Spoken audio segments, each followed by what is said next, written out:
Chapter 1. It's quite painful. From a moment Jiang Xinyu realized that his subordinate had betrayed him, he had prepared himself for death.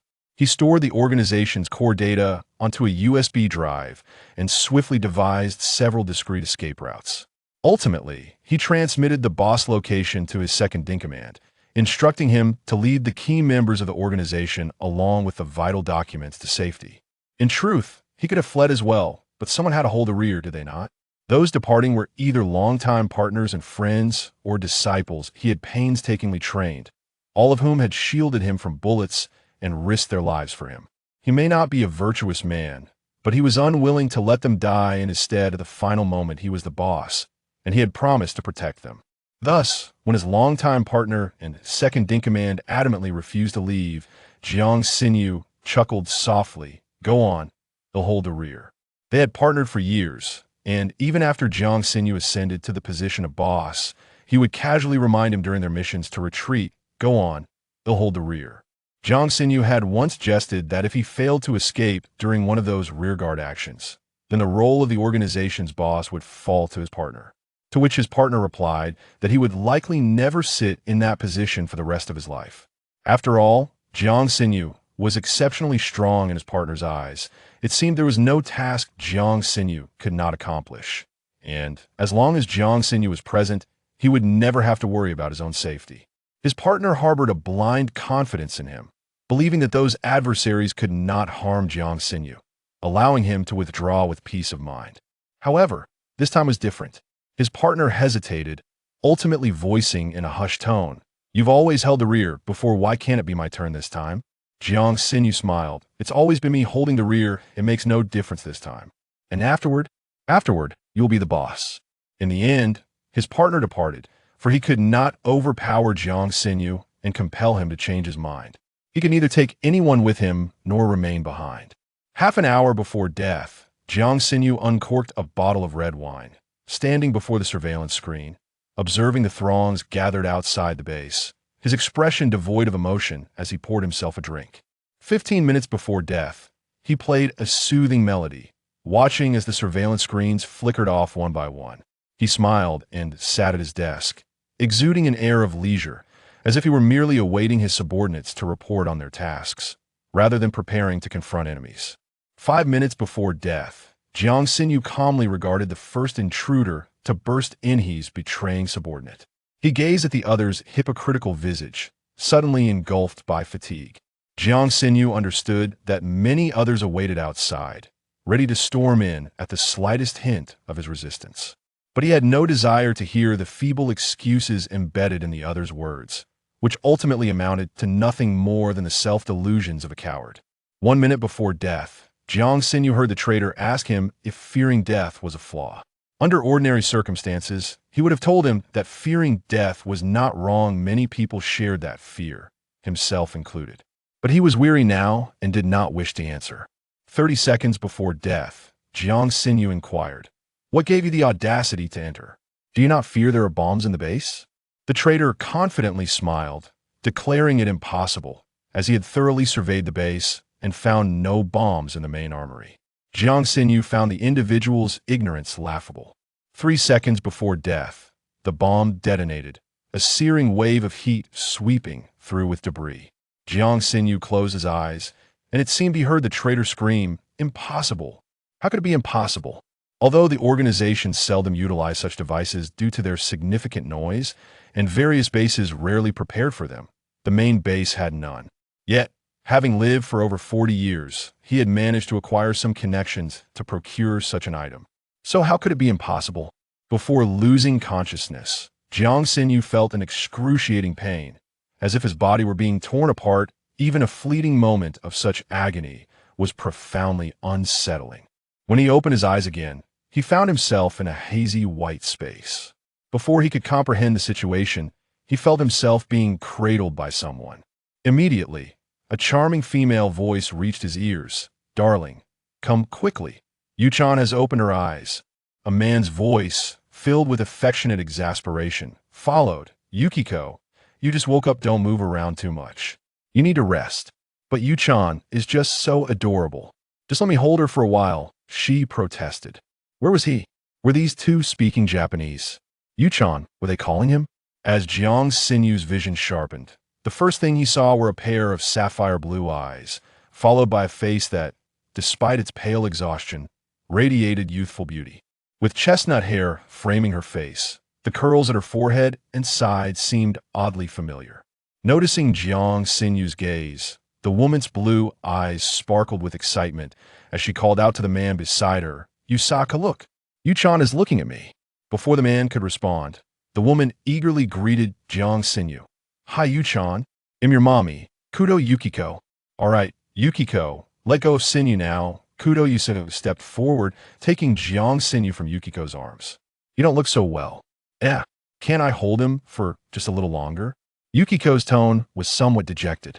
"Once you're better, you can hold him for as long as you wish," Yusaka said, rather unsympathetically, as he laid Jiang Xinyu onto a small bed and then turned back to dote on his beloved wife.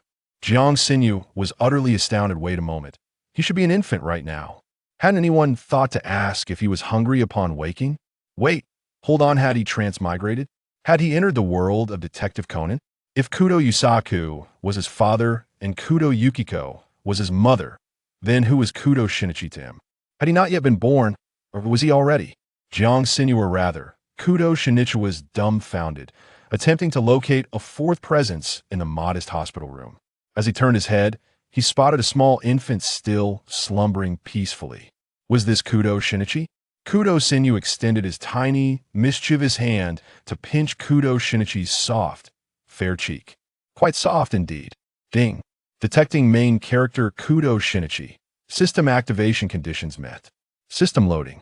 Ding. Villain cultivation system loaded successfully. Host, greetings. I am System 17151. This system adheres to the principle and belief of becoming the greatest villain, ruling the world, dedicated to cultivating the host into the most formidable antagonist in this realm. Kudo Xinyu, what the hell? Yuchan seems to really adore her little brother, Kudo Yukiko teased from the side. All right, it was confirmed he had transmigrated as Kudo Shinichi's twin brother. Initially, Kudo Xinyu had felt a sense of joy at the prospect of living again, but now he found it hard to muster a smile. Although he hadn't read much of Detective Conan, he had a particularly obsessed disciple who pestered him daily with questions, making it nearly impossible to remain oblivious. So what was the situation? The whims of fate playing tricks on him? Moreover, did this cursed system not realize how stubborn the world consciousness of the Detective Conan universe was? It revolved entirely around Conan. What if one day it turned against him, leading Kudo Shinichi to discover the deeds he had committed? It would be a tragic tale indeed, if a diligent little detective suddenly found out that his elder brother was the greatest villain in this world. Kudo Xinyu attempted to resist. "Find someone else, I refuse the mission." 17151 coldly replied. "System has been bound. Unbinding is not possible. Refusal is ineffective." Kudo Xinyu. "What if I simply refuse to comply?" Host is an external soul without a physical body in this realm. Refusing the mission will result in the system reclaiming the body, and the host soul shall remain eternally trapped in this world, unable to escape. A threat? Coercion? Kudo Xinyu's expression turned icy. "Fine, reclaim the body then." Wise in recognizing the situation, 17151 was taken aback. What was happening? Someone who had the chance to live was actually refusing? Are you certain? After reclaiming the body, the host's consciousness will not dissipate, and you will not die. But the alternative of eternal life comes with unending solitude. Are you sure you want to refuse the mission? Kudo Xinyu was unfazed. "I have no physical form, so you must be binding my soul, correct? You mentioned earlier that the system is bound and cannot be unbound, so after reclaiming the body, you will still be with me, right? With you by my side in the end, what do I have to fear?" 17151. Wasn't it supposed to be the case that after binding the host, a little threat would make them obedient? What is happening here? This isn't in the system program. 17151 stubbornly declared. At that time, the headquarters will dispatch a senior to handle the situation. Kudo Xinyu perceptibly detected the unease in the system's tone and calmly speculated. There must be a cost to unbinding, right? 17151. First blood. Kudo Shinba continued. After the unbinding, you owe me some form of compensation, don't you? 17151. Double kill. Kudo Shinba remarked. Surely there must be a penalty for your failure to recruit a host? A factory reset, perhaps? 17151. Triple kill. Noticing the system's continued silence, Kudo Shinba concluded, You were indeed threatening me earlier, weren't you? You have no authority to reclaim this body. Or is it that this body is part of the compensation? 17151. Quadra kill. Kudo Shinba scoffed. So you're not here to issue tasks, but rather to seek something from me, correct? How brazen of you to be so demanding. 17151. Pentakill. Is this true? How on earth did he arrive at such a conclusion? This time, it was 17,151 who attempted to negotiate. Host, I believe we can discuss this further. With an impassive expression, Kudo Shinba gently pinched the soft, round face of a young Kudo Shinichi, unwilling to engage with this foolish system that revealed its flaws in mere sentences. He successfully roused his younger brother.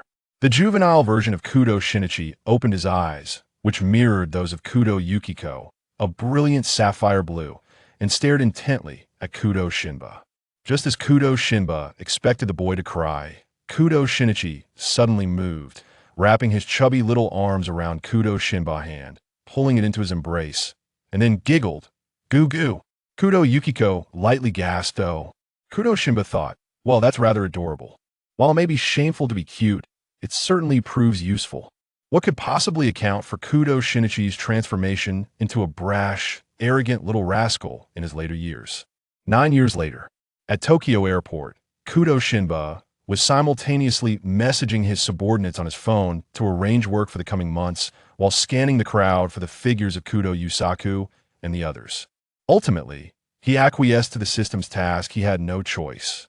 The system had made quite a fuss in his mind when he was but an infant, requiring ample sleep and rest. The system's incessant demands presented a dual torment of mental and physical strain for him back then. However, after merely 2 days, Kudo Shinba appeared notably lethargic, his small face pale and wan, prompting Kudo Yusaku and Kudo Yukiko to summon several doctors. With no other option, he accepted the task. Then 17151 informed him that its purpose in cultivating villains was not to oppose the protagonist, but to maintain the balance of the world. In a world constructed around a manga like Detective Conan, the proper functioning necessitated the existence of protagonists, side characters, expendable roles, and antagonists, divided into red, gray, and black factions that balanced each other. Currently, however, the black faction was evidently weakening, and the gray faction was gradually aligning with the red faction, leading to an imbalance of power and the world beginning to falter. Thus, the World Consciousness sent a distress signal to the World Maintenance Bureau, requesting headquarters to find someone to restore balance. Headquarters deemed that since the inevitable collapse of the world's largest villain organization, the Black Organization, was imminent, they should cultivate a new antagonist to become the foundation of the world. They found Kudo Shinba, as he was the boss of the most formidable villain organization in his world. According to the original fate line, he was supposed to live well over 100 years, witnessing the organization thrive before passing away peacefully. Yet for reasons unknown, the fate line had suddenly become chaotic, with headquarters still investigating the specifics. Kudo Shinba pondered, why do I suddenly feel so constrained? Throughout the 9 years he had been in this world, Kudo Shinba, leveraging his superior computer skills and the system's assistance, successfully established an assassin organization named Galaxy, mirroring the name of his former lives organization. The core members of the organization bore code names inspired by various ferocious beasts, save for himself. After completing his work arrangements, Kudo Shinba still could not spot the familiar figures among the crowd and began to suspect whether his unreliable parents had forgotten he was returning today. Yet they had fervently assured him over the phone just yesterday that they would come to pick him up today. What could this possibly mean? Reflecting on Kudo Yusaku and Kudo Shinichi's uncanny knack for getting entangled in cases, he wondered if they had once again been drawn into some incident. Reluctantly, Kudo Shinba dialed Kudo Yusaku's number. Moshi Moshi, Onaikin, have you arrived at the airport? Shinichi, why are you answering the phone? Where's Dad? Kudo Shinba sighed upon hearing the youthful voice on the other end. Is there traffic? No. Onaikin, Kudo Shinichi said, his half-moon eyes observing the commotion before him, his tone heavy with frustration. We happen to encounter a murder case on our way, and Dad is busy solving it. He had predicted as much. Kudo Shinba face-palmed, gazing skyward, lamenting the terrifying power of the Grim Reaper. Is that you, Yuchan? Kudo Yukiko noticed the despondent expression on her younger son's face and crouched down to apologize repeatedly to Kudo Shinya on the other end of the line. That Yuchan, I am truly sorry. Your father and I are unable to break free at the moment. Could you please wait a little longer at the airport? It's all right, Mama, Kudo Shinya gently reassured her. Don't worry about me. Just let Dad focus on solving the case. After the call ended, Kudo Shinichi could no longer contain his frustration and exclaimed, Dad, hurry up and solve the case. Onaikin is already at the airport. He was eager to see his brother. Meanwhile, Kudo Shinya dragged his small suitcase to a wall and sat down on it. Playing Tetris on his phone, not far away, a young man with curly hair and sunglasses was complaining to a nearby young man with medium-length hair. Hey, Hagi, it's one thing to pick up a girl. But why did you have to bring me along? I'm not even familiar with them. The young man with medium-length hair, Matsuda Jinpei, kindly reassured him. Come on, Jinpei, Hagi lost a bet. Just forgive him this once. Matsuda Jinpei glanced at his childhood friend's pitiful expression, let out a soft tch, clearly unconvinced. After all, this was not the first time Hagi had dragged him into the aftermath of a lost bet. Yet he ultimately said nothing. After all, he couldn't possibly be harsh with his childhood friend. Matsuda Jinpei thought to himself. Even with a scowling face, he wouldn't dare to harm him.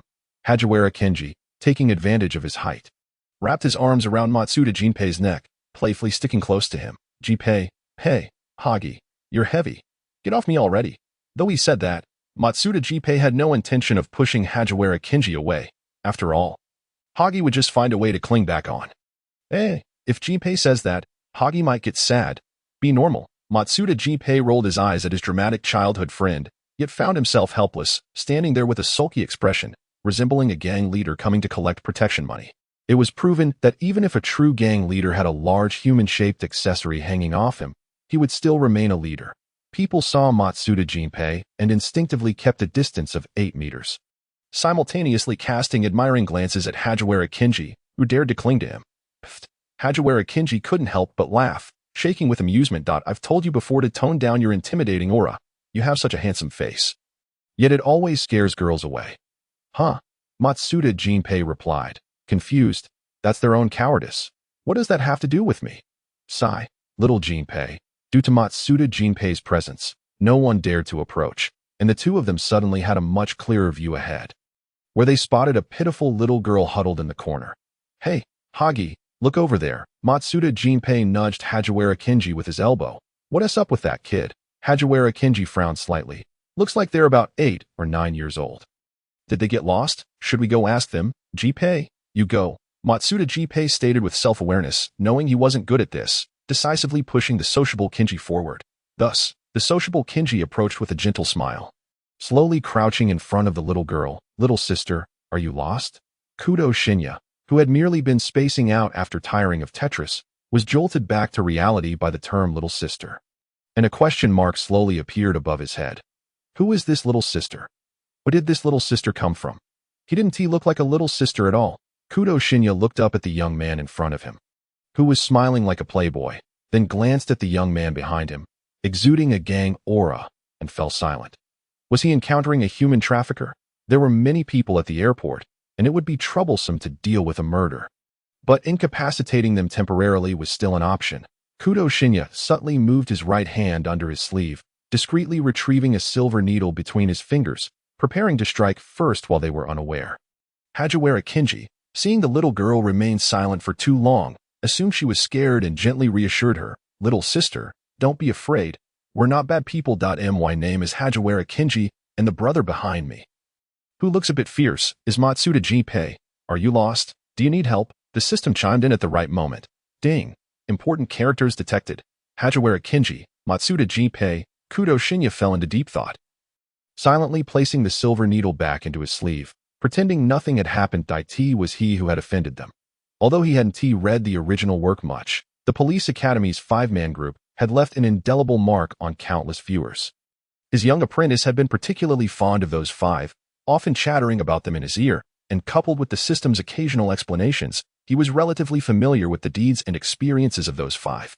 Now, reflecting on it, the traits of these two matched what his apprentice had described. They were indeed those two. He recalled that both of them met their end in an explosion, much like his previous life. What a pity. They were so young and capable, yet fate had dealt them such a cruel hand. As he thought about this, Kudo Shinyu's gaze toward them softened with a hint of sympathy. But he quickly concealed it, ensuring the two did not notice. That I'm not lost, Kudo Shinyu patiently explained to the two unfortunate boys, and I'm a boy. The two of them instantly turned into wide-eyed, astonished expressions. Hajiwara Kenji and Matsuda Jinpei exclaimed, eh? Kudo Shinyu was startled by their reaction and muttered, is it really that surprising? In truth, it wasn't entirely their fault for mistaking him. After all, Kudo Shinyu had long, slightly curled hair that reached his waist and had inherited more of his mother's beauty, making it difficult to discern his gender at this age. Hajiwara Kenji scrutinized Kudo Shinyu's face, and ultimately, with sorrowful realization, he found that even upon close examination, he couldn't determine that this was a boy. If you're not lost, then why are you sitting here? Matsuda Jinpei questioned with clear disapproval. Where are your parents? Did they just leave you here alone? What if something happens to such a small child? Ah, yes, little one. Where are your parents? Why are you all alone? Hajiwara Kenji echoed, concern evident in his voice.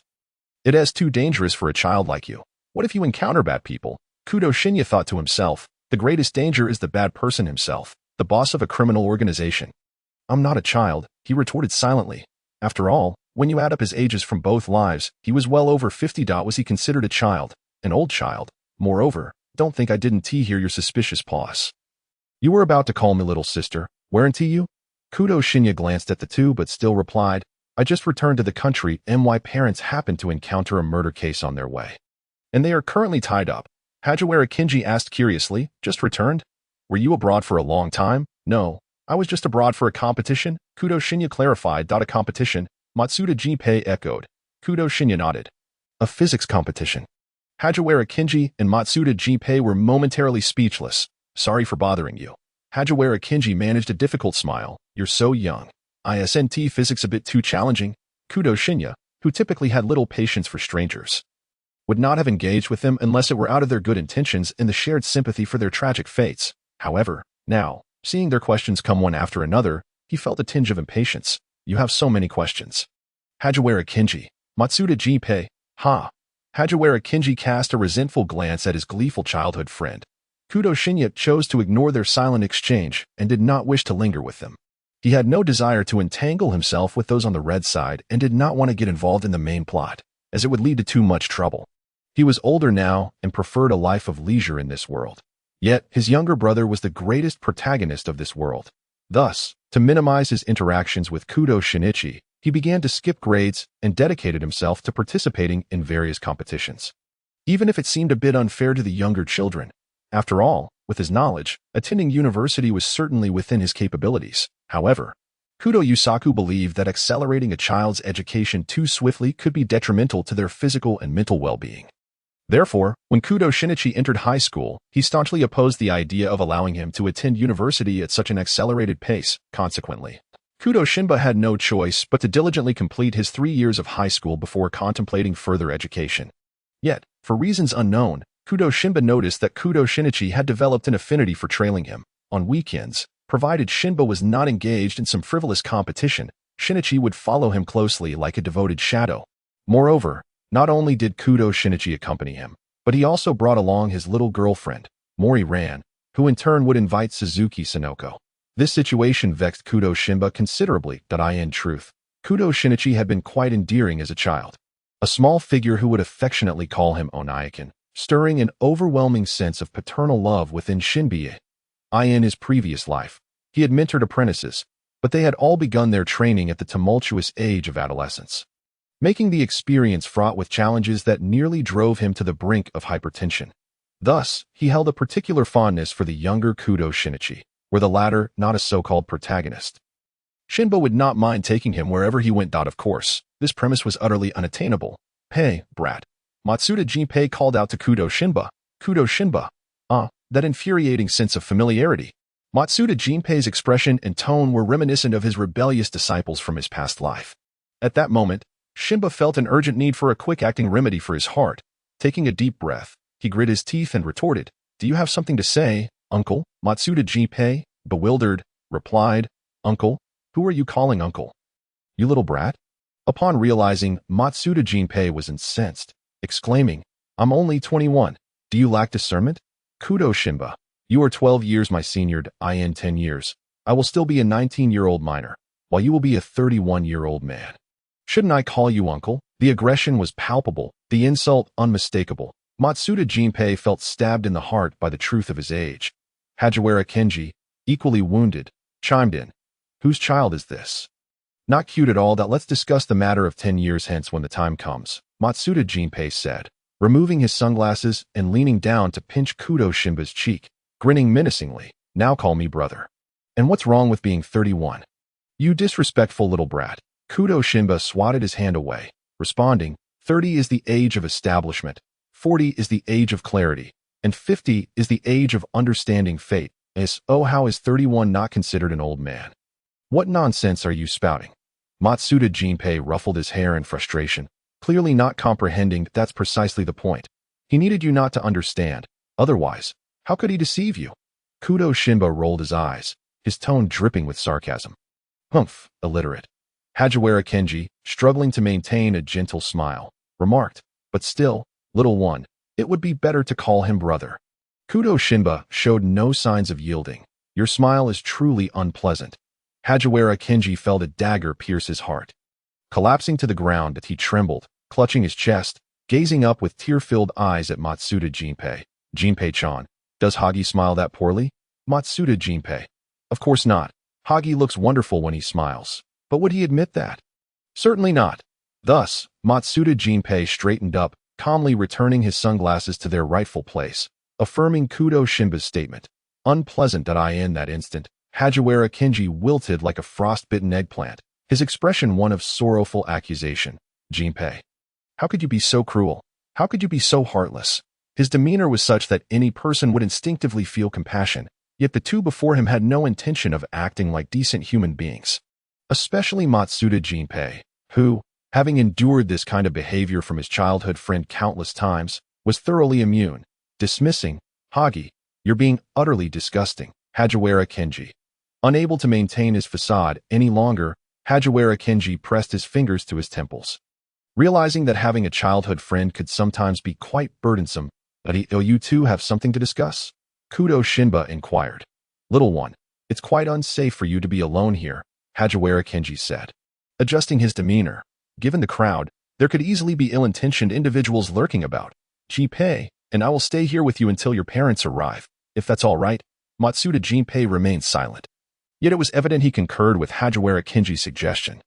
Kudo Shinba glanced between the two, opening his mouth to suggest that if he were unaware of their identities, they might very well appear as two unsavory characters. However, upon witnessing their serious expressions, he merely nodded. Once again, Hajiwara Kenji beamed, unbothered by decorum, plopping down on the ground and engaging Kudo Shinba in conversation. Little one, what is your name? Kudo Shinba. Oh, little Shinba, what is your father's name? Kudo Yusaku. At this revelation, Matsuda Jinpei interjected. Your father is Kudo Yusaku. Kudo Shinba nodded. Matsuda Jinpei then settled beside Hajiwara Kenji, asking, do you know when your father will release his next work? What? Release what? Oh right. Kudo Yusaku is an author. Kudo Shinba's expression morphed into one of shock. You actually read books? Wasn't it said that Matsuda Jinpei resembled a husky, only interested in tearing things apart? Did he actually possess the patience to read? Matsuda Jinpei felt incensed. The little brat had struck a nerve, and he retorted with a forced smile. Do you have a problem with that? Why can't I read? Kudo Shinba, feeling a tad embarrassed, stammered. No, it's quite commendable. However, he genuinely wished to know just how renowned Kudo Yusaku's works were, as it seemed everyone he encountered was a fan. So, do you know or not? Matsuda Jinpei's gaze was intense, as though he could bore a hole through Kudo Shinba with his stare. Wait, why am I being interrogated about Kudo Yusaku's delays? Kudo Shinba pondered his misdeeds before departing overseas, feeling a twinge of guilt. With a mindset of let the dead bury the dead, he began to deflect. I am not entirely sure. Anyway, my father will be here shortly. So you can ask him then. As he spoke, Kudo Shinba's eyes gleamed with mischief, and a sly smile crept onto his lips. How about this, tonight? Let my father treat you both to dinner as a token of appreciation. It would also give you the chance to converse with him properly. Matsuda Jinpei's eyes sparkled at the prospect. And Hajiwara Kenji was equally intrigued. Who wouldn't want the opportunity to personally urge an unprincipled author for a new release? However, Hajiwara Kenji hesitated. But we have a prior engagement. We need to pick someone up. Kudo Shinba, unwilling to let such a splendid opportunity to vex Kudo Yusaku slip away, protested. It's only noon. There's still plenty of time that you're only required to pick them up. You needn't accompany them for dinner. After dropping them off, you can return. Encouraged by Kudo Shinba's subtle coaxing, Matsuda Jinpei and Hajiwara Kenji relented. They had little choice, as Kudo Shinba had offered too much. However, Hajiwara Kenji suggested, well, how about we treat you to dinner instead? After all, we haven't done anything. Matsuda Jinpei had no objections to this proposal. Kudo Shinba wore a triumphant grin. Who was treating whom mattered little. Ultimately, he would achieve his objective. He took out his phone and sent Kudo Yusaku a half-serious message. Dad, I met 2 of your fans at the airport. Could you sign something for them? Perhaps the case had been resolved, for Kudo Yusaku replied swiftly, no problem. Kudo Shinba, feeling satisfied, tucked his phone away. There was no need to mention the dinner in advance. After all, he had 100 reasons to persuade Kudo Yusaku to agree. With his wish fulfilled, Kudo Shinba regarded the 2 before him with newfound warmth. What splendid tools for his schemes against his father. After all, it seemed that this time around, his irresponsible parents had brought him into the world solely for their amusement. Throughout the years spent at home, he and Kudo Yusaku engaged in a battle of wits and cunning. Initially, Kudo Yusaku was somewhat restrained, mindful of his 2 sons' tender ages. But little did he anticipate that Kudo Shinichi would retaliate in a more insidious manner. As the skirmishes progressed, Kudo Yusaku became unabashed. With the father and son embroiled in increasingly clever antics, albeit all in good fun. While there were no physical injuries, the psychological toll was considerable. For instance, prior to his trip abroad, he had discreetly planted a minor virus on Kudo Yusaku's computer. The moment the latter powered it on, the virus would obliterate all his unpublished novels right before his eyes. Thus, upon Kudo Shinya's arrival at the airport, he received a warm phone call from his father, who gleefully warned him not to get too cocky. After checking into his hotel, Kudo Shinya found himself in silence, staring at a suitcase filled with frilly skirts. Meanwhile, Kudo Yusaku received a friendly text from his elder son, who had switched off his phone in anticipation, rendering him unreachable. Although Kudo Yusaku's inability to provide timely updates was his own shortcoming, it did not deter Kudo Shinya from adding to his father's frustration. Even if Kudo Yusaku dragged him into a predicament, he remained a child. He couldn't believe that Hajiwara Kenji and Matsuda Jinpei could stoop so low as to quibble with a minor. Of course, as their interactions became more familiar, these 2 mischief-makers would inevitably use this incident to tease him, but that was a matter for another time. For now, they were animatedly discussing how to approach Kudo Yusaku about the update issue. Just as the trio was caught up in their conversation, a deafening noise interrupted them. A resounding explosion accompanied by a flash of white light shattered the nearby wall into fragments, prompting Matsuda Jinpei and Hajiwara Kenji to instinctively shield Kudo Shinya from the onslaught of debris. Kudo Shinya's pupils dilated. It was a bomb. Hajiwara Kenji shook off the dizziness and ringing in his ears from the blast and shouted to Matsuda Jinpei, "Matsuda, run." He then scooped up Kudo Shinya and, along with the crowd, rushed outside. Matsuda Jinpei followed closely behind, swiftly dialing the police. Before Kudo Shinya could protest, he found himself cradled in Hajiwara Kenji's arms, gripping the collar of his shirt with the immediate thought, "This is a huge debt of gratitude." "Little Jinpei, are you all right?" After they exited the airport, Hajiwara Kenji set Kudo Shinya down and turned to check on his childhood friend, anxiously probing, "Are you hurt? Are you feeling unwell?" "I'm fine, Hagi." Matsuda Jinpei allowed Hajiwara Kenji to fuss over him like a doll. However, Hajiwara Kenji's hand instinctively brushed against Matsuda Jinpei's neck, revealing a wound inflicted by a piece of debris. The injury was still bleeding, and Hajiwara Kenji quickly pressed a handkerchief to it, nearly overwhelmed with concern. "You're bleeding. It doesn't hurt," Matsuda Jinpei dismissed, nonchalant, as he had encountered injuries before during fights. "That's not the same," Hajiwara Kenji exclaimed, taken aback by the sudden explosion and now frazzled. "Is a fight comparable to a bomb?" "All right, Hagi, I'm fine, see. With Matsuda Jinpei's repeated reassurances, Hajiwara Kinji finally calmed down. You scared me. Why did it explode so suddenly?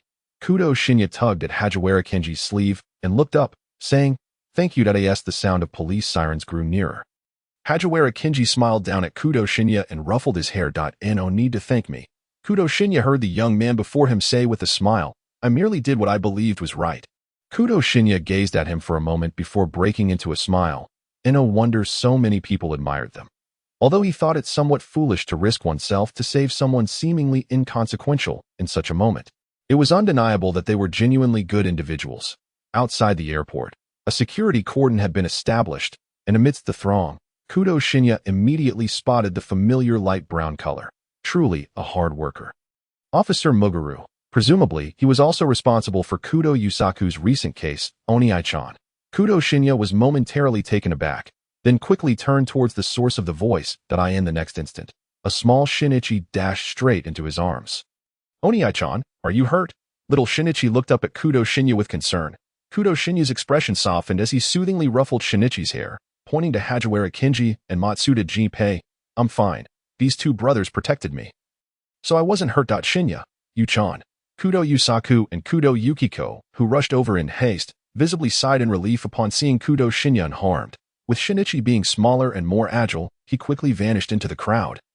While his parents struggled to navigate through, Kudo Yukiko enveloped her eldest son in a tight embrace, unwilling to let go. Heaven knows how frantic they were upon learning of the explosion at the airport. Kudo Yusaku adjusted his glasses, which had slipped down slightly from his quick pace, then turned to the two standing nearby. Clearly, he had overheard Kudo Shinya's earlier words. Thank you both for protecting Shinya. Kudo Yusaku said with a slight bow in gratitude. I am Kudo Yusaku. If either of you ever need assistance, please do not hesitate to ask. I will do my utmost to help within my capabilities. Hajiwara Kinji quickly waved his hands. No, no, no. Mr. Kudo, you are too kind. We really didn't do much. Matsuda Jinpei added. The explosion was quite a distance from us. Even without our intervention, he would have been fine. Kudo Yusaku smiled. That may be so, but the fact remains that you did protect Shinya, which cannot be overlooked. May I ask when you both might be free? I would like to invite you to dinner as a token of my gratitude. If that would be agreeable, Hajiwara Kinji and Matsuda Jinpei exchanged glances, unsure of how to respond. Kudo Shinya, who was still comforting a startled Kudo Yukiko, called out without looking back, they are free today. Matsuda Jinpei. Hajiwara Kinji cleared his throat, feeling somewhat embarrassed, and said, Actually, Jinpei and I are your fans. We had planned to invite Shinichi to dinner tonight, but we never expected such an incident to occur. Kudo Yusaku recalled the text message Kudo Shinya had sent him a few minutes earlier, wondering initially why Shinya suddenly wanted autographs from strangers, as he was not one to meddle in others' affairs. It now appeared that these two young men had approached Kudo Shinya, a child alone at the airport, to ask him a few questions, and had remained by his side, waiting for them to arrive. Leading to further conversation. Quite admirable young men, Kudo Yusaku thought to himself. He glanced at the somewhat chaotic surroundings, and smiled apologetically at Hajiwara Kinji and Matsuda Jinpei. It seems the timing is a bit tight tonight. How about tomorrow at noon? With that, Hajiwara Kinji and Matsuda Jinpei felt they could not decline, nodding repeatedly. That works. We would be honored. Kudo Yusaku had intended to say more, but a cheerful voice interrupted him. Oh, Kudo, my dear fellow. Is that you here? Turning around, he found none other than Officer Muguru. Kudo Yusaku politely nodded. Officer Muguru, I am here to pick Shinya up. Kudo Shinya took the opportunity to greet him. Hello, Officer Muguru. Thanks to Kudo Yusaku's connection, the Kudo family had become quite friendly with Officer Muguru. He chuckled heartily. Ah, with you here, Kudo my dear, I can rest easy. Kudo Yusaku adjusted his glasses, excusing himself to Hajiwara Kinji and Matsuda Jinpei with a pardon me. Before stepping forward to discuss the case with Officer Muguru, Kudo Shinya quietly observed Kudo Yusaku, who was busily searching for clues, then slightly turned to ask the little brother clinging to his arm. Aren't you going to see what's happening? Kudo Shinichi pouted, countering with a question, Oniai-chan, are you trying to shoo me away again? Previously, when Kudo Shinba found himself increasingly vexed by Kudo Shinichi's incessant presence, he cunningly led Shinichi to Kudo Yusaku's side to observe a case, while stealthily slipping back home. Upon witnessing his father's thrilling case resolution, Kudo Shinichi turned around only to discover that his beloved older brother was nowhere to be found. His heart sinking in an instant.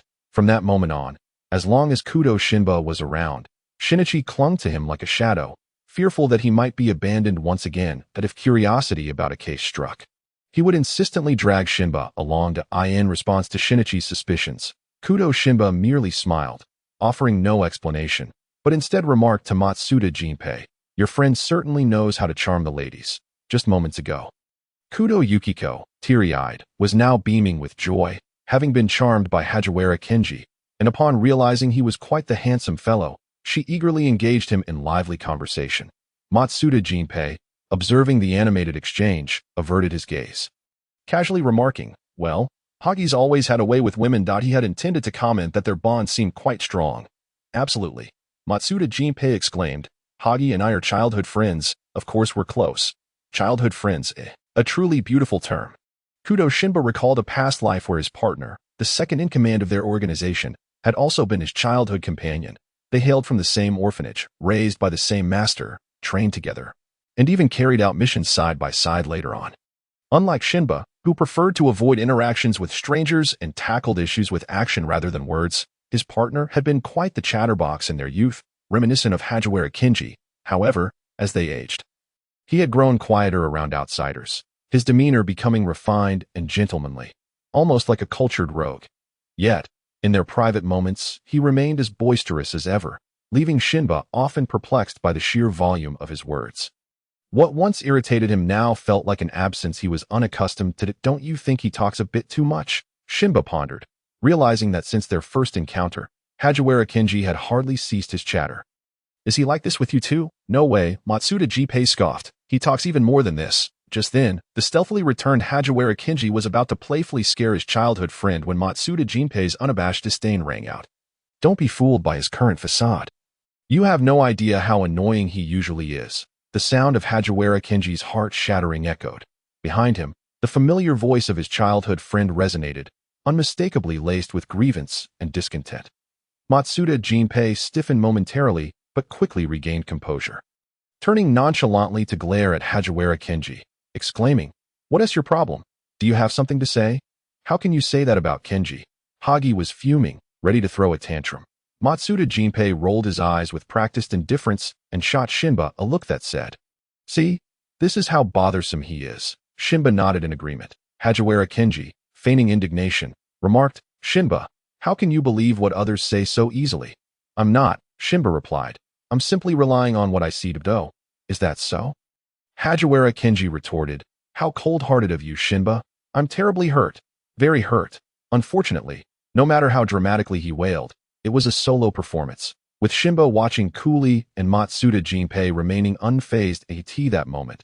Kudo Shinba suddenly sensed a malevolent gaze directed his way, dark and sticky, sending shivers down his spine. He whipped around to locate the source, yet found nothing amiss. "Did someone just look this way?" Matsuda Jinpei voiced a sudden curiosity. Shinba regarded him with surprise. That malevolence had been merely a fleeting moment, undetectable to the average person, but having danced on the edge of danger for years, Shinba was acutely aware of malice. How could Matsuda Jinpei, who had yet to enter the police academy, possess such sharp instincts? Intuition? Or perhaps he was simply sensitive to hostile gazes? Hagiwara Kenji asked. "Did you?" Matsuda Jinpei affirmed. "Definitely." Shinba frowned. "How did you sense that?" Matsuda Jinpei replied succinctly, "Intuition." "All right, confirmed." This was an unreasonable, intuitive type. Shinba's expression grew serious. The hostility was aimed at him. But why? An enemy of the organization. Yet he had always operated from the shadows, and no one should have seen him. Soy. "Shinichi," Kudo Shinba instructed, "you need to take Mom and find Dad immediately." He couldn't guarantee that the person would target Kudo Shinichi and Kudo Yukiko. Though the Neon Police were notoriously inept, they remained safer than being beside him. "Doni-chan?" Kudo Shinichi queried. Shinba replied sternly. "Listen, go quickly, and remember, do not stray from the police." Recognizing the gravity in his brother's tone, Shinichi nodded earnestly, taking Kudo Yukiko by the hand to seek Kudo Yusaku. Kudo Shinba's gaze sharpened as he surveyed the crowd, muttering a curse under his breath. "Damn it. What kind of scum is this?" He spoke in Chinese. leaving Hajiwara Kenji and Matsuda Jinpei perplexed. However, witnessing Shinba's darkened expression, they could only surmise that something troubling had transpired. Particularly since both Kudo Shinichi and Kudo Yukiko had been dispatched. I ask you too, Kudo Shinba inquired gravely. How did the fight go? Although Hajiwara Kenji was puzzled, he answered honestly, pretty well. Shinba had no doubt about the veracity of his words. After all, the police academy's five-man group was widely recognized as a bunch of guerrillas. His question had merely been a formality. All right, just be careful, Kudo Shinba advised slowly. There may be danger shortly. Hajiwara Kenji and Matsuda Jinpei exchanged glances, sensing an ominous premonition. They were not easily fooled. Noticing Shinba's unusual demeanor, they pressed for clarification. What do you mean by that? Matsuda Jinpei asked. Hajiwara Kenji maintained his cheerful facade. Yet it bore an ominous undertone. Shinba, I think you should explain what you mean by danger, Kudo Shinba replied calmly. Oh, it means I might have offended someone. Though he had no idea who it could be. How could someone harbor ill will against such a congenial person as him? Kudo Shinba found it perplexing. Hajiwara Kenji and Matsuda Jinpei were equally baffled. Who could you possibly have offended? Matsuda Jinpei exclaimed in disbelief. You're just a kid. How could you offend anyone? Kudo Shinba sighed in frustration. How should I know? He is so affable. Who would be foolish enough to hold a grudge against him?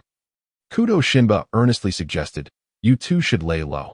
If you're here, he won't dare to show himself. Hajiwara Kenji bent down to ruffle Shinba's hair. What nonsense. We can't just leave you here alone. Kudo Shinba thought, but your presence is hindering my performance. Host, I can actually help you find someone, a weak voice chimed in. Kudo Shinba paused at a right. He had a system.my apologies. Your presence is so subtle that I forgot about you. The system, 17151, felt like crying. Was it really its presence that was too subtle? It was clear that this host was extraordinarily capable. In the beginning, the host had been so young that all organizational establishment and management fell solely on its shoulders. But ever since Kudo Yusaku gifted him a computer when he turned 4, the host took over all organizational matters, leaving the system utterly unhelpful since then. The host hadn't even taken the time to explore its functions. A shameful state for any system, reflecting on the untouched system store and the unused system space. 17151 wiped away its tears of toil and diligently set about searching for someone for its host. Soon, 17151 had news. Host, I've found 3 individuals who have crossed paths with you, Kudo Shinba. What? 3? The classic choice of 3? Kudo Shinba's half-month gaze. Which 3? 17151 presented a panel before Kudo Shinba, depicting 2 men and a woman, with their names thoughtfully inscribed below. One of the men, rugged in appearance, was Yamauka Motoichi, a senior at Tien High School, who was a year ahead of Kudo Shinba.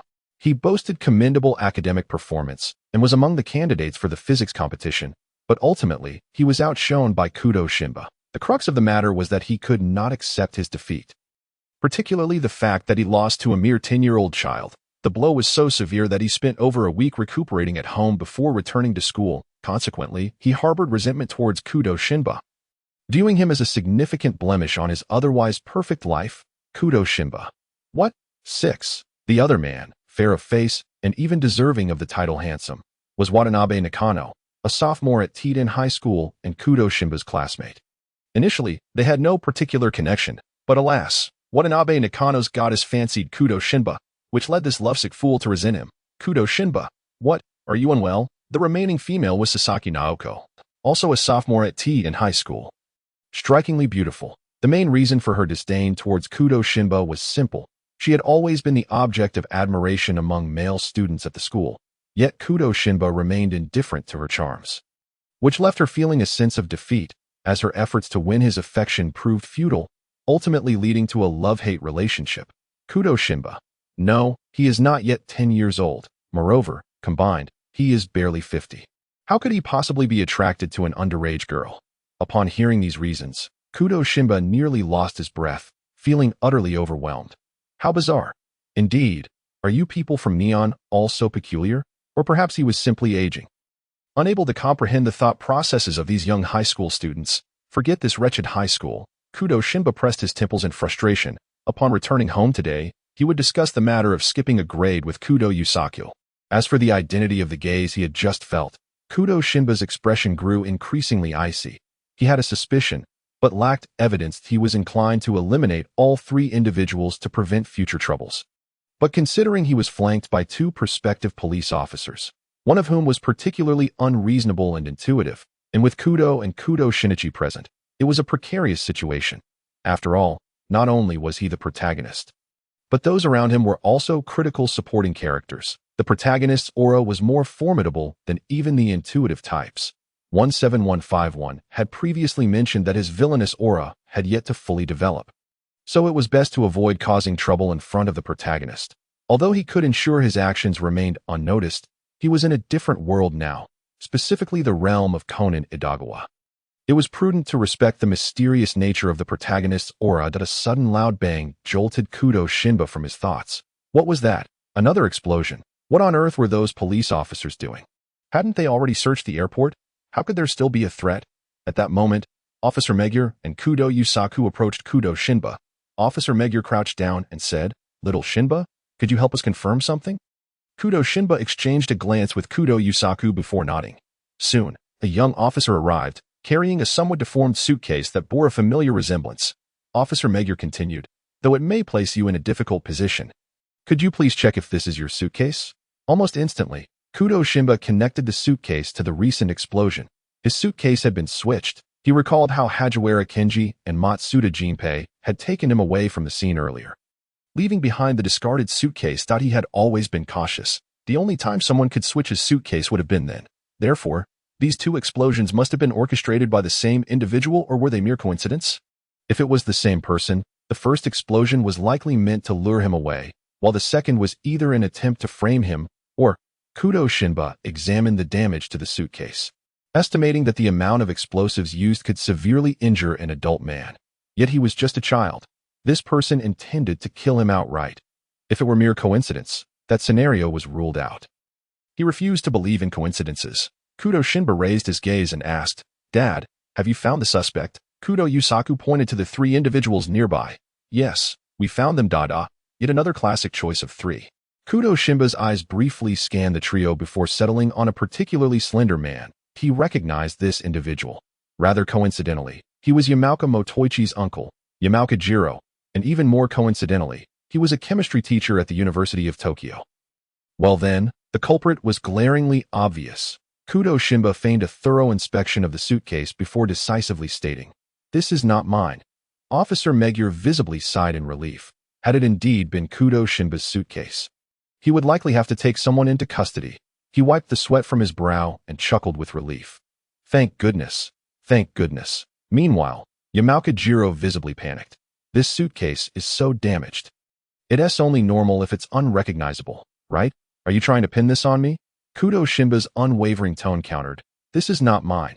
Each of my suitcases is uniquely customized, featuring a distinctive logo of two overlapping feathers, which this suitcase lacks. Whether in this life or the previous one, he had always preferred to imprint such a logo on his belongings. Kudo Shinba possessed a strong sense of territoriality, and such actions brought him a sense of security.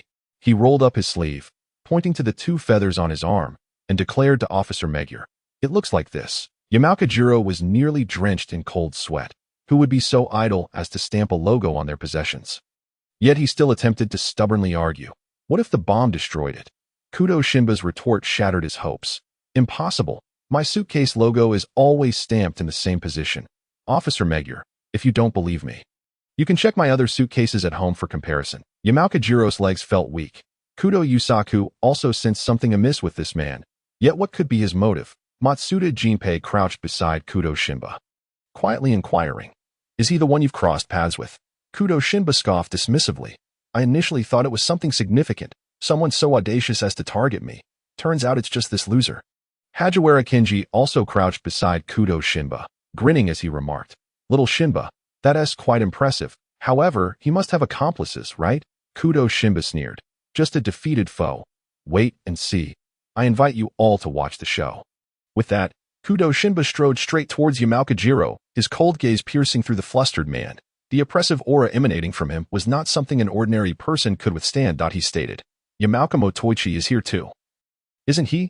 Yamauka Jiro gasped. "What are you talking about? I don't understand." Ignoring the man's feigned ignorance, Kudo Shinba calmly continued his narrative. "My suitcase is in his possession, right? He must not have had the time to dispose of it. You all intended to kill me, didn't you? Yet, you failed to consider that the police would search everyone's belongings. You thought framing me in this situation would work. Little did you know I have a habit of labeling my possessions. Though phrased as a question, it was evident to all that this was the truth. Yamauka Jiro's complexion turned pale, and he could not muster a single word of rebuttal. Alas, his psychological resilience was lacking. Kudo Shimba pressed further. You teach chemistry, and Yamauka Motoichi is a physics genius. Combining your expertise to create a homemade bomb should be a trivial matter, right? What a pity. Your scheme has collapsed. I heard Yamauka Motoichi had been recuperating at home for a week after losing the qualification for the physics competition to me. Is his mental fortitude so fragile? I'm not saying this. But if you can't handle defeat, then don't compete. Losing and resorting to such petty tricks makes you a coward. The term waste is an insult to waste itself. Even waste has more dignity than someone like him. A person devoid of brains and capability deserves to lose. No matter how a toad dresses, it remains a toad. While there are tales of ugly ducklings transforming into swans, there are none of toads becoming swans. Surely, one must possess either a beautiful exterior or a kind heart. Your ugly countenance cannot conceal your filthy soul. With such meager abilities, what audacity do you possess to venture forth? Truly, you resemble a toad that, while not biting, is nonetheless repugnant. The world is vast, and it is astonishing indeed to encounter such peculiarities as you two that your existence is a waste of air. In death, you squander land, and in this limbo of living and dying, you squander currency. Even creatures in a zoo possess greater charm than you. What caliber of individual dares to be so brazen before me? The tirade from Kudo Shinba left not only others, but even the Kudo family in stunned silence. While Kudo Shinba is not known for his politeness, his temperament is gentle, and they have never witnessed him in anger. Overall, Kudo Shinba is quite courteous in his dealings with others. This is the first time the Kudo couple has seen their eldest son exhibit such aggression. Kudo Shinichi was left speechless, utterly shocked by his brother's demeanor. Who is this? Can someone enlighten him as to the identity of this person? Is this truly the brother who would give him money to buy detective novels and sing him to sleep when he couldn't slumber? Who? What kind of fiend has usurped his brother's graceful, gentle, amiable, and dashing nature? Bring back his brother. Hajiwara Kenji whispered furtively to Matsuda Jinpei. Shinba is quite terrifying in this state. I feel an oppressive aura emanating from him. Matsuda Jinpei remained silent for a long moment before responding. You are not mistaken, Hagi. Matsuda Jinpei has always been a rebel. Growing up, he only feared Hajiwara Kenji's elder sister, Hajiwara Chihei. After all, he has witnessed their bond grow, a connection akin to that of siblings. Perhaps it is the pressure of blood? Regardless, he truly quakes at the sight of Hajiwara Chihei in anger, and certainly, Hajiwara Kenji is even more intimidated. Now, Matsuda Jinpei's instincts warned him that Kudo Shinba is not to be trifled with. Should this child erupt in fury, he might be unable to withstand it. Kudo Shinba pays no mind to the sentiments of those around him, having held a high position for many years in his past life. He has grown accustomed to reprimanding others. Even in casual conversation, he cannot help but be a bit sharp-tongued. It was only in later years, as he matured and adopted a more peaceful mindset, that he rarely engaged in such lengthy tirades. Now, perhaps due to inhabiting a youthful body, he initially intended to deliver only a couple of sharp remarks, but found himself increasingly eloquent, his ire swelling. Reminiscent of the fervor he felt when chastising his own wayward disciples in the past. Glancing at Yamaga Jiro, Kudo Shinba's face radiated disdain. What a collection of useless individuals. Is it now the case that any trash can emerge to commit crimes? If these were his disciples, he would have shot them without hesitation. With such thoughts, Kudo Shinba wished to berate them further for his own amusement, when suddenly a furious shout erupted from the crowd. Enough! Stop speaking! Immediately, a tall figure rushed forward, only to be swiftly subdued by Matsuda Jinpei. The individual, with bloodshot eyes, glared fiercely at Kudo Shinba, as if wishing to devour him whole. Upon closer inspection, Kudo Shinba chuckled. Oh, isn't this Yamaga Motoichi? What? Have I struck a nerve, and you're feeling desperate? Yamaga Motoichi struggled violently, shouting in fury. What do you think you are? Do you know how long I prepared for this physics competition? Why do you dare to compete with me? Because of you, all my efforts have gone to waste. Kudo Shinba's words cut deep. Why? Because I am superior to you, because I am more intelligent, because I am more capable, and moreover, because I will not resort to murder over such trivial reasons as you do. You are the detritus of humanity, the scum of society. Kudo Shinba's tone dripped with sarcasm, declaring that a coward who refuses to acknowledge his own failures does not deserve to exist in this world. Officer Muro, drenched in sweat, interjected, "Shinba, my dear, could you temper your words? This individual is clearly in an unstable state." As expected, Yamaga Motoichi, provoked, surged forward, breaking free from Matsuda Jinpei's hold and charging at Kudo Shinba. Matsuda Jinpei, momentarily stunned after being thrown to the ground, instinctively shouted, "Hagi." Hajiwara Kinji wasted no time stepping in front of Kudo Shinba, engaging Yamaga Motoichi in combat. Based on their exchanges, Kudo Shinba deduced that Yamaga Motoichi had some training in karate, though he was only marginally stronger than the average person. Hajiwara Kinji, despite not yet attending the police academy, had grown up alongside the troublemaking Matsuda Jinpei and was quite skilled in a fight. The outcome was evident. Kudo Shinba nonchalantly tucked away the silver needles he had just retrieved in less than a minute. Hajiwara Kinji had subdued Yamaga Motoichi, and several officers rushed in to place him and his brother Yamaga Jiro in handcuffs. Before departing, Yamaga Motoichi seethed in impotent rage. "Kudo Shinba, you deserve to die. The one who truly deserves death is you." Kudo Shinba muttered under his breath in Chinese. "Damn it. What breed of fool is this? Is it truly worth such a fuss over a single competition spot? Will I not participate in the future?" Kudo Shinba found it utterly bewildering. These Japanese individuals are indeed peculiar. What? He is also Japanese in this life. Apologies, but having been a flower-planting rabbit for half a lifetime, Jiang Xinyu refuses to concede to that notion. Regardless of nationality, he is a flower-planting soul in life and death. No, is he unwell? Matsuda Jinpei shot a disdainful glance at Yamaga Motoichi, who had just been escorted into the police car. Does he lack common sense? Kudo Shinba nodded in agreement with Matsuda Jinpei. "Douc, this is what a normal person looks like. The Police Academy 5 are indeed too normal, utterly out of place in this world. It's no wonder that old Deng painted them as dead. Otherwise, how could the protagonist's strength be highlighted? After all, merely combining the merits and specialties of 5 individuals into one, Amuro True, is already formidable. Let alone when these 5 come together." "Shinba," Hajiwara Kinji grinned as he approached. "What is your relationship with that gentleman who was taken away?" Kudo Shinba replied, "He is my senior by a year." Hajiwara Kinji's smile faltered momentarily. "What year are you in now?" "Second year of high school." Hajiwara Kinji gasped in shock. Matsuda Jinpei, overhearing their conversation, was left dumbfounded. "How old are you?" Kudo Shinba cast a contemptuous glance at the two. "Is that so surprising? Were it not for my father's disapproval, I should be in university by now." Hajiwara Kinji, Matsuda Jinpei, accelerating through grades is not advisable. Returning from a conversation with Officer Muro, Kudo Yusaku disapproved. Bullying in Japanese schools has always been severe. They reject those who differ from themselves, and not all teachers are diligent in their duties. Kudo Shinba is undoubtedly intelligent, but he is still merely a child under 10. He would be ill-equipped to handle such matters, and prolonged exposure could lead to significant psychological issues. "Shinba, perhaps it would be better for you to return to elementary school, where you could have some support from Shinichi." Kudo Yukiko expressed her concerns. "You are still young. It is always better to interact with peers." Kudo Shinba, if that were the case, he should be in a nursing home, sipping tea, strolling with birds, and engaging in cricket fights, rather than enduring the rigors of school and work while saving the world. No, Kudo Shinba resolutely declined. Forcing him back into elementary school to memorize multiplication tables would be more torturous than outright killing him. Perhaps the disdain on Kudo Shinba's face was too evident, as it drew a laugh from Kudo Yukiko, who bent down to scoop him up, exclaiming joyfully, "Shinba, you are so adorable." Kudo Shinba. Ha! Ha! He has grown accustomed to it. Truly. In the dead of night, Kudo Shinba sat before his desk, reviewing emails from his subordinates on his computer, his waist-length hair casually tied back with a hairband.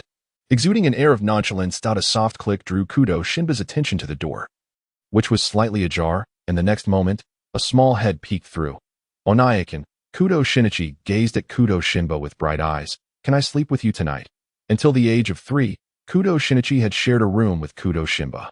But upon entering kindergarten, the Kudo couple felt the children were old enough to sleep separately.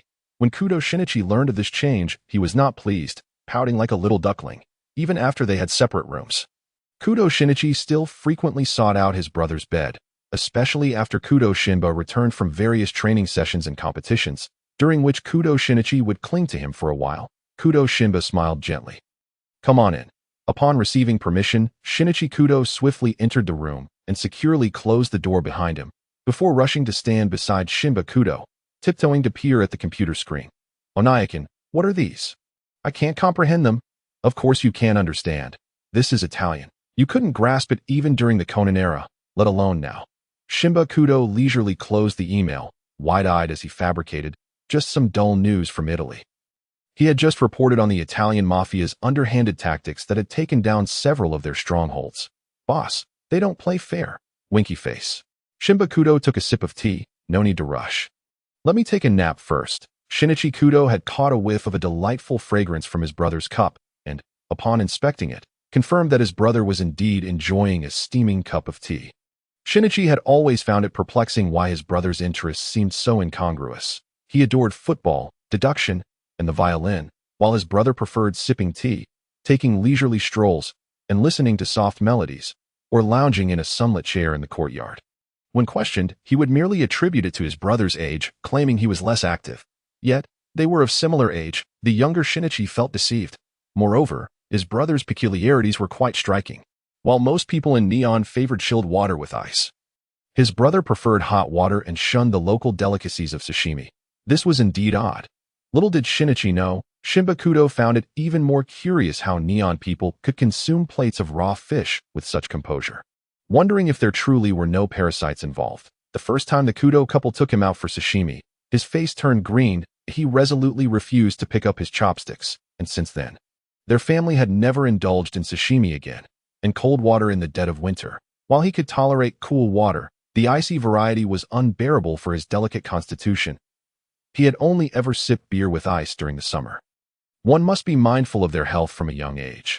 Otherwise, they would suffer in old age. And as April rolled around once more, the police academy welcomed a new cohort of students, young men and women. Filled with excitement and dreams for the future, stepped into the institution, pledging their commitment beneath the blooming cherry blossoms. Merely a group of idealistic individuals lacking true capability.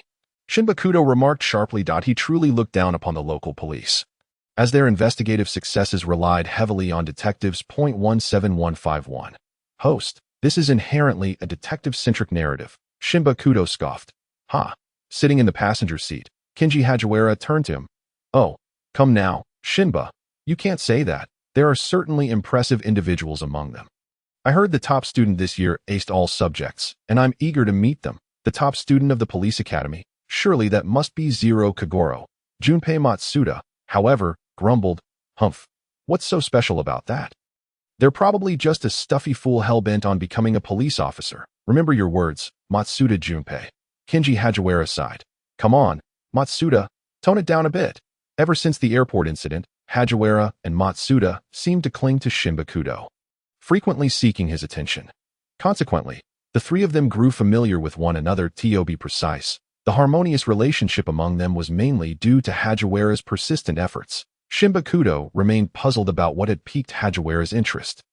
Cold remarks failed to deter him, and instead, they seemed to draw these two closer. Well, it was more Hagiwara dragging Matsuda along. Approximately a month before the school year commenced, Hagiwara approached again, requesting Shinba to accompany them on their first day. Shinba Kudo slowly typed out a string of question marks. Hagiwara, do you truly want to hear the nonsense you're spouting? He was reluctant to agree, but Hagiwara's tenacity forced his hand, presenting a stance of not leaving unless he complied. You won't miss us after a month apart, right? School life will surely be dull. Can you bear to not see Hagiwara? Such remarks echoed, leaving Shinba's head buzzing. Shinba Kudo genuinely wished to retort, not at all. I can endure, but he knew that would only provoke Hagiwara's relentless pursuit. Were it not for their lack of malice, he might have entertained thoughts of assassination. However, despite his annoyance, Shinba Kudo ultimately took a day off to see these two off to school. It was absurd to have someone younger than him send him off, but only Hagiwara could conjure such a notion. Go on, hurry along, as the taxi came to a halt at the police academy entrance. Shinba Kudo impatiently urged them, take your things and quickly head inside. Don't linger outside and trouble me. Hagiwara feigned hurt. Shinba, you're making Hagi very sad. Shinba Kudo kicked Matsuda Junpei. Mind your childhood friend. The innocently dragged Matsuda protested. What does this have to do with me? Shouldn't you kick Hagi instead? He couldn't reach Hagi from the passenger seat. Then kick me. Any objections? Yes. Keep it to yourself. Matsuda Junpei. Fine, he wouldn't stoop to the level of a child. In the end, the two were unceremoniously expelled from the car, and Hajiwara's imagined scene of tears glistening, reluctance, and heartfelt confessions never materialized, leaving only the exhaust fumes that splattered across his face and the two abandoned suitcases. As the taxi drove away, the two stood forlornly in the wind, the scene oddly melancholic. Unable to contain himself, Matsuda Junpei asked, "Hey, Hagi, why do you keep provoking that little brat? He's not even that old." Yet his temper's worse than mine. Hajiwara chuckled. "Junpei, your self-assessment is quite accurate." Matsuda scoffed. "So why do you keep bothering him?" "Well," Hajiwara pondered, stroking his chin, "perhaps it's because he's quite similar to you." "What?" Matsuda protested. "In what way?" "Short-tempered, insincere, tough on the outside but soft on the inside." As Hajiwara listed off Matsuda's flaws, the latter's expression darkened with each point. By the time Hajiwara finished, Matsuda radiated an aura of impending storm. "Ah, I didn't realize I had so many shortcomings. My apologies," Matsuda retorted sarcastically. "How come I've never noticed you had so many issues with me, Hagi?" Hajiwara froze, taken aback by Matsuda's displeasure, and hastily explained. "How could that be? These aren't flaws of yours. How could Hagi ever have issues with you? You're simply the most adorable." "Humph." Matsuda dismissed Hajiwara's attempts at justification, dragging his suitcase away without a backward glance. Hajiwara chased after him. "Junpei, let me explain. You're quite bothersome." Hagi at the entrance of the police academy. A youth with striking blue eyes tapped the shoulder of a blonde-haired, dark-skinned companion, grinning. "Zero. Look at those two. Their interactions are quite amusing."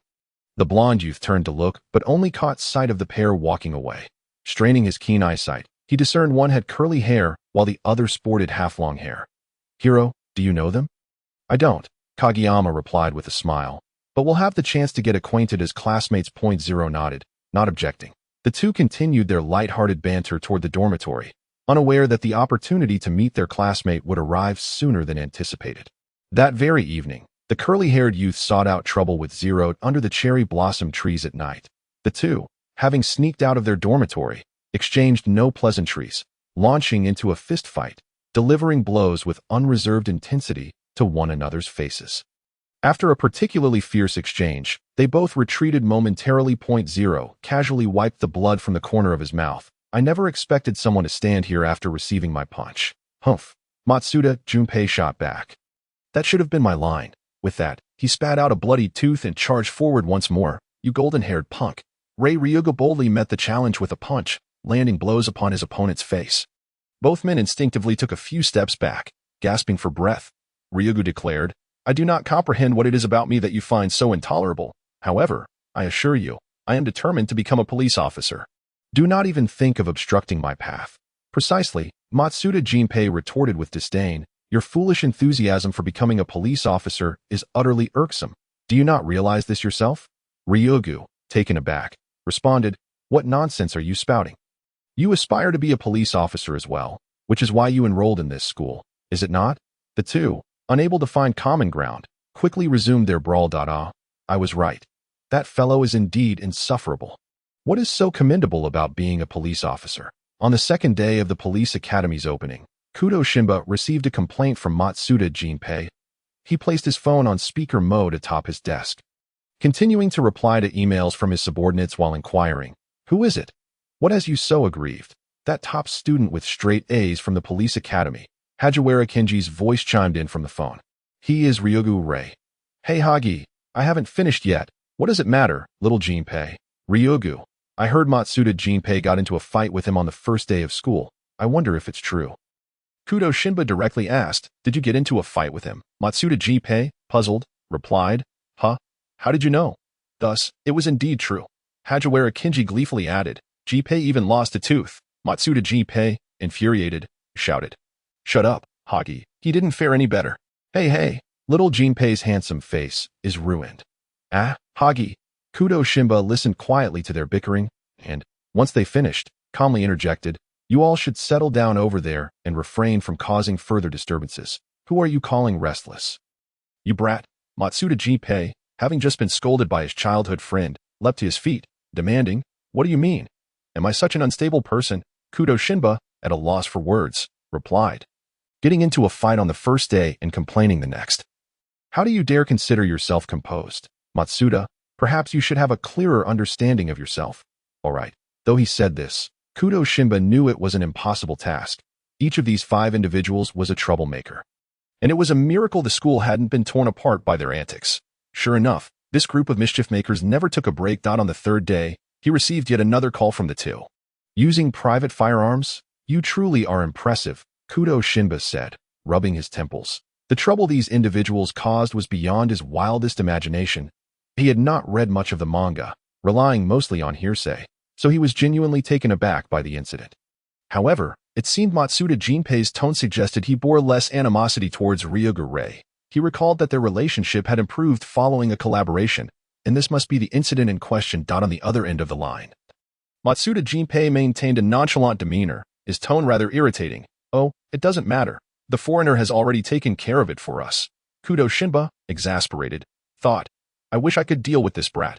You are a police officer. Do not speak so casually about matters of the underworld, Matsuda Jinpei. If he hadn't helped you, would I be seeing you in the detention room at the police headquarters?" he asked through gritted teeth. Hagiwara Kenji responded with a cheeky grin. "Not really, not really.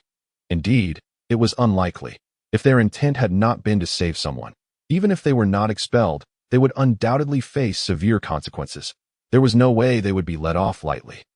"Come on, are you all so idle? You manage to call me every day," Kudo Shinba remarked. Hagiwara Kenji replied, "Isn't it because we're worried you might miss us?" Kudo Shinba, maintaining his indifferent expression, retorted, "Thank you, but I do not wish to be bothered. So please refrain from calling unless necessary. You truly are heartless." "You are correct, so do not disturb me any further." TSK. Matsuda Jinpei, seeing his childhood friend grow increasingly cocky, swiftly kicked him, signaling him to return to the matter at hand. Hagiwara Kenji, interrupted in his playful banter, quickly adopted a serious tone. "Kudo Shinba, could you do us a favor?" Hearing the gravity in Kenji's voice, Kudo Shinba straightened in his seat and solemnly replied, "Speak.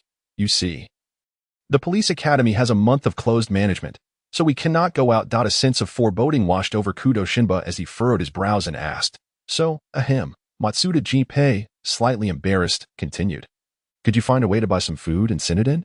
Kudo Shinba exclaimed. Matsuda Jinpei, Hagiwara Kenji, get lost. Nonetheless, Kudo Shinba eventually acquiesced, albeit with a biting sarcasm before agreeing, "To command a child to do such a thing. Is this how you conduct yourselves? You truly have no shame." However, the two were thick-skinned and impervious to his insults, resolute in their decision to enlist his help.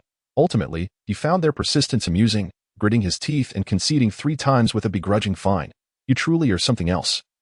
So I shall buy whatever you want. If you do not finish it, just wait and see." After ending the call, Matsuda Jinpei asked Hagiwara Kenji, "Is he reliable? Will there really be no issues?" Hagiwara Kenji reassured him. "Do not worry, little Jinpei. Even if we were caught, he would not be." Matsuda Jinpei retorted, "Hagi, how can you be so bold? Are you not afraid he will buy some bizarre items to send over?" Hagiwara Kenji hooked his arm around Jinpei's neck, saying, "But you agreed to, didn't you? If little Shinba buys something strange, you cannot escape either." "Teich, I'm going back to sleep." Kudo Shinba acted swiftly, and within 2 days, he procured an assortment of random items they requested, even including a few surprise gift bags. He stuffed a variety of bizarrely sweet, sour, bitter, and salty snacks and beverages into the bags. "Enjoy. They won't kill you, but they might just drive you mad." He divided the items into several bags to facilitate tossing them over the wall later. After packing the bags into a suitcase, he took a taxi to scout the area near the police academy. Upon arriving at the academy, it was already noon. Most students had finished their meals and were returning to their dormitories to rest, while some lingered on the playground, enjoying their leisure time. Ryugu Rei and Shubufu Kajimitsu belonged to the latter group. Having found a spot on the playground to sit and chat after exiting the cafeteria, "It seems you and Matsuda have reconciled." "Yes, the atmosphere between you two feels much improved," Shibufu Kajimitsu gently inquired. "Is there a chance for friendship now? Hiro, why are you still fixated on this? It has been so long." Ryugu Rei huffed, who would want to be friends with that curly-haired jerk, having known Ryugu's personality for years. Shibufu Kagemitsu could tell with just a single remark that Ryugu was being disingenuous. However, he chose not to press the matter, merely chuckling softly to advise. Actually, Matsuda has a decent personality. You two should get along well. It would be beneficial for you to make more friends. Feeling as though his innermost thoughts had been exposed, the Siamese cat displayed its sharp claws. Who would want to get along with that curly-haired jerk? Shibufu Kagemitsu adeptly soothed the irate cat, convincing it to retract its claws. Hero, look over there. Ryugu pointed towards the entrance of the police academy. Is that person looking for someone? Following Ryugu's gesture, Shibufu Kagemitsu spotted a long-haired young girl dragging a suitcase almost as tall as herself. Glancing around, is she here to find someone at the police academy? Shibufu Kagemitsu speculated. Perhaps her brother or sister is here. But now, her brother or sister can't come out. Can they? If she is truly looking for someone, she may have made a fruitless trip. Ryugu noted, though. She is leaving. Zhu Fu Jingguang observed the little girl peering at the entrance for a moment. After a brief inquiry from the teacher stationed there, the little girl turned and departed. It seemed she was not searching for anyone. Perhaps she had taken a wrong turn. Jiang nodded in agreement, saying, that seems likely. Yet, a flicker of concern crossed his mind. Such a young girl alone. Could she be in danger? Zhu Fu Jingguang suggested. Should we ask the teacher over there? All right, replied Jiang. With that, the two rose and made their way toward the entrance. Oh, you mean the little girl from earlier? The friendly teacher stationed at the door responded. She bought the wrong ticket, and after getting off the train, she realized she had come to the wrong place. I just pointed her to the nearest hotel, where she could wait for her family to come pick her up. Upon hearing this, Zhufu Jingguang and Jiang felt an immediate sense of relief. The girl inquiring for directions was none other than Kudo Shinichi, who had grown accustomed to being mistaken for a girl once again. After all, children of his age had yet to reach their voice-changing phase, and with his gentle tone, it was entirely understandable that he could be misidentified as a girl. In fact, Kudo Yusaku had previously asked Kudo Shinichi if he wanted to cut his hair short, as being mistaken for a girl could be somewhat inconvenient. However, Kudo Shinichi firmly refused, and Kudo Yukiko thought her son looked adorable and beautiful as he was. Cutting his hair would be a pity. After some consideration, Kudo Yusaku ultimately decided to respect his child's wishes, leaving the matter of a haircut unresolved. The night and blood truly complement each other, for in the stillness of darkness, vision becomes blurred, amplifying the senses of smell and sound, especially when fear grips a person. The frantic beating of the heart, the overwhelming scent of blood, can leave one lightheaded and chilled to the bone. Predatory wolves revel in watching their prey struggle hopelessly on the brink of death. The fear of the prey intensifies the thrill of the wicked, as they indulge in the exhilarating rush under the cloak of night. The shoes struck a slow, rhythmic beat against the floor, echoing like a song from the depths of hell sung by the grim reaper. The child hidden in a wardrobe trembled uncontrollably at the sound, gazing in terror at his parents lying in a pool of blood outside. He yearned to cry, to seek out his brother, but he could not. There were still people outside. His mother had told him to hide and wait for his brother to return. Everything would be all right once his brother was home. Therefore, he must not cry, must not make a sound, must not be discovered. Yet, he was truly frightened. When would his brother come home? Tap, tap. The footsteps grew nearer, and he saw the figure stop before the wardrobe, then suddenly bend down, revealing a cruel smile through the gap. Zhu Fu Jingguang jolted awake, gasping for breath to calm his racing heart. How frustrating. Yet another nightmare. He wearily sat up, glancing at the time.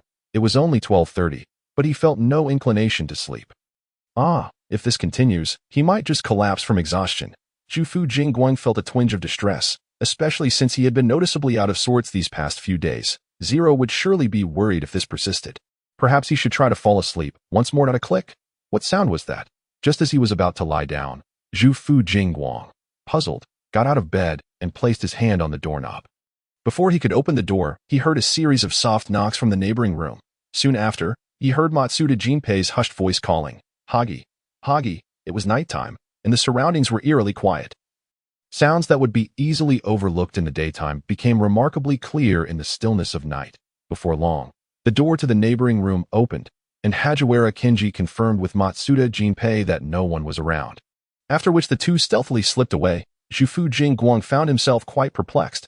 What could these two be up to at such an hour, sneaking around, since he could not sleep anyway?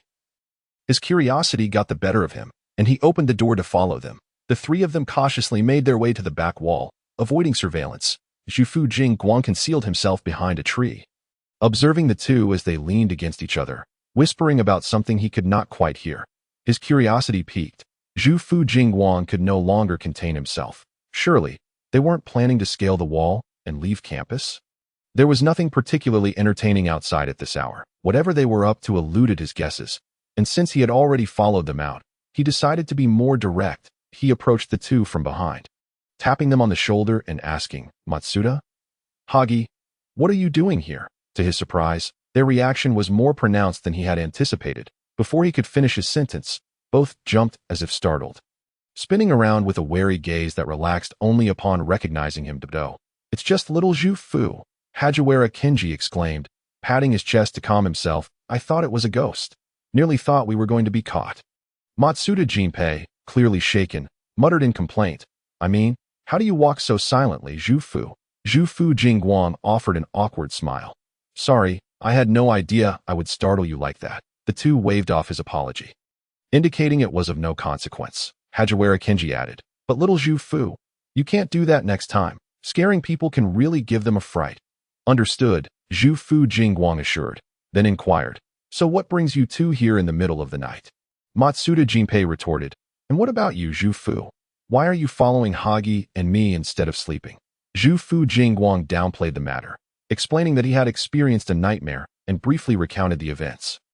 Hajiwara Kenji and Matsuda Jinpei nodded in understanding before exchanging knowing glances. Matsuda Jinpei subtly signaled to Hajiwara Kenji, who promptly pulled Zhufu Jingguang closer to him. "Little Zhu Fu, since you've seen us, from this moment on, you are our ally. You mustn't betray your brothers," Hajiwara Kenji declared mysteriously. Zhufu Jingguang felt a twitch at the corner of his eye, sensing he had unwittingly boarded a pirate ship. "What are you planning?" Hajiwara Kenji smiled slyly, lowering his voice to a conspiratorial whisper. "We are preparing for a major transaction right here." Matsuda Jinpei eagerly chimed in. "One that concerns our future," Hajiwara Kenji continued. "If this transaction is successful," Matsuda Jinpei finished, "our future will surely be bright and full of promise." Hajiwara Kenji looked expectantly at Zhufu Jingguang. "So little Zhufu, join us.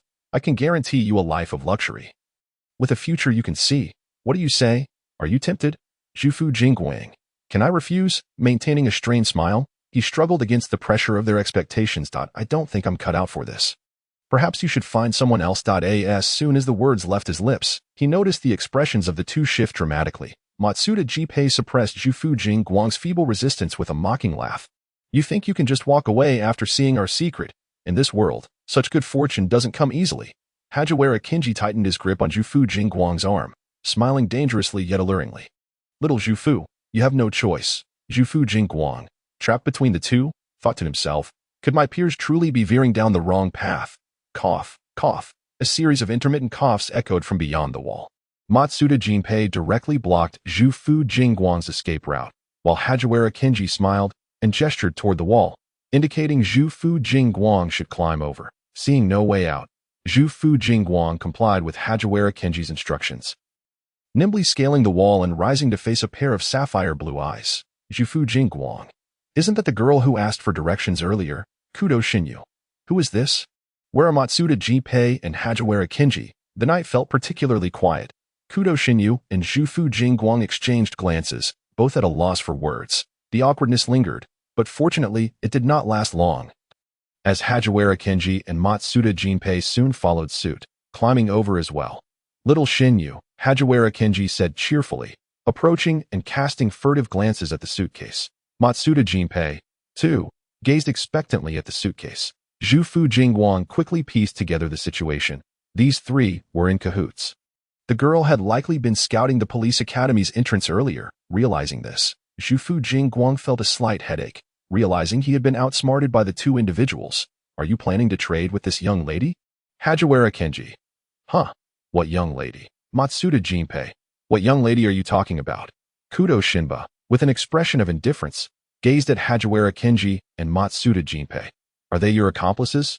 "How can you call them accomplices?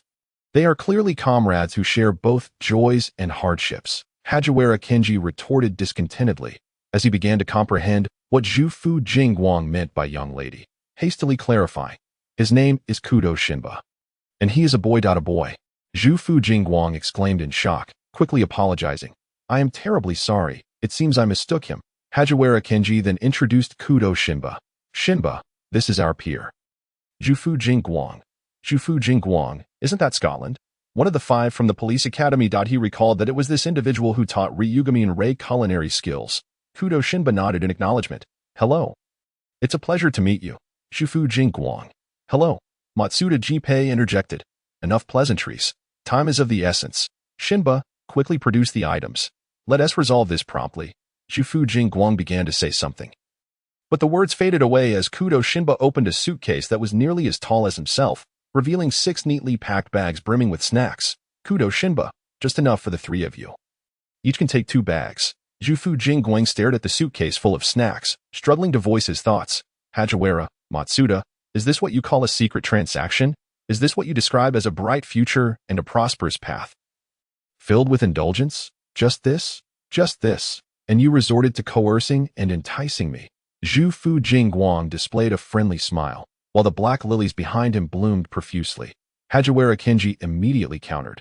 We have to stay here for a month before we can leave. How can we endure this? It is utterly intolerable. Do you think these are merely snacks? Of course not. They symbolize our yearning for freedom and our thirst for brightness. Before Zhu Fu Jingguang could respond, Kudo Shinba could no longer contain himself, hurling a bag of snacks at Hajiwara Kenji's face, growling in frustration. Will you kindly shut up? Everyone knows you're trapped in the police academy. Those unaware might think you've been incarcerated, yearning for freedom and brightness. You're a police officer, not a member of the underworld. Keep talking nonsense, and I swear I'll knock you out. Hajiwara Kenji, clutching the bag of snacks, fell silent in indignation, while Matsuda Jinpei chuckled gleefully from the side. Kudo Shinba, with a swift kick, urged, take your things and scram. Don't come bothering me again. Just seeing you all is enough to ruin my mood. Couldn't you have prepared these random items before school started? Hajiwara Kenji winked at Kudo Shinba. Doesn't this excite you, Shinba? Kudo Shinba shuddered at the thought, almost losing control and swinging the recently closed suitcase at Hajiwara Kenji. He shakily raised his hand to cover his startled heart, feeling his blood pressure soar, ultimately reaching his limit. Hagi, Wara, Ken, G, get lost. Thus, Hajiwara Kenji, along with the 2, hastily departed. Upon returning to the dormitory, Hajiwara Kenji, who had been holding back laughter all the way, buried his head in the blanket and let out a hearty laugh. Matsuda Jinpei sat on the floor, sifting through the items Kudo Shinba had brought, grumbling as he went. Hagi, how did you manage to anger that little brat again? What if he doesn't send us anything next time? Oh, Matsuda, don't you think Kudo Shinba's antics are quite amusing? Hajiwara Kenji suppressed his laughter. After all, Shinba often appeared too serious. It was only natural for a child to be more lively. Zhu Fu Jingguang pondered for a moment, recalling Kudo Shinba's furious demeanor, and asked, is it truly all right? He seems quite upset. Hajiwara Kenji waved his hand dismissively. It's nothing. We've known Shinba for a long time. He always gets particularly angry when he sees us, yet he has never actually hit us. After saying this, he leaned closer to Matsuda Jinpei. Wow, you brought a lot of stuff. Hajiwara Kenji glanced over and began beckoning Zhu Fu Jingguang. Come, little Zhu Fu, take 2 bags back with you. Zhu Fu Jingguang declined. No, I'll pass. Matsuda Jinpei, uninterested in further discussion, casually tossed 2 bags over. Take them. Zhu Fu Jingguang instinctively caught them, while Hajiwara Kenji smiled. That's more like it. We're allies now. Why be polite? Take them back and share with little Ryugami. Feeling a sense of relief, Zhu Fu Jingguang accepted. Then I shall not be polite. How ridiculous. Matsuda Jinpei remarked nonchalantly. Oh, by the way, that little rascal Kudo Shinba might have stashed some peculiar items in there. Be mentally prepared before you eat. Zhu Fu Jingguang. It doesn't sound like anything good. However, there was no need to worry too much. Hajiwara Kenji added thoughtfully. It's probably just exceedingly spicy, sour, or bitter that I noticed several foreign brands inside. So just be cautious of those. Zhu Fu Jingguang glanced at the snacks in his hands, his expression akin to that of someone staring at a ticking time bomb. Indeed, he had boarded a pirate ship, and now it seemed too late for regrets. A month passed in the blink of an eye, and the students had adapted to life at the police academy, finally receiving permission to go out or stay overnight. The phones that had been confiscated at the beginning were also returned. Upon hearing this news, Hajiwara Kenji and Matsuda Jinpei immediately reclaimed their phones, eager to share their joy with Kudo Shinba. However, beep beep beep he didn't answer. Ryugamin Rei shrugged, exasperated. Matsuda Jinpei, undeterred. Try again. During this month, the bond among the five grew stronger. Thanks to those bags of snacks, Ryugamin Rei and Ida K had become aware of Kudo Shimba's existence and were very eager to meet this bold little ally. Unfortunately, Shimba had been infuriated by Hagiwara Kinji, and although they had chatted over the phone during the month, he had refused to send any supplies again. Eventually, he hardly picked up the phone anymore. At such times, Matsuda Jinpei would persistently call again and again until someone answered, so, upon Matsuda Jinpei's request, Ryugamin Rei did not hesitate to dial again. Beep this time. The phone rang just once before being picked up. And Kudo Shinba's irritable voice blared from the phone. You curly-haired brat. If you don't give me a reasonable explanation today, don't expect to see tomorrow's sun. Matsuda Jinpei, the phone belongs to Hagi. And Ryugamin is the one calling. Why are you only scolding me, Kudo Shinba? Don't you know in your heart? Matsuda Jinpei was about to retort, but was effectively silenced by the combined efforts of Hagiwara Kinji and Zhufu Jingguang. Matsuda Jinpei looked incredulously at his childhood friend, his eyes reflecting utter disbelief at Hagiwara Kinji's betrayal. Hagiwara Kinji rubbed Matsuda Jinpei's delightfully curly hair, signaling him to listen closely to the sounds coming from the phone. The voice was somewhat distorted, faint winds could be heard, along with muffled curses and cries, and if one listened closely, the sound of police sirens could be discerned. Kudo Shimba was outside? Zhufu Jingguang. Is Shimba outside? Kudo Shimba responded. Yes, just out for a late-night snack. Ryugamin Rei. What is happening over there? It sounds quite chaotic. Ida-K. And there are police sirens. Well, someone has died. Kudo Shimba glanced up, his expression devoid of emotion as he observed the commotion before him. The police were currently inquiring about the situation. Upon hearing this, the five of them furrowed their brows in unison, with Hagiwara Kinji anxiously asking, What happened? Are you hurt? Matsuda Jinpei, little brat, your dad should be with you. Right? Oh, unfortunately, my dad took my mom on a trip around the world yesterday. Kudo Shinba replied lazily. Now it's just me and my little brother at home. As he spoke, he pulled over Kudo Shinichi, holding the phone up to him. Come, say hello to these brothers. Kudo Shinichi obediently chimed in. Hello, brothers. The five-person group. What kind of immense heart must these parents possess to abandon their child and embark on a journey around the globe? Kudo Shinba retrieved his phone once more. Well, it seems that the current situation is as follows. My younger brother and I, both left behind children, have ventured out for a meal and inadvertently become entangled in a convoluted and melodramatic love story, leaving us stranded in this restaurant with no way to return. By the way, would you like to hear this scandalous love tale? I can share it with you, but be prepared for a serious challenge to your worldview. The five-person group. If you put it that way, we are indeed eager to hear just how shocking this story is. Thus, all five expressed their keen interest. 3 minutes later, the five statues surrounding the phone collectively shattered. After a considerable pause, Hagiwara Kinji finally managed to mutter 4 words. Unprecedented and unparalleled. Matsuda Jinpei, at that moment, had lost his luster, wishing to curl up and hide in the embrace of his childhood sweetheart. Unprecedented. Jufu Kajimitsu found his beliefs teetering on the brink. This is utterly devoid of moral consideration. Akai Shuichi appeared dazed, resembling a despondent fish out of water. Indeed, this is truly unheard of. Ida K believed his ears were sullied, and his heart tainted. He desperately longed for a Natalie to soothe his fragile soul. This is utterly shocking. Finally, the five-person group reached a tacit conclusion. This is perverse. The protagonist of the story lay lifeless on the ground, and the suspects included his father, his sister's best friend, and her boyfriend. A luxurious selection of 4. The composition of individuals was straightforward. Yet the relationships among these 5 were rather intricate. The protagonist's sister was not his biological sibling. His true sister had gone missing at a Tinder age in an attempt to console his grieving wife. The father adopted a girl from an orphanage. Tragically, the wife succumbed to her sorrow a year later as the sister matured. She and the protagonist, her nominal brother, became romantically involved. Their childhood friendship blossomed into a heartwarming love story. However, something went awry, and the sister ultimately married her nominal father, becoming the protagonist's stepmother. Had the story concluded there, it might have been bearable.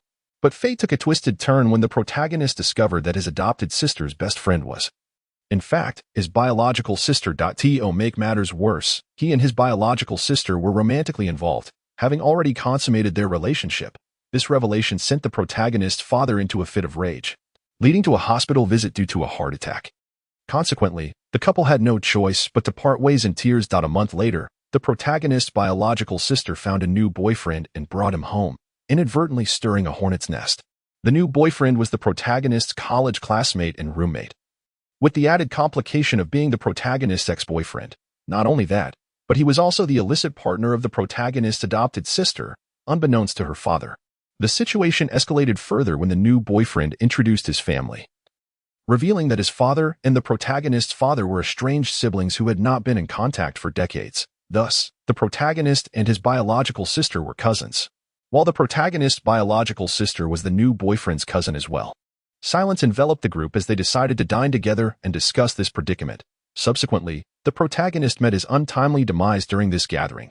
Kudo Shinichi reflected, "Well, this is an intricately tangled, chaotic, and melodramatic family saga.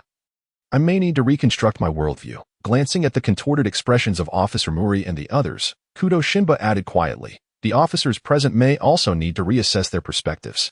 The five-person group chorused, "We too require this." Hagiwara Kenji, having finally deciphered the relationships among these individuals, felt that the world had gone awry. How could 4 out of 5 individuals be related by blood? Listening to the new revelations from the boyfriend, Kudo Shinichi hesitantly spoke, "No, it is that all 5 share a blood connection. The adopted sister is the biological sister of the new boyfriend, the child of the father's affair, who was later abandoned." The group's minds rebooted momentarily before crashing again. "You all are quite the entertaining family," Matsuda Jinpei remarked dryly. "So how exactly did they achieve this?" Jufu Kagemitsu responded, "Coincidence, perhaps." Akai Shuichi, skeptical, replied, "But this seems far too coincidental." Ida K suggested, "Hey, Shinichi, why don't you put the phone on speaker and bring it closer so we can hear the continuation?" Kudo Shinichi responded, "Counting the votes, you're the most persuasive no wonder you're the class leader." The remaining 4 gave the class leader a thumbs up and began urging Kudo Shinichi to move closer for their amusement. Gossip is an inherent trait of humanity, and indulging in scandalous tales is a delightful pastime. Although this particular tale is far from conventional, who among us would shy away from a juicy bit of gossip? Hagiwara Kenji implored. "Shinichi, you see, I've never asked you for anything. Consider this a request from your older brother to move closer." Kudo Shinichi thought back to someone who had asked him a month ago to bring supplies. Matsuda Jinpei added, "Shinichi, weren't you always keen on reassembling your computer? If you help out this time, I'll take care of the assembly." Kudo Shinichi noted, "I can assemble the computer, but I've been waiting on a few intricate parts that haven't yet been developed." Jufu Kagemitsu offered, "Is there anything you particularly enjoy eating, Shinichi? I can prepare something for you." Kudo Shinichi thought, "How devious of you, Kagemitsu." His interest piqued. Akai Shuichi interjected, Kudo Shinichi finally conceded, "All right. Stop persuading me. I agree." Akai Shuichi, being somewhat shy, blushed and murmured a thank you. However, with so many people around and the noise level high, he figured that turning on speaker mode might not yield the best sound quality. Thus, Kudo Shinichi opened a particular app on his phone, retrieved a small black pouch he had brought, rummaged for a moment, and produced a round listening device to hand to Kudo Shinichi, instructing, "Shinichi, find a way to attach this to Officer Muri." Kudo Shinichi, already adept at covert listening, managed to affix the device quite quickly. Kudo Shinichi then stealthily led Kudo Shinichi to a less populated area to conceal themselves. Kudo Shinichi, "All right, the listening device is set. Now let me adjust the equipment." The 5-person group, "Isn't this illegal?" Kudo Shinichi replied, placing the phone on speaker and leaving it there isn't much different from using a listening device. "Is it? Are you still interested in listening?" Akai Shuichi replied, "I am." Recalling that Akai Shuichi would later become a public security officer, having frequently traversed the boundaries of legality, Kudo Shinichi kindly reminded him, "You ought to get used to it." Akai Shuichi queried, "What do you mean? Did that imply he had engaged in such activities before?" His gaze flitted between Hagiwara Kenji and Matsuda Jinpei, questioning the caliber of individuals he had befriended. But soon, he dismissed the thought, as Kudo Shinichi had already set up the equipment. Now that it was in place, it could not be removed until they had finished eavesdropping on the gossip. "Calm down, Mr. Inoue." Officer Muri's voice, laden with exasperation, suddenly captured their attention. "Calm down? How can you expect me to remain calm?" Mr. Inoue, the new boyfriend, was seething that I'll repeat myself. "I did not kill him. Why would I? Am I insane?" Do you officers conduct your investigations so carelessly? Officer Muri responded, Mr. Inoue, we merely need you and these individuals to accompany us to the police headquarters to take a statement. We are not implying you are the murderer. Humph, you're clearly feeling guilty, interjected an elderly voice, interrupting Mr. Inoue's attempt at defense. Don't think I am unaware that you are still bitter about your breakup with Azu and are seeking revenge. Mr. Inoue retorted vehemently. You old fool. If it weren't for your meddling, would Azu have broken up with me? Furthermore, you forcibly married Shiraku, pressuring Azu to part ways with her. The elder replied. Azu never liked Shiraku. How can you claim that I forced her? Mr. Inoue shot back. That's a flimsy argument. The one who deserves punishment is clearly you. The elder scoffed. How laughable. As if you ever cherished Azu. You moved on with Shiraku right after the breakup and ended up with Azu's biological sister. Mr. Inoue shouted. You scoundrel. The five-member group wore serious expressions as Ryoji Takagami asserted. There's something off about this person, Inoue. Suguro Kajiki concurred, saying. He likely intended to kill that elderly man but either hesitated or was interrupted before he could succeed. Shinichi Kudo added, the police detected that the old man's medication was swapped for cyanide capsules. Kenji Hagiwara inquired, what was the cause of death for the victim? Shinichi replied, cyanide poisoning. Gunpei Matsuda remarked, it can't be that old man. That would be too obvious. It isn't Inoue either, considering he aimed to kill that disrespectful elder. Wataru Date noted, that leaves only those two girls that I suspect that the one deceived in matters of the heart is more likely. The other four nodded in agreement. Shinichi Kudo interjected, wait, none of these individuals were present at the scene, right? How can they deduce the murderer based on just a few statements? Among the five, he was only familiar with Kenji Hagiwara and Gunpei Matsuda. He hadn't heard the voices of the other three. He tugged at Shinichi Kudo's sleeve and whispered, Oniai-chan, are they all police academy students? They're impressive. Shinichi Kudo replied, yes, they are contemporaries of Hagiwara and Matsuda. I'll introduce you when I get the chance. However, such introductions were unlikely, for if Shinichi were to recognize Bourbon upon transforming into Conan, he would miss the opportunity to enjoy the dramatic moments. Especially the scene of Bourbon intimidating Conan. Unbeknownst to Shinichi, who innocently believed his brother's words, he nodded obediently. Eagerly anticipating meeting the other three. A faint smile graced Shinichi Kudo's lips as he ruffled Shinichi's hair. Reflecting, ah, my Navi little brother, so easily deceived. Meanwhile, Inoue and the elderly man continued their argument, with Officer Megure attempting to mediate. Ryoji Takagami rested his chin on his hand, murmuring, if it's the foster sister. What would be the method, and what evidence is there? Gunpei Matsuda expressed his frustration, TCH, it's really annoying not being at the scene. Is it too late to catch a cab there now? Shinichi Kudo replied, please, give it a rest. Hagiwara Kenji also sighed in resignation at his childhood friend's fanciful thinking. Matsuda, just stop. The police academy closes in less than half an hour. Not to mention that by the time we get there, the case might already be resolved. Even if it isn't, we wouldn't make it back to school in time. Matsuda retorted, we could climb the wall. Suguro Kajiki smiled, dispelling his fantasy. The patrol officer tonight is Instructor Onizuka. Matsuda exclaimed, what? He attempted to argue further. Can't we just not return? We're allowed to stay out overnight, right? Wataru Date countered. Where would we stay tonight? How many hotels are open at this hour? Or do you want us all to end up on the streets? Matsuda sought external help. Shinichi, can we stay at your house? Shinichi Kudo responded, sure, but my house is about an hour from your police academy. I recall your training starts at 6, which means you'd need to wake up at 4. Have breakfast, wash up, and leave by 4:30 to catch a cab in order to arrive before 6. Matsuda realized. That seems a bit early. Shinichi continued methodically. It's currently 9:42 p.m. If you take a cab now, you would likely arrive around 11. If the case isn't solved by then, gathering evidence and deducing the solution would conservatively take around 40 minutes, plus the time for taking statements, totaling about 2 hours. The police headquarters is half an hour from my house, so by the time everything is resolved, we would arrive home around 1 a.m., leaving you with a mere 3 hours of sleep. Do you still wish to come? Matsuda decided against it. Note. The author is somewhat incompetent, leading to a rather lackluster case narrative. Readers, if you can tolerate it, please do so. If not, I wish you find a story that suits your taste. These chapters primarily depict interactions with the five-member group, serving as a foundation for the protagonist to become familiar with the 4 early deceased individuals. Now, let us proceed with the main story. Matsuda fell into despair, wondering why it was so difficult to witness the scene.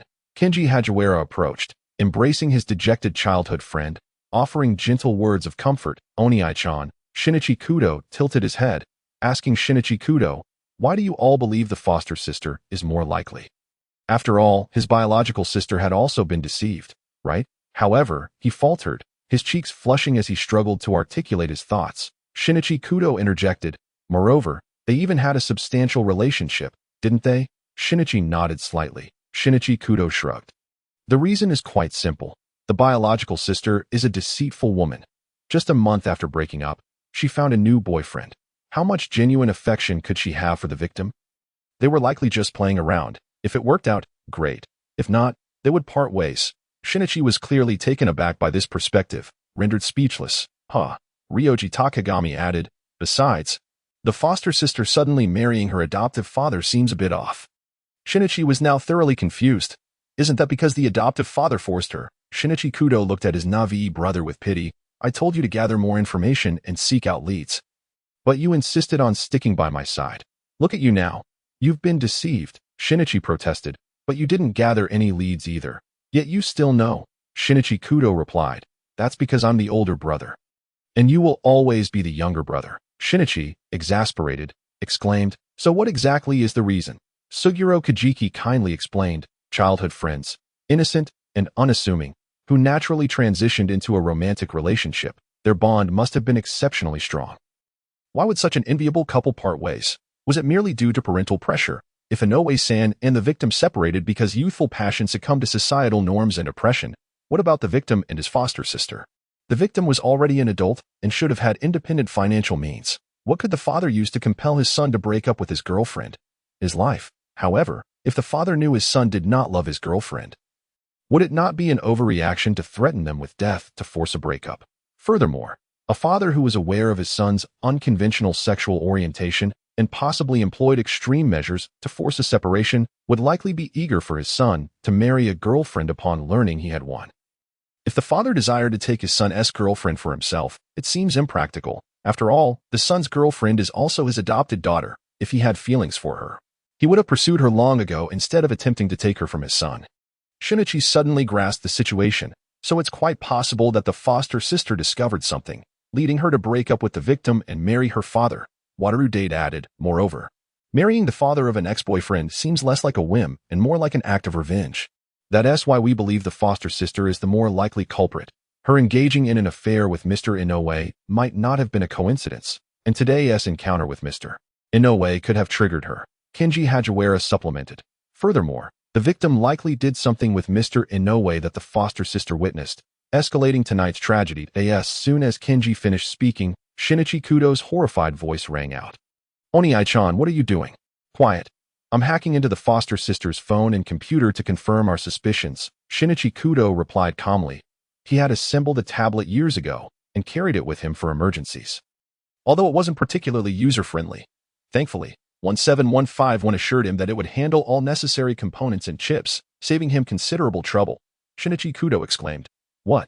5-member group? What did you just say you're doing? Matsuda shouted. Shinichi Kudo, invading someone's privacy is illegal. Shinichi Kudo remained unfazed, steady as a rock. Relax, as long as you don't report it, they won't find out. Even if you do report it, they won't have any evidence. Matsuda was momentarily taken aback, gnashing his teeth in frustration, and elbowed Kenji Hagiwara, angrily declaring, Kenji Hagiwara, you must take charge of this unruly child. If you don't manage him soon, he will ascend to the heavens. Kenji Hagiwara rubbed his painfully pressed chest and helplessly remarked, G-Pei, I wish I could intervene, but Shinba refuses to heed my words. He was equally troubled, yet felt utterly powerless. Aha, I found it. Before Matsuda Jinpei could erupt again, Kudo Shinba had already located what he sought, taking merely 3 minutes. Would you care to take a look? Though he posed the question, Kudo Shinba nonetheless sent all the materials directly to Kenji Hagiwara's phone. The 5 of them stared at the newly received document on Hagiwara's device, struggled for 2 seconds, and then silently chastised their own conscience, honestly extending their guilty hands to open the file. Within the document were chat records of a foster sister hiring a private detective to investigate Inoue, along with photographs of Inoue's daily life sent by the detective. A cursory glance revealed that this foster sister had been monitoring Inoue for an entire 3 years. She knew that Inoue was despondent after breaking up with the victim, ultimately spiraling into alcoholism and debauchery, flitting from woman to woman. Thus, her relationship with Inoue was a deliberate act on her part. Even the bond between her biological sister and Inoue was an intricate scheme orchestrated by the foster sister. The five also discovered a recent photograph saved on the foster sister's phone. Dated today, it was not sent by the private detective, but rather taken by the foster sister herself, depicting Inoue in a passionate embrace with a man. This man was presumably the victim. It seemed this was the catalyst that incited the foster sister to commit murder. Furthermore, they stumbled upon a chilling murder plot, targeting the victim, Inoue, her adoptive father, and even her close friend. She intended to spare none of them. This banquet was also her own orchestration. It was a premeditated act of murder. She envisioned executing these individuals during the banquet, right under the watchful eyes of the police. The five, along with Kudo Shinba, felt increasingly alarmed, cold sweat forming on their foreheads. This woman truly possessed a heart as cold as ice. Hoshikawa Haruka took a deep breath and declared gravely, "We must transmit this document to the police immediately." Kudo Shinba had no objections. "All right, I will hand it over to Officer Megure right now." Kagoro Akechi's temple throbbed, and he shouted, "Stop! You cannot go." This outburst left Kudo Shinba momentarily bewildered. Why not? He genuinely did not understand. Were they not supposed to hand over the evidence to the police? Why was this individual now opposing him? Matsuda Jinpei chastised coldly, "Kudo Shinba, why are you being so reckless? Do you have any idea how dangerous this woman is?" The penalties in Neon were quite lenient. With the death penalty practically non-existent, even if this woman were imprisoned, she would likely be released after around 10 years. She was narrow-minded, and if she discovered who reported her, not only might she plan an escape, but even if she patiently awaited her release, she would undoubtedly seek vengeance against those who thwarted her plans. At that point, Kudo Shinba would be in grave danger. Kudo Shinba blinked, realizing that they were concerned for his safety. But if that woman truly dared to take action, their worry should not center on him, but rather on her. Yet, it was quite surprising that these five would be willing to take the fall for someone they hardly knew. Kudo Shinba inquired, "But can you ensure that the document is transmitted without leaving a trace? If she discovers it, won't you be in danger?" Jifuka Kajimitsu chuckled. "We are quite capable. She cannot touch us. Moreover, we will soon be police officers, so she will undoubtedly think twice before attempting anything. How tender-hearted they all were." Kudo Shinba smiled slightly. "You needn't worry about sending it. I have already forwarded it." "What?" Kenji Hagiwara, uncharacteristically fired up, rebuked Kudo Shinba. "Do you have any idea what you are doing? Why are you being so disobedient?" Matsuda Jinpei had calmed down by this point and consoled Kenji Hagiwara. "It's fine. With our abilities, entering the police headquarters is a piece of cake, right? Besides, this little rascal is advancing quickly. By the time that woman is released, he will probably have graduated. Once she is out of prison, we will simply place this little brat at the police headquarters, ensuring he is always guarded. I refuse to believe anyone would dare act against us five in broad daylight." Hoshikawa Haruka contemplated the feasibility of this plan. "It is indeed possible." Kenji Hagiwara successfully regained his composure. "You're right. At the very least, we can keep watch. If that is the case, I might as well resign." Kudo Shinba's mouth twitched. "There is no need for such extremes. I am not so feeble as to require 5 gorillas as bodyguards. As the situation escalated into increasingly absurd territory, Kudo Shinba hastily interrupted their discussion. "Gentlemen, may I have a moment of your attention?" However, Matsuda Jinpei brazenly cut him off. "Do not speak. You have no right to interject." Kudo Shinba. "Fine. You hold yourself in such high regard. You won't allow me to speak, yet you are free to discuss at length. If the subject of your discourse were not me, I wonder if you would still be so vocal. Forget it. Do as you please. I shan't partake in your antics any longer." Kudo Shinba resolved to eliminate the problem at its root. In a couple of days, he would send someone to eliminate that woman once and for all. He would relish watching how these individuals would continue their commotion. Meanwhile, the five were engrossed in fervent discussions about Kudo Shinba's future safety. While Officer Megure was already utilizing the inexplicably appearing email on his phone to compel the suspect to confess and accept the consequences. Faced with this irrefutable evidence, the foster sister admitted that she was aware her foster brother did not harbor feelings for her. Yet, she had always believed that time would mend everything, since her foster brother had agreed to be her boyfriend. He must have had some affection for her. It was not until she found a photograph of him with an unfamiliar man in her foster brother's room that her perspective shifted. The two individuals in the photograph wore joyous smiles, leaving her perplexed as to who this man was. She brought the photo to her foster brother for clarification, but received only rage and scorn in return. This incident left her heartbroken, yet it intensified her curiosity about the person in the photo. One night, unable to sleep, she decided to get a glass of water from the kitchen, passing by her foster brother's room. She noticed light seeping through the crack of the door and, upon closer inspection, heard him weeping inside, murmuring in no way, "I'm sorry." Perhaps it was a woman's intuition, but she felt an inexplicable connection to this Inoue, a vague discomfort lingering in her heart. Thus, she inquired of her adoptive father regarding Inoue's identity, but he remained silent for a long while before simply telling her, "Don't ask." In that moment, she instinctively linked Inoue to the unfamiliar man in the photograph and hastily hired a private detective to investigate. As expected, she uncovered the events of that bygone era. It turned out her foster brother and Inoue were a same-sex couple who had been together since high school, when their relationship was exposed in college. Her foster brother's father, adhering to traditional values, vehemently opposed their union, even resorting to vile means of public shaming to force their separation. Consequently, Inoue developed severe depression, watching her once cheerful and loving partner reduced to a mere shadow of himself. Emaciated and despondent, her foster brother could no longer bear to be a burden and resolutely proposed a breakup, even moving out of their shared dorm.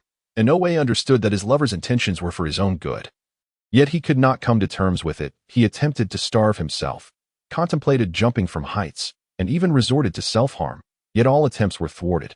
Eventually, Inoue's parents sought the help of several psychologists, spending over a year to guide him toward recovery. However, afterward, Inoue succumbed to alcoholism and a life of debauchery. His parents wished for him to find a woman, so he obliged, flitting from one woman to another as an act of retribution. Spiraling deeper into despair, the foster brother, too, sought the company of many women and cycled through numerous girlfriends, yet none could hold his interest. The foster sister could not accept this truth. She would rather her boyfriend simply not love her than face the reality that he was gay. Harboring feelings for another. On the day she uncovered the truth, she had a fierce argument with her boyfriend, even tearing their photograph in front of him, leading to several slaps exchanged before they ultimately chose to part ways. Yet, the foster sister was unwilling to concede. She insisted on marrying her adoptive father. Whether out of guilt or for other reasons, he acquiesced. However, she continued to harbor hatred for her foster brother, resentment toward Inoue for existing, bitterness toward her father for withholding the truth, and loathing for her close friend who was with her foster brother. She despised everyone. Therefore, she wished for all of them to perish. Why should she be the only one to suffer? It was utterly unfair. She would make everyone endure pain. She would ensure that all would pay the price for her once innocent love. The police took away the foster sister, who was both in tears and laughing maniacally. As the police car gradually receded from view, those present were momentarily speechless. Finally, the old man extracted a crumpled photograph from his pocket, the very picture that had been torn apart by the foster sister, which he had later picked up and painstakingly reattached. He handed the photograph to Inoue and said, "All these years, I have longed to express my sincerest apologies. My child, I understand that you have harbored resentment in your heart. But Akinori has never forgotten you. He loves you dearly. It was I, the wretched father, who destroyed the bond between you two. Do not blame him." Trembling, Inoue received the photograph, marred with cracks, yet the youth's smile remained radiant, just as it had been when they first met. Overcome with emotion, Inoue clutched the photograph and wept uncontrollably. He had once resented his lover's callousness. Countless nights had he dreamt of that indifferent face when the lover had ended their relationship. Pleading again and again, yet to no avail. Why had he been treated in such a manner? While reason allowed him to comprehend his lover's actions, his emotions refused to relent. Why must they part ways? After all these years of perseverance, why could they not overcome this hurdle? He relentlessly questioned himself, harboring a flicker of resentment towards his lover, but now he felt no hatred, no blame. So, could you possibly return? I truly miss you. Big brother, Kudo Shinichi gently inquired, gazing at the man who was nearly breathless from crying. What, then, is fairness? The betrayal of the foster brother towards the foster sister was unjust. The father's coercion to break up was unfair to the son. The malice directed at this same-sex couple by the world was inequitable, and even the law in Neon that allowed murderers to escape retribution was hardly just. Why did the abuser remain alive while the victim perished? Is this truly fair? Shinichi, nothing in this world is absolutely fair. After all, even human hearts lean towards partiality. Kudo Shinobu replied softly. Humans differ from machines. Machines are governed by fixed programming, while humans possess emotions that are free, complex, and ever-changing. Therefore, One cannot define absolute fairness. One can only delineate relative fairness from a certain perspective.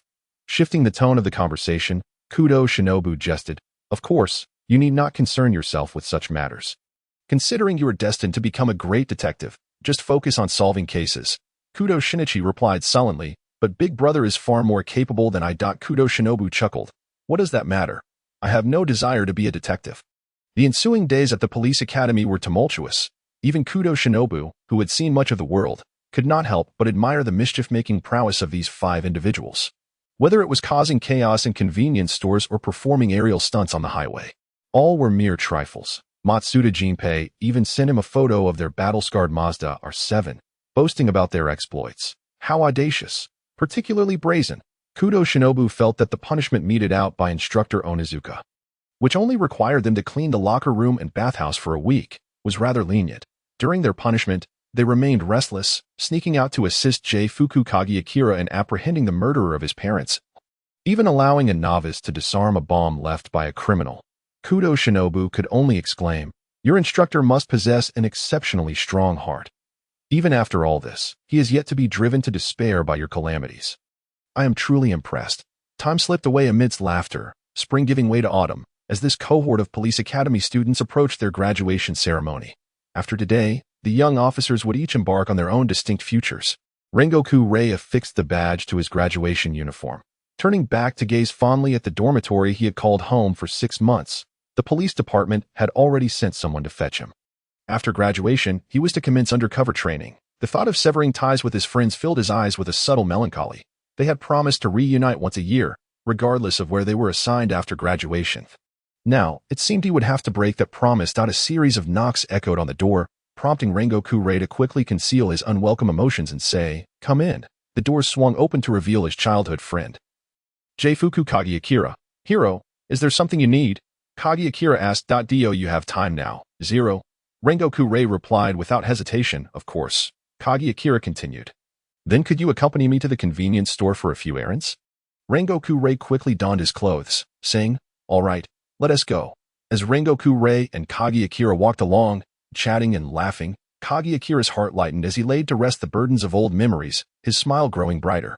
Just before they could exit the dormitory, they were called back by a voice. "Zero, Hiro." Upon turning, they saw Matsuda Jinpei approaching. "Where are the 2 of you off to?" Rengoku Rei answered, "Hiro wanted to take care of something at the convenience store, so I'm accompanying him." Matsuda, having nothing else to do, immediately chimed in, "Then I'll join you." Once the 3 emerged from the convenience store, they ran into Idita Kei and Hajiwara Kenji, who had been waiting for them. Hajiwara exclaimed, "Hey, you 3, where have you been wandering off to?" Idita added, "The ceremony is about to begin." Rengoku Rei apologized, "Sorry, we're on our way." Hajiwara, observing the trio rushing toward them, complained, "Shinobu just called and scolded me." He had spent a long time convincing Kudo Shinobu to attend their graduation ceremony, having arranged to meet at the school gates, yet now they were late, earning himself a reprimand. Idita remarked, "What a delay. After all, both Rengoku and Kageakira are here too." Hajiwara teased, "It seems they've both been influenced by Jinpei." Glancing at the time, he urged, "Quickly, we must hurry. If we don't, Shinobu will be even angrier." Idita called out to the 3, "Time is of the essence. Don't say I didn't warn you." Shinobu was quite furious earlier, and being late to the graduation ceremony is no trivial matter. The 3 responded in unison, "Understood." At the entrance of the police academy stood a large sign reading, "Congratulations, Police Headquarters Academy, Graduation Ceremony." Kudo Shinobu stood beside this sign, his expression impatient. At that moment, 2 girls with backpacks rushed over, one of them calling out, "Wait for me, Mawako." Kudo Shinobu's attention was drawn by the shout. He looked up to see the short-haired girl, referred to as Mawako, standing before the familiar Mazda R7 parked at the school gate. Gazing intently at the vehicle, she couldn't help but reach out to touch it, thinking to herself, "This car resembles my father's." Mawako, the long-haired girl, cautioned, "Don't touch that, or you'll get scolded. As if a prophecy. The moment her words left her lips, Matsuda Jinpei shouted angrily, "Hey, you 2 college girls, don't touch that car with your dirty hands." The girls jumped in surprise, stammering their apologies. "Why yes, we're sorry." Matsuda continued to admonish, "We just repaired that car, if you scratch it." Yet before he could finish, he was interrupted by Hajiwara, who pushed Matsuda aside, soothingly saying, "It's all right, ladies. Police officers don't yell at citizens." He then turned to the two girls. "I sincerely apologize for the trouble." The two girls responded, "It's no problem, really." Kudo Shinobu, standing behind Hajiwara and Matsuda, interjected, "Did you not see me standing here?" Upon hearing that familiar voice, both Hajiwara and Matsuda froze. They had approached the entrance of the school, where a corner concealed Kudo Shinobu, who had been waiting for them, his frustration palpable. The two exchanged awkward chuckles, only to meet Kudo Shinobu's piercing gaze. Matsuda quickly deflected. "It was Hiro who insisted on going to the convenience store. It has nothing to do with me." Kudo Shinobu raised an eyebrow. "Hiro, is it? Zhufu Jingguang?" Matsuda Jinping nodded vigorously, exclaiming, "Indeed, indeed." Kudo Shinha wore a deathly smile. "What does his errand have to do with you? Why couldn't you arrive earlier?" Matsuda Jinping was at a loss for words. How was he supposed to respond? The truth was, he was causing a ruckus. Should he really say they were brothers, sharing both fortune and misfortune, and thus should all arrive late together? Surely that would lead to a beating, right? The two girls, having just witnessed the fierce person who had yelled at them moments ago, now appeared like a child who had committed a misdeed, their heads hanging low, not daring to utter a word. Both somewhat astonished. "Hey, never mind that. The ceremony is about to commence." Idakao's words faltered as he spotted the ferocious child standing before Hajiwara Kinji and Matsuda Jinping, Shinha. Although he had spoken to Kudo Shinha over the phone, he had never met him in person. He knew Kudo was waiting for them at the police academy's entrance, yet he still felt uncertain. Kudo Shinha matched the mature-looking man before him with Idako and politely nodded. "Brother Ida, I am Kudo Shinha. It's a pleasure to meet you." Idako let out a hearty laugh, bending down to ruffle Kudo Shinha's hair. "Hello, little Shinha. I've been eager to meet you. Come on, let's hurry inside." At that moment, Zhufu Jingguang also rushed over. "Only 10 minutes left. Where's little Shinha?" Shielded by Idako, Kudo Shinha stepped forward. "Jingguang, good to see you again." Zhufu Jingguang smiled. "Good to see you too, little Shinha." Idako scooped Kudo Shinha up and dashed toward the school. Run, run. We'll talk after the ceremony." The remaining three hastily followed. The somewhat lagging Ryuzero paused before the two girls. "Do you both wish to become police officers?" "Huh." Ryuzero smiled. "If you do, you can come and take a look. We are holding our graduation ceremony today. As long as you possess a sense of honor and duty, determined to protect the citizens of this nation." With that, he too ran into the school. Unbeknownst to him, his words greatly moved me and Z. "Congratulations on your successful graduation. From now on, you will encounter numerous challenges that I hope you can adeptly apply the knowledge and skills acquired during your time here to ensure the safety of the populace. Allowing the citizens to feel secure at all times. Reflect on what more you can do for the public and take proactive measures, for not all jobs are glamorous. Most positions are humble and inconspicuous." Ha. Why, then, was he here listening to the lengthy discourse of the police academy leaders? Kudo Shinha thought, feeling out of place among the sea of uniformed graduates, dressed in a hoodie and jeans. He wondered how these 5 individuals had managed to convince instructor Onizuka to seat him in the front row with them. Did they think he wasn't conspicuous enough? He sensed the leaders speaking had cast several glances in his direction. Kudo Shinha bit down hard on the candy Zhufu Jingguang had bought for him at the convenience store, contemplating how to give these 5 a good thrashing. By the way, little Jinping, where did the 3 of you go in uniform just now? Hajiwara Kinji, uninterested in the leader's speech, turned to speak with Matsuda Jinping. Matsuda Jinping replied, "Oh, Hiro wanted to send a letter to his brother and wanted to include a photo. So I accompanied Zero to take the picture." Zhufu Jingguang chimed in. "That's right, the photo with the police hat. Don't worry, I took off the decoration we wore during the ceremony." "Your brother?" Kudo Shinha recalled something, inquiring, "Jingguang, is your brother the Zhufu Gaoming police officer from Nagano?" Zhufu Jingguang appeared somewhat surprised. "You know my brother, Shinha." Although they had mentioned during their phone call that they had helped Zhufu Jingguang capture the murderer of his parents, they rarely discussed his childhood experiences and had never mentioned he had a brother who was a police officer in Nagano. Kudo Shinha pondered before responding, "I suppose I do know him. A year ago, I was on a trip to Nagano with my neighbor when a kidnapper targeted me." Matsuda Jinping interjected, "Wait, how did you know you were being targeted?" Kudo Shinha replied, "He sent me a threatening letter. I don't know if the criminal was genuinely foolish or just pretending, but he said if I dared to report him, he would kill me, so I reported him anyway." The group collectively widened their eyes in astonishment. "Huh, When the police arrived, they first inquired about my situation and then assigned an officer to protect me. That officer was Zhufu Gaoming. Kudo Shinichi recalled, however, although Officer Gaoming was highly intelligent, his physical skills seemed lacking. Zhufu Jingguang responded with a hint of resignation, "Yes, my brother's physical skills are indeed not very good." When he had visited Nagano to see his brother, he had heard Gao Ming complain about this issue more than once, always glaring at him with an expression that suggested he wished his brother would do better. Kudo Shinichi said, "That's why Officer Gao Ming ended up getting injured." Zhufu Jingguang was taken aback. "My brother was injured."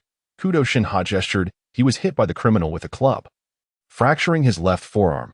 He was in a cast for several days." Zhufu Jingguang's smile suddenly took on a dangerous edge, as if he were ready to have a serious talk with that kidnapper. "This is something my brother has never mentioned to me."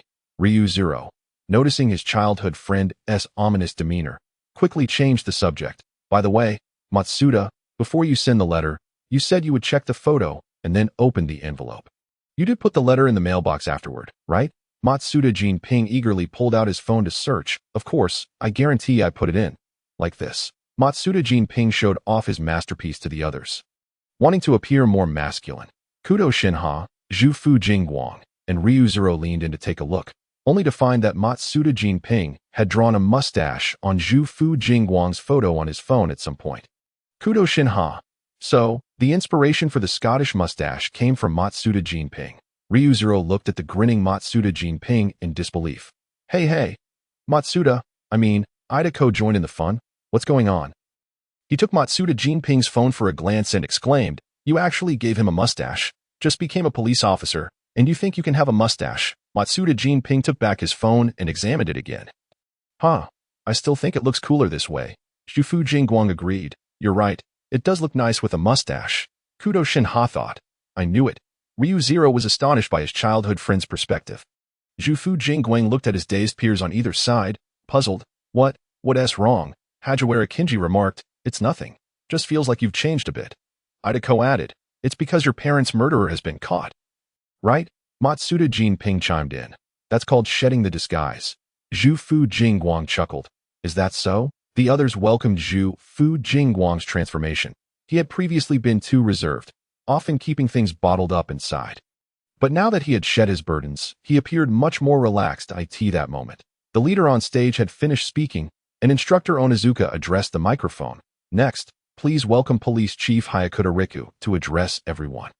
The target of their teasing immediately shifted. Hajiwara Kinji exclaimed, "Hey, Jinping, this is your golden opportunity." Idako recalled, "I remember you said you came to the police academy to take down the police chief. Didn't you?" Zhufu Jingguang was shocked. Really? Ryu Zero, relishing the unfolding drama, urged, "Hero, class monitor, quickly hold Matsuda back. This guy might actually do it." "Am I an idiot?" Matsuda Jinping replied proudly, "Of course not. I'm not a child." He then relaxedly leaned back against his chair. The other four shot him incredulous looks. "You're just a kid." After the graduation certificates were awarded, the five of them took many photos together with Kudo Shinichi at the police academy.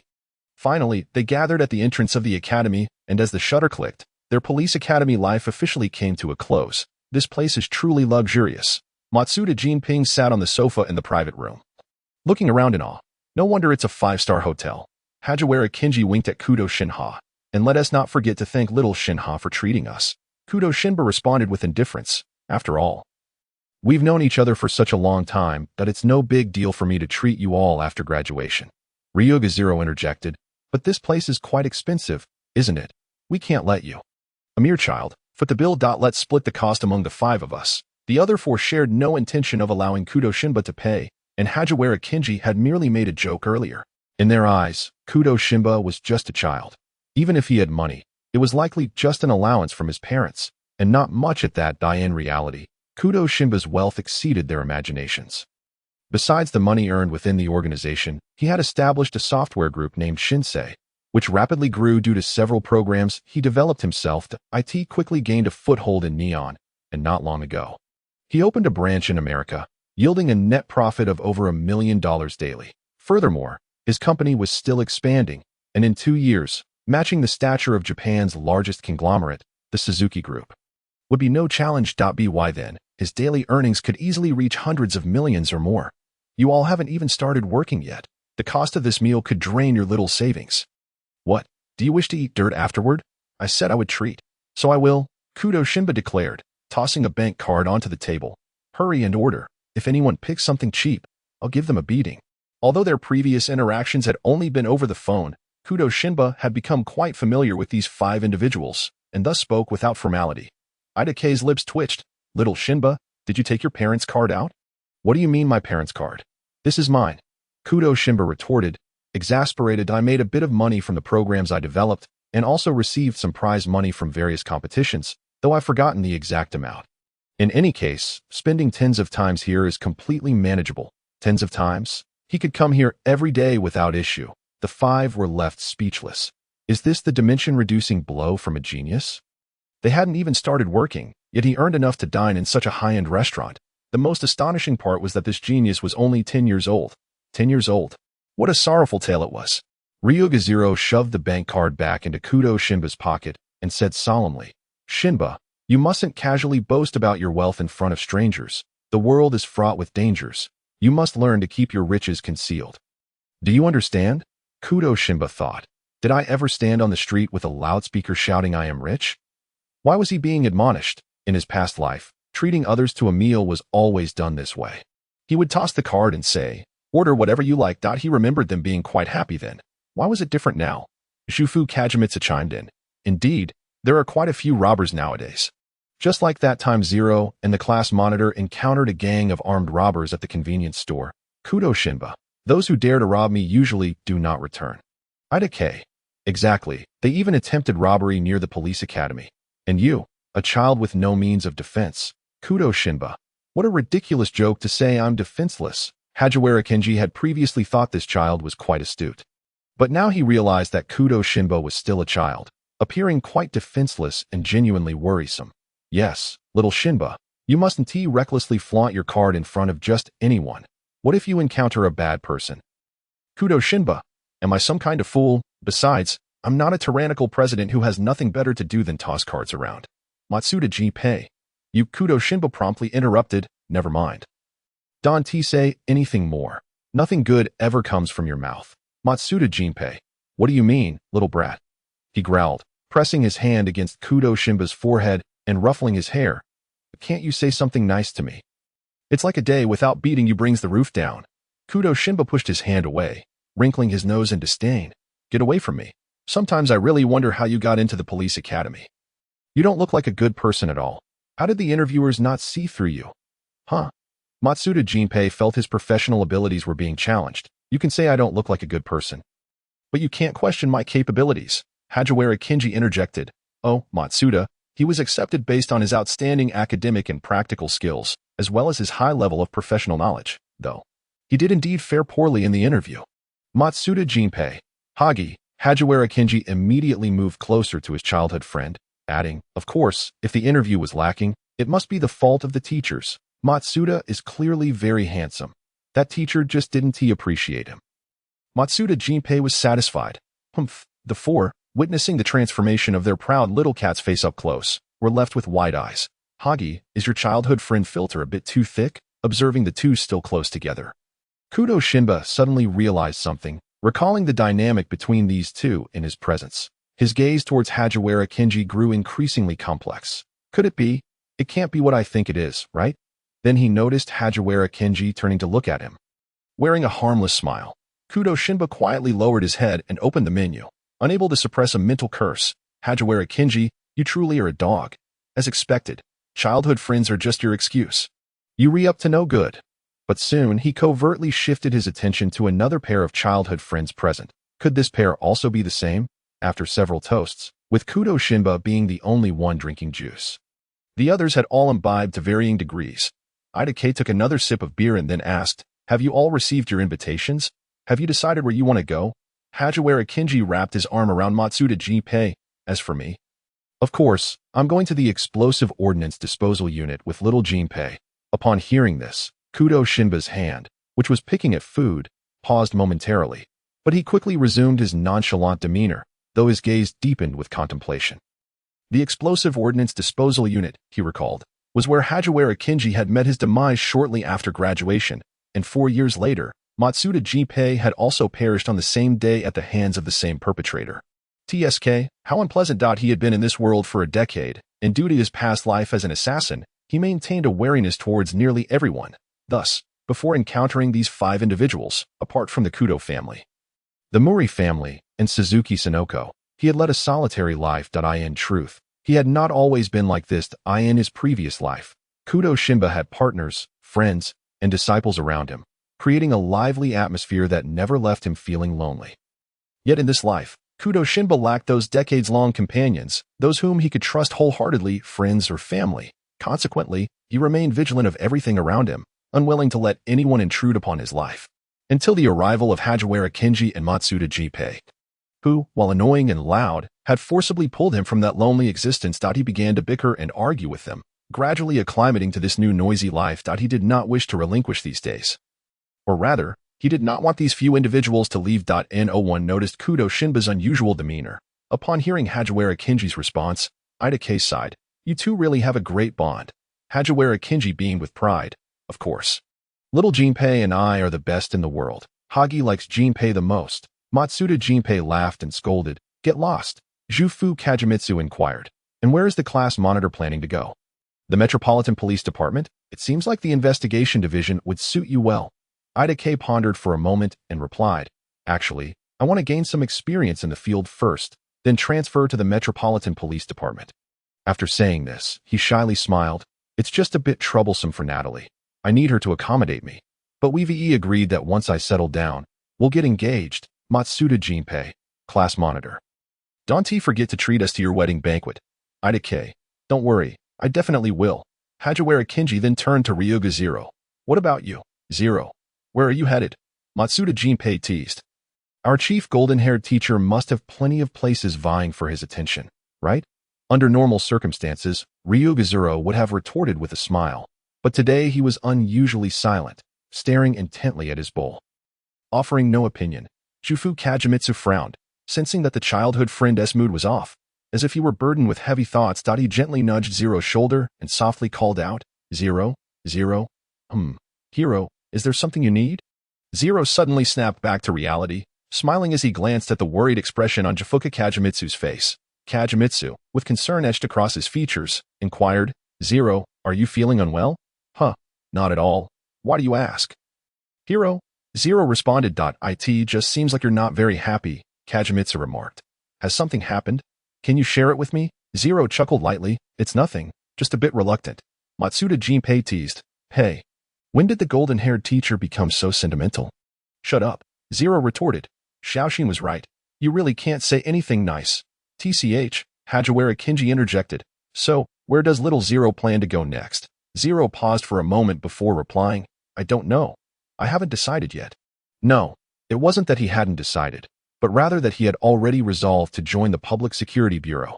Kudo Shinba observed Zero's somewhat unnatural demeanor and surmised that he had likely already negotiated with the police department. Preparing for undercover training. Suddenly, he felt a wave of irritation wash over him. Aware that speaking too much could lead to mistakes, Zero quickly redirected the conversation to others, asking, What about you, Hero? Where are you planning to go? Well, I haven't thought it through either, Kagemitsu admitted, looking conflicted, but I want to be with Zero, wherever Zero goes. I will follow. Zero chose not to respond, merely offering an awkward smile that he certainly didn't wish for Hero to follow him into that unknown organization as an undercover agent. I'll step outside for a moment, Kudo Shinba stated as he picked up his phone and exited the private room. After settling the bill, he didn't rush back but instead lingered on the stairway landing.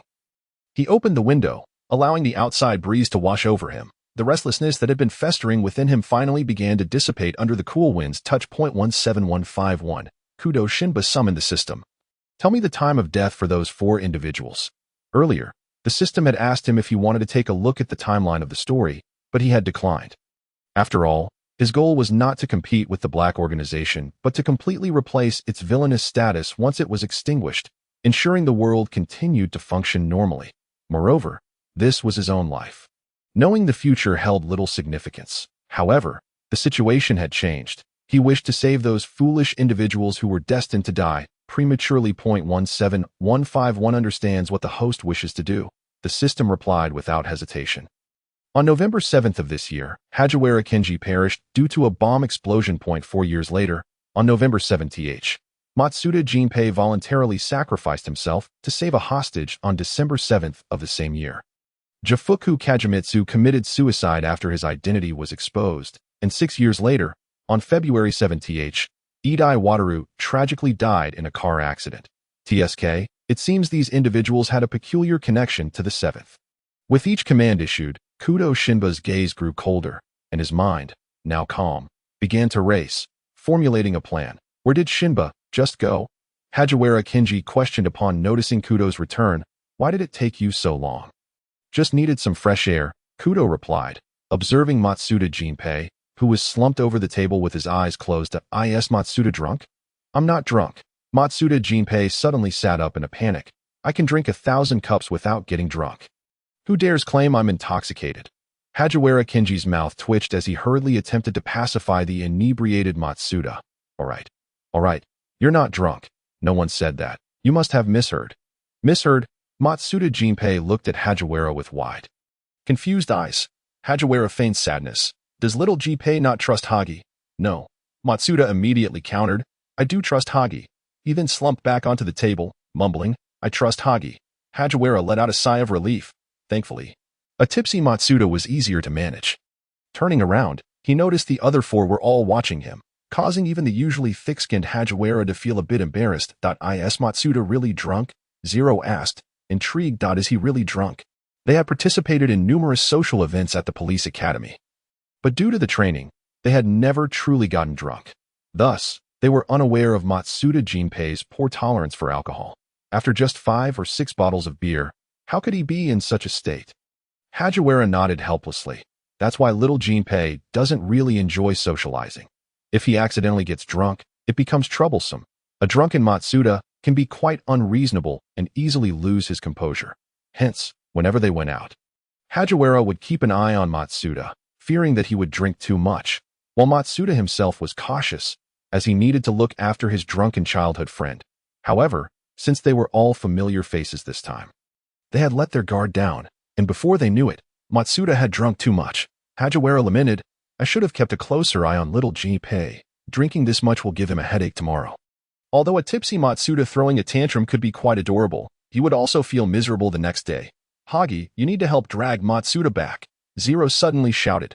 Hajiwara was startled and instinctively turned around, only to find his childhood friend had somehow made his way in front of Kudo Shinba, still wearing a questioning expression. Hajiwara quickly approached and pulled Matsuda away. Little Jinpei, stop messing around. We need to go home with Hagi.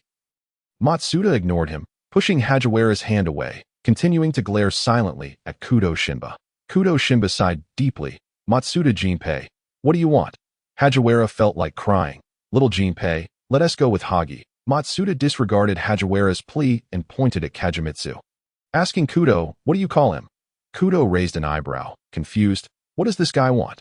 When Matsuda pressed for an answer again, Kudo replied, Kagemitsu, what about him? Matsuda pointed at 0.0 to Matsuda, then pointed at Idai Wataru. And him? Wataru. Kudo face-bombed. Matsuda? What kind of nonsense are you pulling? Matsuda earnestly pointed at himself, asking seriously, why don't you call me bro? Huh? Kudo and the others were taken aback that I asked that. Just that? Kudo rolled his eyes but still readily complied, calling out, Jinpei bro after all, calling someone bro was like calling them dad. Besides, he was indeed younger than them, so it wasn't a loss. Satisfied, Matsuda ceased his antics. Subsequently, Hajiwara found himself with a clingy childhood friend who refused to let go. Hagi, Hajiwara was overwhelmed, thinking, little Jinpei is so adorable. Hagi was almost dizzy from the cuteness. As Hajiwara dragged his precious prize back to their lair, he unabashedly snuggled up to Matsuda, saying, Jinpei-chan, Hagi is here. The other 3 in the group regarded the clingy Matsuda with curiosity. Zero boldly reached out, mischievously tousling Matsuda's curly hair, which appeared to have an incredibly pleasant texture and indeed felt fantastic. In retaliation, Matsuda swiped at Zero's hand, baring his teeth in a fierce manner, demanding, what are you doing, you blonde brat? Zero, undeterred, shot back. Oh, you can still recognize people. His words successfully provoked Matsuda, who lunged at him, growling, you want to fight, you blonde brat? Zero defiantly replied, curly-haired brat. Do you think I'm afraid of you? Hajiwara quickly intervened, blocking Matsuda from charging forward. Little Jinpei, calm down. Zhu Fu Jingguang embraced his childhood friend, who was ever so eager to stir up trouble, and exclaimed, Zero, could you not be so restless? A glance was exchanged between Jiang Guoling and Matsuda Jinping, leading them to turn away in unison, both huffing in disdain. Hajiwara Kinji remained silent, as did Zhu Fu Jingguang. Once again, these two were at it. Kudo Xinu remarked, You two certainly share a peculiar kind of synergy, albeit an odd one. He turned to ask De Hang, Brother Hang, do they behave like this at school as well? De Hang, leisurely sipping his beer, replied, Yes, they've grown accustomed to it. Kudo Xinu fiddled with his phone, his gaze inadvertently sweeping over Jiang Guoling's somewhat melancholic profile as he mentally rehearsed the feasibility of his plan. He had just instructed his subordinates to leak a fabricated itinerary of Nightmare to the Italian mafia. After all, he was Nightmare. How could he possibly place himself in harm's way? Nevertheless, the incompetence of the mafia had become quite irksome after a failed attempt to collaborate with him. They had harbored resentment and spent the past 2 years tracking his movements. Yet, how could they pinpoint his whereabouts so easily? When they failed to capture him, they resorted to taunting him on the dark web. Although these provocations posed no real threat, they were undeniably vexing. Kudo Xinu had long sought an opportunity to deal with them. Conveniently, he required a justifiable reason to engage with the organization clad in black. In the end, it mattered little who dealt the fatal blow. It was best to pave the way for it. He intentionally disseminated information to suggest that the mafia had been watching Nightmare for quite some time, assuring them that they would not let this rare opportunity slip by. After all, in their eyes, Nightmare was merely an inconsequential hacker without connections or power, hardly a cause for concern. That latter remark was a deliberate jab aimed at irritating him, though they likely held that belief as well. Were it otherwise, they would not be so brazenly active on the dark web. Following the release of this information, Kudo Xinu had Gu Jiao masquerade as him. Meandering through Italy. No one had seen Nightmare's true face, thus, a mix of half-truths and fabrications would suffice to convince them. After enduring a chase from the mafia, he would then seek assistance on the dark web at a strategic moment, prompting the organization in black to reach out to him. Previously, they had sought to discuss collaboration, but he had dismissed them without a second thought. Had he feigned hesitation in his refusal, things need not have spiraled into such complications.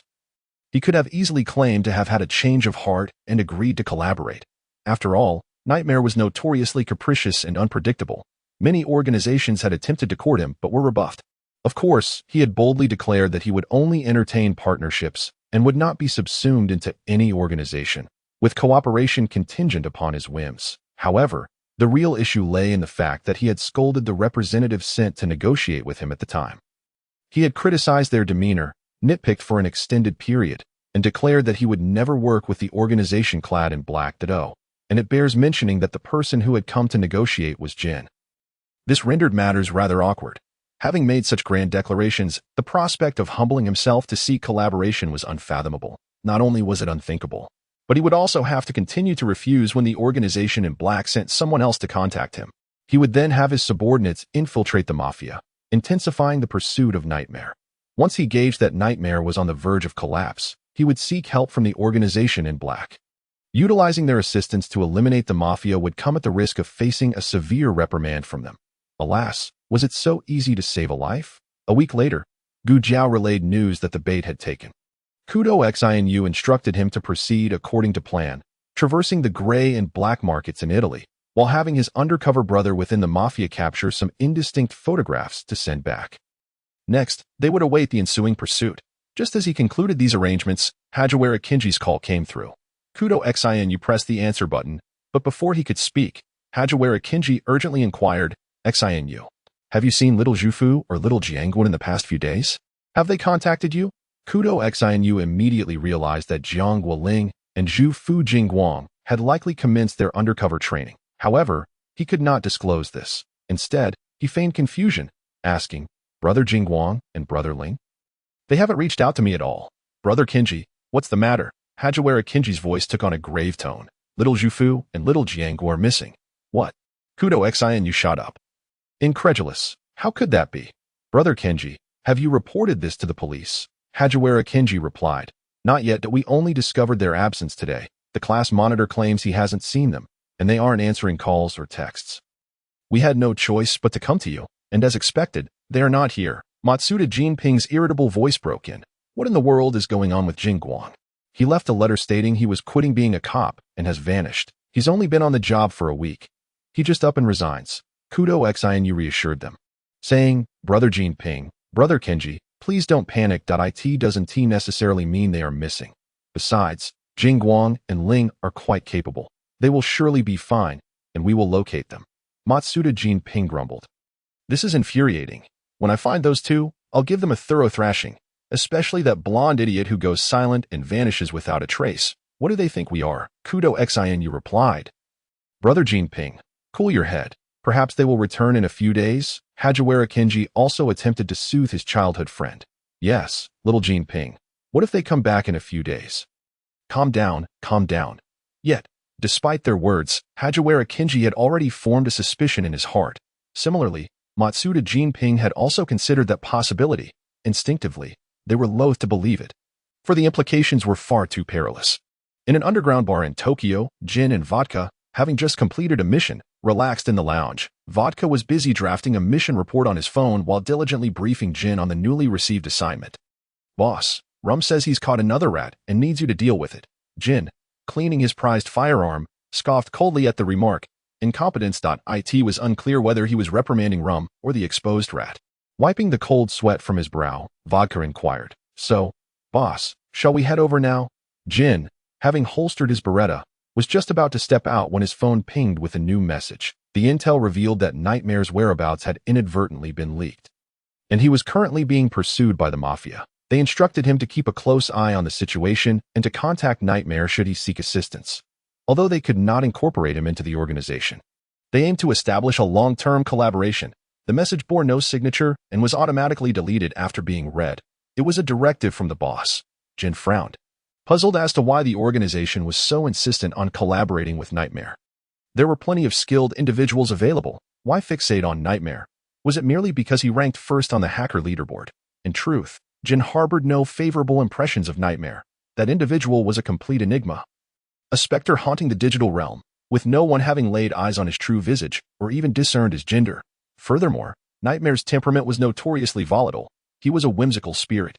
Jin doubted that such a person would agree to a long-term partnership with the organization, especially given the disdainful attitude Nightmare had displayed during their last interaction that he had never regarded the organization with any seriousness. However, this was the boss's command, and he could not refuse. Securing a collaboration would be ideal. If not, there was little he could do. He had contemplated forcibly extracting Nightmare and coercing him into joining the organization, but the elusive nature of the man thwarted those plans. The slightest hint of trouble, he would vanish without a trace, and his unparalleled hacking skills made his disappearance all too common. Boss? Vodka ventured cautiously, sensing Jin's disquiet. Is there a new task at hand? Jin replied, Indeed, Nightmare is being pursued by the Mafia. The boss has instructed us to monitor his movements. Nightmare? Vodka exclaimed, startled. Wasn't that the same brat who had been thoroughly berated by the boss last time? He was being chased. That couldn't be right. Who could possibly track his whereabouts? Vodka incredulously remarked that they had searched for him for so long without success. Jin scoured the dark web and discovered that Nightmare was identified after the failed assassination of the son of a Mafia boss. Indeed, there had been a prolonged exchange of insults between the Italians and Nightmare on the dark web. Given Nightmare's vengeful nature, it was entirely plausible that he would undertake the assassination of the boss's son. However, it seemed he was merely a desk-bound individual, lacking the skills necessary for such a task, and it was utterly foolish for him to be discovered by that incompetent group, just as Kudo Shinichi was at home pondering his plans. He suddenly sneezed. Damn, who was cursing him? He squinted and marked an X on the calendar.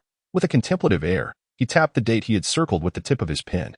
Today was November 6th. And tomorrow marked the anniversary of Hajiwara Kenji's tragic demise. Initially, he had contemplated simply shooting the two criminals to save time and effort. Yet, as he stepped outside with a sniper rifle, intending to turn his thoughts into action, a bolt of lightning struck directly at him. The sky was clear, and the pit below was unfathomably deep. Kudo Shinichi and the damned pit locked gazes for a few seconds before he lifted his foot. The heavens began to crackle with electricity. In that moment, Kudo Shinichi pivoted on his toes and decisively returned home. 17151. Host. One of the bombers has been classified by the system as a special supporting character. The hostage situation involving 12 million civilians and the Halloween bride was instigated by him, so he cannot log off for the time being. Kudo Shinichi. Was this insufferable world consciousness truly so obstinate? In other words, he could save people, but he could not alter the plot? 17151 meekly explained. Host. It's not that it cannot be changed, but rather that it cannot be butterflied, and this applies solely to special plot lines. Theatrical versions and the main storyline. Damn it, that's absurd, he muttered. He understood the theatrical and main storyline, but what in the world constituted a special plotline? How was he to discern which was which?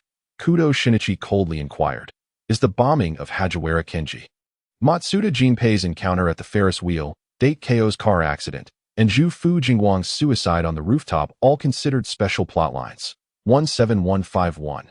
Yes, host. According to data analysis, the deaths of the other 4 members of the police academy's 5-man team greatly impact the character of Akai Shuichi, promoting the development of Amuro Turu's personality, thus qualifying as a special plotline. Kudo Shinichi, on what basis do you determine your special plotlines? 17151. Any plot that propels the main storyline or significantly affects the main and important supporting characters is classified as a special plotline. Kudo Shinichi. So if I alter the plot, it equates to influencing the world's trajectory. The world consciousness won't strike me down. 17151. Let me put it this way. The reason Akai Shuichi and Amuro Turu are referred to as cheat characters is due to their strong protagonist aura, which is protected by the world consciousness. However, your current villain aura is even stronger than theirs, second only to the world as chosen one, Idagawa Conan Kudo Shinichi. As long as you do not butterfly this part of the plot, the world consciousness will only offer you more protection. If that were the case, then Hajiwara Kenji must go to the bomb disposal site, Matsuda Jinpei must ride the Ferris wheel, Zhu Fu Jingwang's identity must be exposed, leading him to confront Akai Shuichi on the rooftop, and Date Ko must also pass through the accident scene. Was this the world consciousness's last stubbornness? The plot could change drastically, but the process must remain intact? Fine, he understood that if he could not take the special route, he would simply take the conventional 1. November 7th. Residents from street number 1 to street number 3 in Kamiyama Town had completed their evacuation. Currently, traffic control was in effect for ordinary vehicles within a 1-kilometer radius of the first scene. Matsuda Jinpei cut the last wire, signaling to the awaiting team members behind him, who instantly breathed a sigh of relief. The explosives at the first scene had been dealt with, and they were now escorting Captain Matsuda to the second site. The police station called all units. This is the police station calling all units. The traffic control at the first scene, Suwa Heights, will be lifted at 10:35. Additionally, traffic control will remain in effect at the second scene. The Ase Villa Square. As for areas beyond the traffic control perimeter, suspicious individuals and vehicles have been questioned. End of report. At the second scene, the Ase Villa Square. Police were using loudspeakers to evacuate residents and maintain order. Attention residents.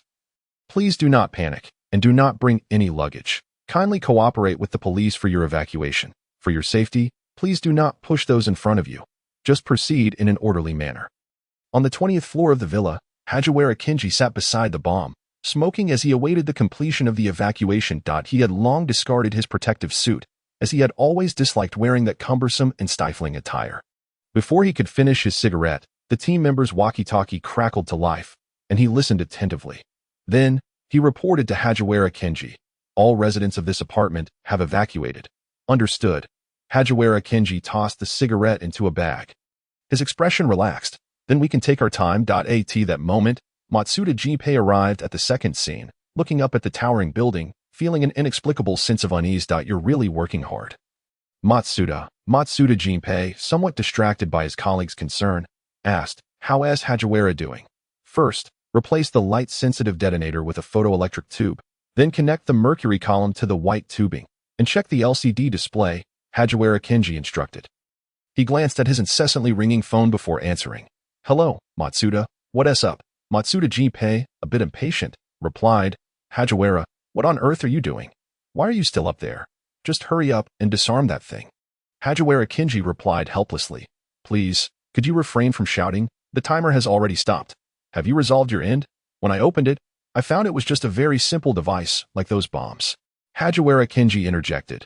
3 minutes is more than enough time, right? Matsuda Jinpei clicked his tongue in response. Eliciting a gentle laugh from Hajiwara Kenji, Matsuda Jinpei asked, "How is it going on your side?" Hajiwara Kenji replied, "Disarming this thing in 3 minutes might be a bit challenging. While the assembly principle is simple, there are numerous traps inside. I suspect the criminals have focused their efforts here." Matsuda Jinpei's unease intensified. He questioned his childhood friend. "That aside, you should be wearing a protective suit by now, right?" Hajiwara Kenji chuckled lightly. "Wearing that thing is suffocating. I don't want to wear it." That remark drew Matsuda Jinpei's furious reprimand. "You fool, are you trying to get yourself killed?" Hajiwara Kenji returned the phone to his ear, jokingly saying, "Well, if I do die, you better avenge me." "I'm serious. I was just joking. How could I make such a blunder?" Perhaps reassured by his childhood friend's promise, Matsuda Jinpei felt a bit relieved but still urged, "Regardless, once you disarm it, hurry down. Don't forget, we agreed to go to Shinichi's house for dinner today. Shinichi said he would cook personally, and if we're late, we want to save any for you." "Oh, wonderful, with such an enticing temptation. I feel invigorated." Just then, an unforeseen event occurred. The previously extinguished LCD display began counting down again, startling Hajiwara Kenji, cold sweat breaking out. "What?" Matsuda Jinpei panicked immediately. "What's wrong?" "Hajiwara, speak to me." Without hesitation, Hajiwara Kenji shouted to his team behind him, "Attention, everyone, evacuate quickly." Seeing that everyone was still in shock, Hajiwara Kenji's voice grew even more urgent and serious. "Run. The timer has started counting down again." Almost simultaneously, all team members rushed toward the exit, while Hajiwara Kenji ran in the opposite direction. Cradling the bomb, he dropped his phone, and Matsuda Jinpei, stationed downstairs, felt his voice tremble. "Hajiwara? Hello, Hajiwara." The timer ticked down steadily. 4, 3, 2, 1, 0. Hajiwara Kenji fell to the ground, his body pressing against the bomb, instinctively shutting his eyes. "I'm truly sorry, Jinpei, but I can't accompany you anymore." 1 second, 2 seconds. Half a minute passed, yet nothing happened. Hajiwara Kenji opened his eyes. Lifting the bomb that had been pressed beneath him, his expression one of confusion. He could guarantee with his life that this bomb was real. Yet why did it not explode? "Hajiwara, Captain. Captain, are you all right?" The other retreating team members, upon noticing their captain had fallen behind, quickly turned back. They soon spotted Hajiwara Kenji sitting on the ground, his face a canvas of existential doubt, and hurriedly gathered around him. "Huh? I'm fine." Hajiwara Kenji's malfunctioning brain rebooted, and suddenly he recalled something important. He hastily discarded the bomb and retraced his steps to retrieve the phone he had carelessly left behind. Glancing at the screen to confirm the call was still active, he urgently shouted, "Matsuda? Kozen? Can you hear me?" After a prolonged silence, Matsuda Kozen's trembling, hoarse voice finally came through. Hajiwara Kenji felt a pang of anguish. "Yes, it's me. I'm sorry, Kozen, I encountered a minor mishap." "Hagi, don't hang up." Hajiwara Kenji reassured him. All right. Hagi won't hang up. Don't worry. Kozen, quickly, disarm the bomb." With no time to dawdle, Hajiwara Kenji, shaken by the earlier events, swiftly picked up his tools and began dismantling the bomb. 10 minutes later, as he surveyed the wreckage of what was once a bomb, now reduced to a heap of scrap metal, he finally exhaled in relief. He instructed his team to properly dispose of the remnants, and, with a curt fall back, he grabbed his phone and hurried down the stairs. Matsuda. Upon exiting, Hajiwara Kenji immediately spotted Matsuda Kozen, who had been waiting anxiously. His face brightened with a smile as he rushed over, arms outstretched, hoping to embrace his childhood friend. Instead, he received a merciless punch from the irate Matsuda. Taken by surprise, Hajiwara Kenji flinched at the blow, and seeing Matsuda's intent to strike again, he quickly interjected. Wait, Matsuda, there are so many people watching. Think about your image. This doesn't look good." Matsuda Kozen was in no mood to heed such concerns. He cared little for appearances when it came to reprimanding his reckless childhood friend. "Hajiwara Kenji, why weren't you wearing protective gear? If you think your life is too long, I can help with that. But it was really hot, Kozen. You know that." Hajiwara Kenji, aware of his wrongdoing, dared not retaliate and could only evade. "I was wrong. I promise to wear protective gear next time. Please don't be angry, Kozen." The others exchanged glances, uncertain whether to intervene. "What happened while you were disarming the bomb?" Matsuda Kozen unleashed the fears he had harbored below. Finally asking the question, Hajiwara Kenji bit his lip, unsure of how to respond. If Kozen knew the truth, he would only become angrier. he feared he would be beaten to a pulp by Matsuda. Noticing Hagiwara Kinji's indecision, Matsuda Kozen delivered another punch, ominously stating, "Confess and receive leniency, resist and face dire consequences. Hagiwara Kinji, you'd better come clean." Hagiwara Kinji, feeling small and helpless, cautiously ventured, "If I tell you, promise not to get mad." Matsuda Kozen scoffed, "Not a chance." Hagiwara Kinji shrank back, muttering softly, "Well, it was just that the bomb's timer reset. Oh, the bomb's timer reset?" Matsuda Kozen's sunglasses nearly slipped off in shock as an icy chill coursed through him. His pupils dilating in disbelief. "The bomb reset, Hagi?" He instinctively gripped Hagiwara Kinji's shoulders, stammering, "Hagi, you're really okay, right? You're not just a figment of my imagination after the explosion, are you?" Hagiwara Kinji winced at the tight grip but dared not shake off Matsuda's hand, repeatedly assuring him, "I'm fine. Hagi is fine. Kozen, don't worry. The bomb didn't explode." "The bomb didn't explode?" Matsuda Kozen sought confirmation. Hagiwara Kinji affirmed, "It didn't explode." "That's a relief," Matsuda Kozen thought. His childhood friend was indeed safe, after receiving Hagiwara Kinji's repeated assurances. Matsuda Kozen's racing heart finally calmed. Once composed, he began to ponder the unsettling nature of the incident. What exactly transpired? A malicious prank by the perpetrator? I'm not entirely sure, but the timer did restart. Hagiwara Kinji admitted, "For now, we should return to the precinct and report everything as it happened." Matsuda Kozen nodded, "That seems to be our only option." The two climbed into a police car and sped back to the precinct. As they stepped out, another police vehicle pulled up beside them. They glanced over to see Officer Magyar emerging from the driver's seat. The two greeted him, "Officer Magyar." Officer Magyar responded with delight, "Oh, it's Officer Matsuda and Officer Hagiwara. How did your mission go?" Hagiwara Kinji replied with a smile, "There was a minor incident, but everything else went smoothly. We're just heading to report the situation now." "Officer Magyar, you just finished a mission too." Officer Magyar sighed. "Speaking of which, my outing is somewhat related to you too." Matsuda Kozen queried. "Related to us?" Officer Magyar opened the back door of the vehicle, bent down, and pulled out several large bags filled with fruits and seafood. He then retrieved a jug of juice and a can of beer, placing them on the ground, followed by a bag of sunflower seeds and a few packets of snacks. Hagiwara Kinji and Matsuda Kozen exchanged bewildered glances. "Officer Magyar, are you preparing for a family visit?" Officer Magyar waved his hand. No. He then ducked back into the car, emerging with an additional person in his arms. Hagiwara Kinji widened his eyes. "Kudo Shinba?" Matsuda Kozen asked. "Shinba, why did you come to the precinct with Officer Magyar? What happened to your foot?" Hagiwara Kinji's gaze fell on Kudo Shinba's bandaged ankle, concern etched on his face. "Did you have an accident?" Kudo Shinba glanced at Hagiwara Kinji, then at Matsuda Kozen, squinting with suspicion. "Which one of you two fools was disarming the bomb at the Azai Villa today?" Hagiwara Kinji's heart sank. How could Shinba possibly know about this? Like a child caught misbehaving, he timidly raised his hand. "That would be me." "Did you wear protective gear?" "No." "Oh, did the bomb's timer reset?" Hagiwara Kinji fell silent, stealthily attempting to hide behind Matsuda Kozen. However, given his height advantage, it was futile. Kudo Shinba, already aware of the outcome, feigned anger as he closed his eyes and took deep breaths. In reality, he was indeed quite upset. The combination of not wearing protective gear and smoking near the bomb was enough to make him want to give this reckless fool a good thrashing. "Hagiwara Kinji, just wait until my foot heals. I will definitely hit you." Hagiwara Kinji attempted to defend himself. "Kozen has already hit me." Kudo Shinba shot him a glare. "What does that have to do with me?" Hagiwara Kinji, recognizing the futility of his argument, promptly shut his mouth. Matsuda Kozen inquired, "Shinba, how did you come to know about all this?" "How did I know? If it weren't for me, Hagiwara Kinji would be gone." Officer Magyar interjected. All right, let's discuss this inside." Kudo Shinba reminded them, "You two better bring the food inside. Otherwise, no one will eat tonight." They made their way to the lounge, where Officer Magyar settled Kudo Shinba onto the sofa, and the three of them gathered around him. Hagiwara Kinji asked, "So, Shinba, can you finally tell us what happened?" Kudo Shinba recounted, "I went out to buy groceries today and happened to encounter the bomb perpetrator." However, the full truth of the matter was quite different.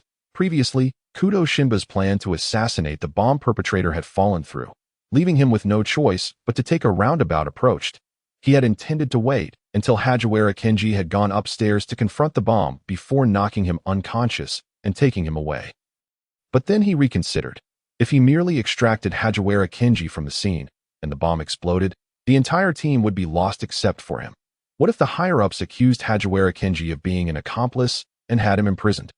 However, if the bomb is relocated, the one held accountable for its disappearance would still be Kinji Hagiwara. At best, he might face suspension and investigation, leaving room for a potential return to work. At worst, he could be outright dismissed.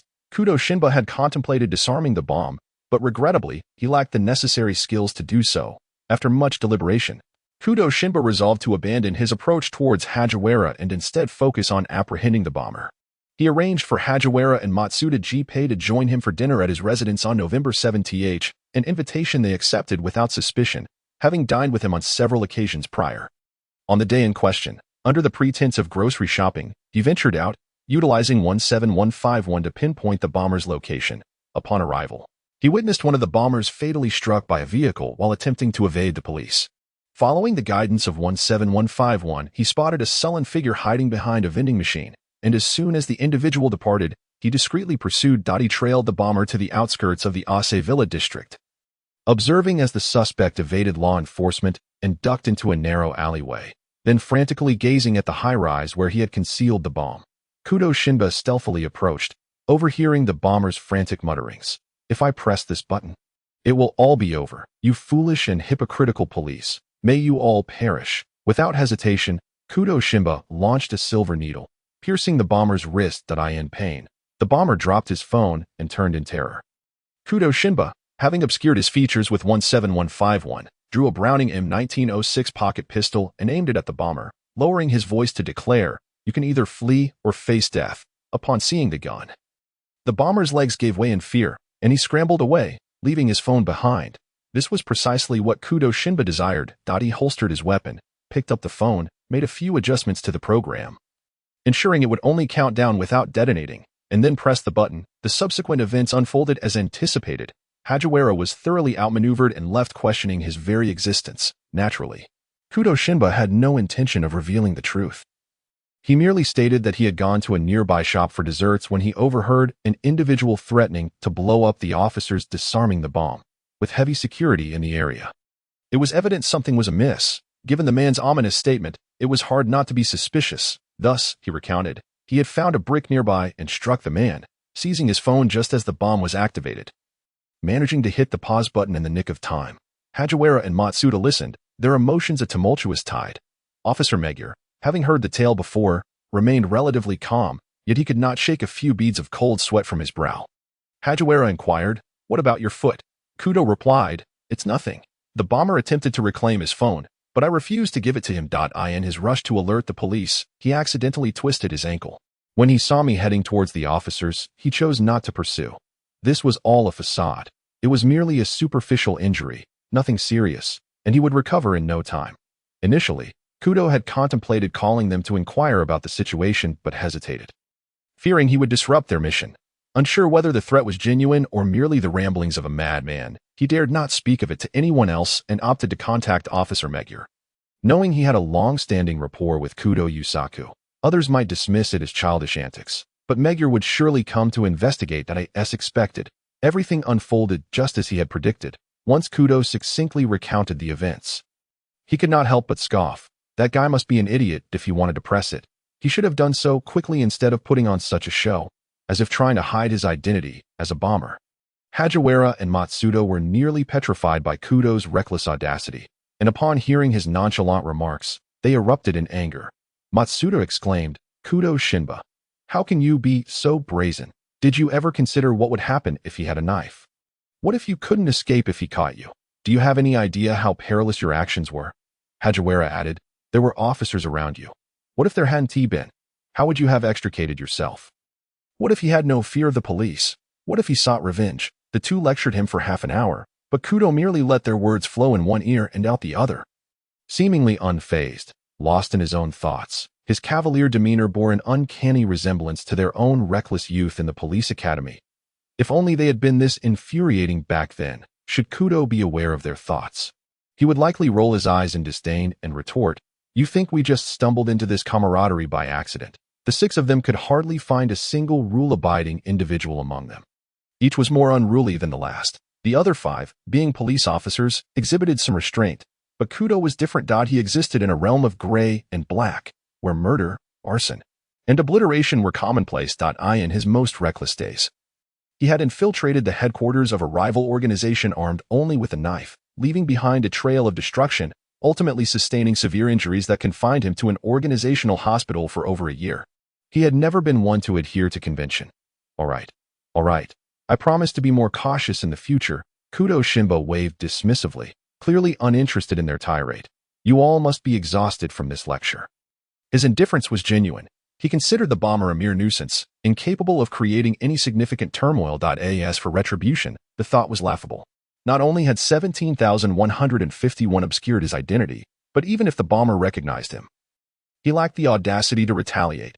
Matsuda slammed his palm down, splintering the table. Have you even taken any of this to heart? Kudo glanced at the now-ruined table, chuckling dryly. Truly, what a brute. He sensed that if he continued to argue, his own head might soon share a similar fate. Did they believe he would yield? He might. Kudo Shinichi observed with a calm demeanor, feigning contrition. Jinpei, I was in the wrong. What other option did he have? He certainly could not afford to engage Matsuda in a physical altercation. He recognized the balance of right and wrong. Hagiwara teased, It's the first time I've seen Shinichi so compliant. Matsuda turned to scold him. And you're not much better. Are you even the least bit ashamed to let Shinichi clean up this mess? Without him, do you think you could still be sitting here? Hagiwara stifled a smile. Adopting a similarly contrite expression, I too acknowledge my faults, Jinpei. Humph. Officer Magyar had remained silent since the two officers began reprimanding Kudo Shinichi.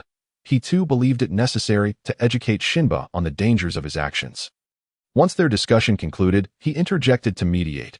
All right, Matsuda and Hagiwara, please report this matter to Superintendent Matsumoto first.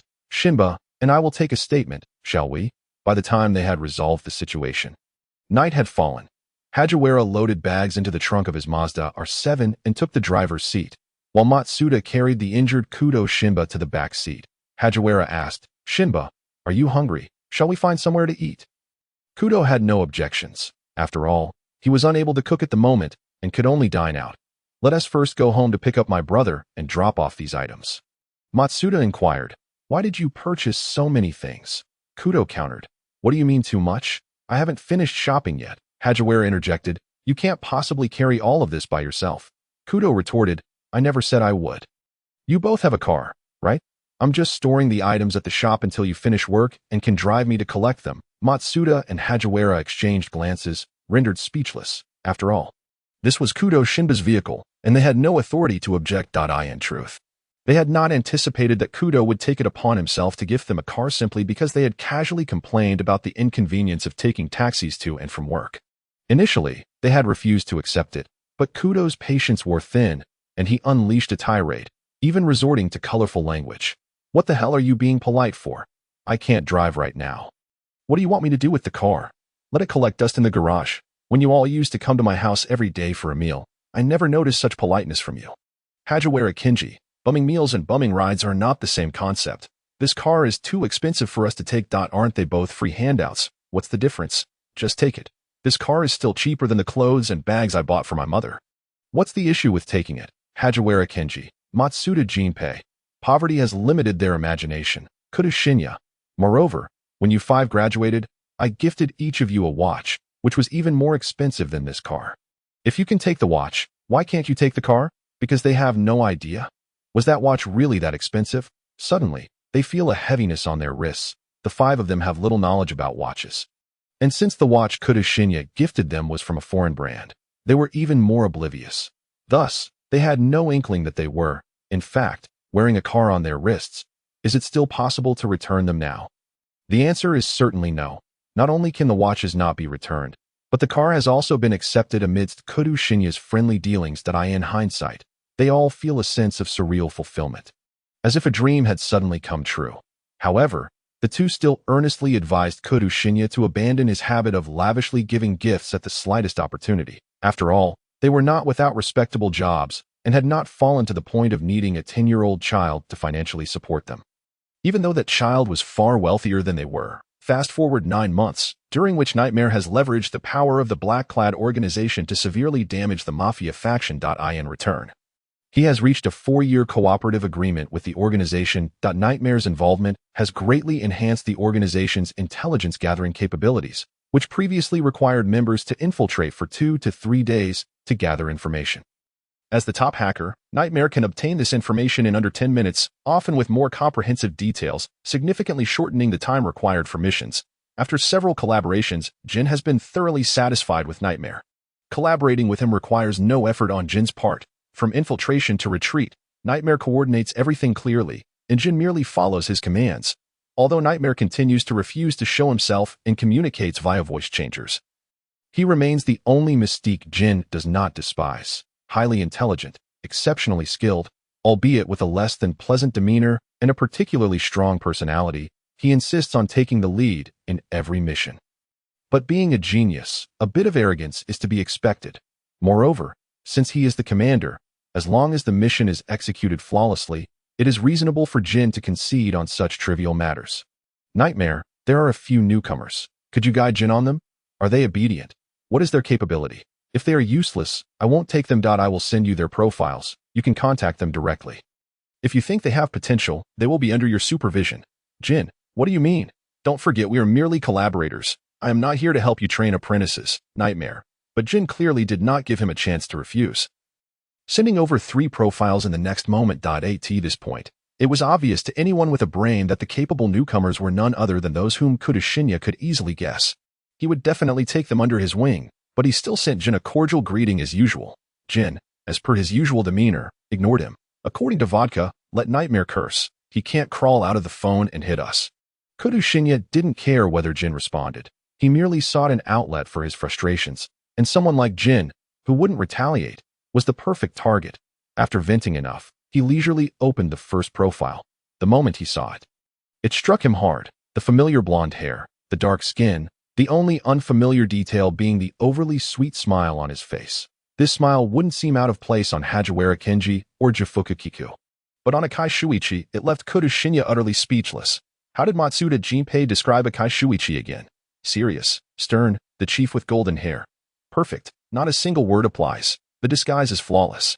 He decided to examine the profile.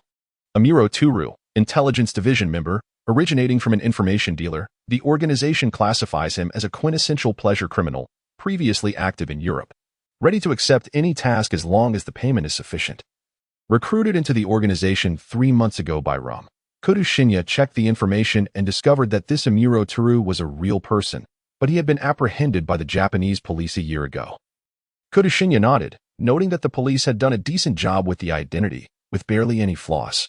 After some contemplation, he decided to mend a few harmless discrepancies and added an extra layer of protection to Akai Shuichi's profile before contentedly opening the second file. The young man with stubble and blue phoenix eyes, carrying a guitar case, had a cold gaze and a serious demeanor.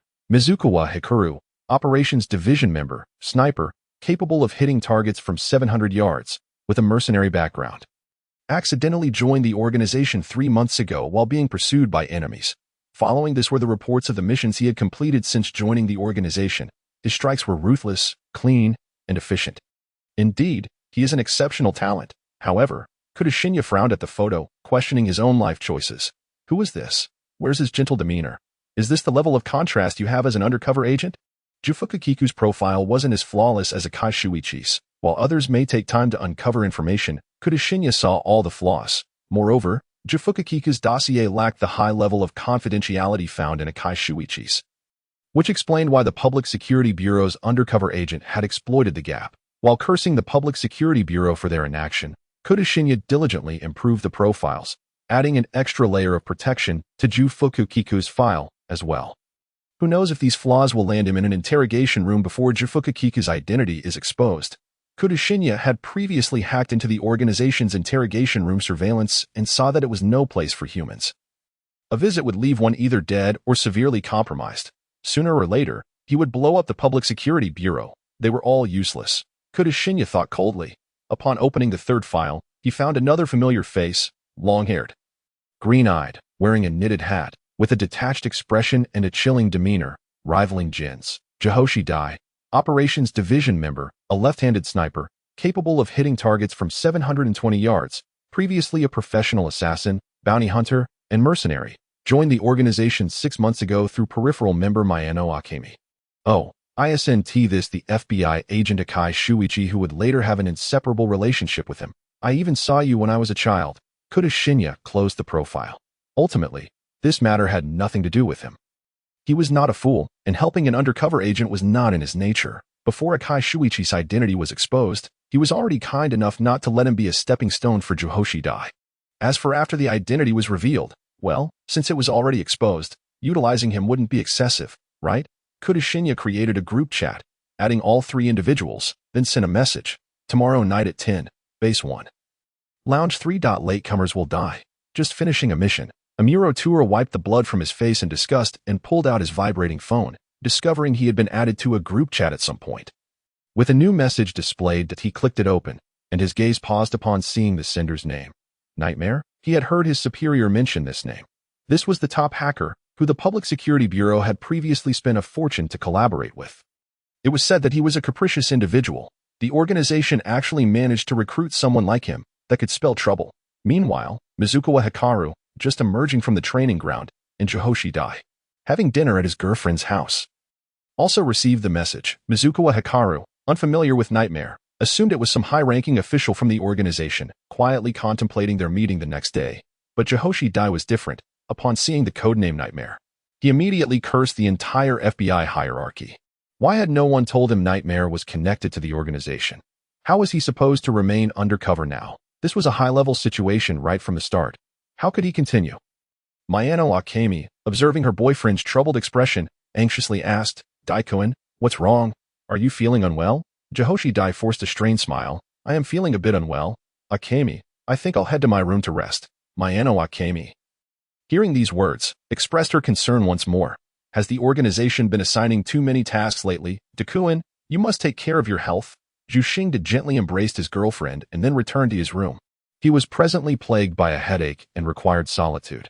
Nightmare harbored a deep-seated animosity towards the FBI, a profound enmity indeed. Previously, to acquire the highly skilled technical expert known as Nightmare, the upper echelons of the FBI had conducted exhaustive searches, expending vast amounts of time, money, and effort. This action had incited the ire of Nightmare, who retaliated by infiltrating their systems and obliterating numerous vital documents. Furthermore, he had planted 7 or 8 C4 explosives at their headquarters, resulting in catastrophic losses and grievous casualties. Although the FBI swiftly withdrew their pursuit of Nightmare, the rift had already been forged, and thereafter, Nightmare frequently made life difficult for the FBI. Should he discover that he was an undercover agent for the FBI, it was likely that his days would be severely numbered. Akai Shuichi lit a cigarette, standing on the balcony, gazing into the inky darkness of the night, lost in contemplation. Was it still possible for him to withdraw from the FBI at this juncture? The following morning, Kudo Shinichi looked at the 2 unexpected visitors and felt that he had exhausted all words of exasperation on them throughout his life. Aren't you too busy? He queried, tossing 2 cans of cola from the refrigerator towards them while grabbing one for himself. As he popped the tab and walked toward the sofa, he remarked on their seemingly leisurely demeanor. Matsuda Jinpei caught the cola, handing one to Hajiwara Kenji, and complained, leisurely, we've been working overtime for 5 days straight. We simply couldn't endure it any longer, and our boss finally granted us a day off. Is it due to the recent string of bombings and murders? Kudo Shinichi pondered briefly and deduced the reason for their overtime. Well, what can be done? After all, you 2 are the most talented members of the explosive disposal unit, to whom much is given, much is expected. Hajiwara Kenji sprawled across a couch, weakly protesting, but if this continues, Hagi will drop dead. I'm exhausted. I want to resign. I regret everything. Kudo Shinichi replied, Oh, you can still talk. It seems you're all right. Hajiwara Kenji slowly typed out a question mark, his gaze toward Kudo Shinichi akin to that of a scorned lover. Do I look like I'm fine? If you were truly unwell, you'd be in the hospital or sleeping at home, not mustering the energy to come to my house and complain. Matsuda Jinpei defended his childhood friend. Hagi isn't pretending. We are genuinely tired. We came to your house because there is food here. Kudo Shinichi retorted, just a mucha meal. Can't you buy a rice ball or a bento from the convenience store? Hajiwara Kenji replied, your cooking is delicious. Kudo Shinichi mused, I actually think my cooking is quite mediocre. Matsuda Jinpei countered, it is certainly better than the rice balls and bentos from the convenience store. Kudo Shinichi's cooking could be classified as above average. While not gourmet, it was undoubtedly worthy of the label delicious. At the very least, it surpassed Hajiwara Kinji and Matsuda Jinpei, who could only manage to boil porridge or cook noodles. Hajiwara Kinji and Matsuda Jinpei were indeed busy, as the seniors who recruited them held them in high regard.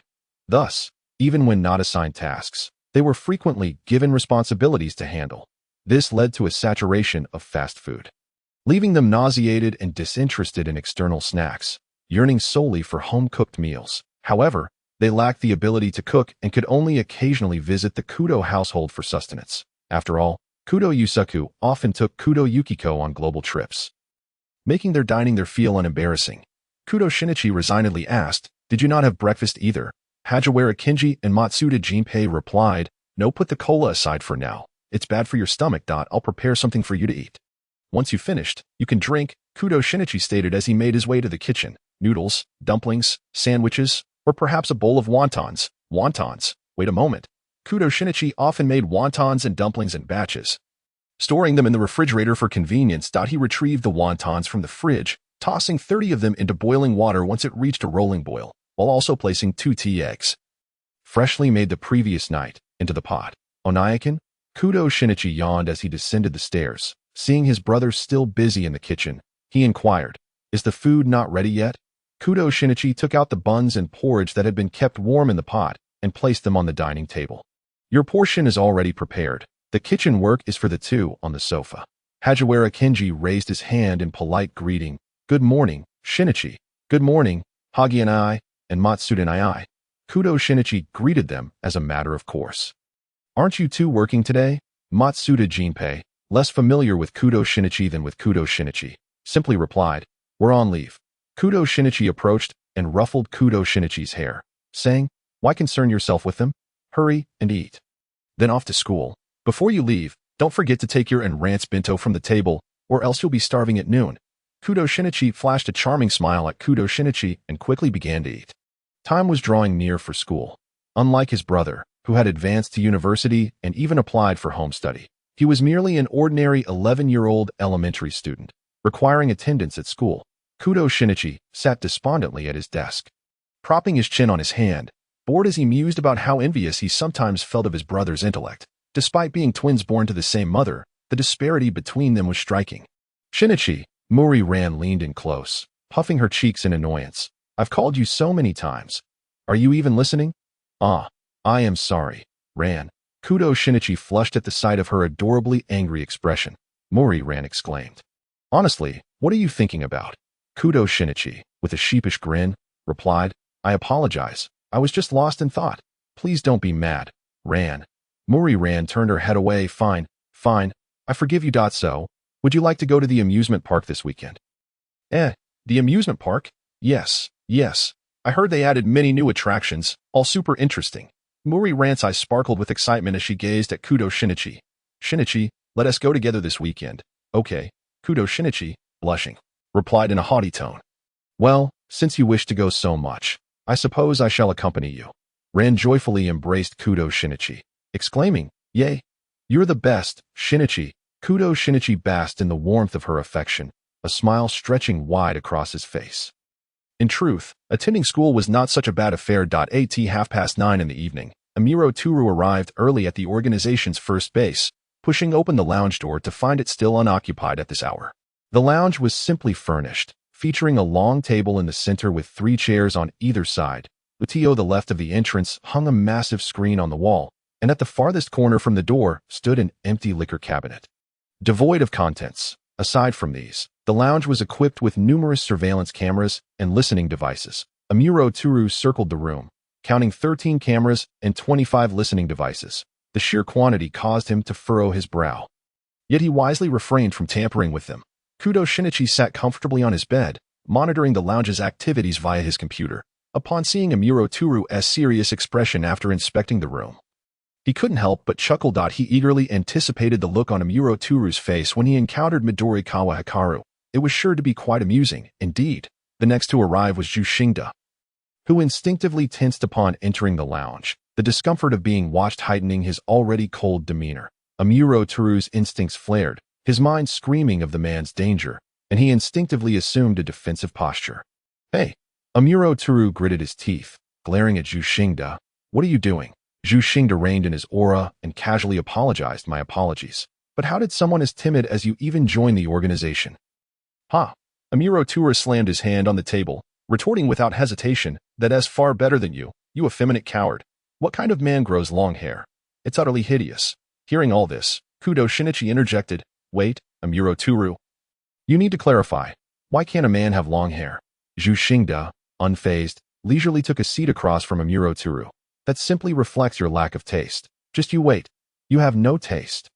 Amuro Turu scoffed. Is donning that utterly shabby knitted cap truly your idea of style? By the way, are you perhaps a middle-aged balding man trying to conceal your thinning hair? Zhou Xingdai. I am merely 26. Amuro Turu replied, Oh, rounding up would make you 30. A middle-aged man.is rounding up meant to be used that way. Zhou Xingdai thought of retorting with a question about Amuro's age. But as his gaze fell upon the latter's boyish visage reminiscent of an innocent high school youth, he silently swallowed this self-deprecating inquiry. Damn it, with such a juvenile face, it was entirely plausible for this person to claim he was only 18, but have you reached adulthood? Zhou Xingdai hesitantly asked. He hoped he wasn't squabbling with a minor, as that would be rather undignified. Amuro Turu. Why does this person speak so harshly? His exasperation was evident as he sulked. I am 23. 3 years his junior. Zhou Xingdai nodded. I shan't quibble with a child. Amuro Turu felt an innate discord with this individual. Just wait. I will surely eliminate you. Zhou Xingdai paid him no heed. It was at this juncture that Midorikawa Hikaru entered. Having overheard the raucous noise from outside, suspecting he might be the last to arrive, apologies for my tardiness. Has everyone gathered? The familiar voice caused the previously agitated Amuro Turu to suddenly quiet down. Abruptly turning to gaze at the newcomer, the individual bore a guitar case on his back, faintly scented with gunpowder, likely having rushed over after completing a task, the hood of his sweatshirt obscuring much of his face. Yet, after years of camaraderie, Amuro Turu could not possibly mistake him. Hiro? Amuro Turu's pupils dilated. How could Hiro be here? Midorikawa Hikaru recognized Amuro Turu as well, his smile softening further. Who could enlighten him as to why Zero was present? Taking a deep breath, he removed his hood, suppressing the tumult within and calmly inquired, I am Midorikawa Hikaru. May I ask how to address the two of you? Zhou Xingdai. Amuro Turu, brimming with sarcasm, launched into a barrage of indiscriminate jabs. Ah, yet another pretty boy. Zhou Xingdai, and what of it? Has a pretty boy offended you? Midorikawa Hikaru's tone turned perilous. Sir, it seems I have not wronged you in any way. Is it forbidden to dislike you? Amuro Turu huffed. What's wrong with saying a couple of things? Must I choose an auspicious day for it? Midorikawa Hikaru was no pushover. You certainly have a sharp tongue. However, anyone compared to you would be a pretty boy. Amuro Turu continued with his mockery. Oh, I assumed the action team was a bunch of dim-witted brutes who only knew how to brawl and not converse. Turns out, some can articulate. Midorikawa Hikaru retorted defiantly. It appears you are from the intelligence team. I've heard they are known for their silver tongues, yet their skills leave much to be desired. Perhaps we should engage in some practice? Amuro Turu flicked his hair. I shan't fight you. As you've stated, I am merely a delicate intelligence officer. Midorikawa Hikaru. Meanwhile, Kudo Shinba, who had been quietly eavesdropping, interjected, Zero. Do you wish to hear the nonsense you're spouting? You, a gorilla, are far from delicate. What a joke, the top student from the police academy claiming to be a fragile intelligence operative, observing the tension escalating between the two. Kudo Shinba promptly activated the lounge's screen. Gentlemen, have you had your fill of quarreling? The screen flickered momentarily, and a hoarse, grating voice resonated, drawing the trio's attention as they looked up. The screen displayed a grim reaper silhouette, holding a scythe. Its blood-red eyes fixated on the three, exuding a peculiar sense of oppression. Amuro Turu transformed his demeanor, flashing a radiant smile. Sir, we were not arguing. We were merely bonding. Midorikawa Hikaru. Zhou Xingdai. Just a moment ago, you were venting your frustrations upon everything in sight. Now you want to deny it. Is that so? Kudo Shinba asked leisurely. Zhou Xingdai, Midorikawa Hikaru. Is what he said true? Amuro Turu covertly shot them a menacing glance. Dare to say otherwise, and you will face dire consequences. Zhou Xingdai. Sir, everything he just stated is accurate. What a laugh. Would he admit it? He was just as embroiled in the argument, and if he confessed, he'd be digging his own grave. Zhou Xingdai wouldn't he concede. And Midorikawa Hikaru certainly wouldn't either. At such a moment, he would never undermine his childhood friend. Indeed, sir, we were merely bonding. Kudo Shinba, your method of bonding is rather unique. Zhou Xingdai replied nonchalantly. Your praise is too kind, sir. Kudo Shinba. So you can handle being called fat? You two certainly have some nerve. Do you not fear I might eliminate you? Amuro Toru feigned innocence. Sir would not do such a thing. If you wished to act, you would have done so during our quarrel. Kudo Shinba. Yet now it is termed bonding. Amuro Toru smiled. Why would you need to do that? Sir, clever boy, he was aware that Kudo Shinba had been monitoring them. Initially claiming they were bonding was merely a test of his stance. Amuro Toru, you are quite impressive, Kudo Shinba remarked ambiguously, causing Midorikawa Hikaru to break into a cold sweat for his childhood friend. Zero. What are you doing? Why provoke him?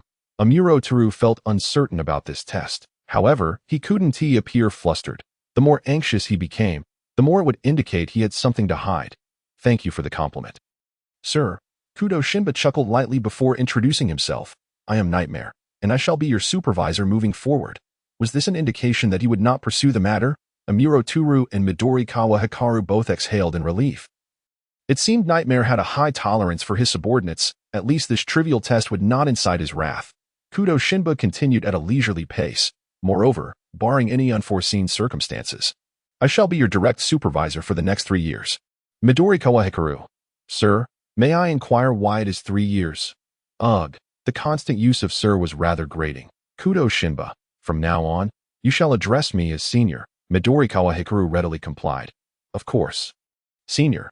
Kudo Shinba, satisfied, explained. The reason for 3 years is that by then, my collaboration with the organization will have concluded.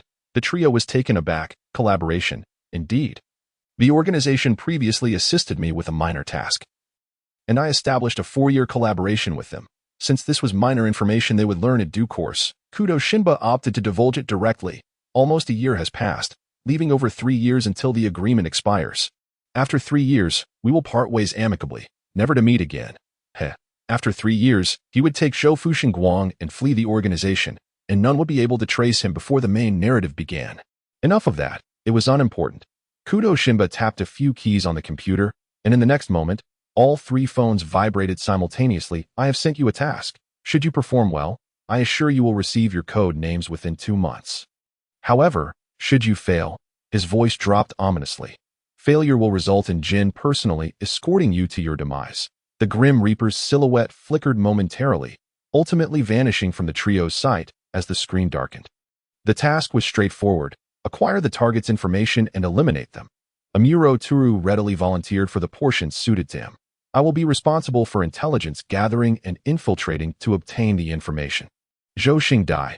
I shall handle the elimination. Midorikawa Hikaru. Then I will assist. Very well. That settles it. That I will relay the information in the group by 10 o'clock tomorrow night. Amuro Toru collected his phone and waved goodbye to the two. I have other matters to attend to. I shall take my leave. After Amuro Toru departed, Midorikawa Hikaru also expressed his intent to leave. I shall take my leave as well. Until next time. Zhou Xingdai sensed something amiss between the two. It felt as if Amuro Toru was far gentler when mocking Midorikawa Hikaru.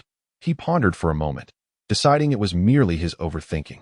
Amuro Toru had no reason to treat them differently, unless they had known each other prior. However, given the earlier tension between them, that seemed unlikely.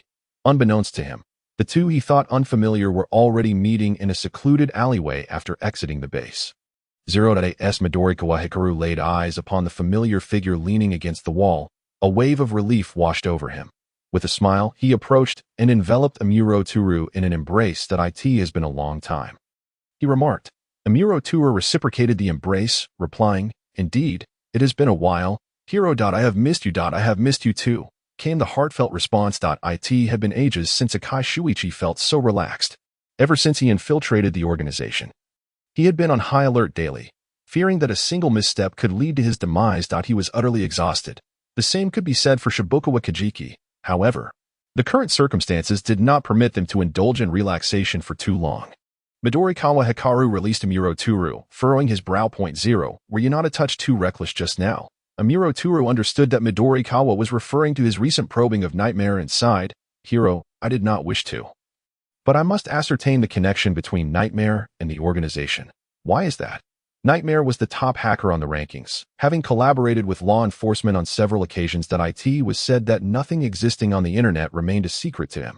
If he were loyal to the organization, it would spell trouble for their future undercover operations. Midorikawa Hikaru responded, but your actions were indeed perilous. What if he grows suspicious and decides to investigate you?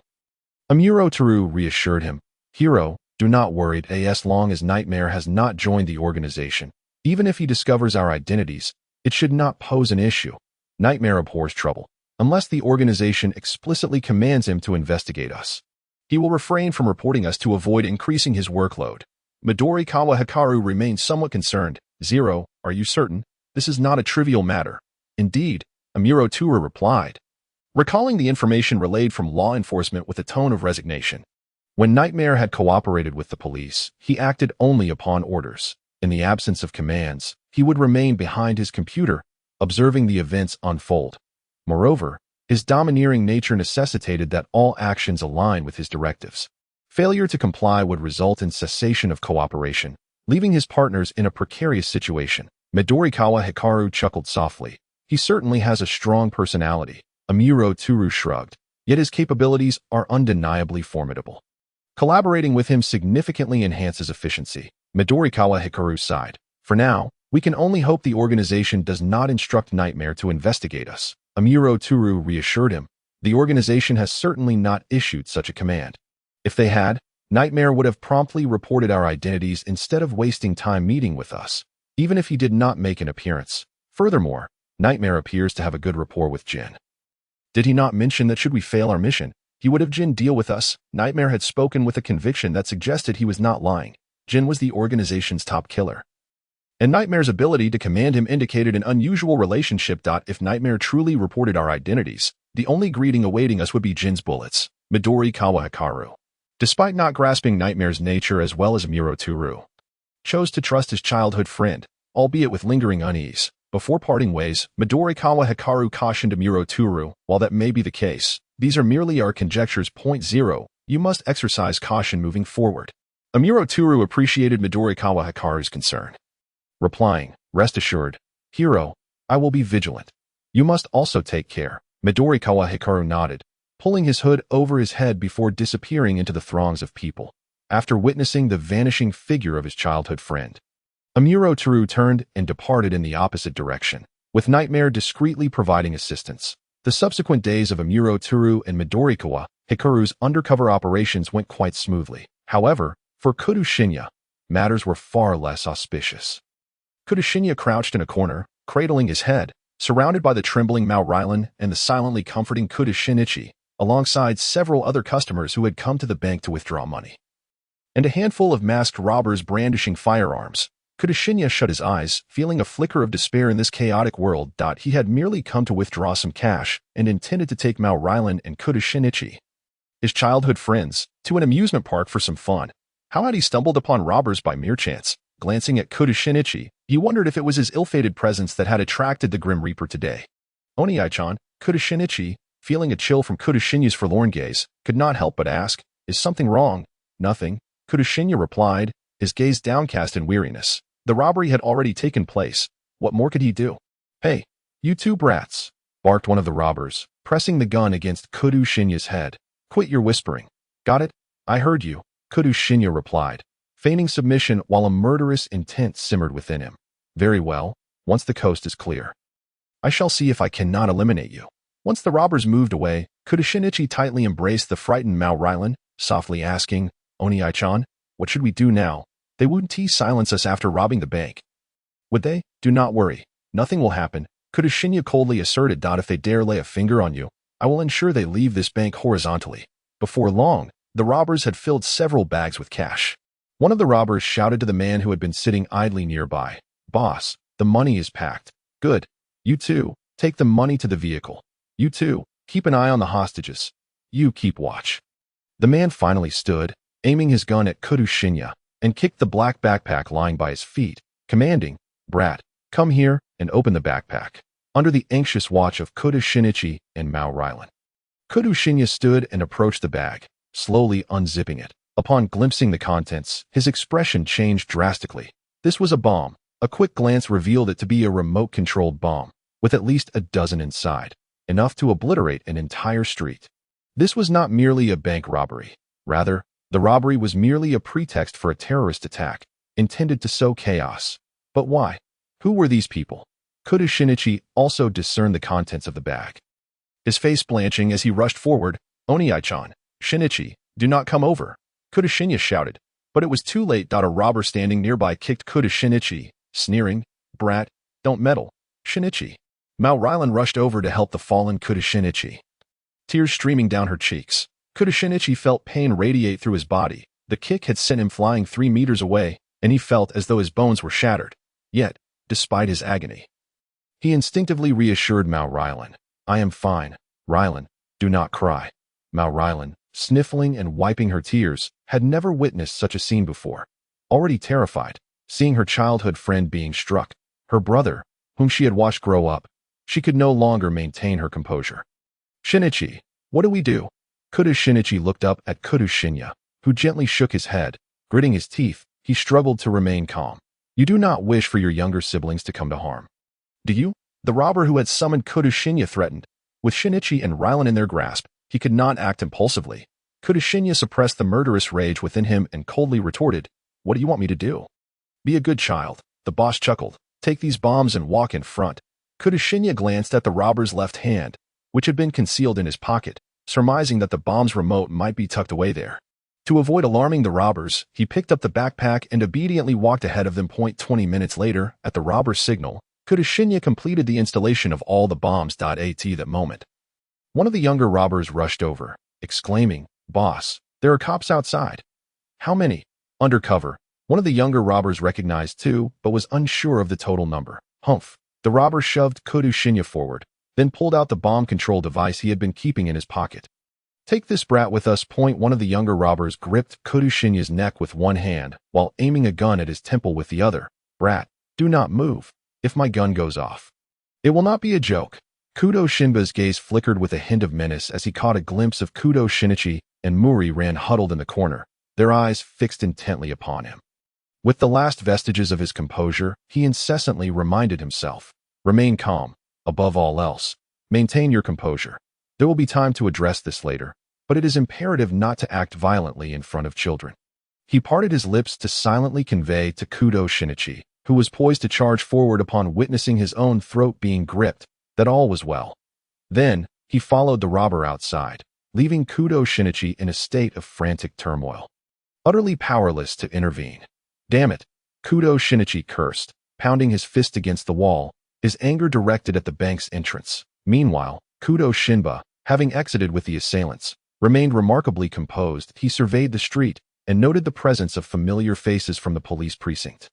Matsuda Jinpei and Hajiwara Kinji had also arrived, and upon realizing that the hostage in the robber's grasp was Kudo Shinba, their demeanor shifted dramatically. "Officers, do you see the hostage I hold?" The leader of the robbers bellowed with a raucous laugh, raising the remote control in his hand. "That I advise you not to act rashly. There are explosives I have placed within the bank. Should you dare approach, I will press this button and send everyone inside skyward." "What a bastard!" Matsuda Jinpei nearly lost his restraint and lunged forward, while Hajiwara Kinji's expression grew unusually stern, emanating an aura even more intimidating than Matsuda's. "Calm down, Matsuda," Hajiwara Kinji urged, restraining his furious childhood friend. "I understand," Matsuda Jinpei muttered through clenched teeth. Officer Megure, realizing the disguise had been uncovered, stepped forward to negotiate with the robber leader. "You can have what you want, but do not harm the hostage. What I desire has already been acquired. Just allow us to leave, and I will release those inside." "How does that sound?" the robber leader replied. "And the child in your grasp?" Officer Megure interjected. "Rest assured. Once we reach a safe location, I will release this little brat," the robber leader assured, signaling to his underlings, "Everyone, get in the vehicle." With no other option, Officer Megure raised his hand, instructing the other officers to clear the path. The robber leader and the henchman holding Kudo Shinba kept their eyes locked on the police, wary of any sudden movements. Seizing the moment while their attention was diverted, Kudo Shinba swiftly grasped the henchman's gun hand and delivered a crushing grip. Crack! "Ah!" the henchman cried out in agony as Kudo Shinba audaciously shattered his wrist. The unexpected turn of events startled all present, as Kudo Shinba deftly seized the firearm and delivered a swift kick to the robber leader's hand. Sending the remote control flying. In an instant, Kudo Shinba caught the remote and, with another powerful kick, sent the robber leader sprawling. He then loaded the gun and decisively fired at the remaining henchmen. With 5 shots fired, the assailants were either left with shattered hands or crippled legs. Kudo Shinba kicked the car door open and coldly commanded the remaining henchmen who had climbed into the vehicle. "Get out!" Terrified by Kudo Shinba's fierce demeanor, the henchmen scrambled out of the car, cowering in a corner with their heads cradled in their arms. Officer Megure stood in stunned silence at the scene, while Hajiwara Kenji and Matsuda Jinpei exchanged bewildered glances at the sight of the robber leader, who had fallen before them, bloodied and unconscious.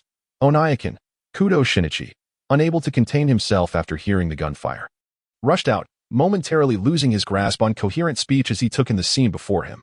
After a long pause, he finally managed to utter, "What happened?" "Oh, I'm fine," Kudo Shinba replied, discarding the gun and turning to the now-dazed Officer Megure. "Aren't you going to apprehend these individuals?" "Oh, right." Officer Megure finally regained his wits and hurriedly commanded, "Take them away. All of them." Kudo Shinba then turned to Matsuda Jinpei and Hajiwara Kenji. "What are you two still doing? There are explosives in the bank. You need to hurry and defuse them." Right? We're on it." Hajiwara Kenji and Matsuda Jinpei quickly gathered their tools and rushed into the bank, watching their frantic movements. Kudo Shinba felt a pang of anxiety and admonished, "Make sure to put on your bomb suits, you idiots." "Huh?" Kudo Shinba's incredulous expression suggested that he found it hard to believe they were saying the Public Security Bureau was getting involved. He had planned to infiltrate the police precinct in the coming days to deal with those robbers himself, and now he was being told they had shifted their location. "Sho." Hajiwara Kenji quickly covered Kudo Shinba's mouth. "Realizing that the details of the case were not meant to be shared publicly, we thought since you were a victim, we could discreetly inform you." Kudo Shinba, with a peculiar expression, removed Hajiwara Kenji's hand. "Are you sure this isn't the Public Security Bureau trying to make me sign a confidentiality agreement, fearing I wouldn't cooperate, and thus enlisted you as intermediaries?" "Ha ha ha." Hajiwara Kenji laughed awkwardly, realizing that nothing escaped Kudo Shinba's keen insight. "Is this even possible to conceal? Moreover, you don't seem to have any intention of hiding it," Kudo Shinba pointed out. "Have all parties signed?" Kudo Shinba inquired. "Not everyone, just you," Matsuda Jinpei replied. Kudo Shinba quickly understood. "Because I injured those robbers." Hajiwara Kenji nodded helplessly. "Yes, the Public Security Bureau said they would send someone to protect you." Kudo Shinba, initially believing these were merely a few ordinary terrorists, he now wondered if they were connected to the Black Organization.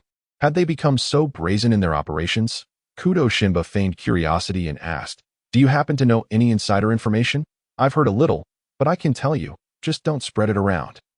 Matsuda Jinpei lowered his voice and secretly informed him, "I heard it was connected to a criminal organization." "All right, that confirms it. It's unrelated to the Black Organization. If it were, these two wouldn't have access to such information." Kudo Shinba's curiosity piqued. What sort of criminal organization could compel the Public Security Bureau to intervene?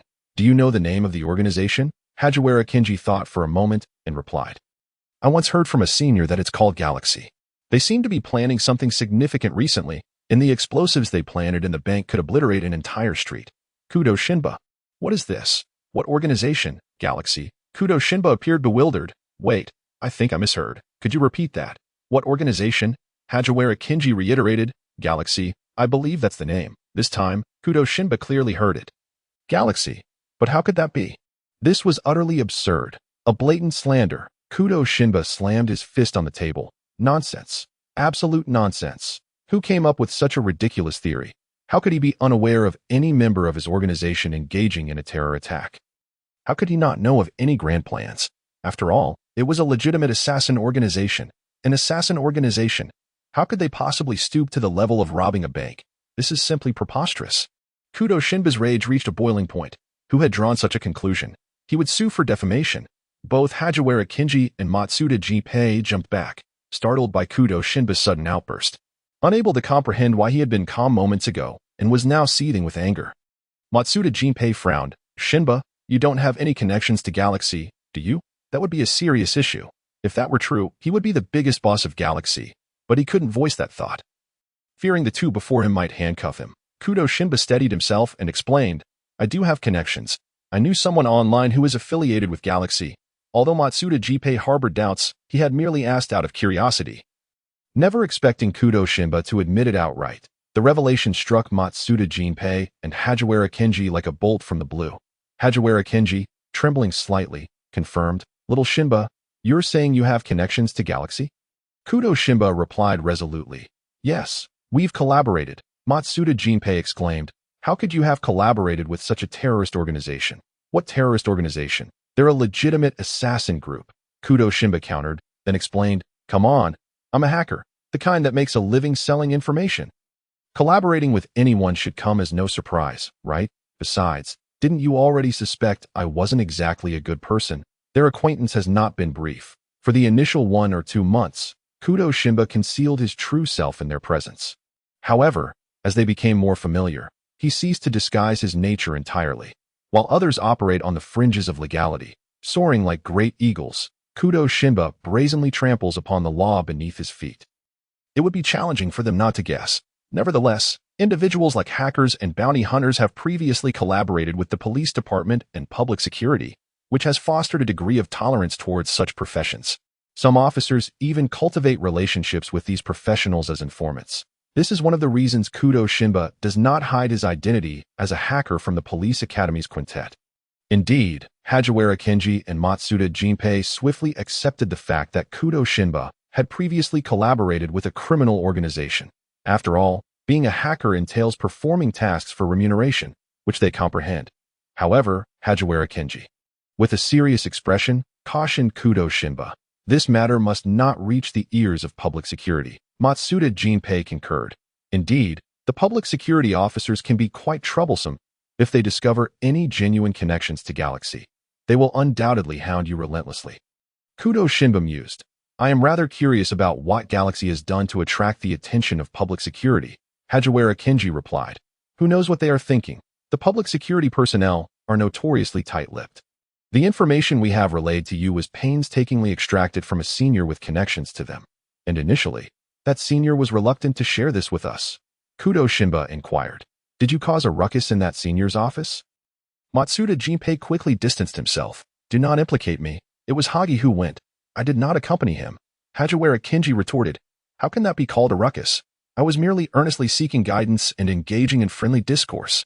Matsuda Jinpei countered, "Yes, friendly discourse that wouldn't cease until you received a response." Hagiwara Kenji gazed at Matsuda Jinpei with a hint of reproach.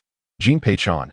Matsuda Jinpei ignored him and advised Kudo Shinba, "In any case, it is best for you to minimize your interactions with public security personnel." Kudo Shinba acquiesced. Understood. That very night, he intended to assassinate those individuals in public security. However, while the prospect was enticing, reality proved harsh. Shortly after Hagiwara Kenji and Matsuda Jinpei departed, public security personnel arrived, surrounding his residence in layers. Kudo Shinba himself was interrogated throughout the evening, with some officers departing only to return later with his recorded statements. Kudo Shinba closed the window and observed the spiky-haired officer seated in his living room, feeling somewhat exasperated. "I say, Officer Kazami, it is already 10 o'clock at night. How long do you intend to remain in my home? And cannot those outside be dismissed?" Kazami Yuya adjusted his glasses and replied earnestly, "I apologize, Kudo-kun, but the individuals outside cannot be dismissed. I have received orders from above, mandating that I provide you with round-the-clock protection until the mastermind behind these incidents is apprehended." Kudo Shinba was nearly incensed. "You protect me? What nonsense. By the by, Kazami Yuya has not yet become a Muroturu's contact, has he? It should only be after the identity of Jiufu Kiku was exposed that he followed a Muroturu. His capabilities seem commendable, yet he incessantly refers to Mr. Akai, which gives off an impression of naive simplicity, despite being a year older than Akai Shuichi." Kudo Shinba exclaimed, "You are causing significant disruption to my life." Kazami Yuya maintained a courteous demeanor. "I sincerely apologize for any inconvenience caused. However, for your safety, I kindly ask for your patience for a while longer." Remarkably, he had resorted to honorifics. "Well, if he wishes to stay, let him." Kudo Shinba waved dismissively, suggesting, "If you are tired, you may sleep in the guest room on the first floor. There are no available rooms on the second floor." In truth, there were rooms, but the second floor was cluttered, and he preferred not to allow Kazami Yuya to venture there. Once back in his room, he promptly retrieved his phone to begin drafting a message. he could not act directly. But could he not seek assistance in taking action?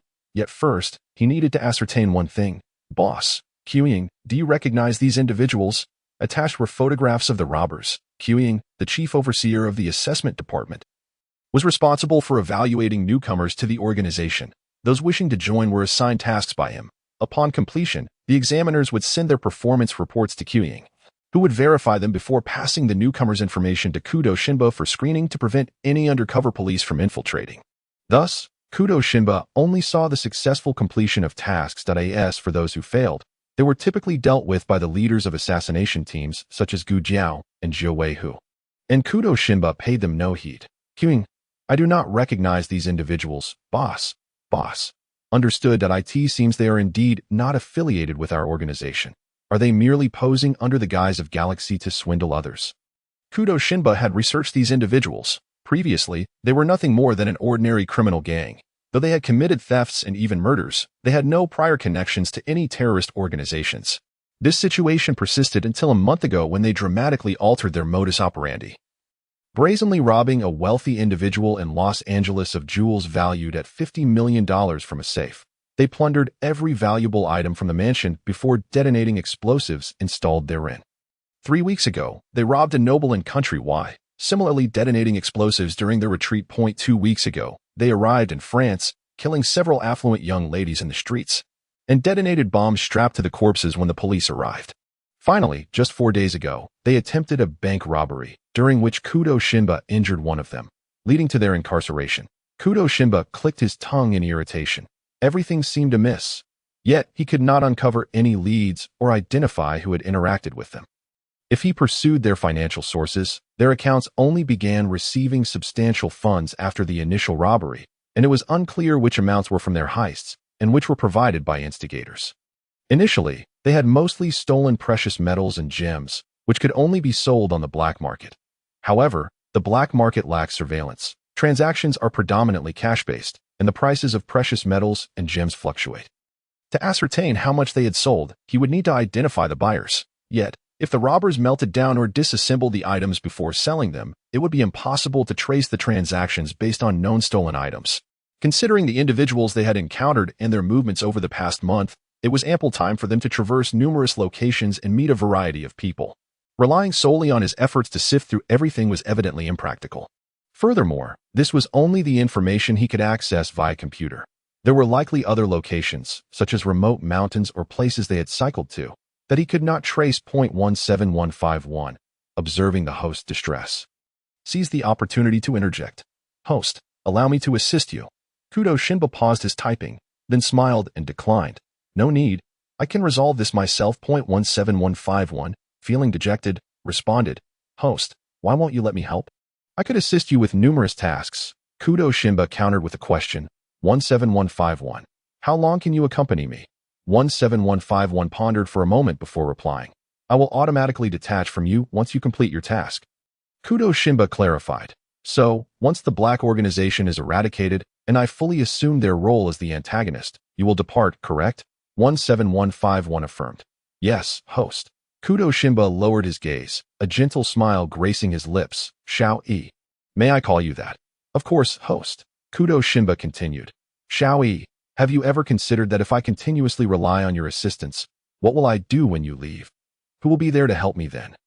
17,151 faltered, struggling to respond. Host. Kudo Shinichi answered for it. There will be no one, Shao-E. After you depart, no one will be able to assist me, which means I can only depend on myself.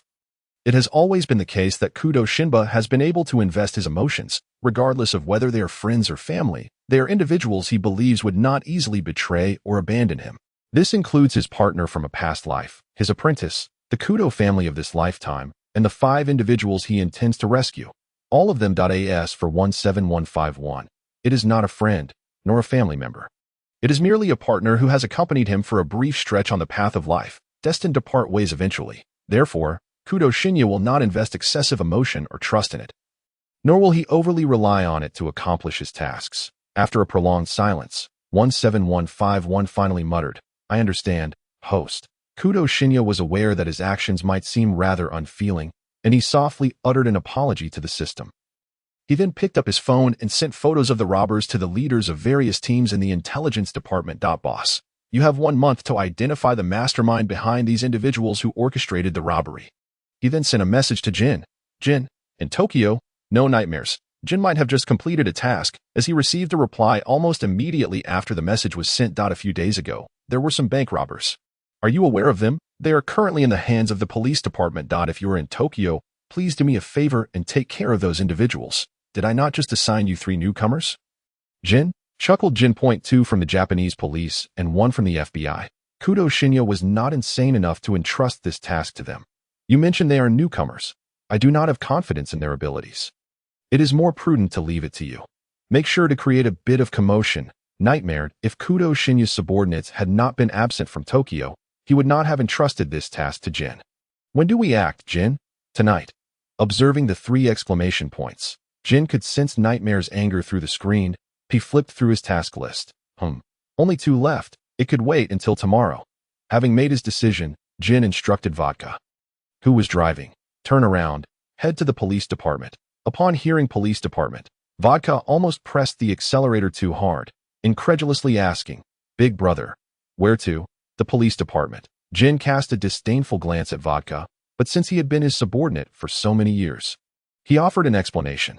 Nightmare asked me to help him eliminate a few people. Oh, it's Nightmare's task. Vodka sighed with relief, thinking his brother was in a bad mood and heading to the police department to plant a few bombs for some excitement. With that thought, Vodka wasted no time, turning the Porsche towards the police department. Nightmare's tasks cannot be delayed. Who knows what he might do? Remembering the time he had failed to follow instructions and ended up with a phone rendered useless due to a virus planted by Nightmare, Vodka could not help but shed a few tears of sorrow. Since that incident, he had come to realize that unless you avoid the internet, you should never provoke hackers. They truly do not play by the rules. 3 hours later, Kazami Yuya received a call from Nakagawa Tsukii at the police department.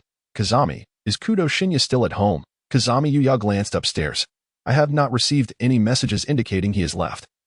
He should still be in his bedroom. Nakagawa Tsukai's expression turned grave, the veins in his hand tightening around the phone. You must go verify immediately whether Kudo Shinichi is still in his bedroom. Yes? Kazami Yuya hastened upstairs, quietly pushing open the door to Kudo Shinichi's bedroom, then stealthily approached the bed, carefully distinguishing the sleeping figure in the moonlight streaming through the window. Mr. Nakagawa, Kudo Shinichi is indeed still at home. Kazami Yuya reported softly after exiting the room. Nakagawa Tsukii breathed a sigh of relief. That's good. That's good.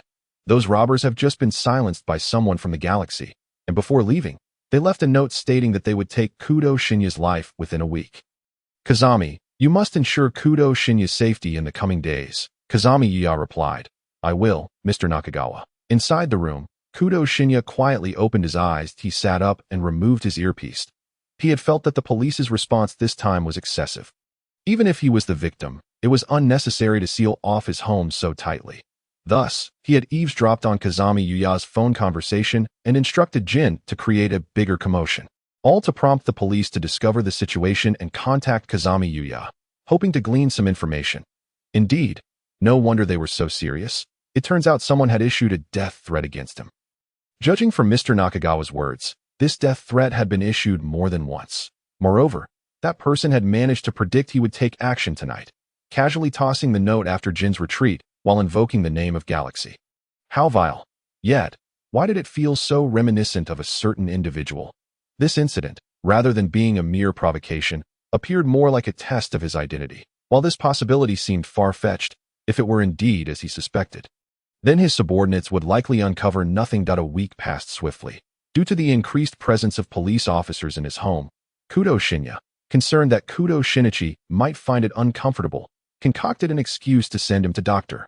Agasa's house for a few days. With a suspicion regarding the orchestrator of this incident, Kudo Shinichi managed to maintain a semblance of comfort during these days. Conversely, Kazami Yuya felt as though this week had been an ordeal. Ever since Kudo Shinichi had prompted Jin to stir things up at the police department, Hagiwara Kenji and Matsuda Jinpei had taken up residence at Kudo's home, refusing to leave. The 2 prominent figures from the explosives disposal team lounged on the sofa, with Matsuda, who looked more intimidating than a yakuza, and even the perpetually cheerful Hagiwara placing immense pressure on Kazami Yuya. Hagiwara Kenji, wearing a smile, observed the sweating Kazami Yuya and asked with concern. Kazami, is it too hot in here? Kazami Yuya stammered in response. No, it's not hot. Hajiwara Kenji pressed on. Really not hot. Would you like me to open a window for some fresh air? Upon saying this, he pretended to head toward the window, prompting Kazami Yuya to hastily intervene. No need. Officer Hajiwara, I'm really not hot. Matsuda Jinpei suddenly interjected. Last day. Today marked the final day of the warning. And you had better ensure everything is foolproof. Kazami Yuya nearly felt compelled to kneel before the two of them upon grasping the implication behind his words. In truth, this warning had been received by the police a week before the bank robbery, stating that someone would lose their life. Signed Galaxy.at. That time, the police had set out to investigate who this Galaxy was, but despite their efforts, they could not identify anyone fitting the criteria. Though they did find a killer organization named Galaxy, they suspected this organization might be involved. However, before they could dispatch personnel for further investigation, the robbery incident occurred. Subsequently, they received a second warning, stating that Kudo Shinyu's life would be taken. Again signed by Galaxy. The third warning coincided with the day the robbers were eliminated. Originally, the police had managed to keep the matter under wraps, but someone had inexplicably leaked the news. Hajiwara Kenji and Matsuda Jinpei had sensed something was amiss. And now that the information had been disclosed, they regarded Kazami Yuya with evident disdain, practically ready to question his competence. They took matters into their own hands, guarding Kudo Shinya with utmost vigilance, each taking a day off to watch over him at home. On the final day, the two of them even camped out together at Kudo Shinya's house, refusing to leave and not allowing him to step outside. Kazami Yuya insisted, Officer Matsuda, rest assured, there will be no issues. Matsuda Jinpei scoffed. He did not trust Kazami Yuya's reassurances, but he had faith in his own abilities, alongside Hajiwara Kenji. Matsuda Jinpei doubted anyone could commit murder right under their noses. All right, Jinpei, Kenji, stop scaring Officer Kazami. Kudo Shinya interjected, bringing out lunch with a weary invitation. Let's eat first. Matsuda Jinpei felt wronged. I didn't say anything. Hajiwara Kenji laughed. Neither did I. Kudo Shinya replied dismissively. Yes, you both said nothing. Let us eat. Hajiwara Kenji exaggeratedly complained. Wow, Shinya, you don't trust me. In the depths of his heart, Yen Ergu felt a profound sorrow. With a cold and indifferent expression, Gong Do Xinu remarked, feeling sad? Surely, you must have lost your appetite. You'll just have to endure your hunger. Without anyone noticing, Hajiwara Kenji sprang from the sofa and, with determination, took his seat at the dining table, exclaiming, impossible. Gong Do Xinu responded. What a promising attitude. Hajiwara Kenji winked and teased. Would you really let Hagi go hungry, little Xinu? Matsuda Jinpei slid into the chair beside him, mocking his childhood friend. Missing a meal won't kill you. Hajiwara Kenji feigned distress, leaning closer. Little Jinpei, you've changed. You would never have treated Hagi this way before. Matsuda Jinpei pushed him away with disdain, whispering, there are outsiders present. Hagi, tone it down. Hajiwara Kenji let out a soft "oh." Sitting up slowly and listlessly gazing at the handsome profile of his childhood friend. Having family around truly is inconvenient. It prevents any intimate moments with my childhood companion. Throughout the day, Hajiwara Kenji and Matsuda Jinpei remained on high alert, shadowing Gong Do Xinu wherever he went. Were it not for Gong Do Xinu's firm refusals, they might have followed him even to the restroom. You two should take a break. Gong Do Xinu exclaimed upon spotting the duo lurking by the bathroom door once more. Are you aware that your behavior is rather peculiar? Hajiwara Kenji replied. Whether it's peculiar or not is another matter. Who knows when that person might strike? Better safe than sorry. We feel more at ease following you. Gong Do Xinu sighed. That seems unnecessary. Matsuda Jinpei shook his head. No, we must accompany you. I have an unsettling feeling. And I can't shake this sense of unease. Gong Do Xinu remarked, an irrational intuition. Is it? Something feels off? Perhaps your intuition is correct. To be frank, half an hour ago, I received a text message. It bore little content, just a single character, yet it confirmed the identity of the person on the other end. Jiang? The moment Gong Do Xinu read the message, his emotions became a whirlwind. Speculation aside, when faced with the truth, disbelief washed over him. He remained silent for a considerable time, while the sender patiently awaited his response without sending a follow-up message. Ultimately, Gong Do Xinu replied.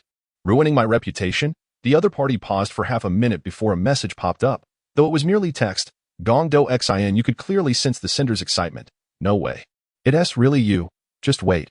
I'm on my way. Gongdo Xin, you quickly interjected. Hold on. There are police surrounding my house. Is this your first day knowing me? Do you think I fear those officers? The other party retorted, you've caused quite a stir. Hajawara Kinji and Matsuda Jinpei are at my place. Cursing under his breath, he added, this was a miscalculation. I'll handle them. You, meet me at 11 tonight. And thus, the situation unfolded. Gongdo Xin, you cast a guilty glance at the poised Hajawara Kinji and Matsuda Jinpei, that I sincerely apologize. Gentlemen, and as he poured water, he discreetly coated the rim of the cup with a colorless, tasteless sedative before placing it before the three, watching them drink unguardedly. Gongdo Xin, you began to drift into thought. Petit 1058. Their gazes began to lose focus. Matsuda Jinpei shook his head, mumbling, strange, why does my head feel a bit dizzy? Kazami Yuya yawned, his eyes widening in an effort to remain awake. Petit 1059. Kazami Yuya succumbed, shutting his eyes first. Hajawara Kinji and Matsuda Jinpei sensed something was amiss, biting their tongues sharply enough to awaken themselves. Hajawara Kinji hastily pulled on Gongdo Xinu's sleeve. Little Xinu, we must leave this place. Gongdo Xinu stood up in response to his tug, yet had no intention of following. That he held his breath, rubbing his fingers against the volatile sedative already clinging to his fingertips, before Hajawara Kinji and Matsuda Jinpei could take more than a few steps. They were struck by a wave of dizziness, their legs giving way as they collapsed to the ground. Precisely 11 o'clock. Gongdo Xinu sighed at the sight of the three who had succumbed to slumber. Raising his gaze, he looked towards the figure who had stealthily entered through the window, tightly wrapped in layers of clothing. Relaxing his shoulders, he bestowed a gentle and relieved smile. Long time no see. The figure approached slowly, halting 5 paces in front of him. He lifted his hand to remove his hood, revealing a pair of striking fox-like eyes that sparkled with life as they met Gongdo Xinu's gaze. Gongdo Xinu stepped forward and enveloped the visitor in an embrace. Yikai paused, his breath catching as his enchanting eyes shone even brighter. He embraced Gongdo Xinu tightly, his voice filled with joy. It's been so long, Jiang Xinyu. Long time no see, my partner. Jiang Xinyu had never known his parents, having lived in an orphanage for as long as he could remember. As a child, he was timid and often bullied by older children in the orphanage. Being beaten was a frequent occurrence. One day, after arriving at the director's office covered in bruises to report the bullying, he was merely told, you'll grow out of it. That day, he secretly ran away from the orphanage and hid in a park, crying. And it was then that he met Yi Kai. Jiang Xinyu would never forget that day. A well-dressed young man had offered him a lollipop, his eyes twinkling with warmth as he smiled. Stop crying. Let me treat you to some candy. Jiang Xinyu remembered the young man's words. You so cute. Tears don't suit you. They talked for what felt like ages until Yi Kai's parents arrived to take him home. In that moment, Jiang Xinyu understood they were from different worlds. Yi Kai had loving parents and a doting older brother, living a life of happiness. Jiang Xinyu thought he would never cross paths with the slightly older boy again, until one day, Yi Kai also moved into the orphanage. The fire had consumed his home, and they had not managed to escape. Why Yi Kai spoke those words with a smile, yet Jiang Xinyu sensed the underlying sadness. So, he said nothing and simply reached out to embrace Yi Kai gently. As for what they spoke of afterward, Jiang Xinyu couldn't quite recall. He only remembered how Yi Kai had held him tightly, crying for what felt like an eternity. From that day forth, Jiang Xinyu became Yi Kai's cherished companion, accompanying him wherever he went. Whenever Jiang Xinyu was bullied, Yi Kai would retaliate, and he always saved the best treats for Jiang Xinyu, even saving up to buy various trinkets to cheer him up. Eventually, both Jiang Xinyu and Yi Kai were adopted by the boss of Galaxy, whom they referred to as Master. Master treated them exceptionally well, imparting all he knew without reservation. He was fiercely protective, allowing Jiang Xinyu to roam freely and cause mischief, confident that his two companions would clean up after him. Later, when Master passed away, Yi Kai took matters into his own hands, eliminating nearly half of the organization's rebellious higher-ups, thus placing the barely 20-year-old Jiang Xinyu in the position of boss. In the days that followed, they supported each other until Jiang Xinyu's untimely demise. After I left for America with the core members to settle down, I entrusted the organization to our eldest disciple and came to find you. Yi Kai followed Gongdo Xinyu into the bedroom, sitting on the bed with a grin. Without you, I found life rather dull. I opened my eyes one day and found myself here, transformed into a helpless infant. My family and this life is simply too complicated. Yikai lamented. I truly experienced what it's like to contend for inheritance within a wealthy family. I'm the youngest. Watching the other 5 brothers engage in daily conflicts and power struggles, it's like living in a grand palace drama. Kudo Xinyu, reveling in the chaos, commented, your life must be quite thrilling. Thrilling, indeed. Yet I find myself ill-equipped to handle it. Yikai replied, rubbing his arms. As a result, I took most of the family fortune and ran away. Kudo Xinyu quipped, won't your brothers be furious with you? Yikai retorted defiantly, after they made me miserable for so long. Is it wrong for me to claim a little compensation? Not at all. Yikai continued, after running away, I thought I couldn't just live a life of idleness. So I browsed the dark web, looking to take on some jobs. That's when I stumbled upon the hacker ranked first, Nightmare, and discovered an organization called Galaxy. At that moment, I merely considered it a coincidence. However, observing others utilizing that code name left an unsettling feeling within me. Consequently, I conducted a search, yet found nothing of significance. After scouring the depths of the dark web for all available information, I eventually stumbled upon a report from a year ago detailing how Nightmare was pursued by the Mafia. Following that lead, I discovered the existence of the Black Organization. You cannot imagine my astonishment when I encountered codenames such as Jinan Vodka. I immediately rushed to Neon, and upon reading about the Suzuki Group and Kudo Yusaku in the newspaper, I was certain I had entered the world of Detective Conan. I also learned that Kudo Yusaku had a pair of twin sons, which led me to suspect you. My doubts intensified when I found out that Hajiwara Kenji was still alive. Kudo Shinichi. So you monitored my movements and even sought out those robbers to devise strategies for them. Yikai acknowledged. Indeed. I needed to ascertain whether you were Kudo Shinichi. I borrowed the name Galaxy to send a warning letter to the police department, orchestrated that robbery, and leaked information to the Metropolitan Police. As expected, those robbers met their demise, and the Galaxy organization is now pursuing me. By the way, those individuals were not dispatched by you, were they? Kudo Shinichi, exasperated. How can you even ask that? Because of your warning letter, the Public Security Bureau surrounded my home with layers of security. Moreover, I had an inkling that something was amiss. How could the Public Security Bureau be so serious? I intentionally amplified the noise when Jin was committing murder to see if I could gather any intelligence. Yikai, with a cheeky grin, leaned closer. Were you surprised when you figured out it was me? Kudo Shinichi slapped his face lightly, though not with much force. Surprised. You nearly scared me to death. Now that the Galaxy is on the Public Security Bureau's blacklist, what do you propose we do? Yikai fell back onto the bed, responding nonchalantly. Don't worry, I've already made arrangements. When the time comes, I'll claim that I have a grudge against Galaxy and wish to tarnish its reputation.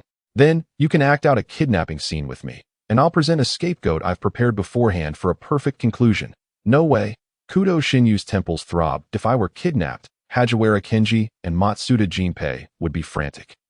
Once they rescued me, they surely wouldn't allow me to act independently again. They might even take me straight to the Metropolitan Police for surveillance. Trust me, they are capable of such actions. Yikai's lips twitched. Speaking of which, boss, how come you have such a good relationship with those two? If they hadn't been here today, I would have barged right in. Not only them, but my rapport with the Police Academy's 5-member group is also quite good. Kudo Shinichi reminded, I will introduce you to them in the future, and you should temper your demeanor in front of them. I understand. If it weren't for your close ties with them, knowing you would be reluctant to harm them, I would have acted long ago without any hesitation. After a moment of contemplation, Kudo Shinichi stated, kidnapping is out of the question. Thus, you must heed my advice on this matter. Okay, Shinichi. The following day, Kudo Shinichi awoke to the anxious calls of Hajiwara Kenji and Matsuda Jinpei. As soon as he opened his eyes, he clutched his throbbing head and let out a soft hiss. Kudo Shinichi, puzzled, inquired, what happened? Seeing him awake, both men sighed in relief. Before they could respond, they noticed Kudo Shinichi's nose twitching, followed by a disgusted frown. What is that smell? It's revolting. As he spoke, he attempted to push the two men aside to assess the situation. Hajiwara Kenji and Matsuda Jinpei were suddenly alarmed. They had been too preoccupied to consider the implications. However, the state of the living room was not something Kudo Shinichi should witness. It would leave a psychological scar on the child. Matsuda Jinpei, quick on his feet, covered Kudo Shinichi's eyes and forcefully pulled him into his arms. Heading upstairs, there's nothing to see. We're going back to the bedroom. Kudo Shinichi feigned a few token struggles but ultimately allowed it. After all, the living room was a result of his and Yikai's antics from the night before. How could he possibly be unaware of the circumstances? Nevertheless, he softly complained. Why so secretive? Hajiwara Kinji chuckled. Little Xinyu, be good. You've surely worn yourself out after a week of commotion, right? Now that the matter is resolved, you can sleep soundly, without allowing Kudo Shinichi to voice any further questions. They pushed him into the bedroom, and the moment they closed the door, their expressions darkened. Descending the stairs, they beheld a scene of utter devastation in the living room. Bloodstains of dark red smeared across the walls, floor, and even the ceiling. On the coffee table lay neatly arranged severed limbs, heads, and extracted internal organs that as for the torso, it was pinned to the wall with 2 daggers, accompanied by a message sprayed in paint. Those who tarnish our organization's reputation shall die. Signed, Galaxy Phantom. Looking around, the entire living room resembled a hellish nightmare. I have already relayed the information back to the Public Security Bureau. Kazami Yuya put away his phone and looked up at the 2 figures standing at the stairway, asking, is Kudo-kun all right? Matsuda Jinpei, arms crossed and with a stern expression, leaned against the stair railing, his tone sharp. He is fine. If the living room hadn't turned into this, he would be even better. Kazami Yuya expressed his apologies. I'm sorry for not detecting the intrusion sooner. That was our oversight. Hajiwara Kinji interjected. It's not entirely your fault. Matsuda and I fell victim as well. Didn't we? Matsuda was not directing his anger at you. He was just upset that he couldn't protect little Xinyu. Kazami Yuya shook his head. Matsuda police officer has every right to be angry. This incident was indeed a failure on our part that I have already sent a message to Mr. Kudo. They said they would arrive this afternoon. Hajiwara Kinji raised his phone, glancing back at Matsuda Jinpei, who still seemed upset. He gently ruffled the curls of his childhood friend, soothingly saying, all right, little Jinpei, don't be angry. This isn't your fault. Hajiwara Kinji observed Matsuda Jinpei's slightly reddened eyes, momentarily lost in thought. He then asked in an even gentler tone, is something bothering you, little Jinpei? Matsuda Jinpei bit his lip, pondering for a long while before finally exclaiming fiercely, from now on, we're bringing Kudo Shinichi, that little rascal, to work with us. He must be kept under our watchful eyes daily to prevent the child from encountering any more perverts like this. Hajiwara Kinji. Matsuda Jinpei shot him a glare. What? You disagree? Hajiwara Kinji raised his hands in surrender, nodding repeatedly. I agree. How could I possibly disagree with what little Jinpei says? But shouldn't we ask little Xinyu for his opinion? His opinion is irrelevant. Matsuda Jinpei was resolute in bringing him along every day. Having encountered a pervert, he would not accept any objections. Quietly slipping out of the room, Kudo Shinichi overheard those words. Look, what did he just say? They could very well go to the extent of kidnapping me and keeping me under constant surveillance at the Metropolitan Police. Thank goodness I didn't agree to Yikai's kidnapping charade. Otherwise, these 2 would have gone insane. They might even drag along Date K into their madness. Being under the jurisdiction of the Metropolitan Police. To avoid attracting unwanted attention, Kudo Shinichi quietly slipped back inside, donning his headset to monitor the situation in the living room while simultaneously booting up his computer. Nightmare. Initiate action. Phantom. Understood. Phantom is Yukai's code name. Kudo Shinichi swiftly typed away at the keyboard. And in less than 2 minutes, he infiltrated the systems of both the police department and the Metropolitan Police, causing all computers to crash to black screens. 0.3 seconds later, the screens flickered back to life, displaying a bloody message. The individual masquerading under the name Galaxy is dead. We hope you will withdraw your personnel from the investigation of our organization. In an instant, chaos erupted within the Metropolitan Police and the police department, as they scrambled to deploy all available technical staff to regain control of the system. Inside the police department, Nakagawa-suke was in a frenzy, while all technical personnel were at a loss. One technician, dripping with sweat, exclaimed, "It's no use, Nakagawa-san. We cannot regain control." Nakagawa-suke anxiously inquired, "Can we trace who did this?" Another technician replied gravely, "The only person capable of such a feat that I know of is Nightmare." Nakagawa-suke was taken aback. Galaxy actually hired Nightmare. Meanwhile, amidst the chaos, Yikai stealthily infiltrated the police headquarters data room, where he proceeded to plant a miniature bomb. Subsequently, he rendered the on-duty officer in the broadcasting room unconscious, altered his voice, and, after a couple of deliberate coughs into the microphone, addressed the assembled officers. "Good day, gentlemen of the police. I am the Phantom, and it is a pleasure to make your acquaintance. I sincerely apologize for the unfavorable impression our organization may have left due to the actions of a certain individual. Our boss was exceedingly displeased upon learning of this incident, and I have ensured that the individual has received his due punishment. Therefore, I kindly request that you retract your pursuit of our organization. Otherwise, Yi Kai pressed the remote control in his hand, and a resounding explosion echoed. With a smile, he added, "Next time, we may not be so lenient." "Sir Nakagawa, it's bad news." A police officer rushed in, addressing Nakagawa K. "The data room has been blown up?" "What?" Nakagawa K trembled with rage. "This phantom is utterly audacious. Quickly, report this matter to the supervising officer." "Yes." Meanwhile, Kazami Yuya, Hajiwara Kinji, and Matsuda Jinpei each received the alarming news. The Metropolitan Police and the police headquarters have been attacked. Hajiwara Kinji and Matsuda Jinpei exchanged glances, both reflecting the shock in their eyes. Matsuda Jinpei exclaimed, "This phantom is far too brazen." Hajiwara Kinji pondered, stroking his chin.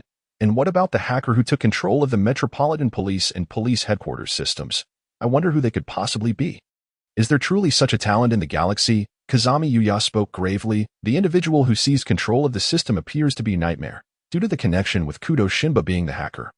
Hajiwara Kinji and Matsuda Jinpei had some understanding of Nightmare. Matsuda Jinpei remarked, "So they are not from the galaxy after all."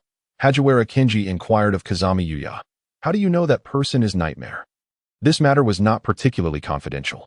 So Kazami Yuya explained, "The Public Security Bureau has collaborated with Nightmare a few times, and we have some understanding of his capabilities. Moreover, considering the extent of this situation, we can only speculate it to be Nightmare." Hajiwara Kinji felt a headache coming on. This situation is becoming increasingly troublesome. Matsuda Jinpei glanced at the still untidy living room before turning to ascend the stairs. "Hey, Jinpei, where are you going?" "I'm packing Shinba's belongings. He can't stay here. Let him stay at our place for a few days." "But," Hajiwara Kinji began, "Mr. Kudo and Mrs. Kudo will be back this afternoon." Before he could finish his protest, Matsuda Jinpei had already disappeared from sight. In a state of confusion, Hajiwara Kinji blinked, ultimately deciding to heed his childhood friend's advice, and hurried after him. "Jinpei, wait." "Hagi." Kudo Shinba sat on his bed, his face blank.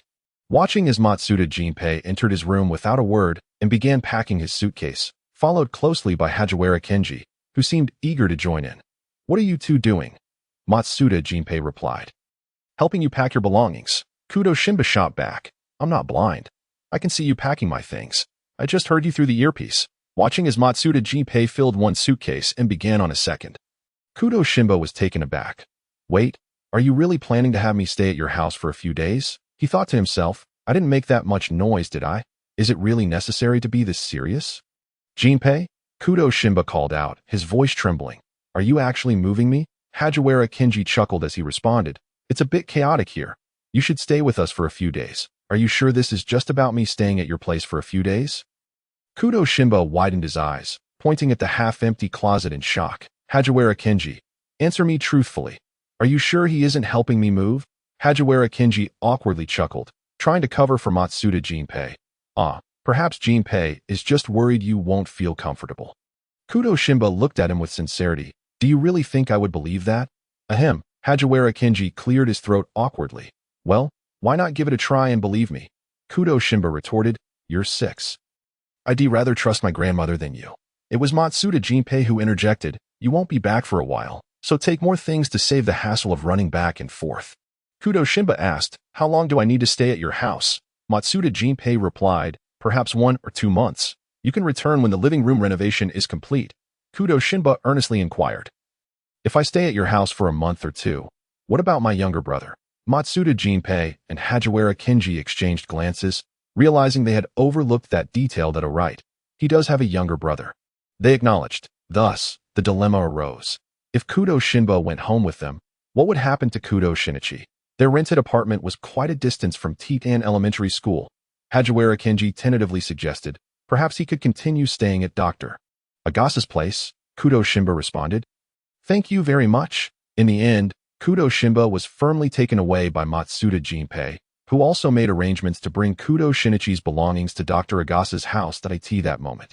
Kudo Shinichi shot a rather unfriendly gaze at Hajiwara Kinji and Matsuda Jinpei. Had it not been for Dr. Agasa's intervention, he would have likely shouted at the two, for the hatred of my brother. We shall never coexist. Even after Kudo Shinba was shoved into the car by Matsuda Jinpei, Kudo Shinichi clung to his brother's suitcase, unwilling to let go. Either leave my brother behind, or take me with you. Kudo Shinichi protested, his little legs kicking about in defiance, preventing Hajiwara Kenji from getting closer. Hajiwara Kenji attempted to reason with him. Your brother is currently in a dangerous situation. Taking him to our house is for his safety. Kudo Shinichi stubbornly insisted. I want to go too. Hajiwara Kenji replied. That's not possible. We cannot ensure your safety as well. Kudo Shinichi argued. You can protect my brother. Just don't worry about me. Hajiwara Kenji countered. But what if the assailants kidnap you to threaten Shinba? Kudo Shinichi replied. If I stay at Dr. Agasa's house, I won't get kidnapped, will I? Hajiwara Kenji thought to himself. Why is the younger brother so difficult to persuade? Initially, to protect the well-being of minors, Hajiwara Kenji had not wanted to inform him of the events from the previous night. However, seeing Kudo Shinichi so unyielding, he decided to pull out his phone. Displaying a photo to Kudo Shinichi, the image depicted the coffee table in the Kudo household, unmistakably the one that had been adorned with bloody body parts. Kudo Shinichi's face drained of color. Hajiwara Kenji put away his phone and half-seriously said, You must understand, Shinba has been targeted these past few days, and the deceased in this photo is the one who was after him. However, last night, when he attempted to kill Shinba, he was killed by someone else that we still do not know who did this, and whether that individual harbors any ill intentions towards Shinba is why we decided to let him stay with us for a while. It is not that we don't want to take you with us. It's simply that we cannot spare the time to look after you. Our rented apartment is rather distant from your school. And Matsuda and I have jobs that prevent us from picking you up and dropping you off. Your brother will also need to accompany us to the Metropolitan Police during this time. Finally, Hajiwara Kenji asked, So, do you agree to let your brother come with us now? Kudo Shinichi released his grip on the suitcase and nodded. Hajiwara Kenji smiled, ruffling his hair. Your parents will be back this afternoon. So don't be afraid. Kudo Shinichi asked, Will my brother be all right? Hajiwara Kenji reassured him, He'll be fine. I promised in the afternoon. As the Kudo couple returned to the country, they learned the full details of the situation from Officer Magyar. After discussing, they also felt that it would be better for Kudo Shinba to stay with the two officers. The couple treated Hajiwara Kenji and Matsuda Jinpei to dinner as a token of gratitude. And right after leaving the restaurant, they hurried to catch their flight. As Hajiwara Kenji watched the taxi depart, he remarked to Kudo Shinba, Your parents seem quite carefree, don't they? Their son's life was nearly in danger.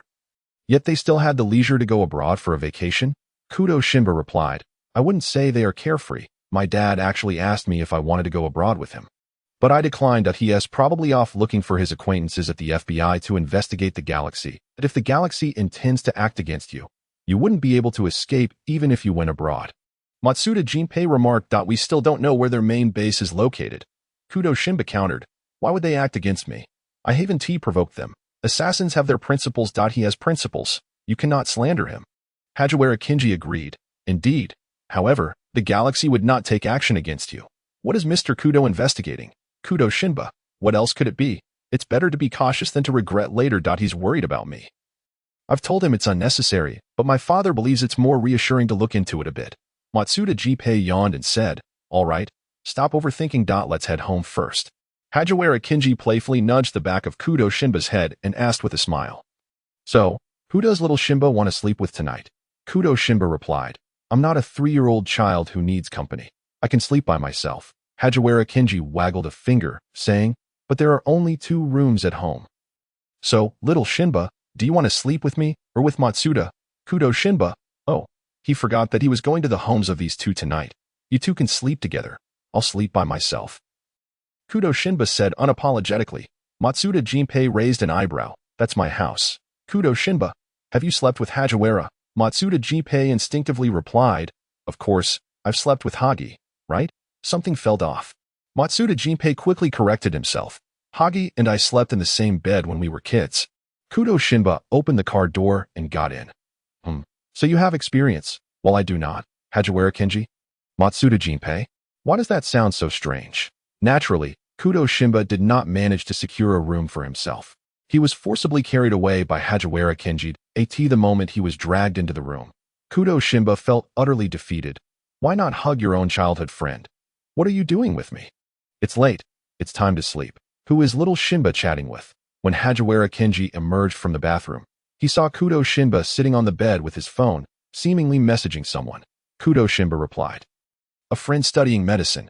Hajiwara Kenji jokingly asked, a friend studying medicine, is it a girl or a boy? A boy. He is currently studying at Harvard University. Once he completes his doctorate, I'll introduce you. It's Yukai. Kudo Shinba fabricated a profile to get him into Harvard, hoping he would earn his doctorate. While fabricating credentials isn't impossible, having a legitimate degree in hand is far more reassuring. After all, this isn't a difficult feat for Yukai. Hajiwara Kenji chuckled. A doctorate? Your friend is quite impressive. Ah, he's all right. Hajiwara Kenji pondered. If he's pursuing a doctorate, you should be around 30, right? It seems all of Shinba's friends are older than you. What can I do? I skip grades and can't relate to my peers. Kudo Shinba replied without looking up. Besides, Yukai is only 14. He is merely 3 years older than me. Not the 30 you mentioned. 14. A doctorate? Hajiwara Kenji was momentarily at a loss for words. Indeed, do geniuses only associate with other geniuses? Kudo Shinba put away his phone. Not really. Yukai is the only one around me. Besides, they aren't geniuses. They just have more life experience than others. Kudo Shinba lay down, closed his eyes, and mumbled, you'll meet them eventually. For now, let's sleep. Hajiwara Kenji pulled back the covers and lay on the other side. Then turned off the only light in the room. Good night, little Shinba. Good night, Kenji. Time passed slowly, and the police had been investigating the galaxy for over 3 months without any results, after being warned several times.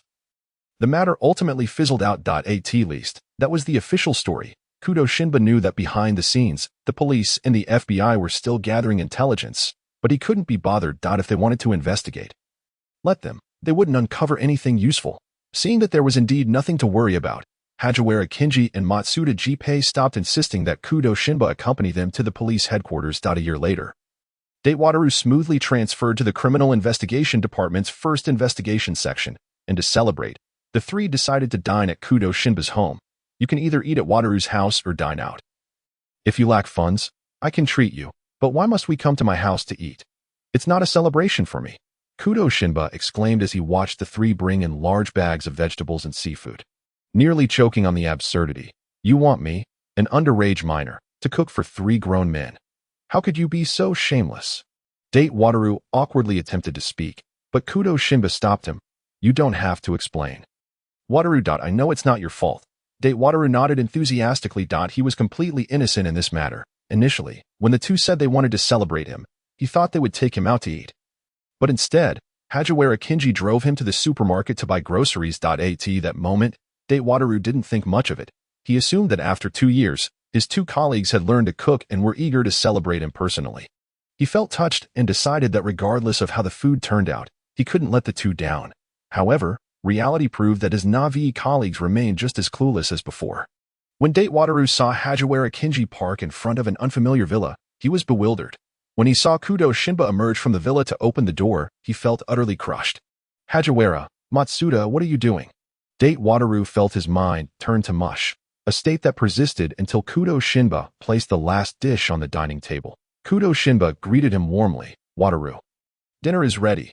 Datewataru nodded blankly. Okay, sure. After receiving a response, Kudo Shinba turned to the two lounging on the sofa and abruptly shifted his demeanor, banging the table with a cold voice. You two. Come over and eat. Hajiwara Kenji and Matsuda Jinpei had grown accustomed to Kudo Shinba's cold demeanor, cheerfully dragging Datewataru to the dining table. Laugh, laugh, laugh. All you do is laugh. Kudo Shinba rolled his eyes at the two, retrieved several cans of beer from the fridge, and placed them on the table, adding, if you want a drink, go get it yourself. Hajiwara Kenji handed a can of beer to Datewataru. Class rep. Have a drink. If you get too drunk, you can just stay here. Datewataru hesitated. But, this is Shinba's house, right? Kudo Shinba reassured him. No worries, my guest room is always clean. You can stay without a problem. Datewataru. Isn't that a hassle? Kudo Shinba laughed. Not at all. By the way, Wataru, you do have a girlfriend, right?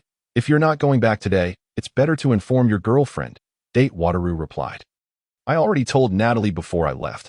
Matsuda Jinpei chimed in. Speaking of which, class rep, when will we get to meet your girlfriend? Hajiwara Kenji added.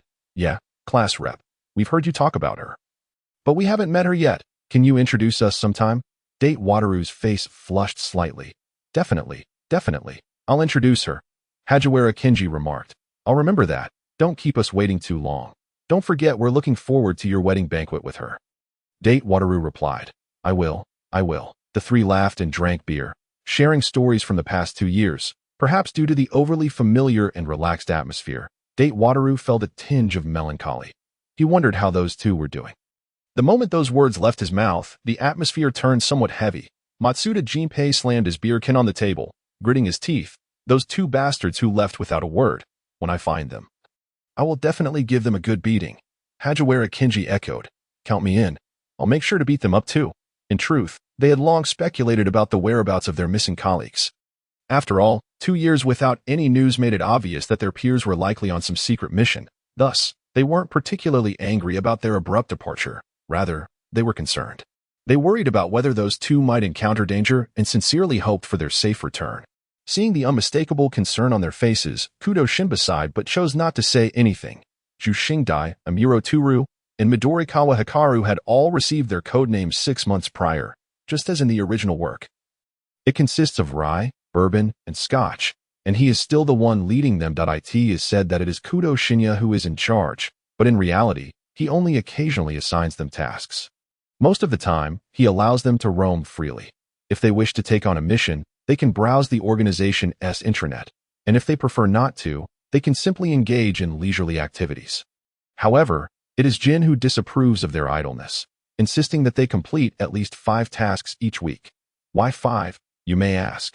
Because anything more would displease Kudo Shinya, even though he is not required to collect intelligence or write mission reports. He is, after all, the direct superior of those 3 that if they undertake missions independently, it suffices for him to sign off on the final reports. However, if the entire team is involved, he must not only check and sign their reports, but also monitor their activities in real time. Given the cumbersome nature of such responsibilities, it is hardly surprising that Kudo Shinya would balk at the idea of having more members involved. Initially, Jin had intended for them to complete at least 15 tasks per week. But Kudo Shinya retaliated by infecting his phone with a virus. With no choice but to compromise, Jin settled for 5 weekly tasks, which finally allowed Kudo Shinya to relent. Aside from fulfilling these 5 weekly tasks, Amuro Turu and Midorikawa Hikaru are managing reasonably well within the organization. After all, with the protection of the nightmares, none dare to provoke them, having intervened to prevent the death of Hajiwara Kinji. And with Daiko being reassigned back to Tokyo, Matsuda Jinpei did not transfer to the first investigation unit, but merely asked Daiko to keep an eye on the annual facts. It was at this moment that Kudo Shinya realized a troubling inconsistency. Little one, is there something amiss with this timeline? Wasn't Daiko supposed to return to Tokyo only after Matsuda Jinpei's death? Why had it occurred earlier? 17151 explained. Host, this is actually an automatic correction by the world's consciousness. In the original narrative, the day before Matsuda Jinpei's death, the 4 encountered Puramia while visiting Hajiwara Kinji's grave, which later led to the events of the Halloween movie. However, since you have now prevented Hajiwara Kinji's death, the 5 have lost their reason to meet. Thus, the world's consciousness has expedited Daiko's return to Tokyo. Kudo Shinya was astounded. The world's consciousness has sought help from your headquarters, yet it still concerns itself with whether the movie will be produced. 17151 responded. The request for assistance from the world's consciousness stems from the imbalance of the red and black factions. Nonetheless, the main storyline and the movie are vital mediums for maintaining the world's operation, hence they must manifest. Kudo Shinya conceded. Fine, even if the world's consciousness has hastened Daiko's return to Tokyo for the sake of some movie. What about the other 2? Are they permitted to meet at will? It appears they indeed are. Observing the 2 dismantling a bomb, Kudo Shinya pondered how matters had escalated to this point, ultimately concluding that it was all the fault of the world's consciousness. Cursed be the world's consciousness. This damned coincidence might be amusing to you, but must you drag me into it? Initially, it seemed that Hajiwara Kinji and Matsuda Jinpei were on vacation, intending to take him to Shibuya for some fun. And then Daiko also took leave to join them. Subsequently, the 4 fortuitously encountered the recently completed mission duo, Akai Shuichi and Jiga Kajimitsu. The unexpected reunion of the 5, who had not met for a long time, prompted them to find a safe spot to converse for a while. Eventually, Kudo Shinya and Matsuda Jinpei boarded Akai Shuichi's vehicle, while Juga Kajimitsu and Date Ko got into Hajiwara Kenji's car. And the six prepared to return. Just as they passed a mixed-use building, Akai Shuichi spotted a parked police car and exited to assess the situation. The officers on the scene informed them that they had received a report of a disturbance inside the building. Akai Shuichi then called upon the three who had just parted ways to assist. Before their arrival, the trio decided to investigate the situation inside the building. Ascending the stairs, they found themselves before a door. Through the crack they discerned a man bound by his hands. Akai Shuichi pushed the door open. Remarking that the man appeared to have fainted, Matsuda Jinpei assessed the man's appearance and noted, "He is not Japanese." Crouching before the man, Akai Shuichi gently tapped his shoulder, inquiring, "Are you all right?" Upon regaining consciousness, the man gazed at the three with terror etched across his face. Matsuda Jinpei produced his police badge. Displaying it to the man, "Stay calm. We are police. Police. Can you understand?" Kudo Shinichi scrutinized Matsuda Jinpei's black suit and sunglasses, jesting, "Jinpei, you hardly look like a police officer." Matsuda Jinpei retorted with a laugh. Get lost. The man, seemingly understanding Matsuda Jinpei's intent, furrowed his brow and gravely uttered. Matsuda Jinpei was taken aback. "What? Run." Kudo Shinichi translated solemnly. Recognizing it as Russian, he remarked how fortuitous it was that the five had coincidentally gathered today. November 6th. Upon hearing this Russian phrase, he finally connected the dots. This was a scene from the Halloween movie. Akai Shuichi glanced curiously at Kudo Shinichi, then picked up a small knife from the ground to cut the man's bonds. "You should leave now." Matsuda Jinpei handed the man a business card, instructing him to present it if stopped by the police. Kudo Shinichi translated into Russian. As the ropes were severed, the man hesitated to take the card. But just then, suspicious noises emanated from the adjacent room. The group's attention was drawn to the sound, prompting Matsuda Jinpei to comment, "It seems we have more guests." Unlike the calm demeanor of the other three, the man's eyes widened in fear, his breathing becoming frantic. Without further hesitation, he exclaimed, "I'm out of here," and dashed for the exit. Akai Shuichi also drew his firearm and chambered around. Matsuda Jinpei chuckled, as expected of public security, always prepared. Akai Shuichi kicked the door open, brandishing his gun and commanding, "Freeze." Inside, a figure stood before a container filled with two colored liquids. Upon their intrusion, the figure slowly turned, revealing a beaked mask. Upon recognizing the object behind the masked figure, Matsuda Jinpei murmured, "This is bad." Akai Shuichi inquired, "What's wrong?" Matsuda Jinpei replied, "There's a bomb behind him. Firing recklessly could trigger an explosion. Given its size, everyone in this building would be in grave danger." Akai Shuichi asked, "Can you disarm it?" Matsuda Jinpei, with a half-moon gaze, countered, "Is there anything I cannot dismantle?" Confident in Matsuda Jinpei's expertise, Akai Shuichi chuckled. "I am counting on you." Just as Akai Shuichi finished speaking, Kudo Shinichi, who had been fixated on the masked figure, suddenly changed expression and yanked them aside. "Watch out." At that moment, two bullets struck where they had been standing. Seeing that his shot had missed, the masked figure made a decisive escape. "Stop," Akai Shuichi shouted as he noticed the figure had vanished from the room, then turned to Matsuda Jinpei, saying, "I'll pursue him." "You disarm the bomb quickly." Matsuda Jinpei agreed. "All right, I'll leave that to you." Akai Shuichi nodded, but not without expressing concern to Kudo Shinichi. "Shinichi, don't run off." Kudo Shinichi responded, "I know, go after him. Don't let that guy get away." With that, Akai Shuichi hurried off in pursuit. Kudo Shinichi illuminated the area with a flashlight, watching Matsuda Jinpei work on the bomb. "How's it going, Jinpei?" Matsuda Jinpei snipped one of the wires, replying, "It's a new type of bomb. I haven't encountered one before. It can be disarmed, but it's a bit tricky. However, Hagi should arrive shortly, so it shouldn't be a major issue." As he spoke, he cut two more wires. Just then, the masked figure reappeared at the doorway, gun drawn, aiming at the two. Interrupting Matsuda Jinpei's bomb disarmament was infuriating, prompting him to shout at the masked figure, "Hey, I was in the middle of disarming a bomb. Don't disrupt me." The masked figure fired, but the shot missed Matsuda Jinpei, instead deflected by Date Ko using the car door as a shield. Matsuda Jinpei instinctively called out, "Team leader."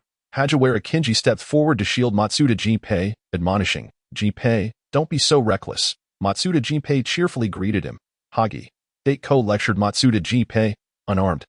"Don't provoke someone with a gun." Upon finishing his words, he hastily brandished the car door and rushed forward. The beak-faced man leapt aside, executing a backflip to evade capture, and landed to raise his gun once more, only to have it swiftly kicked away by the ever-prepared Sagufu Kyakuzu. Who seized the weapon? Matsuda Jinpei joyfully exclaimed. Hero.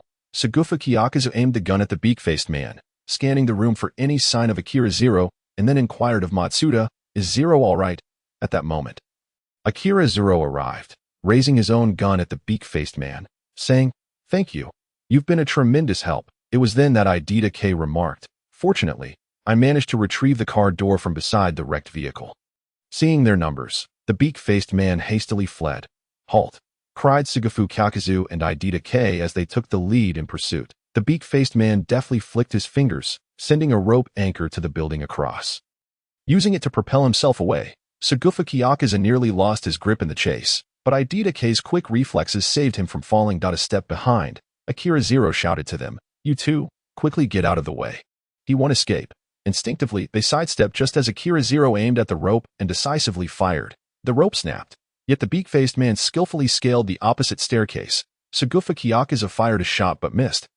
And seeing how agile their target was, Akira Zero grew impatient, shedding his suit jacket and calling out, Class leader, lend me a hand. You can't be serious? Idita K instinctively helped toss Akira Zero towards the opposite building. Only after witnessing Zero land safely did Idita K sheepishly mutter, What a chaotic situation.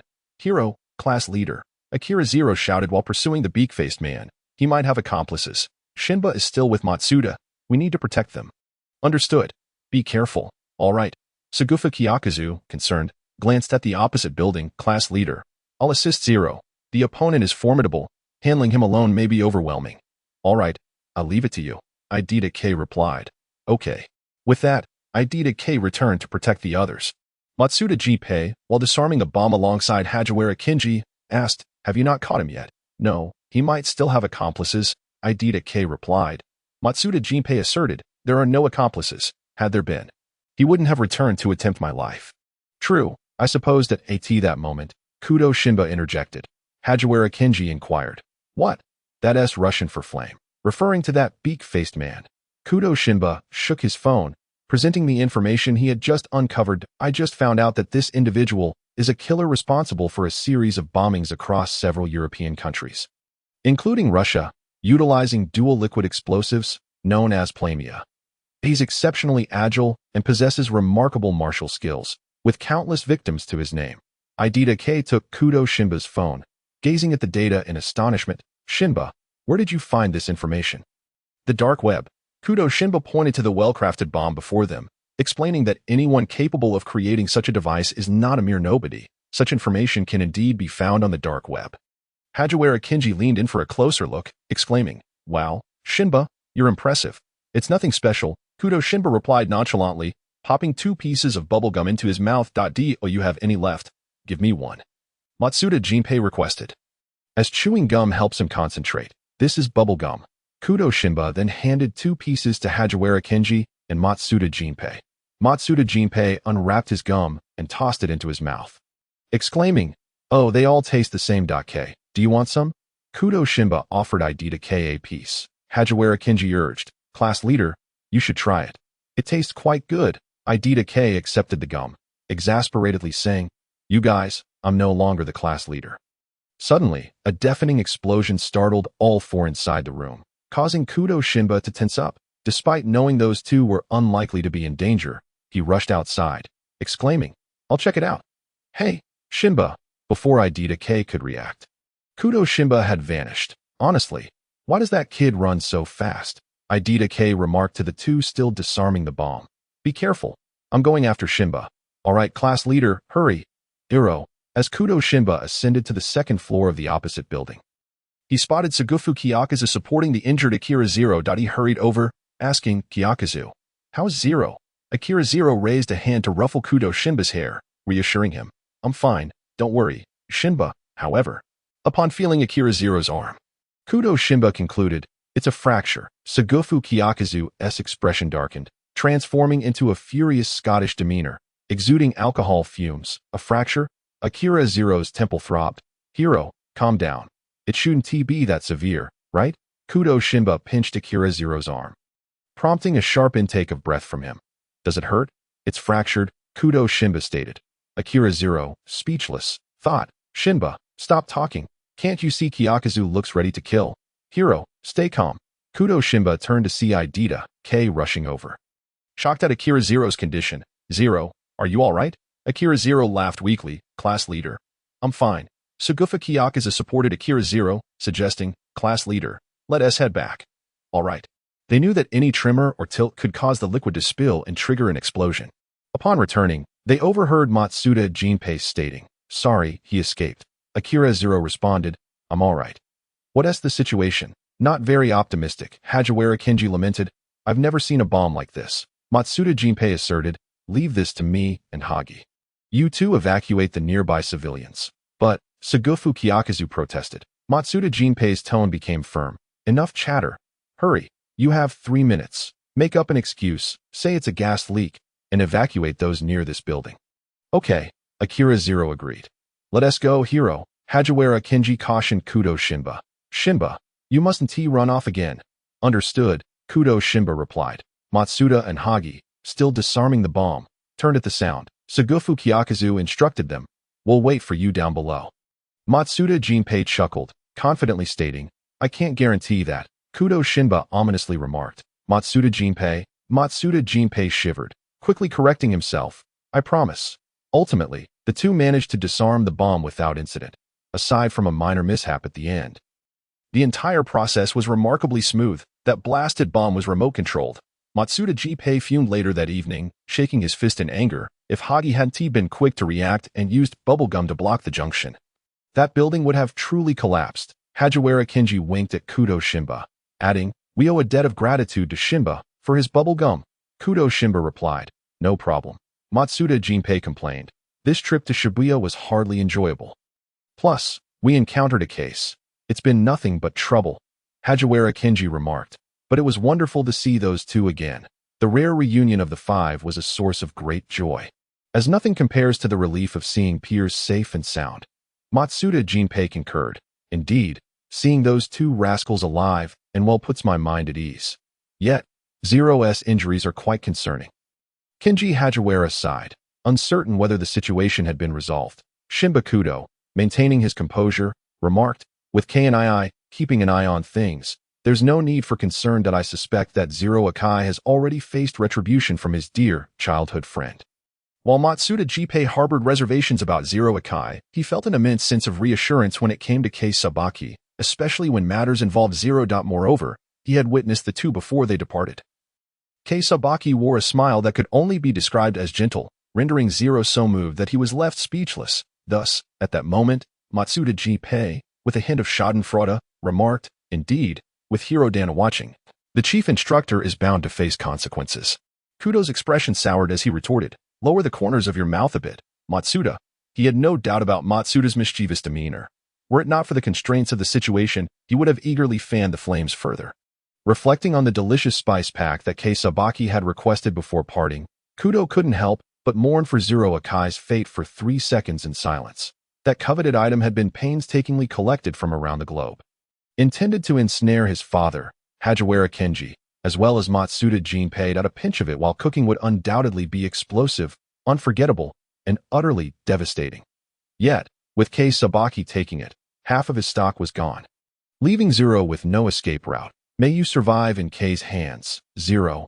Of course, the tale of how Bourbon struggles to survive in Scotland would be a story for another time. The following day, November 7th, Matsuda Jinpei arrived at the police headquarters but did not head straight to the explosives disposal unit. Instead, he sought out Hikari Ida in the investigation division. Upon seeing Matsuda occupying his spot, Ida sighed. Did I not mention that I would wait for the facts? Why did you come here? Did Hagi not accompany you? Since 3 years prior, on this very date, the headquarters had received a peculiar fax adorned with large Arabic numerals. Matsuda believed it to be a countdown from that notorious demolitions enthusiast and requested Ida to keep an eye on it. Sitting at Ida's desk, he perused the newspaper, stating, I didn't bring Hagi along. I must personally apprehend that bomb maker who nearly caused Hagi's demise. Based on the contents of the previous faxes, Matsuda deduced that action was imminent today. Ida stroked his chin, contemplating, I believe you're right. 3 years ago, it was 3, 2 years ago it was 2, last year it was 1. So it should conclude this year that I wonder what the facts will say this time. It can't possibly be 0. Can it? Matsuda replied. Who knows? Officer, we've received another strange fax this year, remarked Shiratori Nin Saburo, capturing their attention. Turning from the window, Officer Muger inquired, does it only contain a single digit? No. This time it contains a warning. After assessing Muger's reaction, Shiratori continued, we are a band of round-table warriors, all foolish yet cunning officers. Heed this. At noon in 1400 hours today, we shall use the heads of our comrades as the spark to ignite our celebration. If you dare, come and stop us. We shall keep seat 72 vacant, awaiting your esteemed presence. Muger questioned, what does this mean? Shiratori replied, I have no idea. Ida pondered aloud, where might there be 72 seats at a round table? As their gazes met, Matsuda and Ida spoke in unison. The Ferris wheel at Kabukicho Mall. Matsuda set down the newspaper, grabbed his toolbox, and headed outside. Ida followed closely behind, cautioning, Matsuda, don't act rashly when you see the culprit.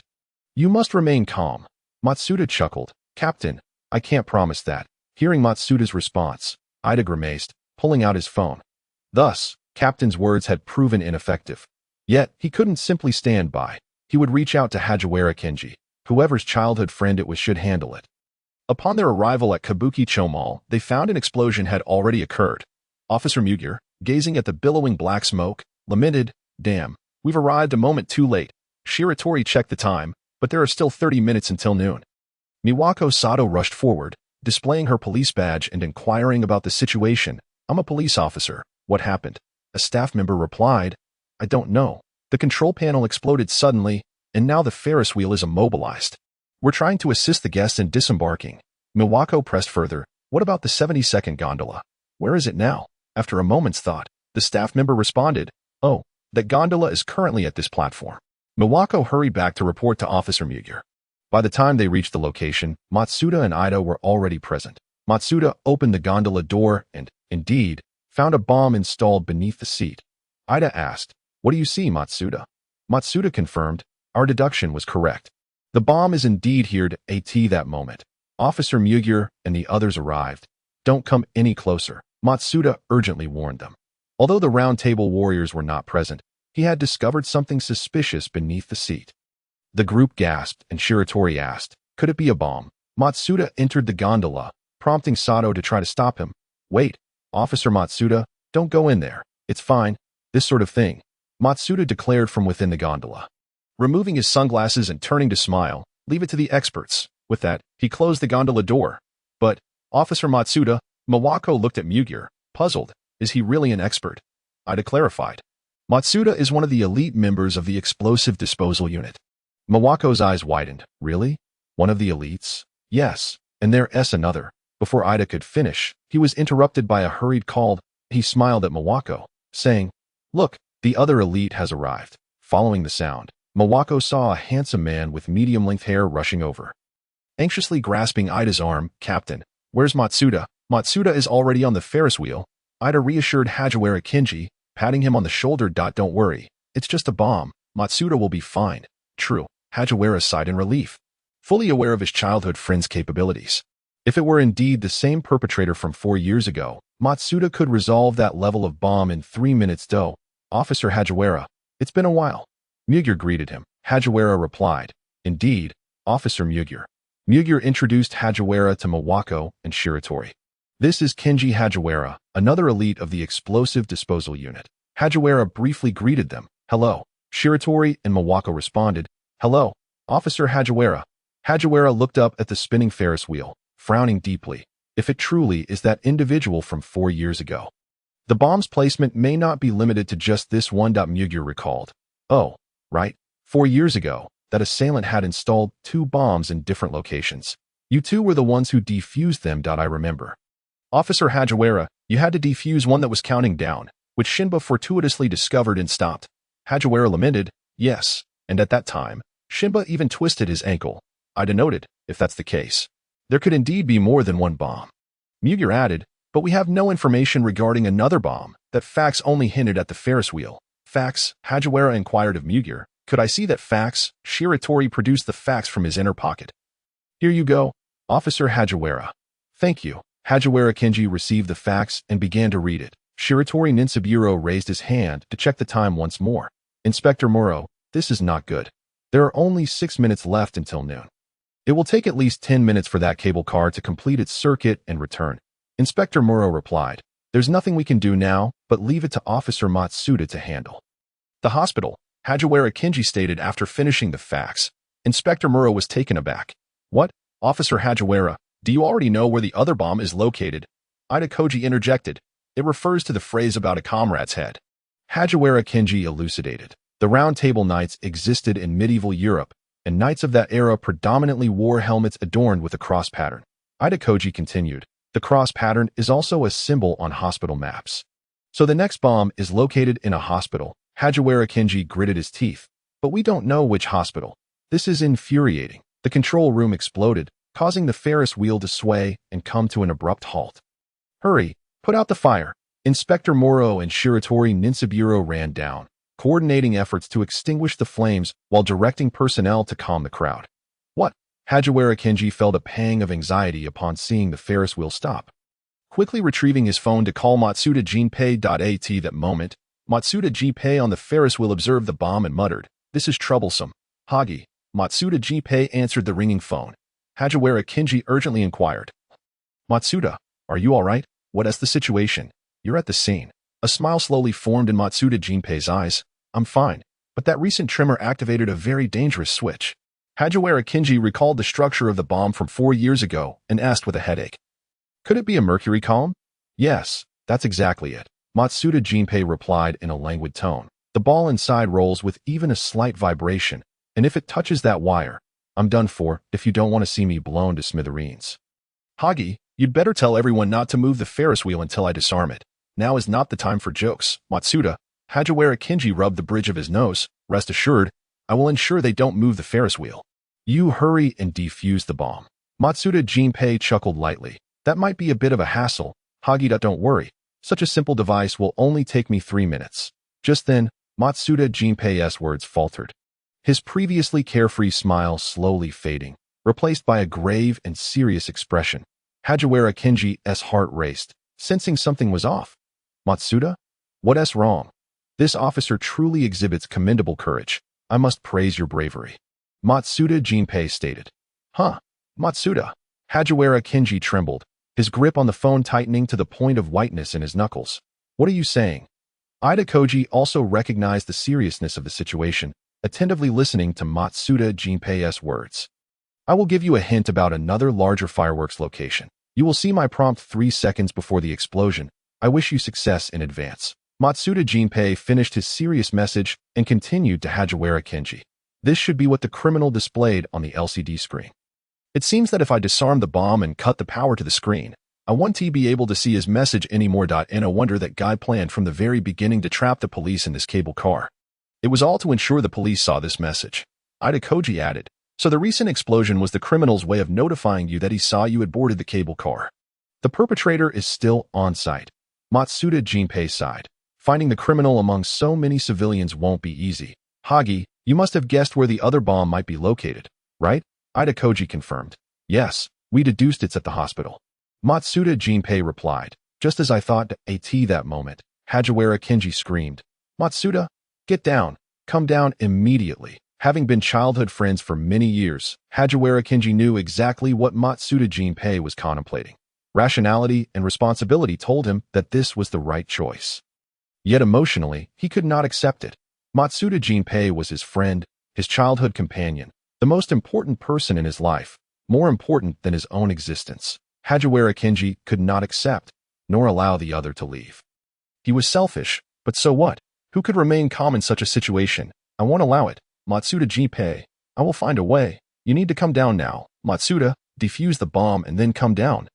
Please. By the end, Hagiwara Kinji's voice wavered with a hint of pleading. Don't scare me. Matsuda. Ida Koji looked at the trembling Hagiwara Kinji, wanting to say something to reassure him, but ultimately only placed a comforting hand on his shoulder. Truth be told, he too hoped that Matsuda Jinpei would come down on the other end of the line. Matsuda Jinpei listened to Hagiwara Kinji's frantic words in silence for a long time before finally breaking into a relieved smile. What nonsense are you talking about? Hagi, if it were you, wouldn't you choose the same? Hajiwara Kenji's face turned pale. Yes, if he were on the Ferris wheel today, he would choose the same. Because he was a police officer, he had to live up to the cherry blossom emblem on his chest. But the one up there was Matsuda Jinpei. All right, Hagi, I'll contact you once I find out which hospital it is. Hajiwara Kenji interjected. Wait, Matsuda? I'm sorry. Matsuda Jinpei smiled as he put down his phone. My battery is about to die. I have to go. With that, Matsuda Jinpei pressed the hang-up button. Liars, liars, Hajiwara Kenji murmured to the disconnected phone. You always do this. Unable to even concoct a proper lie. You just charged your phone last night. On the Ferris wheel, Matsuda Jinpei lit a cigarette and took a drag. He wasn't particularly adept at smoking, but Hajiwara Kenji enjoyed it. There was a period when Hajiwara Kenji smoked excessively. Always reeking of pungent tobacco, the acrid scent of nicotine made Matsuda Jinpei feel somewhat uncomfortable, prompting him to order Hajiwara Kenji to quit. To supervise him. Hajiwara Kenji's cigarettes were usually kept with Matsuda Jinpei. Today, perhaps due to some inner turmoil, he suddenly felt a strong urge to smoke. Matsuda Jinpei tilted his head to glance at the no-smoking sign inside the cable car, chuckling softly. Today is an exception. ILL turned a blind eye. He adjusted his sitting posture and exhaled deeply, gazing at his phone screen with a gentle expression. Honestly, such a terrible excuse, surely one fool Hagi, right? I wonder what Hagi is thinking now. He is probably calling me a liar or something like that. Although I anticipated this day would come before I joined the force, I never expected it would arrive so swiftly. I'm sorry. Hagi, I may truly beep. Beep. Beep. Matsuda Jinpei stared in surprise at the sudden incoming call from a contact. Shimba? Why is he calling me at this time? Hello? Matsuda Jinpei pressed the answer button, perplexed. Shimba? What is going on? Stop. From now on, you must not say a word. Let me speak. Kudo Shinba interrupted his query, one hand on the phone, the other typing furiously. I just learned everything from Hajiwara Kenji. Listen carefully. You must immediately disarm that damned bomb. I've found another bomb at Mihua Central Hospital. Matsuda Jinpei exclaimed in excitement. What? You, shut up. Now disarm the bomb. Kudo Shinba reprimanded sharply. I discovered a listening device on the other bomb, which means the criminal has been monitoring the situation on site. I don't know if your bomb has one. So to lower the criminal's vigilance, you need to stay quiet and calmly disarm the bomb. Understand? Matsuda Jinpei replied. Understood. Hajiwara Kenji is already on his way to me. You don't need to worry. Kudo Shinba compiled the information he had tracked and sent it to Ida Ko. Moreover, I have just conducted a signal reverse trace through this listening device. Ko should already be on his way to apprehend the suspects. If all goes as expected, by the time you finish disarming the bomb, everything will be resolved. Matsuda Jinpei murmured a quiet, thank you. Kudo Shinba lowered his gaze and, after a brief silence, suddenly let out a chuckle. Matsuda Jinpei, you had better return to me in one piece if you dare to perish. I swear I will traverse the Sanzu River and give you a thorough thrashing. Once the call ended, Matsuda Jinpei did not linger any longer. He glanced at the countdown. 3 minutes and 27 seconds. That would suffice. He extinguished his cigarette and picked up his tools, focusing intently on disarming the bomb.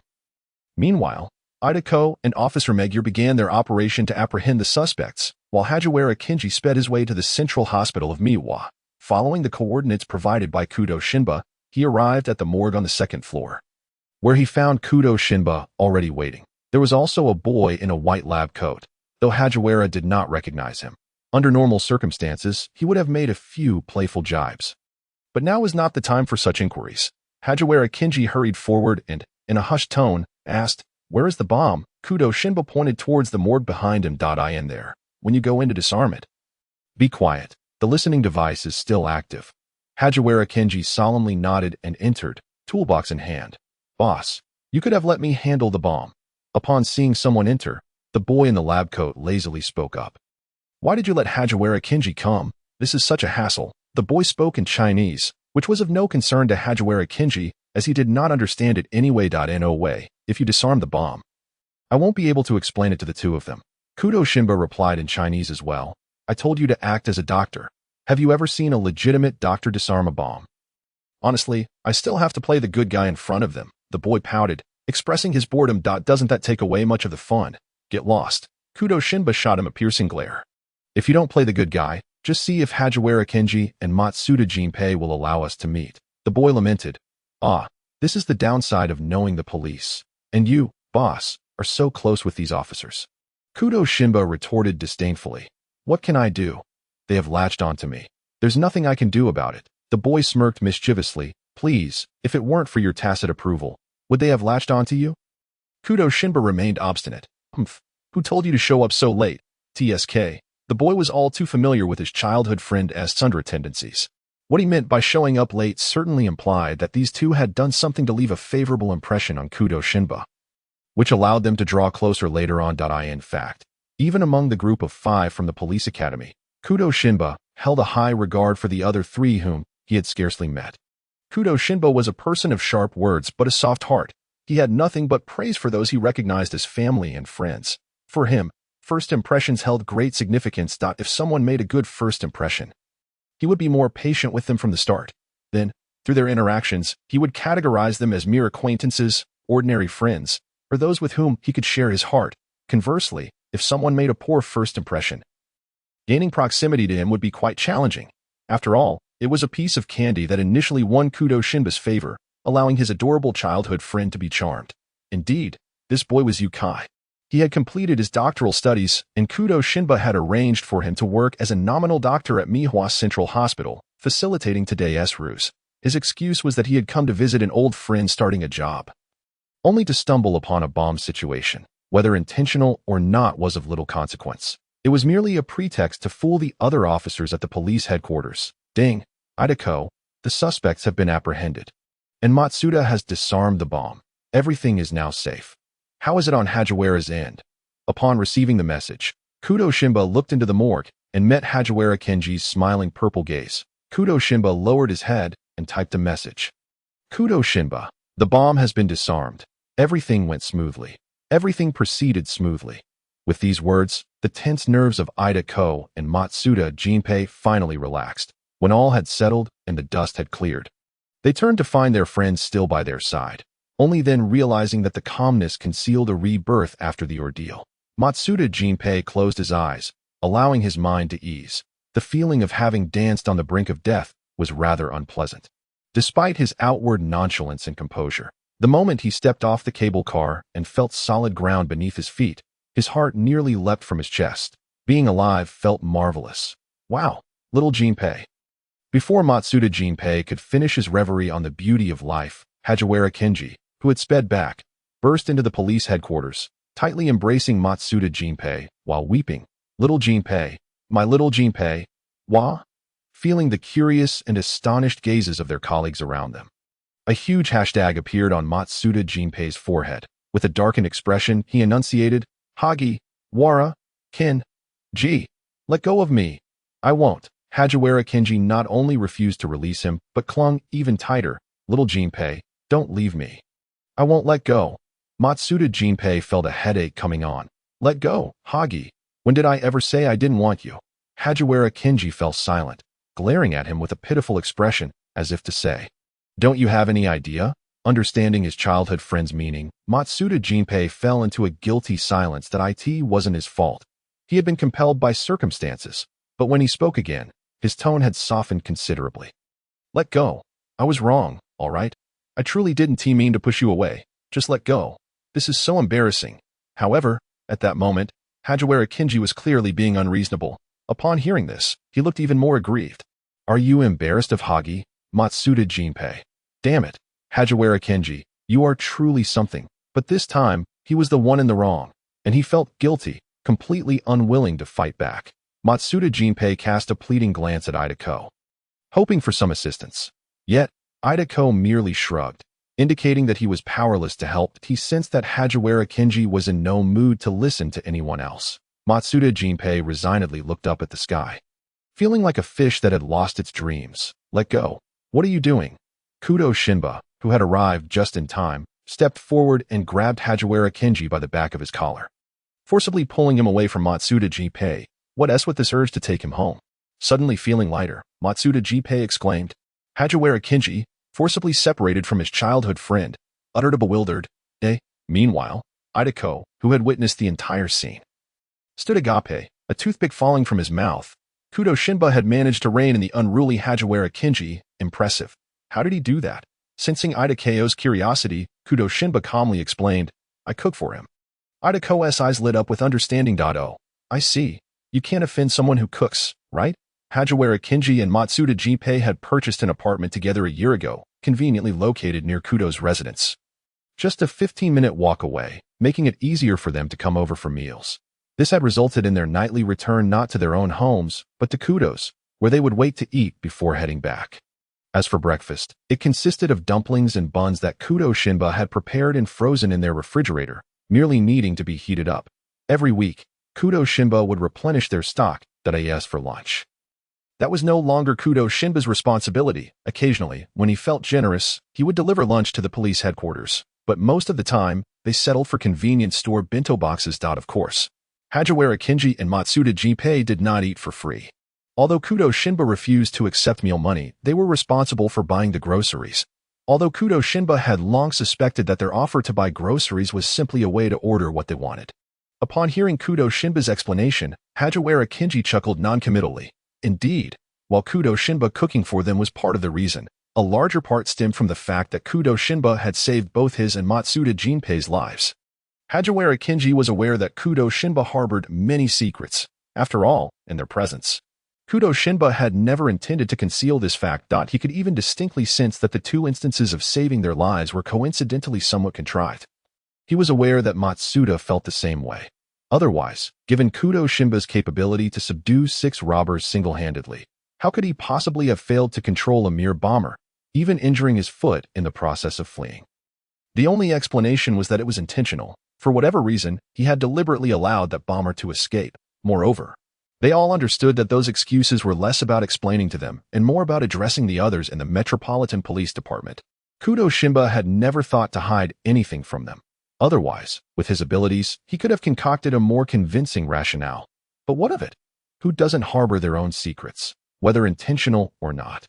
The fact remained that Kudo Shinba had saved them. To have a friend like this is indeed a stroke of fortune. Furthermore, Hajiwara Kinji stood at the door, observing Kudo Shinba as he took notes. He trusted his judgment and had faith in this child he had known for 5 years. Perhaps Kudo Shinba was not a good person, but his feelings for them were undeniably sincere and pure. Kudo Shinba had secrets, yet he turned his head to meet Hajiwara Kinji's gaze, his brows arching in a radiant smile. He had never intended to conceal anything, fully aware that Hajiwara Kinji and Matsuda Jinpei could sense something amiss. But so what? I have my secrets, yet. At that moment, Matsuda Jinpei also appeared at the door, lazily leaning against Hajiwara Kinji, lifting his gaze to lock eyes with Kudo Shinba, and upon recognizing the sincerity in each other's eyes, they shared a resigned smile. Hajiwara Kinji ruffled Matsuda Jinpei's curly hair, eliciting a glare of indignation from his childhood friend. But he would never harm them. But I would never hurt you, because we are friends. Are we not? Scotland is a rat within the Japanese public security. Find him and kill him. Scotland is a rat within the Japanese public security. Find him and kill him. Gen.2 messages were sent to the inboxes of Amuro Turu and Kagaro Muri, who had just completed their mission to AT that moment. Akai Shuichi felt somewhat puzzled as to why someone would send him a text during his assignment. However, upon reading the message from Rum, he felt an icy chill wash over him. His thoughts becoming somewhat rigid. Hiro's identity has been exposed. How could this happen? They had just completed a mission together. Wait. No. Ever since Nightmare announced the expiration of their collaboration with the Black Organization 3 months ago, the Whiskey Group had disbanded. Bourbon was with Rum in the intelligence unit while Rye in Scotland had joined Jin's operational group. Today's task marked the first reunion of the three since the group's dissolution. It was a banquet of treachery. Scotland had been confirmed as an undercover agent, and naturally, Bourbon and Rye, who had once been in the same group as him, were under suspicion that he had received a message from Rum. And that Rye. Amuro Turu suddenly realized something, his pupils constricting. Rye is missing. Amuro Turu quickly got into his car, reluctant to call Scotland. He could only send a few text messages. Scotland. Bourbon, you are the rat. Bourbon already escaped to the rooftop of an abandoned skyscraper. Juzu Shintaro closed his eyes in sorrow upon reading the messages from his childhood friend. He could guess the turmoil within his friend's heart as he typed those words. But he could not reply. He had already been exposed and could not drag Amuro Turu down with him. Scotland. A voice he was all too familiar with came from behind him. Juzu Shintaro turned around and coldly remarked, Rye, are you here to kill me? Kagoro Muri frowned. about to speak when Juzu Shintaro kicked out, forcing him to raise his hands to block, and thus began a struggle between them. 10 minutes later, Kogoro Muri seized an opening, grabbing his opponent's arm and throwing him aside. Just then, Juzu Shintaro bent down, seizing the handgun tucked at Kogoro Muri's waist. You're quite skilled, Scotland, with the gun aimed at him. Kogoro Muri helplessly raised his hands, his tone filled with admiration. You even pretended to be thrown aside to steal my gun. I'm not begging for mercy, but before you shoot me, could you let me say a few words? Juzu Shintaro's gaze sharpened as he looked at Kogoro Muri. I didn't steal the gun to kill you. Kogoro Muri sensed something was amiss, his expression turning serious. Is that so? I did it for. Juzu Shintaro pressed the gun against his own chest. But just as his finger pressed the trigger, Kogoro Muri, who had been prepared, quickly grasped the gun that he advanced, his right hand pinning Juzu Shintaro against the wall, who looked at him with a mix of anger and surprise. Kogoro Muri met Juzu Shintaro's blazing blue eyes and calmly stated, It's futile. Once the revolver's cylinder is grasped, no human strength can pull the trigger. Give up on suicide, Scotland. You shouldn't die here. Juzu Shintaro was taken aback. What did you say? I am FBI undercover Akai Shuichi. Like you, I wish to tightly hold onto those bastards. Akai Shuichi openly revealed his identity to Juzu Shintaro. Now, if you understand, release the gun and listen to me. Letting you escape is quite simple. Juzu Shintaro eyed the man who suddenly claimed to be an FBI undercover agent with suspicion and wariness. To be honest, he found it difficult to believe that Rai was also an undercover agent. After all, within the organization, he was regarded as the second Jin, and if he were also an undercover agent, then was there not a single genuine bottle of whiskey in the whiskey group? He didn't believe that Nightmare hadn't checked their information. Did he just watch 3 undercover agents prance around without reporting it? Oh right, Nightmare wasn't one of them. He had no obligation to do so, but the probability of having this many undercover agents was a bit too high, wasn't it? So this must be a lie. Crafted to lower his guard, right? He had Zero, Akai, and his peers at his back. Therefore, he absolutely could not trust Rai. He couldn't gamble the lives of his family and friends on this 50-50 chance. The sound of hurried footsteps echoed. Someone was coming upstairs. Akai Shuichi turned to check the situation, inadvertently loosening his grip, and in that moment of distraction, Juzu Shintaro seized the opportunity to pull the trigger. I'm sorry, Amuro. My identity within public security has been exposed by those bastards. I may only be able to escape to the path of the underworld. With a gunshot ringing out, Juzu Shintaro closed his eyes and slowly collapsed to the ground.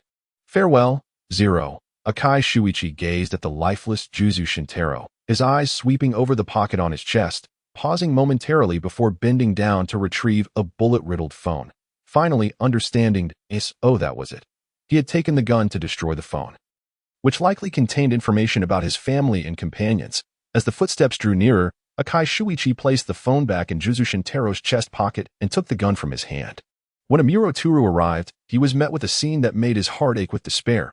His childhood friend lay on the ground, his chest drenched in blood, powerless and slumped, while before him stood Rai, holding the gun. Traitors deserve to be punished. Rai slowly turned his head to Kogoro Muri, coldly stating, That's right, isn't it?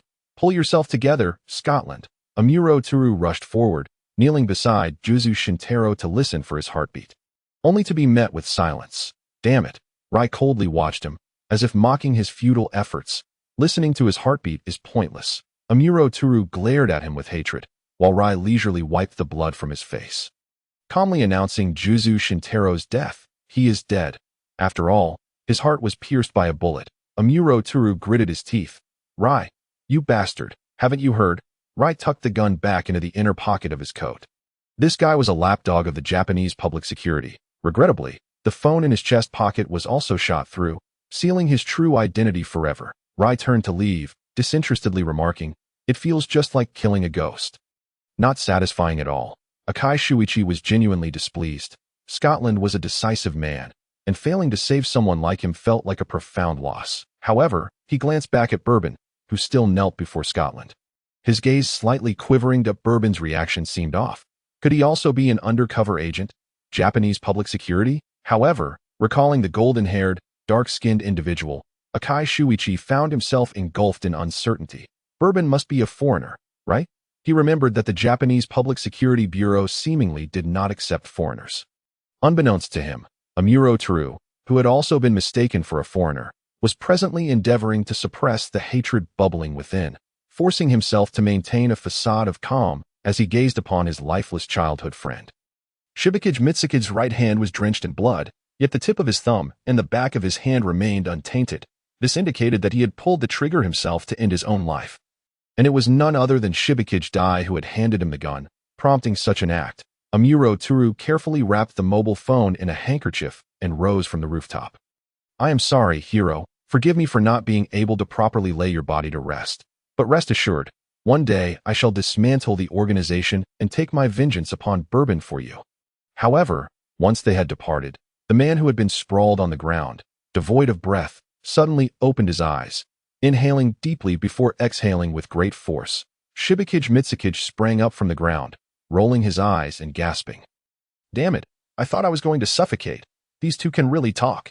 He pulled a headset from his pocket, wearing it with a mischievous grin. Boss, wasn't my acting quite good? Kudo Shinichi, observing through the surveillance camera installed on the rooftop, saw a rather irritating smile on Shibikage Mitsukage's face and felt a wave of frustration wash over him. Peel off that skin, and then talk to me. Indeed, the Shibikage Mitsukage was a counterfeit. A disguise orchestrated by him through Yekai's impersonation. When Kudo Shinichi had executed this plan, 17151 had remarked that the host had encountered a bug. The world consciousness had mandated that Shibikage Mitsukage must ascend to the rooftop. Yet it had not specified that the Mitsukage who appeared there had to be genuine. Kudo Shinichi. So, did Shibikage Mitsukage ascend to the rooftop or not? 17151. He did ascend to the rooftop. But that Shibikage Mitsukage is fake. Kudo Shinichi.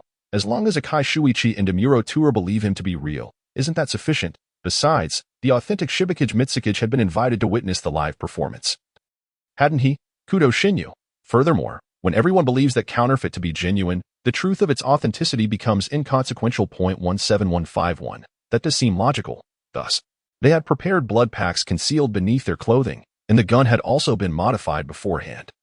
Possessing minimal firepower, while Yekai wore a bulletproof vest underneath his attire, their master had taught Jiang Xinyu and Yekai some convenient sleight-of-hand techniques to mislead the eyes at that moment. After Yekai had seized Akai Shuichi's firearm, he took advantage of the opportunity to turn and conceal himself, swapping it with the gun they had previously modified. After firing, he let his arm naturally drop, and in the instant Akai Shuichi was momentarily stunned. He switched the gun back to AS for the cessation of breath and heartbeat. They had practiced that specifically. However, their ability to maintain it was limited, lasting no longer than half an hour. Yet, under such circumstances, it was sufficient to deceive Akai Shuichi and Amuro Turu. Huh. Why? Yekai mused, touching his face. Isn't this disguise quite appealing? The facade was indeed aesthetically pleasing. But the thought that beneath this attractive exterior lay the foolish soul of Yekai made Kudo Shinyu's eyes sting. Kudo Shinichi glanced at the petrified, cracked figure of the real Shibikage Mitsukage seated on the sofa, and then at the jubilant counterfeit on the surveillance feed, expressionlessly stating, "Have you forgotten that the real deal is sitting right next to me?" Shibikage Mitsukage struggled to muster a smile. "It's fine. You all carry on without worrying about me." He simply desired some tranquility. Anyone who witnesses their own demise, only to suddenly resurrect, might require a moment of peace. Wouldn't they? Kudo Shinichi realized that the shock he had subjected Shibikage Mitsukage to that night had been rather excessive. Now that the performance had concluded, there was no need to continue observing. Clean up. After uttering this phrase to Yekai, Kudo Shinichi severed the surveillance connection. All right. Abandoned by his childhood friend, Yekai began to diligently wrap things up. First, he dismantled the surveillance equipment for retrieval, then unearthed the bomb that had been hidden on the rooftop. The explosion's sound reached Amuro Turu and Shibikage Dai, who were driving away but had not yet distanced themselves. They turned back to witness the fiery explosion and thick black smoke. Amuro Turu pounded the steering wheel in frustration. "Damn you, Lai. Did you really plan a bomb? You even refused to let Hiro's body rest in peace. Shibikage Dai, I will personally end your life one day." Meanwhile, Akai Shuichi gazed at the abandoned high-rise, contemplating. The explosion was so intense it obliterated Scotland's corpse. Bourbon is undoubtedly not a mole. Perhaps he was merely angry that I had stolen the glory of eliminating the traitor. On the other side, Kudo Shinichi remained oblivious to the convoluted thoughts the mere small explosion had stirred in those two, and even if he were aware, he would not care. He shut his laptop and, with a considerate inquiry, asked, "Mitsukage, do you have any questions?" Shibikage Mitsukage. Questions? Oh, there were plenty. For instance, who exactly are you? What is your relationship with Nightmare? How do you know about the organization? Yet, at that pivotal moment when he was to voice these inquiries, Shibikage Mitsukiage instead posed an unexpected question that even took Kudo Shinichi by surprise. If you saved me, won't that expose you? Kudo Shinichi paused. You should be able to deduce that my relationship with Nightmare is unusual. Why would you still worry about that? Shibikage Mitsukiage smiled gently. Some things need to be personally confirmed to be truly reassuring. Kudo Shinichi regarded him in silence, and Shibikage Mitsukiage did not rush him. Patiently awaiting a response. No, after a prolonged silence, Kudo Shinichi finally spoke, articulating his reply to Shibikage Mitsukiage. No, Shibikage Mitsukiage exhaled in relief. That's good. Kudo Shinichi. Any other questions? Shibikage Mitsukiage. The rest is no longer important. It wasn't that there were no more inquiries, but rather that they had lost their significance. Initially, he might have had many uncertainties. First, Nightmare, who had already left the organization for 3 months, sought him out to request a favor of delivering a letter to someone. Then, following the address provided by Nightmare, he arrived at a bar, only to find Kudo Shinichi opening the private room door. Subsequently, he witnessed another version of himself within that room, smiling and greeting him. Before retrieving the phone he had tucked away in his chest pocket. Finally, he bore witness to the entire sequence of events from his identity being exposed to his subsequent demise at that moment. Shibikage Mitsukiage realized that Kudo Shinichi and Nightmare had deliberately lured him here. Otherwise, he should have perished on that frigid rooftop by now. In front of Zero, no less. Shibikage Mitsukiage gazed at the images transmitted from the surveillance feed. He observed his childhood friend, who was clearly heartbroken to the point of wishing to kill Lai, yet was compelled to suppress the hatred within. He watched as Amuro Toru longed to call out Hero, but could only manage a cold Scotland. He witnessed Zero carefully stowing away his phone, tenderly giving him a final embrace, and then reluctantly turning to leave. In that moment, Shibikage Mitsukiage felt an overwhelming sense of clarity. This life, after all, had been saved by Kudo Shinichi, hadn't it? Moreover, Kudo Shinichi had not concealed anything, but had rather presented everything before him with utmost transparency. In such sincerity, the answers to those questions indeed became irrelevant. Furthermore, sometimes it isn't necessary to be so fixated on the truth, is it? Well then, Kudo Shinichi observed that Shibikage Mitsukiage truly had no intention of inquiring further and asked, So, Mitsukiage, do you wish to go abroad or remain domestically? For various reasons, you temporarily cannot return to the Metropolitan Police Department, nor can you meet with Zero. Kudo Shinichi ambiguously stated, leaving the specifics for Shibikage Mitsukiage to infer. Unsurprisingly, Shibikage Mitsukiage nodded in understanding. There are moles within the Metropolitan Police Department, he comprehended. Until he had complete certainty, he would undoubtedly refrain from contacting Zero. Kudo Shinichi added a clarification.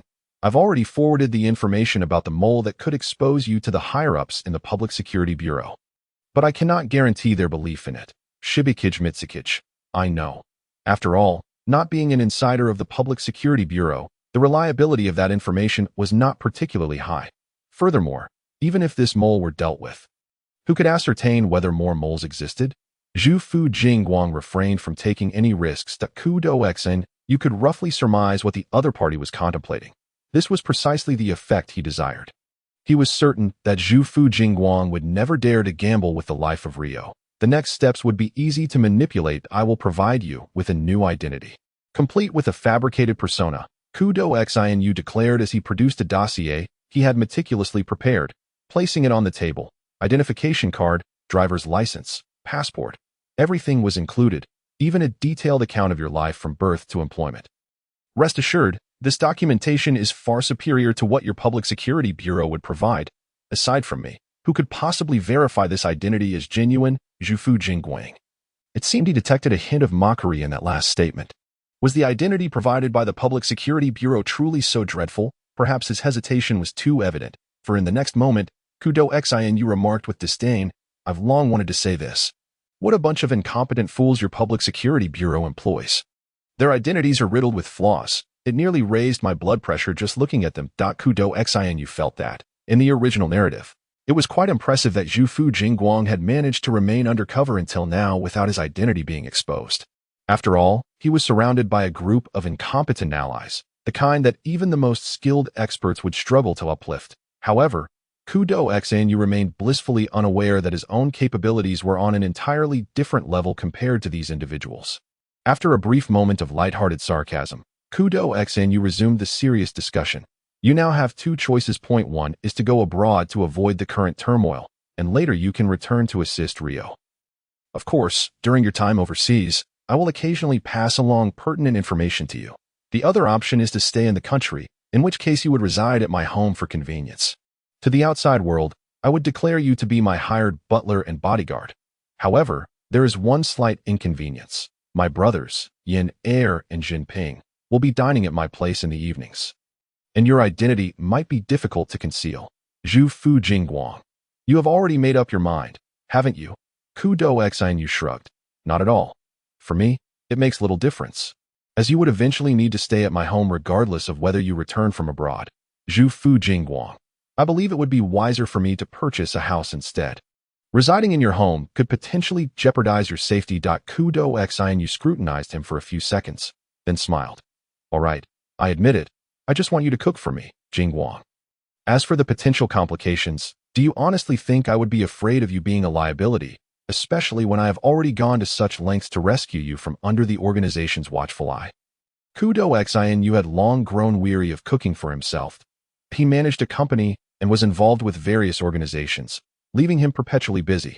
However, he felt uneasy about hiring a stranger to cook in his home.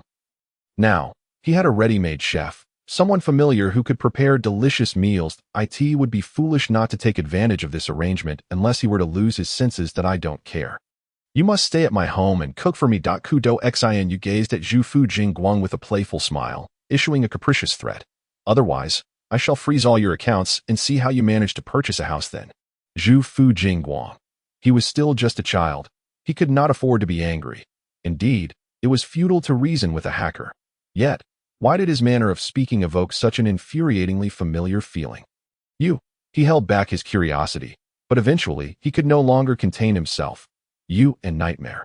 Are you not master and apprentice? The way he spoke was eerily similar to Kudo Xinyu.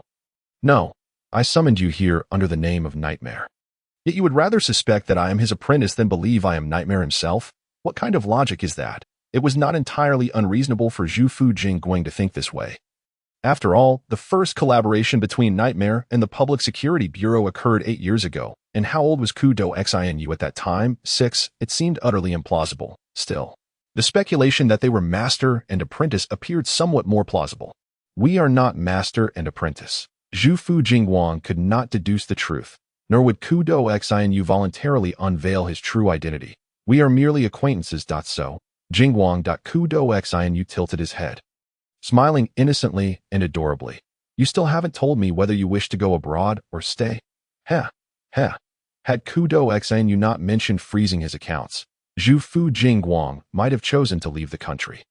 But now he understood that Kudo Xinyu had no intention of letting him escape. Even if he did go abroad, he would likely be summoned back by Kudo Xinyu in no time. What purpose would leaving serve? For a vacation, it would be wiser to remain and see if he could assist Zhu Fu Jingguang. I shall stay. Kudo Xinyu beamed with delight. The 3rd floor of the bar can accommodate you. You can manage there for one night, and tomorrow we will move you to my home. All right. Zhu Fu Jingguang hesitated, but if Hajiwara and Matsuda recognize me, I will simply tell them the truth. Kudo Xinyu waved it off nonchalantly. Jingguang, you aren't afraid they might beat you up, are you? Zhu Fu Jingguang. To be honest, a little. However, he felt that his greater concern should be regarding Zero.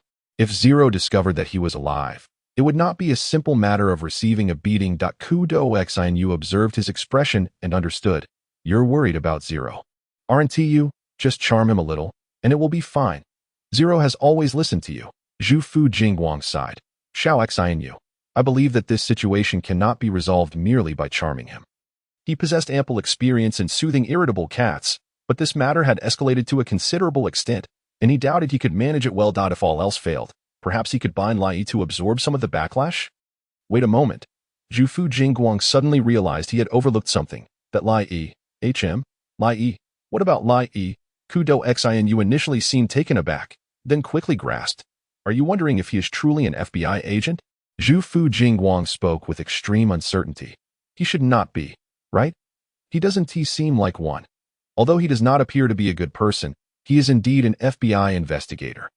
Kudo Xinyu tapped a few times on his phone and pulled up some information for Zhu Fu Jingguang to peruse. Lai Yi's real name was Akai Shuichi. His father, Akai Wataru, and mother, Akai Mary, were MI6 agents. Zhu Fu Jingguang looked at the phone in disbelief. Lai Yi was indeed an undercover agent. Kudo Xinyu continued. 14 years ago, Akai Wataru, commissioned by his friend Handa Yusuaki, went to America to investigate the case of Handa Koji, who was murdered and subsequently disappeared while being pursued by the Black Organization. His fate remains unknown, and no remains have been found to this day. Akai Shuichi joined the FBI to search for his father and then went undercover to investigate the organization. Zhu Fu Jingguang's pupils contracted in shock. The whiskey group doesn't even have a single authentic bottle of liquor? If Lai Yi is an undercover agent, how can he still be used as a shield? Can he truly not be pinned down as a member of the organization? Kudo Xinyu discerned Zhu Fu Jingguang's turmoil and hesitantly inquired, Jingguang, are you pondering something troubling? Zhu Fu Jingguang, feeling guilty, touched his nose. No, how could that be? Xiao Xinyu, you're overthinking it. Kudo Xinyu narrowed his eyes. Was he trying to cover up his intentions? This little sesame-filled dumpling was clearly scheming something. He probably intended to drag Akai Shuichi down with him. However, Akai Shuichi's identity would soon be revealed back in America, even if Zhu Fu Jingguang wished to sabotage him. He would have to wait until Akai Shuichi returned to Japan. Nonetheless, he could use this opportunity to stabilize Ryo's position within the organization. Wait, when did Akai Shuichi's identity become exposed? How long before the main storyline began? He couldn't recall. Was it soon?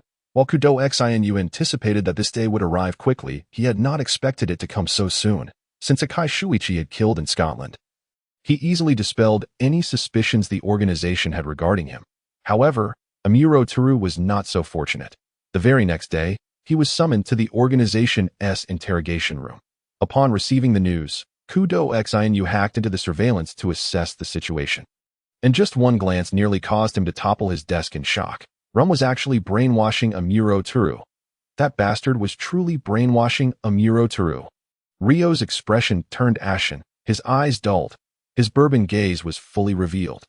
Without a second thought, Kudo Xinyu began to infiltrate the other party's computer. However, brainwashing was not solely a matter of program settings. It also involved electromagnetic fields, sound waves, and drug injections. He could not intervene with these through his computer and could only modify parts of the program. He knew that Ryo would undoubtedly endure this bout of brainwashing. However, this process is undoubtedly excruciating. All he can do is help Toru Amuro regain some clarity. Should any psychological suggestion be implanted during his moments of confusion, it would be catastrophic. In the interrogation room, Toru Amuro bites his lips until they bleed. Striving to maintain his lucidity, he repeatedly recalls the moments spent with Hiro, reminiscing about the playful antics shared with his dear friends during their time at the police academy. Hiro, Hajiwara, Matsuda, and the class leader that he cannot be controlled. It is absolutely imperative, because his friends are still waiting for him to come home. Who is it? In his hazy state, it seems that Zero Kongo hears someone calling him. He struggles to open his eyes, but before him looms only the chilling, pale glow of the screen. Nothing more. His consciousness gradually returns. Zero Kongo closes his eyes once more. It must be an auditory hallucination.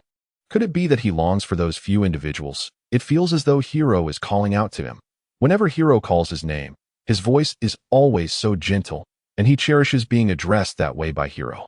Yet, he knows he will never hear it again. Never again. For these past days, Shinichi Kudo's attention has been entirely focused on Zero Kongo by the time he receives news again, Shuichi Akai has already defected. Enraged, Shinichi Kudo overturns the table in fury. Damn it, black whiskey, Shuichi Akai. Just a week after the identity exposure of Keiichi Ubu, you two have defected. Do you even realize that Zero Kongo is still in the interrogation room? He is still in the interrogation room. The whiskey group has exposed 2 undercover agents in such a short period. The remaining one better not emerge unscathed. Oh, so this is how you want to play. Shuichi Akai, just wait. When you put on your disguise, I swear, if I don't team up with Zero Kongo and Keiichi Ubu to deal with you, I won't carry the Kudo surname. What's wrong? Why are you so furious? Keiichi Ubu steps forward to right the table and picks up the scattered items from the floor. He pokes at Shinichi Kudo's puffed up face and laughs. You're as angry as a pufferfish. He has now assumed the alias Hikari Arai and resides in the Kudo household. Initially, Shinichi Kudo harbored a hint of hostility towards this suddenly appearing butler, until Keiichi Ubu prepared the first meal for him. It must be said, Keiichi Ubu certainly lives up to his reputation as the man who transformed Zero Kongu, a kitchen novice, into a Michelin-starred chef. His cooking is truly delectable. After just one meal, Shinichi Kudo is completely won over, affectionately calling him Brother Arai with a tone that is simply delightful. The speed of this transformation leaves Shinichi Kudo wishing he could pry open Shinichi Kudo's head to inquire, "Have I been starving you, or what?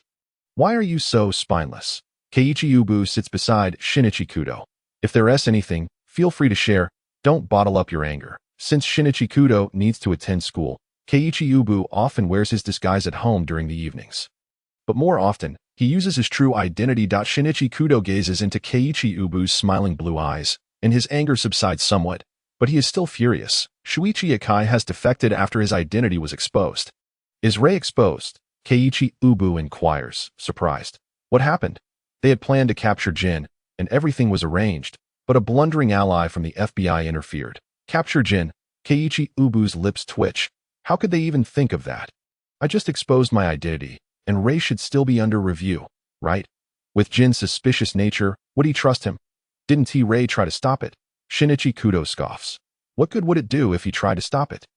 The FBI higher-ups, foolish and arrogant, would rather believe themselves than trust a long-term undercover officer in the organization. Not only did they fail, but they also compromised Shuichi Akai's undercover identity. Most importantly, they endangered Toru Amuro, who is still in the interrogation room. Now, it will be even more difficult for Toru Amuro to get out. What has the FBI done? The organization has a transaction that requires Jin's negotiation. After the FBI learned of this, they preemptively arranged for someone to lie in wait at the abandoned warehouse for the transaction. Shinichi Kudo expresses his mockery, but they didn't wait for Jin. Instead, an old man suddenly entered the warehouse and sat there. Shuichi Akai directly ignored the old man's presence. Yet, there was a fool in the FBI who approached the old man, saying, "It's dangerous here. You shouldn't stay." Keiichi Ubu. Was this transaction a ruse? A setup by the organization to test Rei? That old man must be from the organization, right? No, the transaction is real, the location is real. And the test is real. Shinichi Kudo informs him. Except that Jin changed the location at the last minute after receiving the news. Keiichi Ubu. Rei must have guessed this was a test. But it's a pity the FBI didn't listen to him. Shinichi Kudo grinds his teeth. "I will blow up the FBI's lair sooner or later." Keiichi Ubu. What is wrong with Shinichi?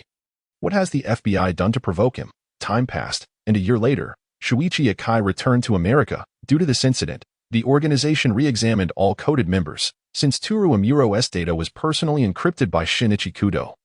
They found nothing and released Toru Amuro from the interrogation room. However, he remained in the organization's hospital for nearly 2 months, under strict surveillance. Though Shinichi Kudo was deeply worried, he had already ended his cooperation with the organization, leaving him without the standing or identity to intervene in this matter. Soon, it arrived at the day of Haya's death. One incident after another, even Shinichi Kudo, who had weathered many storms, felt like throwing in the towel. Live? Who could survive against you all? This one after another is simply testing his fragile nerves. Shinichi Kudo gazes resentfully at Keiichi Ubu. You really know how to choose the timing for death. Keiichi Ubu. What did he do? It seems he did nothing at all. Faced with Keiichi Ubu's innocent eyes, Shinichi Kudo turns away first, gripping the cushion in frustration, muttering to himself in a volume only he can hear. Why did I have to get to know such a bunch of living ancestors? Whether these people live or die has nothing to do with him. Isn't it just being a bit closer to him? Why is he so eager to save them? Perhaps he should still consider saving them. At 5 in the morning, as dawn breaks, Shinichi Kudo stands under the streetlight, head down, idly kicking the gravel at his feet, waiting for Hayu's arrival. Brother Hayu, that move you just pulled was truly impressive. You took down the criminal in one swift motion. No. Takagi, you just need to practice more, and you'll be just as formidable in the future. Really? I can be as formidable as Brother Hayu in the future? Believe in yourself. Don't underestimate yourself. Takagi. Hearing the conversation, Shinichi Kudo looks up to see Hayu and a young police officer walking side by side. As they converse, the two have already approached. The young police officer, oblivious to Shinichi Kudo standing under the streetlight, gazes at Hayu with admiration and asks, "Brother Hayu, I still have some aspects of this case that I don't quite understand. Could you explain it to me again?"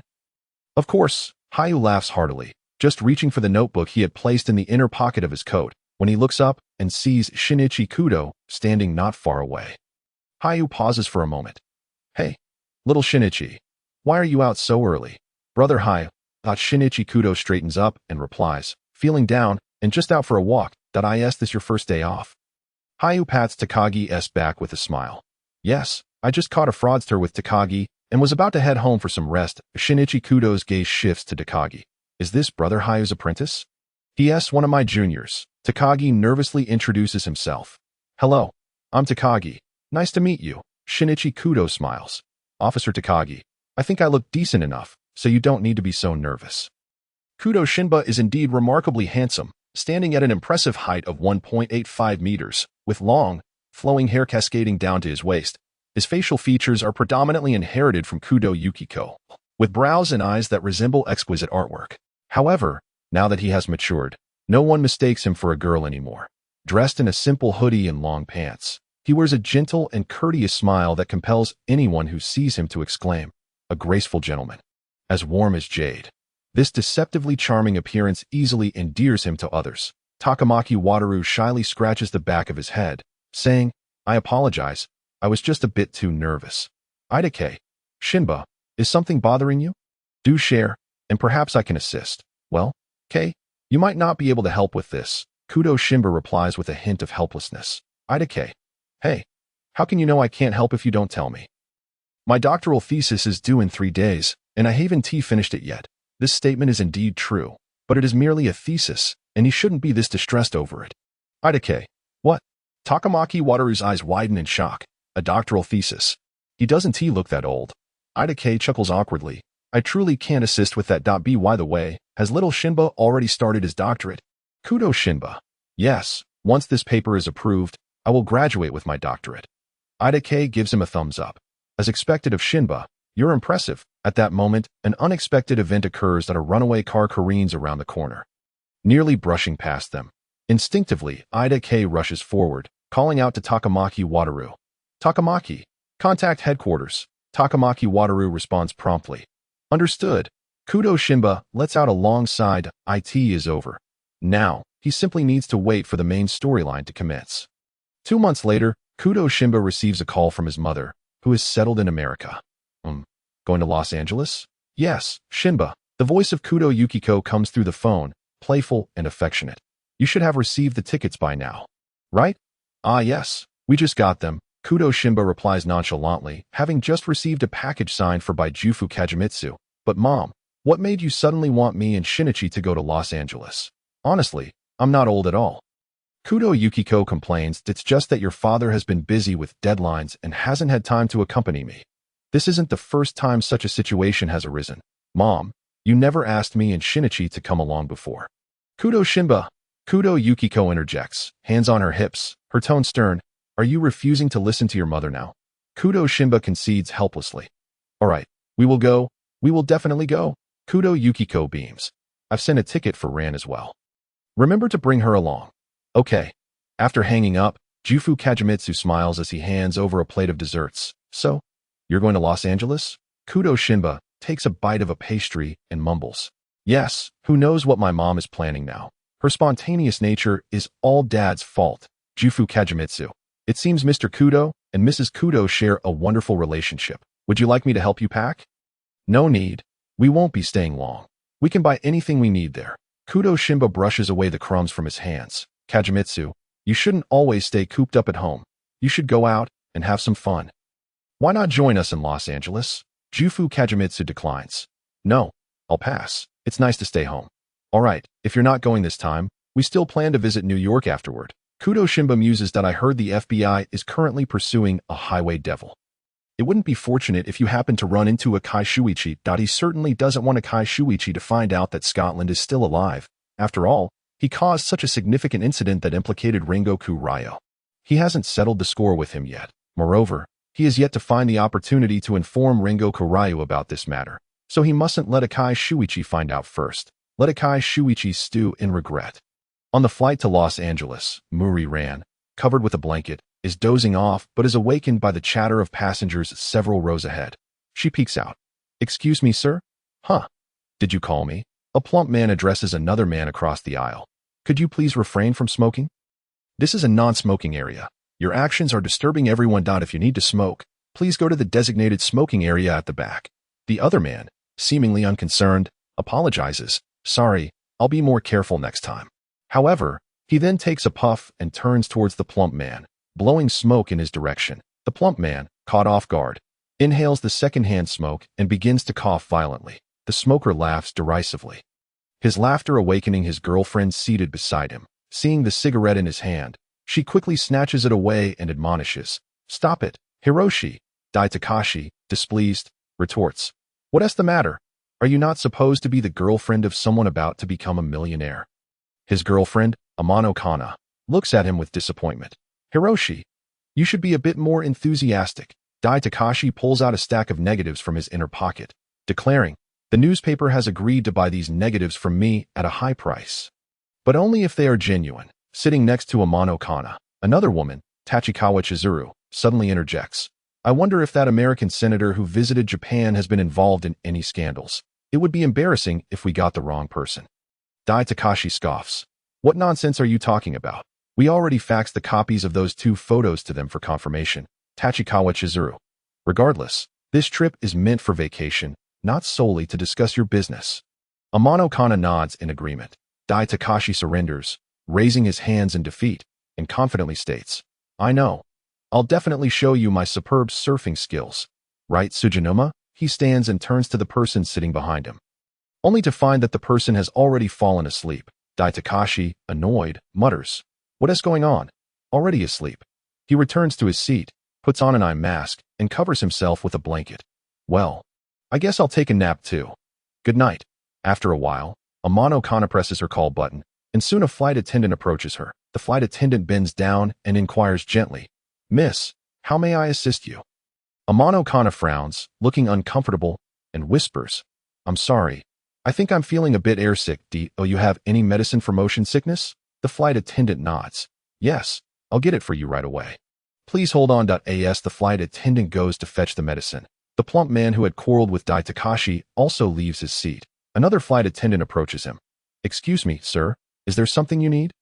The plump man awkwardly turns around. "I'm not very accustomed to flying. I can't seem to settle down in my seat at this moment." He suddenly recalls something. "Oh, there is something I'd like to ask you." Flight attendant, "Please, what is it?" Meanwhile, Amano Kana, feeling unwell, covers her mouth and begins to gag, waking Tachikawa Chizuru with concern. "Are you all right?" Amano Kana weakly replies, "I think I'm feeling a bit airsick." The flight attendant has gone to get me some medicine.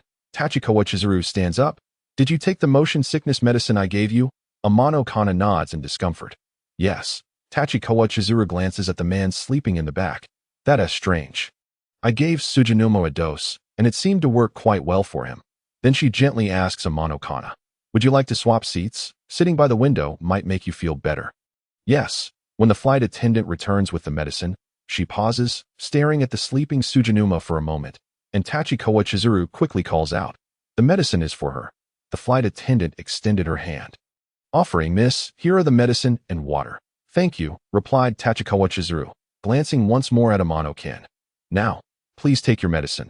Amano-kin accepted the items. By the way, where is Itaka? Tachikawa Chizuru inquired, casting a puzzled look at the empty seat beside her. Amano-kin answered, "He just left his seat a moment ago, and I have no idea where he went." Tachikawa Chizuru leaned forward to glance toward the restroom, wondering aloud, could he also be feeling unwell and gone to the restroom? After a while, a drunken man pounded on the restroom door. "Hey, come out." "Hey." The flight attendant, drawn by the commotion, approached. "Sir, is there something wrong?" The man, inebriated, pointed at the door. "I've knocked several times, but the person inside hasn't responded." Burp. The flight attendant gently tapped on the door. "Sir, inside. Could you please open the door? I need to come in." When there was no response, she boldly opened the door, asking, "Are you feeling unwell?" Before she could finish her sentence, the sight within startled her, causing her to scream, "Ah!" Instantly, all the passengers in the cabin awoke, the lights were turned on, and the flight attendant's voice echoed through the intercom. Attention, all passengers. We have just discovered a medical emergency in the cabin. If there are any doctors or nurses on board, please contact the nearest flight personnel. Excuse me, a voice interjected, halting the flight attendant. She hurriedly approached. Yes, I am Officer Murrow from the police department. Is there really a medical emergency? Officer Murrow displayed his badge to the flight attendant. Upon recognizing him as a police officer, she divulged the entire situation. Muri ran awakened amidst a cacophony of murmurs, her eyes fluttering open to hear someone exclaim in terror, I just checked, and someone has died. Her companion responded in astonishment. No way. Curiously, Muri ran tilted her head to listen. It was true, right there in the restroom behind them. Wake up quickly. This is serious. Muri ran rushed to shake Kudo Shinichi, but found herself grasping at air, perplexed as she stood up. Where is he? Niwa was also missing. Where could he have gone? Oh, isn't that Ran? Officer Murrow recognized Muri Ran, approaching with a smile. Are you all on vacation? Yes, Muri Ran replied, hastily informing him, but that's not the matter at hand. I heard someone has died on the plane. Officer Murrow calmed her. Do not panic. I will investigate this matter immediately. Following the flight attendant, Officer Murrow arrived at the scene of the incident, where he immediately spotted Kudo Niwa leaning against the wall, observing the commotion with his arms crossed. Hey, Niwa, you're here too. Officer Murrow greeted him with delight. Kudo Niwa turned around, smiling. Officer Murrow, it's been a while. Indeed, it has. Officer Murrow raised his hand, intending to ruffle Kudo Niwa's hair as he had done before, but realized he could no longer reach. Stunned, Officer Murrow chuckled, patting Kudo Niwa's arm. You've grown quite tall. He reflected on how he had previously gestured at his own chest. You were only this tall. Kudo Niwa laughed. Officer Murrow, that was years ago. I remember when we last met 2 years ago. I was already taller than that. Today's youth truly changes in an instant, Officer Murrow observed with satisfaction, admiring how handsome Kudo Niwa had become. Thank you. Kudo Niwa stepped aside, saying, Officer Murrow, you are here to handle a case, right? Oh yes. Officer Murrow inquired of the flight attendant. No one has touched the body prior to this, correct? A short-haired flight attendant replied. No, except for one peculiar young man. Officer Murrow raised an eyebrow. A peculiar young man. The deceased likely succumbed to asphyxiation due to spinal cord injury, and the weapon appears to be a sharp ice pick-like object. The young man at the scene examined the body and opened a drawer, looking at the glass bottle inside. It is highly probable that the victim was incapacitated with a certain drug before being stabbed, rendering him unconscious. The flight attendant standing at the door nervously asked, who would do such a thing? I still do not know who did it. Officer Murrow replied. As he approached, he overheard the young man confidently declare, however, you need not worry too much. The murderer is still aboard this massive metal vessel soaring over the Pacific. He cannot escape. Officer Murrow's expression gradually darkened as he gently pushed aside the flight attendant blocking the door and placed a hand on the young man's shoulder. Hey, who are you? Muri ran, worried, leaned closer to Kudo Niwa, asking anxiously, Niwa, do you think Shinichi has gotten himself into trouble? Kudo Niwa dismissively replied, with me around, what trouble could he possibly cause? That's true. Muri ran immediately felt reassured. Inside the restroom, Kudo Shinichi, hearing Officer Murrow's inquiry, slowly turned to reveal a confident smile. I am Kudo Shinichi, a detective. Muri Ran's gaze was drawn to Kudo Shinichi, captivated by the radiant youth, her cheeks flushing. Kudo Niwa could not help but roll his eyes. The little brat knows how to put on a show. Your surname is Kudo? Officer Murrow's eyes widened. Could it be that you are Yus? It has been a while since we last met. Officer Murrow did. Oh, you are Yus' youngest son, Shinichi. You look just like him when he was young. Officer Murrow exclaimed, recalling, the last time I saw you, you were still in 6th grade. He joyfully patted Kudo Shinichi's arm. I can't believe you've grown so much in the blink of an eye, but that's a separate matter. After this exchange, Officer Murrow's expression shifted instantly as he seized Kudo Shinichi's arm and dragged him outside, angrily reprimanding. I remember you should just be starting high school, right? How dare you come here and tamper with the crime scene? Kudo Shinichi took 2 steps back from Officer Murrow's admonishment and skillfully maneuvered behind Kudo Niwa. Don't you think hiding behind your brother will save you? Officer Murrow pointed accusingly at Kudo Niwa, scolding. And you little rascal, it's one thing to come here, but why did you bring your brother along to cause trouble? He is too young to know better. Do you not know better either? Kudo Niwa replied. Officer Murrow, Shinichi is only half an hour younger than me. Is that so? Officer Muro squinted. You are the same age as him? Kudo Niwa clarified. Officer Muro. Have you forgotten? Shinichi and I are twins. Officer Muro was momentarily taken aback, having genuinely forgotten. The only similarity he noticed between the two was their shared parentage. Beyond that, he could not discern them as twins. Moreover, Officer Muro recalled that Kudo Niwa had already graduated from university, so he subconsciously assumed Kudo Niwa was considerably older than Kudo Shinichi. Ahem. Officer Muro awkwardly sought to shift the conversation back to the flight attendant. Excuse me, could you please find someone to lend me a camera? I need to take pictures of the scene for evidence. The flight attendant pointed at Kudo Shinichi. This young man has already taken all the photos. Oh, Officer Muro turned to Kudo Shinichi. My brother happened to have one, so I borrowed it. Kudo Shinichi explained with a smile. I took about 60 pictures in total. Furthermore, the flight attendant added, we have been monitoring his actions as per his instructions. Another flight attendant chimed in. We did not see him confiscate anything or engage in any suspicious behavior that would alter the scene.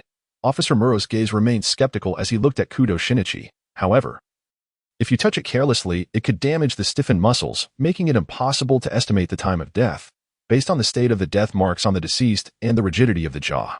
It appears he died 1 or 2 hours ago. Kudo Shinichi calmly stepped forward, articulating his findings. My primary suspicions lie in 3 aspects, one of which is that there are traces of the deceased's blood on the wall against which the body was leaning. Yet no bloodstains can be found on the clothing of the deceased's back. The second point is that, just below the fatal wound at the back of the deceased's head, there seem to be traces of something having clawed at it. The third point is that the inner side of the left pocket of the deceased's trousers bears marks of having been dampened by an unknown substance. The palms of the corpse are completely dry. Even if the hands were wet, placing them inside the pocket would not result in such a condition. Officer Magyar. So, it implies that someone deliberately wet the pocket for a certain purpose? Yet, Kudo Shinichi, lost in thought, did not hear Officer Magyar's inquiry.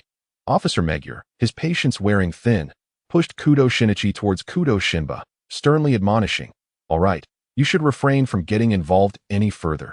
This is now a matter for the police. Kudo Shinba, keep an eye on your brother. Turning away, Officer Magyar addressed the flight attendant. Excuse me, could you please call the man sitting next to me over here? He is also a detective. Certainly. What kind of detective are you? Muri-ran exclaimed, placing her hands on her hips as she tugged at Kudo Shinichi, disapprovingly. You are merely an ordinary high school student. Kudo Shinichi complained. What can I do? If I hadn't spoken to him that way just now, they would never have let me near the body, Muri-ran retorted angrily. What do you mean by that? I'm worried about you. I was just concerned that you might have been harmed. With my brother around, what do you have to worry about? Kudo Shinichi glanced at her sideways and added, besides, I have no interest in waking up that woman who looks like she's in a stupor. Sound asleep? What do you mean by looking like she's in a stupor? Just like that. Kudo Shinichi mimicked Muri-ran's sleeping posture, tilting his face to the side. Muri-ran pouted in anger, glaring at him. While Kudo Shinichi grinned widely, Takagi Wataru yawned as he passed by them. Strange, Shinichi, where's Nua? Muri-ran looked around, not seeing Kudo Shinba, who had just been there. Huh? Kudo Shinichi also looked around, bewildered, standing there in confusion. Onaikin, did he leave me behind again? Takagi Wataru was suddenly awakened, still somewhat dazed, and walked over to Officer Magyar, asking, Officer, you're too slow. Takagi Wataru, upon seeing the scene in the restroom, instantly became alert. This is a murder case. Officer Magyar affirmed. Yes, the deceased died from asphyxiation caused by spinal cord injury. The murder weapon is likely a sharp ice pick, Takagi Wataru noted. Based on the rigor mortis and livor mortis, the deceased has probably been dead for 1 or 2 hours. Officer Magyar then noticed a glass bottle. Inside are an empty bottle and a handkerchief. The murderer likely soaked the handkerchief with chloroform or some other toxin, placed it in the bottle to carry, and took it out before committing the act, rendering the victim unconscious before proceeding. I apologize, but we must preserve the evidence. Officer Magyar asked the flight attendant if there were any plastic bags available. The 2 flight attendants exchanged glances, remaining silent. Officer Magyar inquired, what's the matter? Is it inconvenient? No, replied the short-haired flight attendant. We were just startled because what you said mirrors exactly what that young man mentioned. Takagi Wataru questioned, what young man? Officer Magyar pointed outside, discontentedly stating, isn't he standing right there at the entrance, the one in the black sweater? Takagi Wataru stepped outside, looking at the young man and asking Officer Magyar. Who is he? He's the son of a friend of mine. Whenever I encounter a perplexing case, I consult his father, a detective novelist. Officer Magyar explained he used to follow his father around crime scenes when he was little. I never expected he would develop such analytical skills. Takagi Wataru's eyes lit up. Oh, so we have a strong ally now. Nonsense. Officer Magyar shouted at Takagi with vigor. An outsider is still an outsider. Even if he has read numerous detective novels and medical books, and considers himself a great detective, at most, he is just a high school student. Officer Magyar closed the door and said to Takagi, "What's urgent now is to find eyewitnesses. There are 4 suspects." Kudo Shinichi stated, at the time of the incident, besides the victim, only 4 people were in the restroom. My seat was at the very back. And I was keeping an eye on this matter. After the plane took off, no one went to the smoking area at the back, so it should be accurate. Moriran asked, "You were keeping an eye on this? Did you not sleep at all throughout the night?" Kudo Shinichi stammered an explanation. "I couldn't sleep." "Huh? How is that possible?" Moriran questioned, confused.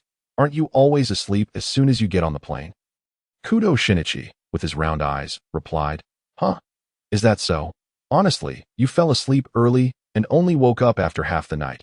Like a baby." "Ahaha." Kudo Shinichi chuckled awkwardly, turning his face away, blushing as he internally lamented. "What do you mean? You fell asleep and now you're blowing your irritation onto me. How could I possibly sleep? I'm still an ordinary person." Officer Magyar leaned in and asked, "In that case, can you tell me who those 4 individuals are?" "Officer Magyar, I've brought the people you requested." Kudo Shinba's cheerful voice rang out behind Kudo Shinichi. He gestured towards the 5 individuals who had followed him, addressing Officer Magyar. Miss Tachikawa Chizuru and Miss Amano Kin sitting in the same row as the victim. Mr.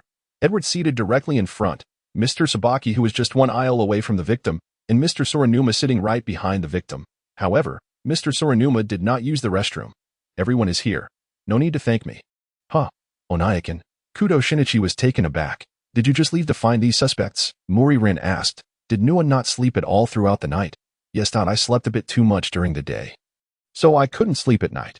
Kudo Shinba patted Kudo Shinichi on the head and took out several transparent plastic bags from his pocket to hand to Officer Magyar.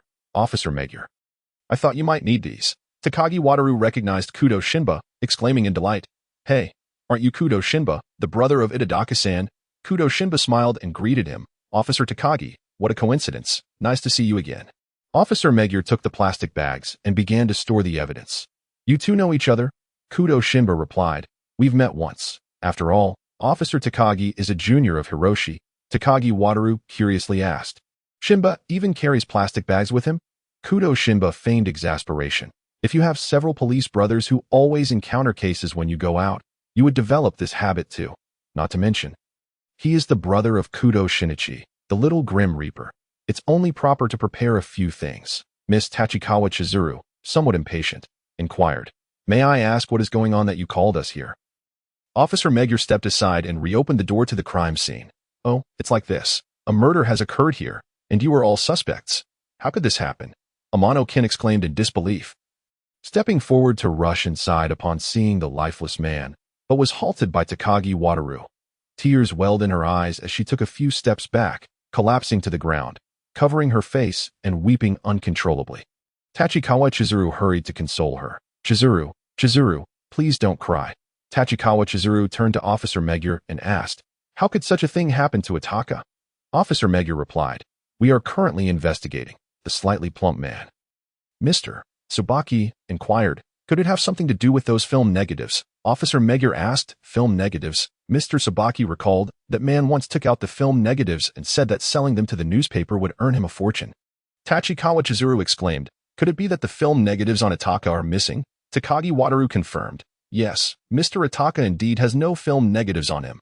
Amano-kin looked up in astonishment. "No way, Officer Magyar.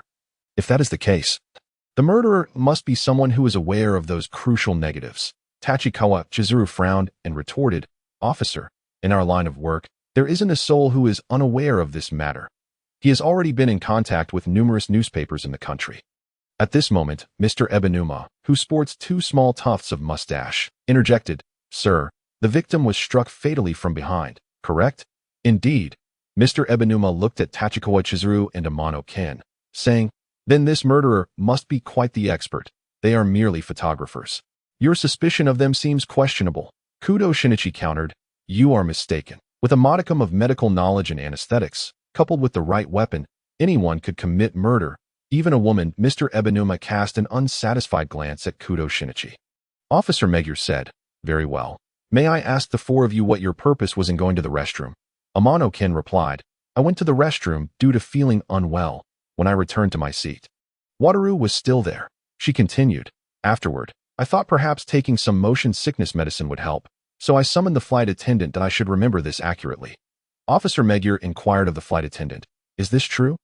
The flight attendant confirmed, Yes. I recall that gentleman was still asleep at that time. Mr. Ebisuzaki added, Yes. I also saw her on the opposite side of the aisle asking the flight attendant for motion sickness medicine. I went to the restroom afterward, and it took me about 5 minutes. Officer Magyar keenly grasped the crux of the matter. The opposite side of the aisle. Aren't your seats facing the same aisle as the victims? Mr. Ebisuzaki replied, That's because I couldn't remain seated, so I wandered about. Officer Magyar pressed, So when did the victim actually leave his seat? The flight attendant stated, When I brought the medicine and water to that lady. The gentleman had already departed. I recall it took me less than a minute to fetch the medicine. Tachikawa Chizuru noted, As for my trip to the restroom, it was after Ken took her medicine. I believe about 20 minutes had passed and I noticed that Wataru had not returned to his seat for quite some time, so I went to check on him. However, he was still alive and well at that moment. Oh, Tachikawa Chizuru explained, because when I knocked on the restroom door to inquire about him, he responded from inside. Takagi Wataru asked, Is this true? Officer Magyar inquired, But how did you know it was him? Of course I knew, because the other 3 restrooms were unoccupied. I opened the doors to confirm. Officer Magyar cast a grave look at the foreign gentleman. Mr. Edward, if that is the case, he is the only one left. Kudo Shinichi stepped forward to ask, When did you go to the toilet? Kudo Shinichi listened to that awkwardly pronounced Japanese English, several large question marks popping up in his mind. Was there something wrong with his ears? Was this even English? Was Kudo Shinichi's spoken English truly that poor? Who could understand this? Mr. Edward bent down to respond to Kudo Shinichi. I don't remember when I did, unfortunately. Kudo Shinichi's eyes widened at Edward. No wonder you are a foreigner. You actually understood. After receiving the answer, Kudo Shinichi coughed and sought Officer Magyar to translate. He says he doesn't remember when he entered the restroom. Officer Magyar expressed understanding. That is quite understandable. Cough, cough, cough. Mori Ran looked at Kudo Shinichi, who was persistently coughing, with concern. What is wrong? Kudo Shinichi replied. That foreigner has such a strong cologne on. Here, mint candy. Kudo Shinichi produced a piece of candy, unwrapped it, and shoved it into Kudo Shinichi's mouth. Kudo Shinichi felt the itch in his throat subside somewhat, and, with the candy in his mouth, mumbled, Onaiken, how come you have everything? Kudo Shinichi's brother handed a fruit candy to Muri Ran and popped one into his own mouth, saying, I have always had a habit of carrying candy with me. You know that. Kudo Shinichi remarked, that's why it feels strange. Onaiken doesn't even like overly sweet things, and no one at home has low blood sugar. Yet Onaiken has a habit of carrying candy and has every kind of candy. Kudo Shinichi's brother chuckled, but did not respond.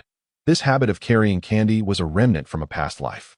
He indeed had no fondness for sweets and did not suffer from low blood sugar, but Akai enjoyed them. Akai's pockets were always filled with various candies. He not only liked to stash candies in his own pockets but also loved to stuff them into Kudo Shinichi's pockets.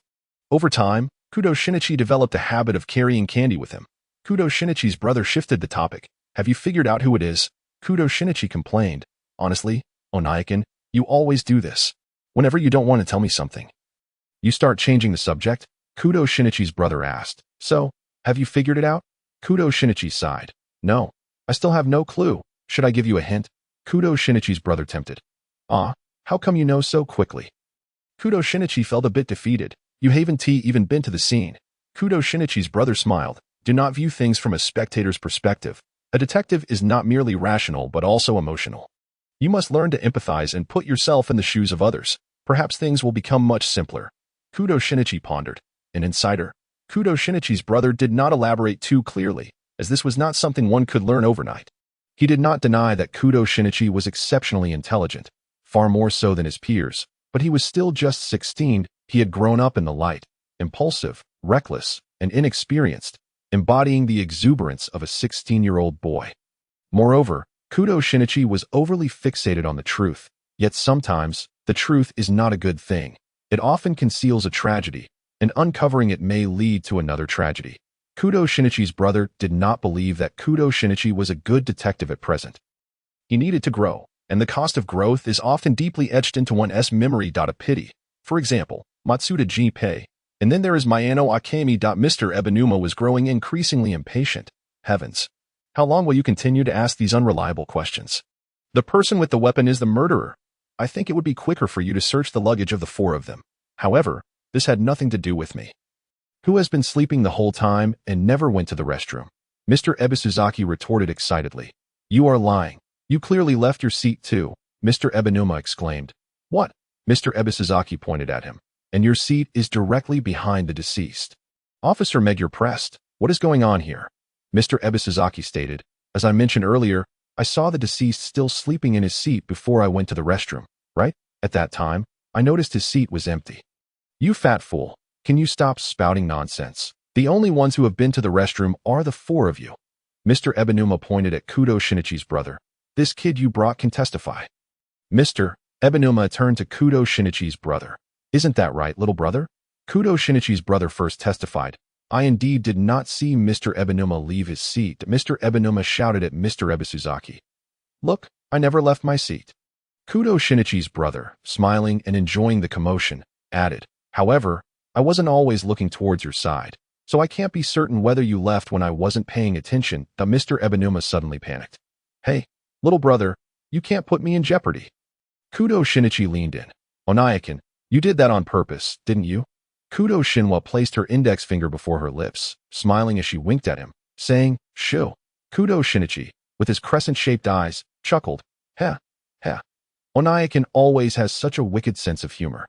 Officer Megure interjected, in any case, since all five of you are now suspects, you must accompany me to the restroom for a search of your persons and belongings. A flurry of chaotic searching ensued. But they yielded no results. Officer Megure, taken aback, exclaimed, What? You mean to say that we couldn't find the murder weapon on any of them or in their luggage? Takagi Wataru was equally incredulous. That's right. None of them possessed anything resembling an ice pick, and we even thoroughly searched every suspicious corner of the aircraft, yet found nothing. Officer Megure turned to Kudo Shinwa. Are you certain that only those few individuals were in the restroom at that time? Kudo Shinwa replied, I cannot be sure. Officer Megure, incensed, retorted, Hey, don't obstruct the investigation. Your uncertainty complicates matters. Kudo Shinwa, raising her hands in a gesture of helplessness against Officer Megure's furious glare, said, Calm down. Officer Megure, I assure you that it was indeed only these few individuals. Officer Megure skeptically asked, Are you certain? Kudo Shinwa, feeling disheartened, lamented, Look, when I say I'm uncertain, you get angry, and when I say I am certain, you don't believe me. You cannot put me in such a predicament. Officer Megure snapped, Enough already. Kudo Shinwa seized the moment, earnestly suggesting, Officer Megure, have you considered that the murder weapon may still be on the perpetrator? Officer Megure countered, But we've already searched them thoroughly. We found nothing. Well, that's beyond my concern. Unfazed by Officer Megure's ire, Kudo Shinwa approached Kudo Shinichi, giving him a gentle nudge and inquiring softly, Have you figured anything out? Not yet, but this is rather intriguing. The murder weapon is likely the killer's trump card.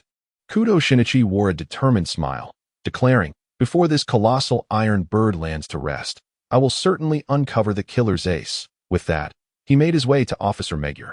What? You want to search again? Officer Megure's expression was one of disbelief, hesitating as he questioned, You truly wish to conduct another search of those 5 suspects? Is that what you're saying, Shinichi? Officer Megure cast a pleading glance at Kudo Shinwa. Hoping she would rein in her brother, Shinwa, we've already searched them once. A second search might provoke their discontent. Kudo Shinwa replied, Officer Megure, I agree with Shinichi. I've already stated, the murder weapon is still on the killer. Faced with their insistence, Officer Megure reluctantly consented to a re-examination. After inspecting the luggage of Tachikawa Chizu, Amano Ken, and Mr. Tsubasa, no issues were found. When it came time to check Mr. Edwards' luggage, Kudo Shinwa brusquely pushed aside Kudo Shinichi, who was about to engage in conversation, and took the lead as the translator. We need to check your luggage as a precaution. Kudo Shinichi was determined to avoid hearing that Japanese accented English. promising himself to help him with his speaking skills upon their return. Mr. Edward responded, "What appears you have to." Kudo Shinwa noted. He agreed. Mr. Edward handed his luggage to the approaching Takagi Wataru. Kudo Shinichi sensed something amiss. Nichan, he tugged at Kudo Shinwa's sleeve, signaling her to lean down. What's wrong? Kudo Shinwa asked. Kudo Shinichi whispered, "Nichan, did you catch the scent of that foreigner's wrist perfume?" Kudo Shinwa retorted, "Why would I be idle enough to sniff his wrist? I'm not a pervert." This remark irked Kudo Shinichi, who couldn't help but step on Kudo Shinwa's foot, insisting, "You definitely noticed." All right, I admit it. I did notice," Kudo Shinwa conceded, "but the scent was faint. He must have washed his hands." Kudo Shinichi frowned. "Indeed, I said the perfume on his neck was so strong. How could he not have applied any on his hands?" Meanwhile, after finishing the search of Mr. Edward's luggage, Officer Magyar held up a checkbook, asking, "May I inquire, Mr. Edward, why do you have this checkbook?" Suddenly realizing the man did not speak Japanese, Officer Magyar quickly turned to the brothers for assistance. Kudo Shinwa translated, "Mr. Edward, may I ask why you brought a checkbook?" Officer Magyar gazed at Mr. Edward's bewildered expression, struggling to grasp the meaning of his foreign words, but after listening intently, he still understood not a single term. Kudo Shinwa explained. He initially intended to come to Neon to purchase some auctioned artwork, but found nothing to his liking. "I see," Officer Magyar said, enlightened, then turned to Mr. Tsubasa, who nonchalantly tossed his bag to the ground, saying, "All right, take it. I'm the last one left." Mr. Tsubasa's luggage revealed no suspicious items, but a pile of filmed negatives was discovered, which Kudo Shinichi recognized depicted U.S. Senator Dixon and a woman. These negatives bore a striking resemblance to those lost by the victim. Facing the scrutiny of the onlookers, Mr. Tsubasa hurriedly explained that these were captured during an ambush with the victim at a restaurant. Though his shots weren't as good as the victim's, he intended to sell them for some cash in Los Angeles. His tone was animated, prompting Takagi Wataru to quickly calm him down and request all 5 individuals to return to the restroom for another search. As Kudo Shinichi walked, he pondered, arriving at Mr. Tsubasa's seat, where he discovered a small fragment of a negative. Shinichi, Muri-ran approached, informing him of the search results. It seems none of those individuals were carrying the murder weapon. The suspects, having been searched twice, were growing increasingly impatient, loudly expressing their discontent to Takagi Wataru. Mr. Tsubasa exclaimed, "Look for yourself. We can't possibly find any murder weapon." Tachikawa Chizuru added, "You made me strip twice," Amano-ken pleaded. "Could you please spare us?" Takagi Wataru, unable to calm their agitation, turned to Officer Magyar for guidance. "What should we do, Officer Magyar?" Officer Magyar was equally anxious. "We've searched all the likely places, yet nothing has turned up.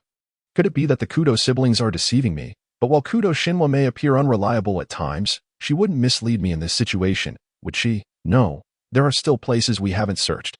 Suddenly, Kudo Shinichi interjected, "There's only one place left that we haven't checked, the luggage carried by the victim, Mr. Ataka." Hearing this, Officer Magyar found it reasonable and instructed Takagi Wataru to accompany Amano-ken to inspect the victim's belongings. "Which one is Mr. Ataka's luggage?" Takagi Wataru asked, surveying the various bags on the rack. "It's the black bag behind that one." Amano-ken instinctively reached for the bag, but hesitated, retracting his hand as if suddenly recalling something. Takagi Wataru inquired, "Is something wrong?" Amano-ken replied, "No, I just remembered something strange he once said to me." Officer Magyar pressed, "What did he say to you?" Amano-ken recounted, "About a week ago, he left his bag in the studio, and someone ended up slashing it to shreds." As he spoke, he retrieved the bag with his left hand, adding, "That's why he bought a new one for this trip." Kudo Shinichi scrutinized Amano-ken's right hand, a thoughtful glimmer in his eyes. After examining the victim's luggage, Officer Magyar regarded Kudo Shinichi with suspicion. "There is nothing here that could serve as a murder weapon." Muri-ran glanced hesitantly at Kudo Shinichi. "Shinichi?" Kudo Shinichi appeared somewhat embarrassed. "No way?" "Onaiken?" Kudo Shinichi sought confirmation from Kudo Shinwa, anxious to ascertain whether the murder weapon indeed remained with the perpetrator. Kudo Shinwa affirmed, "Searching the luggage is futile. The murder weapon is still with the killer." Kudo Shinichi was exceedingly anxious at this moment. "However, they have searched us twice already. If the murder weapon cannot be found, the testimonies will remain inexplicable." Kudo Shinya gazed at him, sighed, and shook his head. After all, he was still too young and overly eager.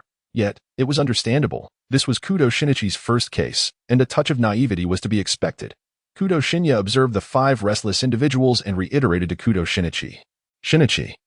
Mr. Rizuma has never gone to the restroom. Kudo Shinichi abruptly lifted his gaze towards the others and saw Mr. Tsuji pointing at Amano-kin, saying to Mr. Rizuma, I saw it with my own eyes. That young lady was at the seat behind the deceased, who was sleeping at the time. When she received the medication from the flight attendant, the seat was empty. Mr. Rizuma shouted, Stop spouting nonsense. I am not being nonsensical, he retorted, at that moment. I distinctly remember being startled alongside Mr. Tsuji. We looked around and then pointed to a short-haired flight attendant, saying, It was that flight attendant. We both clearly saw it at the time. The murder weapon is still with the murderer. Mr. Rizuma has never visited the restroom. The sudden exchange of the package by Amano-kin. Kudo Shinichi seemed to grasp something and approached the flight attendant who had delivered the medication to Amano-kin. Excuse me. When you delivered the medication to that young lady, he softly inquired, then smiled to confirm, Did something like this happen? The flight attendant replied excitedly, Yes. At that moment, I thought I had made a mistake. The murderer is indeed that person, with the murder weapon. Kudo Shinichi tugged at Kudo Shinya. Nichan, do you know something? Kudo Shinya pushed him away. No, I don't know anything. Don't look for me. Helpless, Kudo Shinichi blushed and pulled Maolan aside. Lan, can I ask you something? You are already a high school student. Maolan replied. Huh, is that even a question? Then let me ask you one.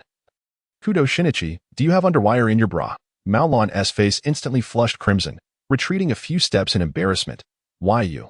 Kudo Shinichi also felt awkward. Please just tell me. Asking this question is embarrassing enough. Maolan suppressed her shame and replied, Yes, that is correct. Most girls are like that. Kudo Shinichi, I see now. I understand. Maolan, what do you mean by I see? What do you understand? Kudo Shinichi. I finally understand what the killer used to suffocate the victim. Officer Magyar. In summary, it appears that among these 5 individuals, the most suspect is you, Mr. Rizuma. Having unraveled the mystery, Kudo Shinichi countered Officer Magyar's statement. You are mistaken, Officer Magyar. Mr. Rizuma is certainly not the murderer. He was never present at the scene, thus his potential to commit the crime is 0. What? Mr. Rizuma exclaimed. Thank you for saying that. Does that mean I have nothing to do with this case? No, not entirely. Mr. Rizuma, you have been used from beginning to end. Kudo Shinichi looked at the remaining 4 suspects. You have been manipulated by the only one among them who provided false testimony. Takagi speculated that it was Tachikawa Chizuru who lied, but Kudo Shinichi added, No, Ms. Tachikawa did not lie. There was indeed someone in the restroom at that time, and that was Mr. Edward, who was with the victim. Right? Officer Magyar, is that true? Mr. Edward, while searching for Mr. Ataka's film, noticed that his wrist, having touched Mr. Ataka's pocket, must have been smeared with cologne. In his haste, he washed his hands to remove the cologne, dampened a handkerchief, and placed it in his pocket, attempting to erase the unique scent, the evidence being that his wrist currently bore no trace of cologne. Officer Magyar, such matters cannot be considered evidence. Moreover, communicating with him requires English. Kudo Shinichi, incorrect. He can also speak Mandarin. Isn't that right, Mr. Edward? Mr. Edward reluctantly admitted. What this young man says is correct, Officer Magyar. You really can speak Mandarin. Kudo Shinichi. Of course, that American bank checkbook was specially placed in his suitcase to bribe for those films. Mr. Edward. Indeed, I came at the behest of Senator Dixon, who is involved in this scandal. He saw Mr. Ataka and the flight attendant enter the restroom and thought it was an opportune moment for a transaction. He knocked for a long time without a response. When he finally used his key to enter, Mr. Ataka and the flight attendant were already dead, and the films were nowhere to be found.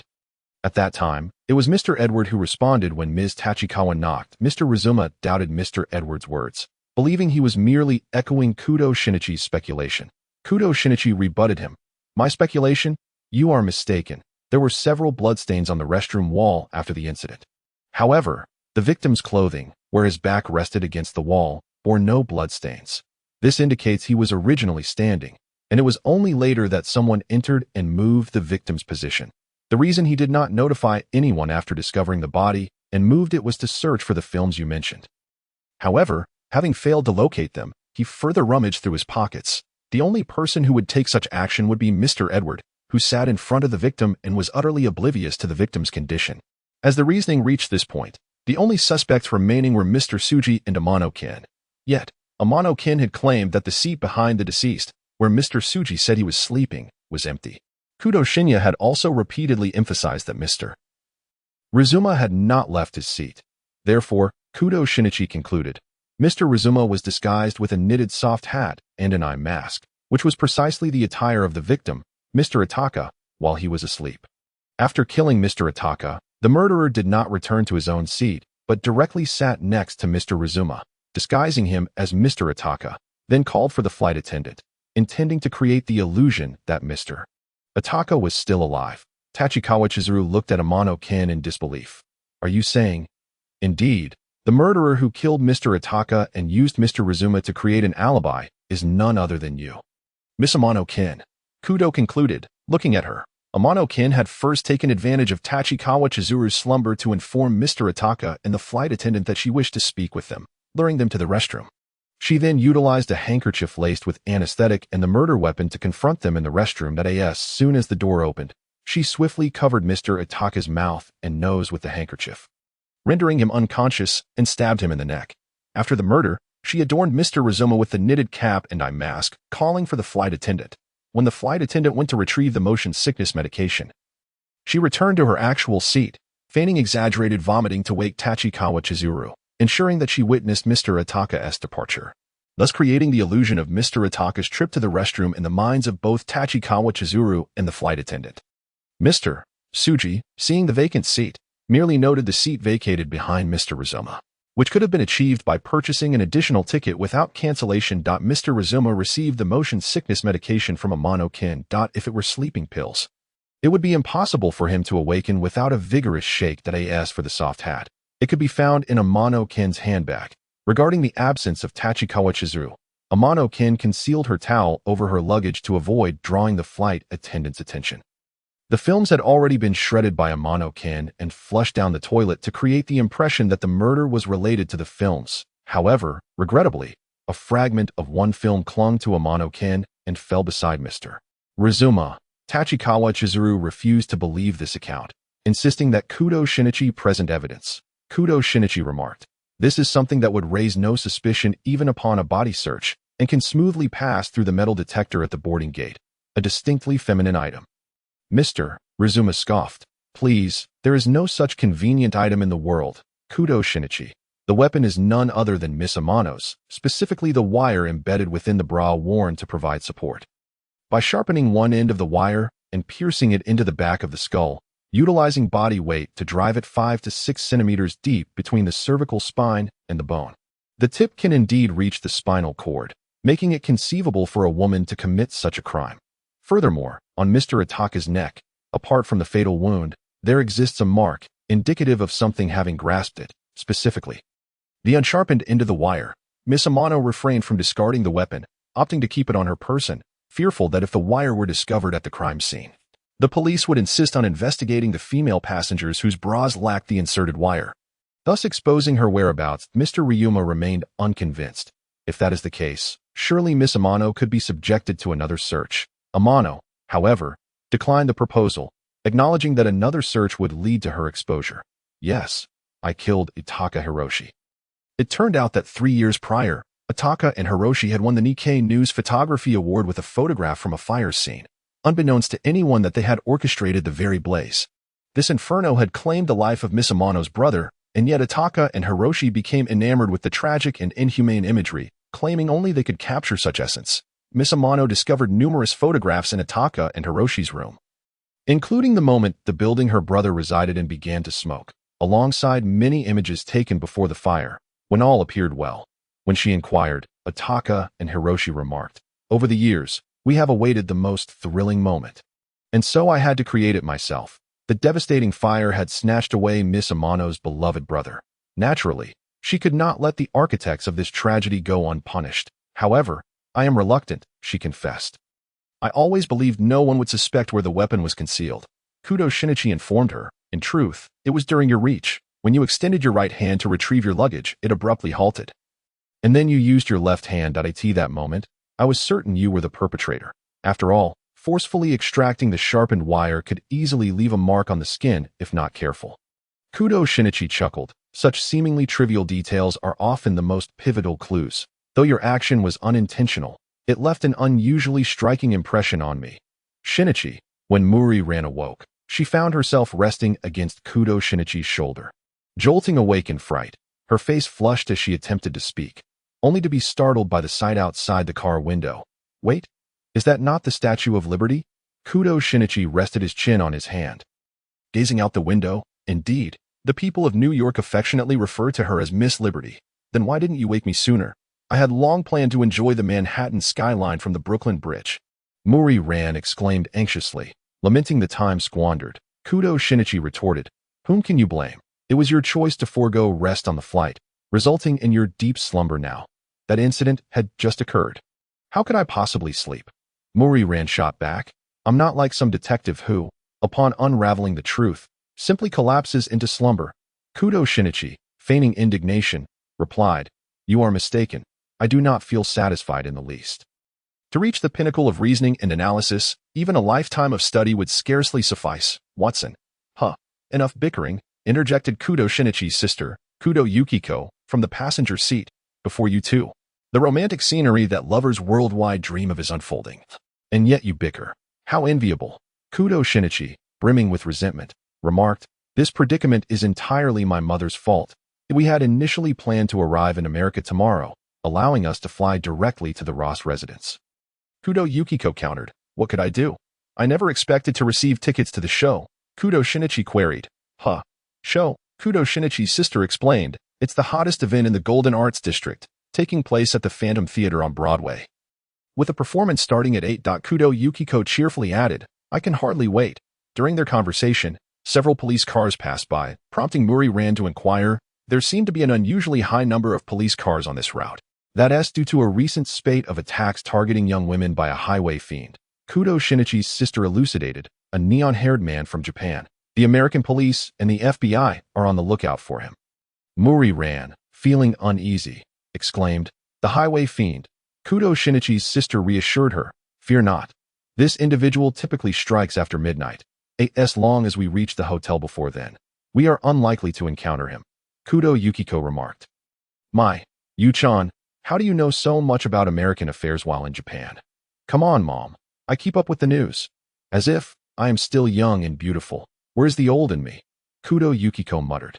Then comforted Muri Ran. It's still only 6 o'clock. No need to worry. Kudo Shinichi glanced at his watch, puzzled. ISNT at nearing 7. We've already switched to daylight saving time. Kudo Yukiko checked her watch and gasped. I completely forgot to adjust for daylight saving time. It's the first Sunday of April. We should have set the clock 1 hour ahead, right? Oh no. Kudo Shinichi chuckled. There's no need to fret. It only takes 40 minutes to drive from this bridge to Broadway, and it's still not 7. We have ample time. Kudo Yukiko, anxious, replied, you don't understand. I arranged to meet the person who got the tickets before the show starts. If I arrive an hour prior, she can take me backstage. Upon hearing this, Kudo Shinichi said, then you might as well give up, given the speed of this car, which you bought out of sheer enthusiasm. There is no way we'll make it. Kudo Yukiko shot Kudo Shinichi a serious glance. That's what you said, Shinichi. Kudo Yukiko instructed, Ran-chan, hold on tight to something, and Yu-chan, have you fastened your seatbelt? Kudo Shinichi's sister calmly signaled okay. All right. Though Muri Ran was uncertain of Kudo Yukiko's intentions, she instinctively clutched Kudo Shinichi's arm tightly. Kudo Shinichi, shielding his little companion, gazed incredulously at Kudo Yukiko. You can't be serious. This is a classic Jaguar. The E-type? Kudo Yukiko chuckled lightly. Who would underestimate it? With that, she shifted to the highest gear and pressed the accelerator, launching forward. The force of acceleration hit them strongly, yet the trio had braced themselves for the abrupt change. Watching as Kudo Yukiko expertly maneuvered the car, weaving through traffic and overtaking dozens of vehicles in mere minutes. Is this safe? Kudo Shinichi asked uneasily, didn't this car just return from repairs last month? The mechanic only delivered it to you days ago? Kudo Yukiko replied, indeed. After my expert diagnosis, it has been revived. Its heart boasts 276 horsepower, and it has previously triumphed on the racetrack. As she spoke, Kudo Yukiko pressed the accelerator again, sharply turning the steering wheel, causing the vehicle to drift around a corner. For heaven's sake, Kudo Shinichi exclaimed, his expression betraying his alarm. If you're going to race, at least consider the circumstances. There are police cars everywhere. Rest assured, I am currently navigating the reverse lane, and before they can catch a glimpse of the elegant contours of my sports car, I shall vanish from their sight. Kudo Yukiko remarked, look at your brother, how composed he is. Indeed, he is remarkably calm. Kudo Shinichi glared at the passenger seat, unable to suppress a roar. His brother is racing under the escort of police officers. Surrounded by familiar faces in the police department, so he has nothing to fear from traffic officers, right? Enough of that. Kudo Yukiko turned to Shinichi and signaled, could you two cooperate with me for a moment? Kudo Shinichi responded, it seems we will need to accelerate even further. Kudo Yukiko winked, implying, so, what do you say? Honestly, Kudo Shinichi quickly grasped her intentions and reluctantly agreed. Great. He pulled Ran closer, saying, in that case. Ran, you'd better hold on tight. Ran, nestled in Shinichi's embrace, looked up in confusion and asked, why? Don't worry, don't worry. Kudo Shinichi smiled with a twinkle in his eye. It might be a bit frightening at first. Kudo Yukiko beamed radiantly. Hana, you must be careful too. Kudo Shinyu replied, I'm fine, go ahead. All right then. Kudo Yukiko pressed the accelerator to the floor, causing Ran to gasp. Shinichi. This is... Kudo Shinichi cautioned. You better hold on to me. In the next moment, Kudo Yukiko tilted the car at a 60-degree angle, while Kudo Shinichi leaned out of the rear window, bracing himself with both hands to protect her, once the car landed. Kudo Shinichi cheerfully asked, see, there's really nothing to fear, right? Ran, still catching her breath, couldn't help but shout at him. Is this really what you call nothing to fear? Kudo Shinichi instinctively retorted, there's truly nothing to worry about. When I was in Neon, my brother took me racing on a motorcycle, but oh no. Kudo Shinyu thought to himself, quickly interjecting, ahem, but it was too late. Kudo Yukiko was already looking at him with a smile that carried the chill of autumn winds rustling fallen leaves. Hana, when did you learn to ride a motorcycle and race? Kudo Shinyu was left speechless. Kudo Shinichi, you rascal. Having you around is truly a blessing. Subsequently, under the pressure of their mother's admonitions, sans any incentives, Kudo Shinyu confessed various crimes, including but not limited to speeding across a perilous single-log bridge, leaping from a broken bridge onto a truck's roof and skillfully maneuvering to avoid obstacles, as well as performing death-defying stunts on the brink of collapsing buildings. In conclusion, Kudo Shinyu sincerely took the blame and promptly shifted it. I learned to ride from Hagiwara Kenji. Kudo Yukiko smiled. Oh really? Kudo Shinyu affirmed with conviction. Of course, though that was not entirely true. He had learned from his own mentor, but given the current situation, he figured it best to let Hagiwara Kenji share some of the blame. The Silver Jaguar came to a smooth halt at the entrance of Broadway. Kudo Yukiko raised her hand, proudly addressing Kudo Shinichi. We finally made it just in time. See, I told you there's nothing I can't accomplish. Almost as soon as she finished speaking, a police car with its siren blaring pursued Kudo Yukiko.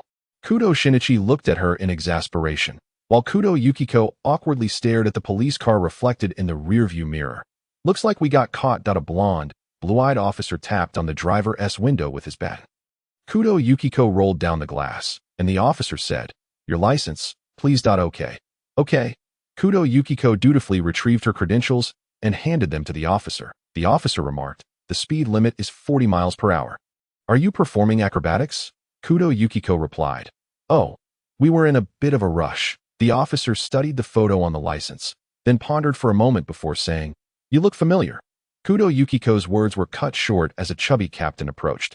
You must have seen her in connection with some case because she is one of our own. The officer looked at the newcomer in surprise. Captain, the captain explained to the officer, she is a secret agent. She must be pursuing a significant fugitive. Kudo Shinichi inquired of Kudo Yukiko, who is this gentleman? Kudo Yukiko responded, Radishu. Yusaku once enlisted his help to solve a case. He is the captain of the New York Police Department, Radishuri. His wife is from Neon, so he is fluent in Japanese. Kudo Shinichi frowned at Radishu, sensing something amiss. After a brief exchange, the officer drove away. Kudo Yukiko happily thanked Radishu. Thank you. Radishu, I'm glad to have run into you. Not at all. The one you should be thanking I Sentimi. Huh? Then who should I thank? Radishu raised his hand, pulling at his face to reveal a woman's voice. You should thank me, Sharon Winard. Kudo Yukiko was equally taken aback. Sharon? How did you? Sharon explained. That officer was a fan of mine. And while I was waiting for you, I casually chatted with him. Later, I received a radio call that a Silver Jaguar was speeding this way, so I seized the opportunity to disguise myself as your captain. Radishu, the cost was not insignificant, I might add. Sharon removed her coat, indicating, "This outfit cost me quite a bit." "Then I should thank you." Kudo Yukiko glanced around. They were already surrounded by onlookers, expressing concern, but in this guise. "You'll be seen by so many people." Sharon replied, "No worries, I'm not concerned at all. I told them I was filming a movie here." Kudo Yukiko was elated. "Sharon, I absolutely adore you." Kudo Shinichi, now questioning reality, interrupted their banter. "Mom, please tell me, who is she?" Muri Ran leaned in. Shinichi, don't you know? She is a big star in America? But the question is," Kudo Shinichi incredulously pointed at Sharon, "how can this American superstar transform into anyone at will?"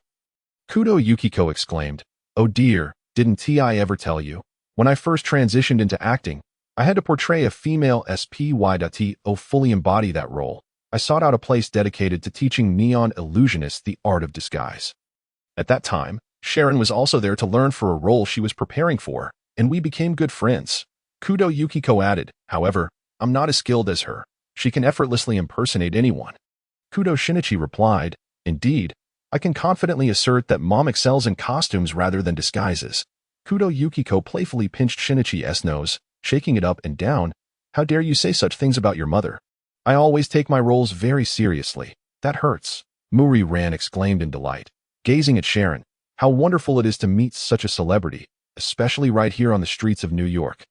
Truly, we must thank the heavens." The heavens poured down a steady rain, and Sharon gazed intently at the girl for an extended period before retrieving an umbrella from her pocket. Is there truly a divine presence in this world? If such beings existed, those of us striving desperately to live would not suffer misfortunes. As Sharon opened the umbrella, she earnestly regarded Morlin. "At the very least, I can affirm that angels would never bestow upon me a genuine smile, not even once." "What do you mean by that?" Morlin inquired. "Your assertion that angels could never smile sincerely at you." Yukiko Kudo interjected. "It means that life is inherently filled with suffering, does it not, Sharon?" "Indeed, my life has been a continuous series of misfortunes." Sharon replied sorrowfully. "When I embarked on my journey to the silver screen with a determination that could lead to my demise, my father and mother perished in a fire, and my husband succumbed to illness the very next day after the Oscars were taken away." "Umph." Sharon chuckled disillusionedly for a moment. "When my daughter debuted, she seized the opportunity to promote herself lavishly. My existence pales in comparison to that of Chris. Were it not for the circumstances, Kudo Shinichi would have found it incredibly amusing. Even contemptuously so. Vermouth of the Black Organization. This woman's acting has a certain flair. Were it not for his knowledge that Sharon and Chris were the same person, he might have believed it." "Here you go again," Yukiko Kudo teased. "In truth, you've always taken pride in that, daughter, haven't you?" "I have long ceased to regard that child as my daughter." "Huh," Sharon replied. "Can you believe it? That child stood behind me while I was laying flowers at my husband's grave. Even dressed up to resemble him. Do you not think that is an excessive jest?" Yukiko Kudo recalled Sharon once telling her that at her daughter's request, she had imparted her makeup skills to her. Since that meeting nearly a decade ago, she had heard only rumors of her daughter associating with a group of ill-mannered friends. Was she referring to gin and vodka? Those certainly are not of good character. Kudo Shinichi found it rather tedious to listen to Vermouth's continued lamentations and withdrew an umbrella from the car's storage compartment. He opened the umbrella and exited the vehicle, circling around to the driver's seat. Bending down to smile at Yukiko Kudo inside the car. "Mother, I have something to attend to, so I won't accompany you to the play tonight." "Huh? Why not?" Yukiko Kudo expressed disappointment. "Yu-chan, can't that wait until tomorrow?" "Because the place I'm headed is quite close to Broadway." Kudo Shinichi patiently explained. "If I were to come tomorrow, it would take quite some time." "But," Yukiko Kudo attempted to protest, only to be gently interrupted by Kudo Shinichi. "All right. Mother, it is getting late. You should go inside with Miss Sharon. I promise I will return to find you both soon, all right?" Yukiko Kudo's eyes brimmed with tears. "But I just want to watch the play with Yu-chan and Shin-chan. Honestly, you are just like Yusaku. You used to fly all over the world for competitions, and now that you have completed your studies, when I ask you to accompany me, you have something else to do.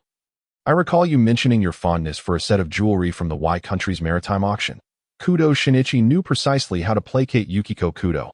"I had someone purchase it, and it should have been delivered to the hotel by now. You can try it on tonight." Yukiko Kudo instantly stopped crying. Kudo Shinichi pressed on. I also had a matching evening gown custom-made and sent back. I remember you saying you would attend a banquet in a month? Yuchan. Yukiko Kudo's eyes sparkled as she wrapped her arms around Kudo Shinichi's neck. Mummy loves you to bits. So can I wait for you to finish your business and come back? Of course. Yukiko Kudo released him, urging him to hurry back. Kudo Shinichi straightened up, turning to Sharon and politely nodding his farewell. Then, Miss Sharon, I shall take my leave for now. Sharon similarly nodded in response. All right. Kudo Shinichi indeed had matters to attend to that he made his way to a residential area not far from Broadway, arriving at a secluded villa following the address provided by Yi Kai. And pressed the doorbell. A few minutes later, the door swung open, and Kudo Shinichi scrutinized the boy who appeared to be no more than 11 or 12 years old, frowning as he asked, Are you Takeda Hiroki? Is this the new apprentice Yi Kai found? This matter actually dates back a year to AT that time. The Ferris wheel incident involving Matsuda Jinpei had yet to occur, and Yi Kai had just returned to Neon after completing his doctorate.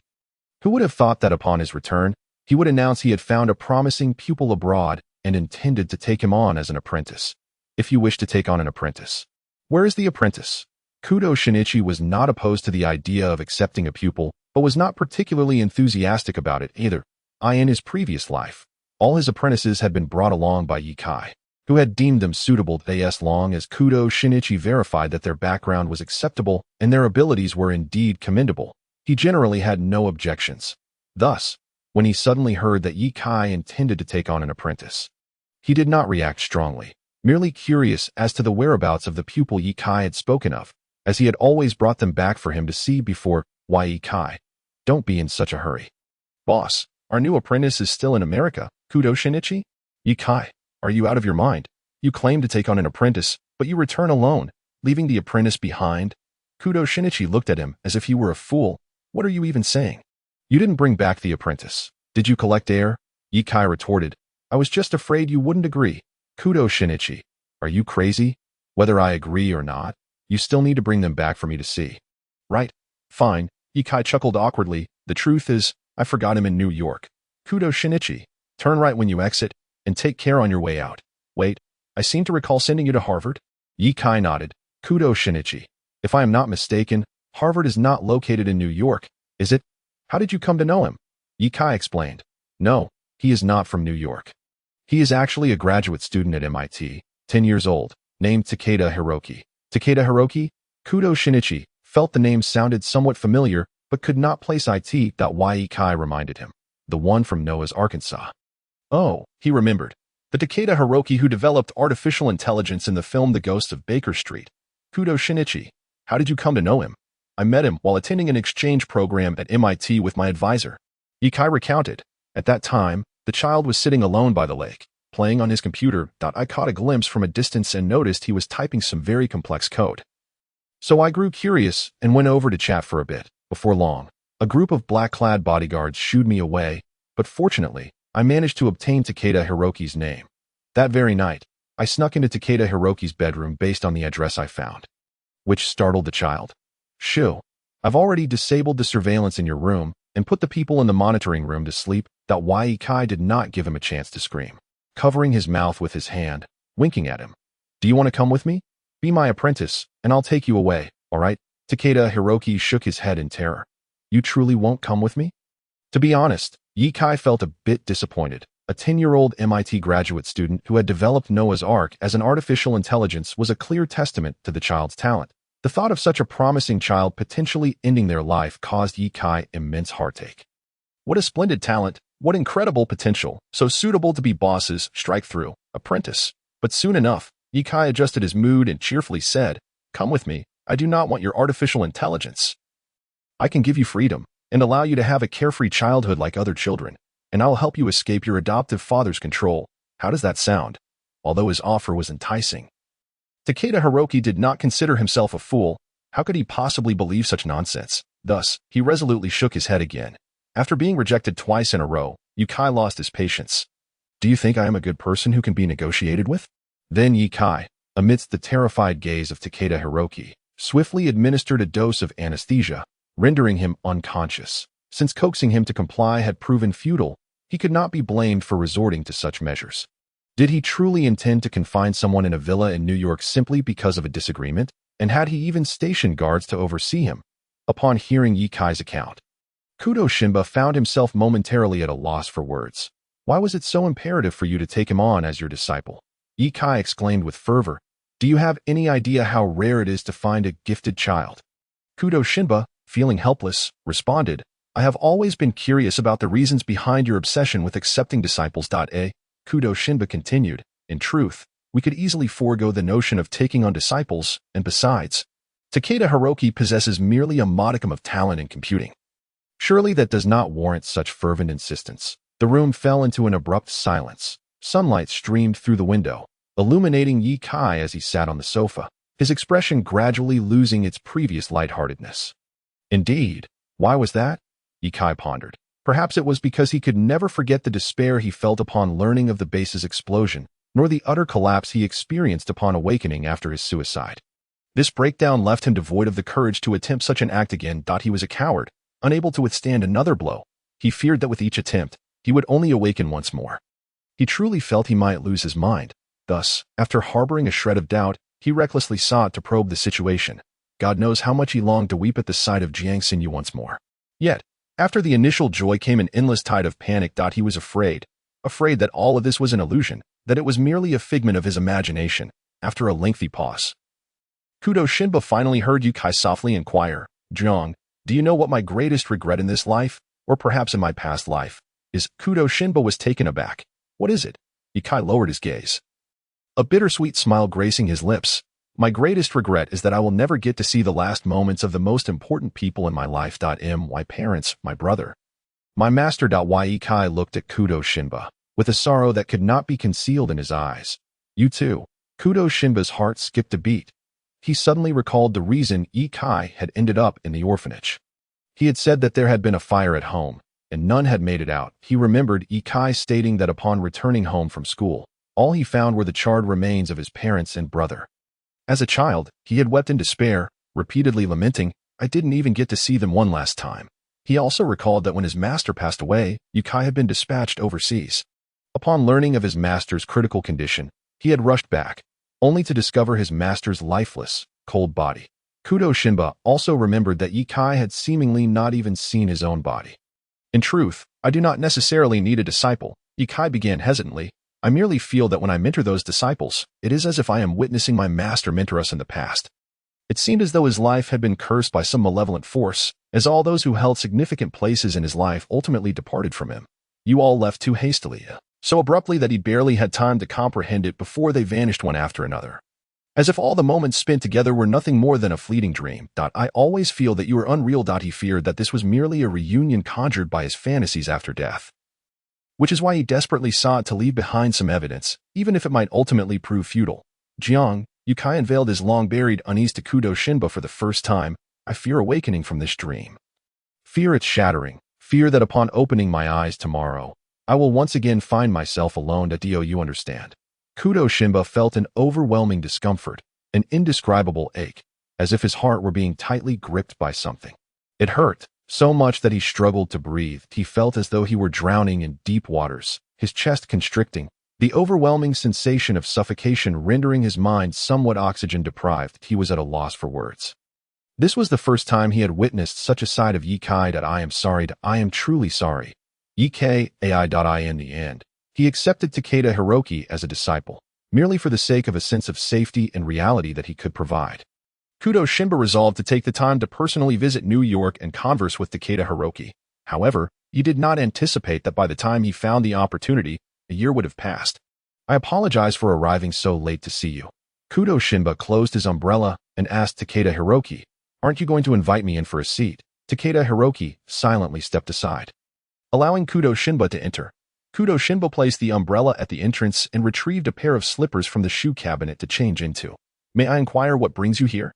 Takeda Hiroki politely poured a glass of water for Kudo Shinba and asked. Kudo Shinba settled into the sofa and began with a courteous inquiry. Are you accustomed to living here?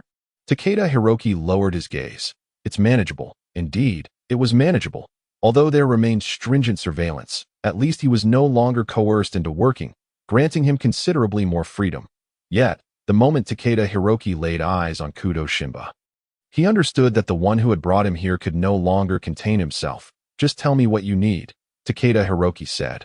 What do you want me to do? This contains the program for Noah's Arkansas. Kudo Shinba placed the USB drive that Yikai had copied the Noah's Ark data onto the table that I have seen it. You are indeed very intelligent and talented. Takeda Hiroki's gaze flickered. So, you want me to help you complete Noah's Ark? No, I do not require that. Kudo Shinba refuted his assumption and handed over a business card. Allow me to introduce myself.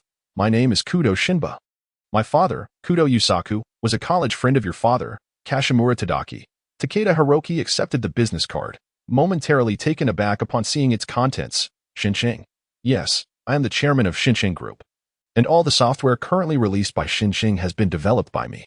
Takeda Hiroki appeared skeptical. You look quite young. In fact, I am indeed quite young, Kudo Shinba replied with a smile. So you see, I do not require your skills. All I ask is that you become my disciple.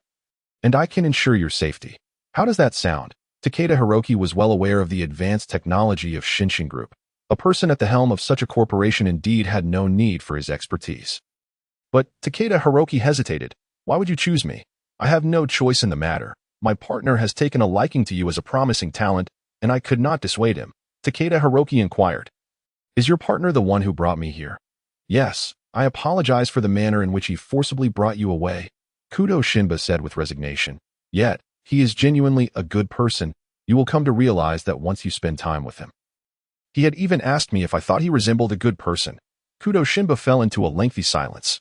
Ultimately, to fulfill his partner's desire to take on a disciple, he betrayed him with a cutting remark. He is just as you see him. Do not pay it any mind. After a period of contemplation, Takeda Hiroki finally resolved. I will be your disciple. Conditions? Kudo Shinba queried. May I still hang out with my friends? Certainly, but with one condition. Kudo Shinba stood up, ensuring safety for his proposal. I will grant you the utmost freedom. You may befriend anyone, and I will not interfere. However, you must have a bodyguard with you. You would not wish to be taken back by Schindler. Would you? Takeda Hiroki nodded repeatedly. The bodyguard was manageable.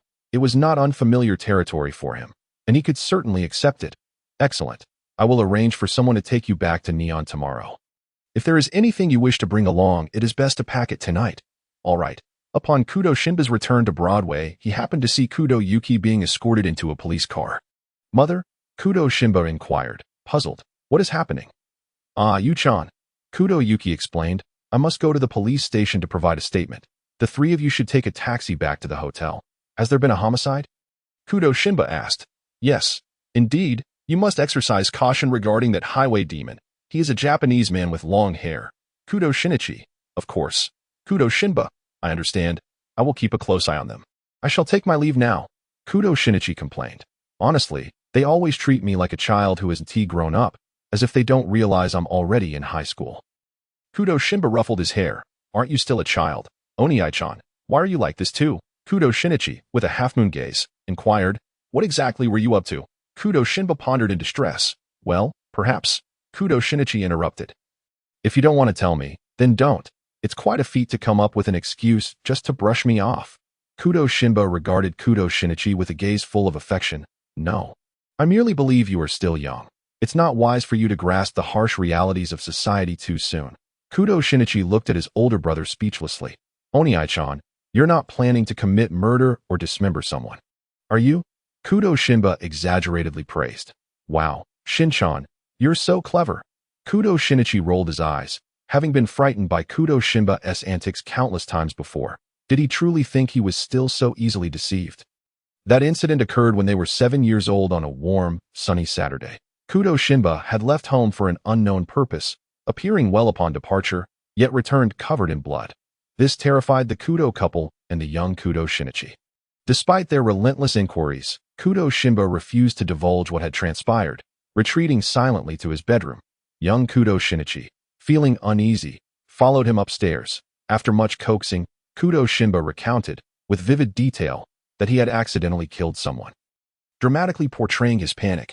Thus, Kudo Shinichi believed him. He became alarmed, nearly bursting into tears while clutching Kudo Shinba, even brainstorming how to help Oniai-chan pack and flee. Ultimately, Kudo Shinba was the first to crack, collapsing onto the bed in laughter. Later, Kudo Shinichi learned from Kudo Yusaku that Kudo Shinba had simply received an invitation from a classmate to attend a birthday party. although it was labeled as a birthday celebration. Kudo Shimba was not particularly close to those individuals. He merely dropped off a gift and offered his best wishes before departing. Little did he know, on his way back, he would encounter a disastrous knife assault. A young man had burst into the convenience store wielding a knife, swiftly slitting the throats of an elderly couple before fleeing in a car. Coincidentally, the unfortunate couple had been standing next to Kudo Shimba, and the blood spattered all over him. This infuriated Kudo Shimba, prompting him to return home without uttering a word, refusing to engage with anyone. Upon discovering the entire truth, Kudo Shinichi felt deceived and resolved to refrain from speaking to his brother for 3 days. However, the very next moment, Kudo Shimba charmed him back to laughter with a newly purchased detective novel. Yet, due to this incident, whenever Kudo Shimba teased him with similar remarks about what he would do if Oni-chan committed murder, Kudo Shinichi ceased to believe him. In truth, Kudo Shimba, who had indeed dealt with the culprit that had splattered him with blood, remarked, "I spoke nothing but the truth. If he doesn't believe me, who can he blame?" Meanwhile, Kudo Shinichi not only disbelieved, but also felt an urge to kick him upon hearing such words. "Come off it. You only know how to deceive me. Oni-chan is a great liar." TCH. On the way back to the hotel, Kudo Shinichi chattered incessantly about Sherlock Holmes to Muri-ran. However, Muri-ran appeared distinctly distracted, wearing a heavy expression. Noticing her preoccupation, Kudo Shinichi inquired with concern, "What's wrong? Ran, you're not still dwelling on what Rose said to you earlier, are you?" Rose was the perpetrator of the murder they had just encountered. She had nearly been struck by falling armor. Thanks to Muri-ran's timely intervention, little did they expect she would later kill her co-star, Kishi, and, as the police took her away, Rose had expressed to Ran, "Thank you, my dear angel. You helped me fulfill my wish." Kudo Shinichi believed Rose's words had affected Muri-ran, feeling a surge of anger. However, Muri-ran feigned ignorance. What did she just say? I couldn't catch it. Her English was too rapid. Not having heard was perhaps a blessing. Kudo Shinichi's face brightened. "If you didn't hear, then it's no matter. It was anything important anyway. You should close the window. You're already feeling a bit feverish, and it won't do any good if it gets worse." Muri-ran laughed, seemingly unconcerned. "I've already recovered. Besides, if I close the window, I won't be able to see the night view of New York."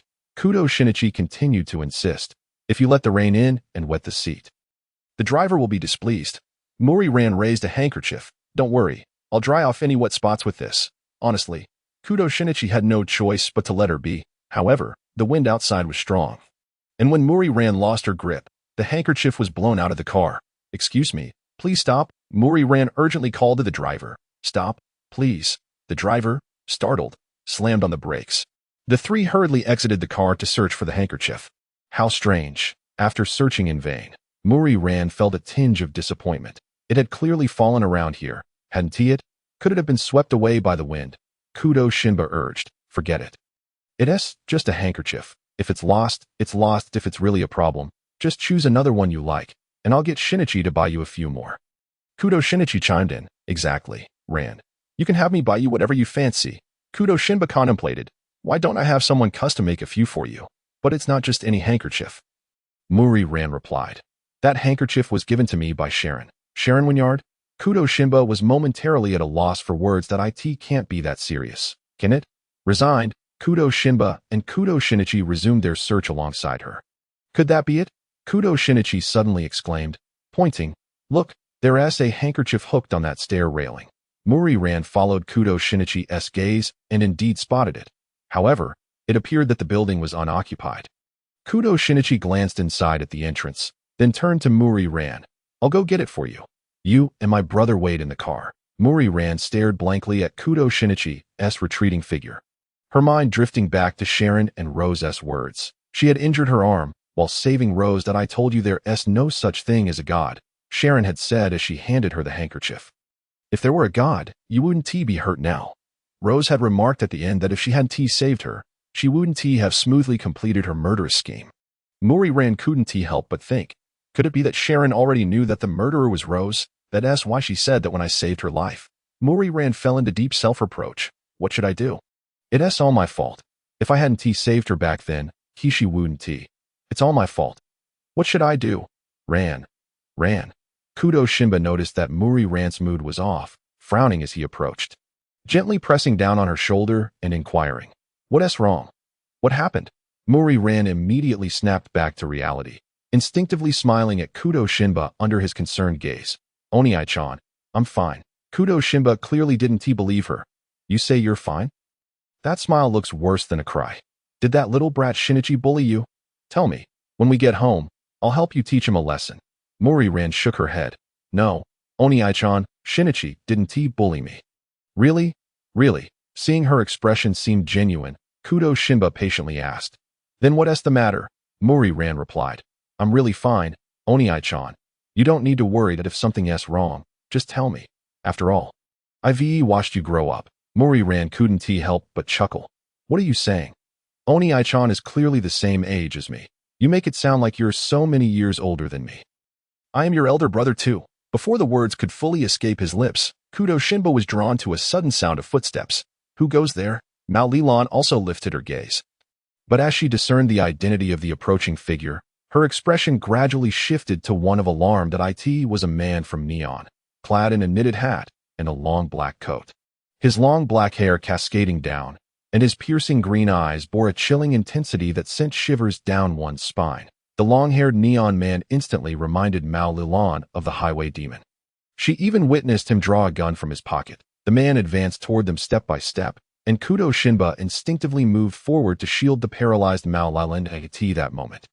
The driver leaned out of the window and shouted, "Hey, hurry up, he must be the serial killer." Kudo Shinba, expressionless, thought to himself, "Oh no, he is not the killer.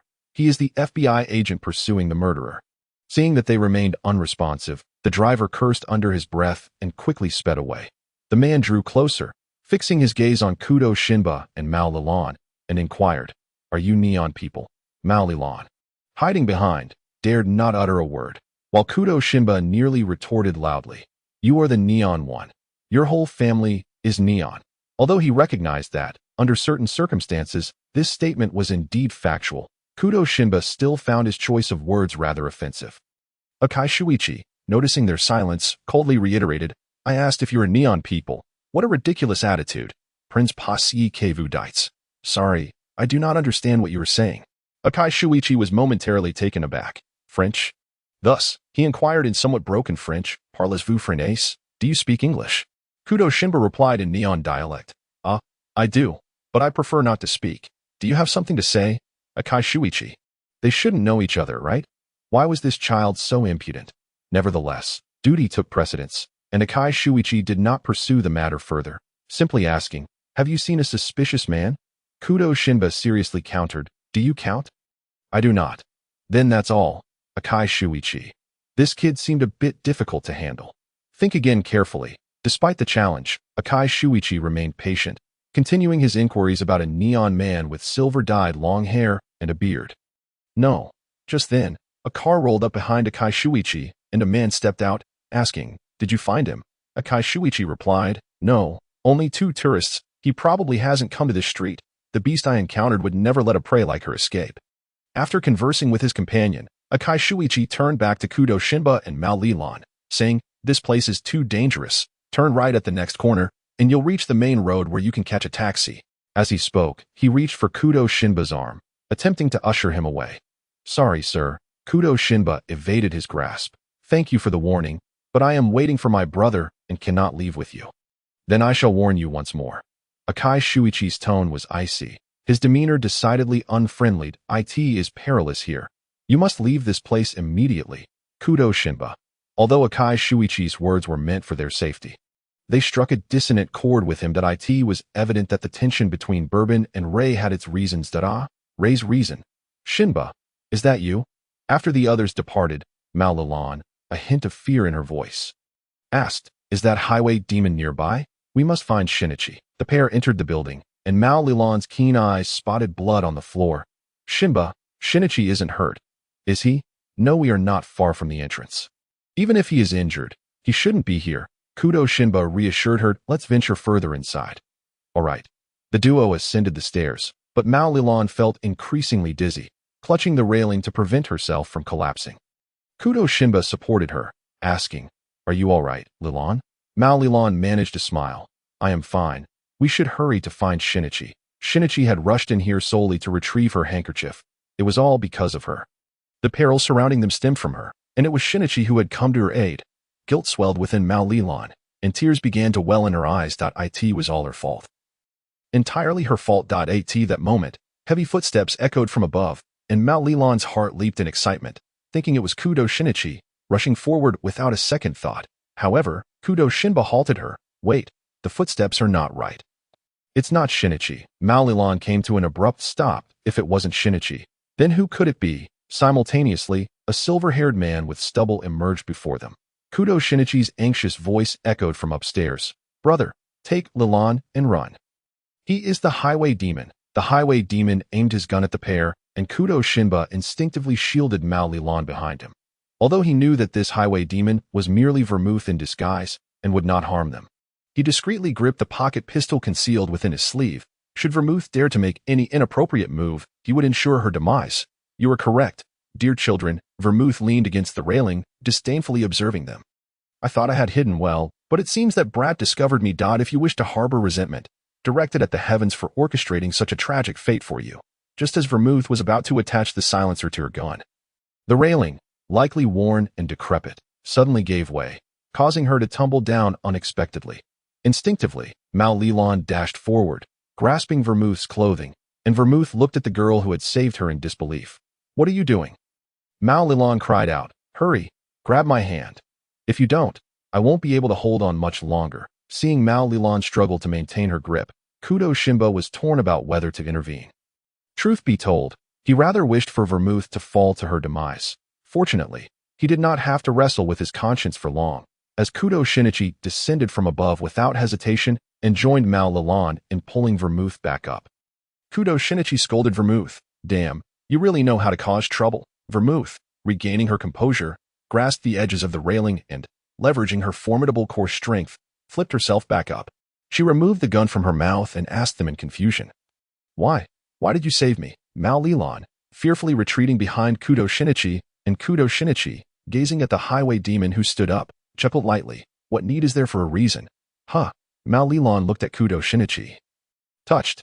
She heard him say, one may require a motive to kill another, but in a moment of desperation, saving someone never involves such considerations, does it? Indeed, she realized. She had never contemplated this, and she felt rather foolish. The weight that had long burdened her heart was finally lifted, and she fainted from the overwhelming emotions. Kudo Shinichi panicked. Hey, Lilan. Vermouth raised her gun, but Kudo Shinba swiftly snatched it away, leaving her astonished as she gazed at the boy who had been watching the unfolding drama with a smirk. You. Kudo Shinba ignored her, turning to Kudo Shinichi and stating, Shinichi, take Lilan down first. I will handle this person. Kudo Shinichi knew Kudo Shinba was formidable, so without further thought, he complied, lifting the unconscious Mao Lilan in his arms. And cautioned, brother, take care of yourself. Kudo Shinba twirled the gun he had just seized. Rest assured, if she misbehaves, I'll put a bullet in her. Kudo Shinichi, cradling Mori Ran in his arms, walked away, while Vermouth took a couple of steps back. Her gaze fixed warily upon Kudo Shinichi. She distinctly remembered how he had been present all along, yet had failed to assist Mori Ran. It was, in fact, Kudo Shinichi who had rushed down from the upper floor to rescue her. Kudo Shinichi dismantled the bullets and tossed the handgun back, which Vermouth instinctively caught, her vigilance heightened. What are you planning to do? Don't be alarmed. I have no intention of capturing you. Kudo Shinichi raised his hands in a gesture of innocence. Although he was unsure of her motives behind her current disguise, he pointed to the small tear at her neck and remarked with a smile. Your mask is damaged, Miss Sharon. Vermouth raised her hand to touch her neck, discovering indeed a small fissure. Realizing her disguise had been uncovered, she dropped the pretense and spoke in her original voice. How did you know it was me? Has Yukiko imparted her skills of disguise to you? I did not learn my craft from my mother, Kudo Shinichi replied, producing a small porcelain vial from his pocket and tossing it to her. He waved his hand and turned to descend the stairs. Inside is a hemostatic remedy. Although you may not require it, consider it a rare act of kindness on my part. Farewell, Miss Sharon. As Vermouth watched his retreating figure, her curiosity piqued. She mused, what a peculiar young man that he hardly seems like one who walks in the light. Rather, he resembles someone who traverses the shadows alongside me. Does Yukiko know her precious son is like this? Kudo Shinichi and his companions returned to New York for a fortnight before heading home. Upon disembarking from the plane, Kudo Shinichi immediately spotted Hagiwara Kenji and Matsuda Jinpei, who had been waiting outside for quite some time. It suddenly struck him that he had seemingly left Hagiwara Kenji in a bit of a predicament earlier. Could it be? Kudo Yukiko had informed Kudo Yusaku about his reckless driving. He was aware of that. But surely Kudo Yusaku wouldn't he have called Hagiwara Kenji? Would he? No, Dad. How old are you? And yet you still resort to snitching. Kudo Shinichi felt a sudden chill of dread. Wait, didn't he ask Jifuku Kagemitsu to pick them up? Why were these two here instead? As Kudo Shinichi's gaze shifted, he spotted Jifuku Kagemitsu, now disguised, standing nearby with a rather helpless smile. Kudo Shinichi. Well, Jifuku Kagemitsu, you are something else that I considered you a brother. And yet you turned around and sold me out? I was even contemplating how to facilitate a meeting between you and Akai Shuichi. It seems my sincere intentions were squandered. You shall not meet. Once your identity is revealed, let Akai Shuichi deal with you. If I cannot have peace, neither shall you. Seeing the two had noticed him and were approaching, Kudo Shinichi decisively abandoned Kudo Shinichi and Mori ran, turning on his heel to flee without a moment's hesitation. Kudo Shinichi, halt, Hagiwara Kenji exclaimed, both amused and exasperated, as he and Matsuda Jinpei chased after him. You little rascal, stop. Let us sit down and have a chat. No, I'm not particularly inclined to converse with you. Kudo Shinichi quickened his pace. However, as fate would have it, today was a holiday, and the airport was teeming with people, and no matter how agile he was, he could not navigate through the throngs of bodies, and in front of so many witnesses, he could not resort to wall running. Thus, he found himself regrettably cornered by the two. Come here, little Shinichi, Hagiwara Kenji said with a grin, advancing towards him. Let us have a chat. Kudo Shinichi. Having often seen Hagiwara Kenji's usual unserious demeanor, he was unprepared for the imposing presence he exhibited when serious. Hagiwara Kenji reached out to put his arm around Kudo Shinichi's neck, only for the latter to bend down and evade him. Taking a deep breath, Hagiwara Kenji attempted again, but once more, Kudo Shinichi dodged. Furrowing his brow, Hagiwara Kenji decided to stop holding back. The two engaged in a back-and-forth exchange. But the more they fought, the more astonished Hagiwara Kenji became that he knew Kudo Shinichi was skilled, yet he believed he could best him. Although his abilities paled in comparison to Matsuda Jinpei's, he prided himself as an outstanding graduate of the police academy. Yet, he was now shocked to discover he could not prevail. How could he be bested by Kudo Shinichi? Had he not maintained his training over the years? Yet the reality was undeniable, leaving no room for disbelief. Hagiwara Kenji decisively retreated to Matsuda Jinpei's side, saying, Matsuda, you take over. Matsuda Jinpei first laughed heartily at his childhood friend, Hagi. When did you become this useless? Then he stepped forward to confront Kudo Shinichi. 5 minutes later, Matsuda Jinpei stood in stunned silence, watching Kudo Shinichi escape effortlessly, feeling disheveled and questioning his very existence. He shakily raised a finger to himself, incredulous as he asked Hagiwara Kenji, Hagi, when did I become this useless? My skills can match the academy's top student, Akai Shuichi, and yet, I was outmaneuvered by a child. Is this even scientific? Hagiwara Kenji patted his shoulder in consolation. This might not be our fault. TSK. Matsuda Jinpei shoved his hands into his pockets, only to suddenly change expression. He frantically rifled through all his pockets, then sternly asked Hagiwara Kenji, Hagi, where are the car keys? Hagiwara Kenji replied, puzzled. Aren't the keys with you? You drove today, after all? Matsuda Jinpei exclaimed. Did I remember to take the keys when I got out of the car? Hagiwara Kenji confidently answered, of course you did. You even locked the car. Wait, could it be? Suddenly realizing, Hagiwara Kenji hurriedly checked his own pockets. Very well, splendid, the car keys are gone. Not good. Matsuda Jinpei exclaimed in exasperation, ruffling his hair. When did that little brat sneak away with the keys? Hagiwara Kenji, expressionless, replied. Little Jinpei, shouldn't the focus now be on why he took the keys? Matsuda Jinpei became more incensed. He.s. not even an adult. He doesn't have a license. How dare he? Hagiwara Kenji felt a cold laugh rising within him. That little rascal had quite the audacity. What was there to be afraid of? But the pressing concern now was to stop that child from absconding with the car. Hagiwara Kenji pulled out his phone, located a number, and dialed. Officer Miyamoto Yumi. Here's the situation. A minor has taken my and Matsuda's car without permission. Could you assist in intercepting him? Yes, he is underage and driving back from the airport. Sorry for the trouble, and thank you. After hanging up, Hajiwara Kenji told Matsuda Jinpei, let us take a taxi back to the precinct. Meanwhile, Kudo Shinichi, speeding down the road, glanced at the line of police cars blocking his path and silently gave Hajiwara Kenji a 6. The leading female traffic officer, holding a loudspeaker, shouted, the Mazda speeding down the road. Please pull over immediately. I repeat, the Mazda speeding down the road. Please pull over at once. Kudo Shinichi, truly, she was a formidable woman. Fearless enough to tow even Jin's Porsche in the original story. It was clear Kudo Shinichi realized Hajiwara Kenji was serious about this and resignedly brought the car to a stop. Then he found himself taken into custody. Quite splendidly, the notorious antagonist was apprehended for the first time, not for murder or arson, but for reckless driving. The original cause was merely that he had left Hajiwara Kenji in a tight spot. He was perplexed. Was it merely one little incident? Was it necessary to pursue him so fervently? After bringing Kudo Shinichi back to his home, Hajiwara Kenji slammed the table in anger. Is this about one little incident? Is it? He truly felt he was minding his own business when suddenly a pot fell from the sky.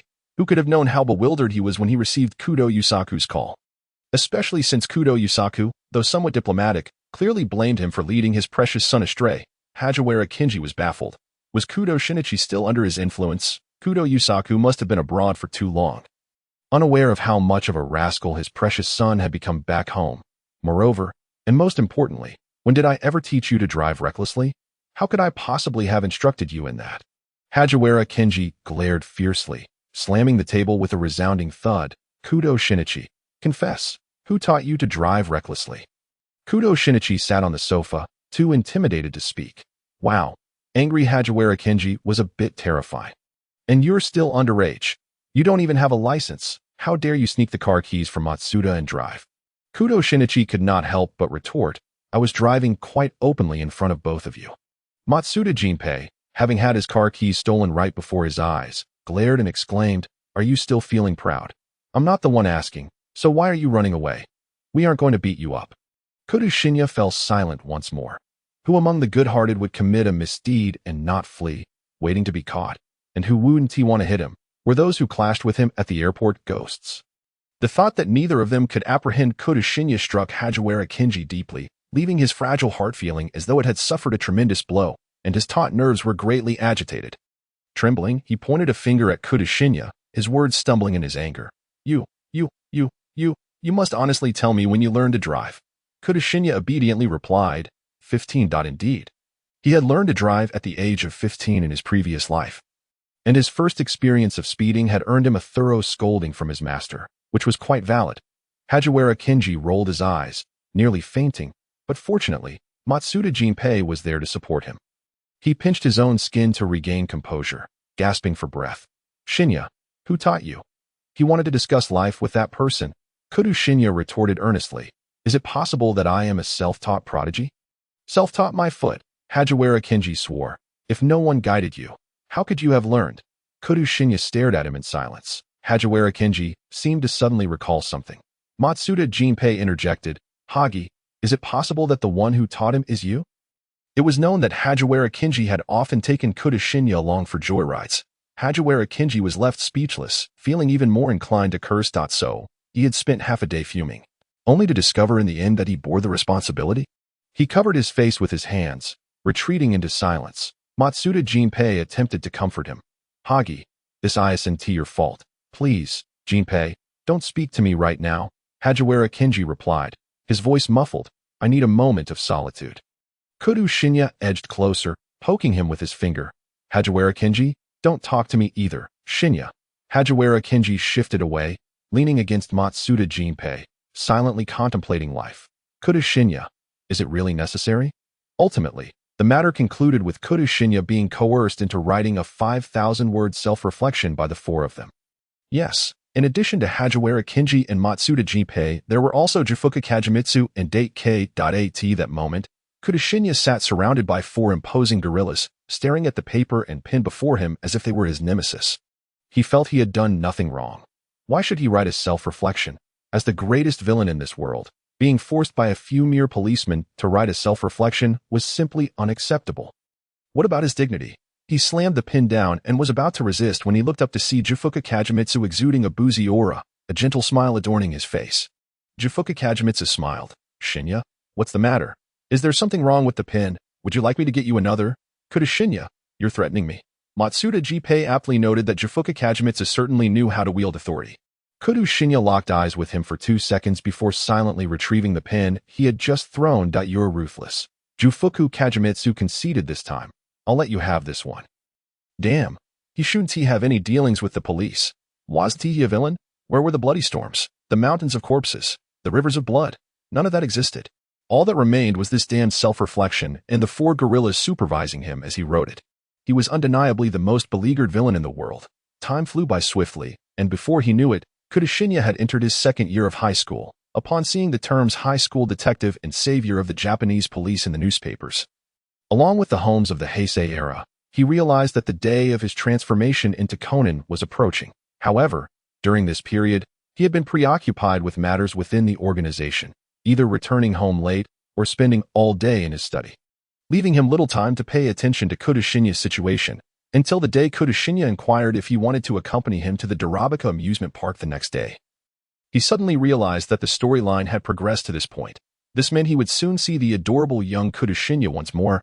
He found himself somewhat looking forward to it. But no, he decided against it. Kudo Shinya shook his head, declining the invitation to go to the amusement park, stating, I have matters to attend to tomorrow. I must go out. Why have you been so busy these past few days? Oni-chan.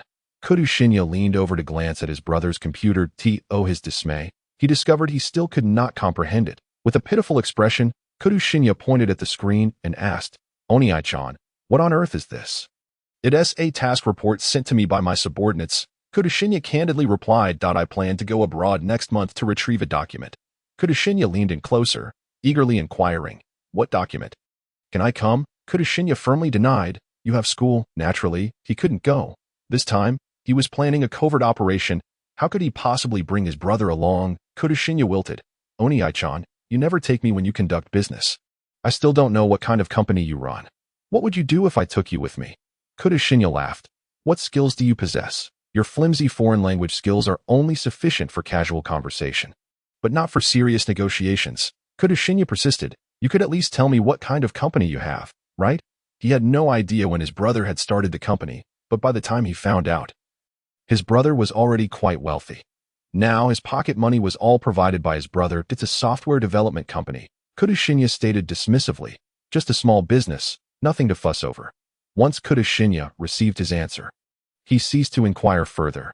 His curiosity had never been directed towards Kudo Shinya, or rather, he had grown weary of directing it towards him. Having a brother who had deceived him thoroughly in childhood and continued to do so in adulthood taught Kudo Shinya one thing: never engage in a battle of wits with an older brother. Kudo Shinya demonstrated through his actions that, dear brother, one could forever remain a younger sibling, always outplayed by the elder. To be honest, Kudo Shinya was quite eager to witness the pivotal moment when Jin swung that fateful blow that altered destinies. And he was also curious about how such a large high schooler could shrink into a primary schooler. Such an inhumane phenomenon intrigued him. However, he truly had matters to attend to. He needed to confront Akai Shuichi with Jifuka Kagemitsu. Ever since Amuro Turo had recovered from his injuries and left the organization as hospital, he had been under constant surveillance. To dispel the organization as suspicions, he had been working harder than anyone else, while Kudo Shinya refrained from taking any reckless actions to avoid causing him trouble. Finally, when the surveillance around him had lifted, he dashed abroad to stir up trouble for Akai Shuichi, only returning recently. Now that the main storyline was about to commence, if he didn't confront them soon, would he just wait for Akai Shuichi to come to Japan and make things difficult for them? Cornered in a narrow alley, Amuro Turo was not particularly surprised. After all, he had sensed someone following him since he left home that day. Initially, he assumed it was another operative sent by the organization to monitor him, so he paid it no mind. However, after a while, he realized something was amiss. If it were indeed an operative, they shouldn't be so covert. Moreover, the individual following him felt far more dangerous than the previous peripheral members sent to watch him. Amuro Turo deduced that this might be an enemy and decided to lure them into this alley to see if he could deal with them. But as soon as he turned into the alley, he found a gun pressed against his waist. Amuro Toru was taken aback. He had not sensed anyone approaching. The person tailing him had been at a distance. Hadn't they? A partner. He slowly raised his hands.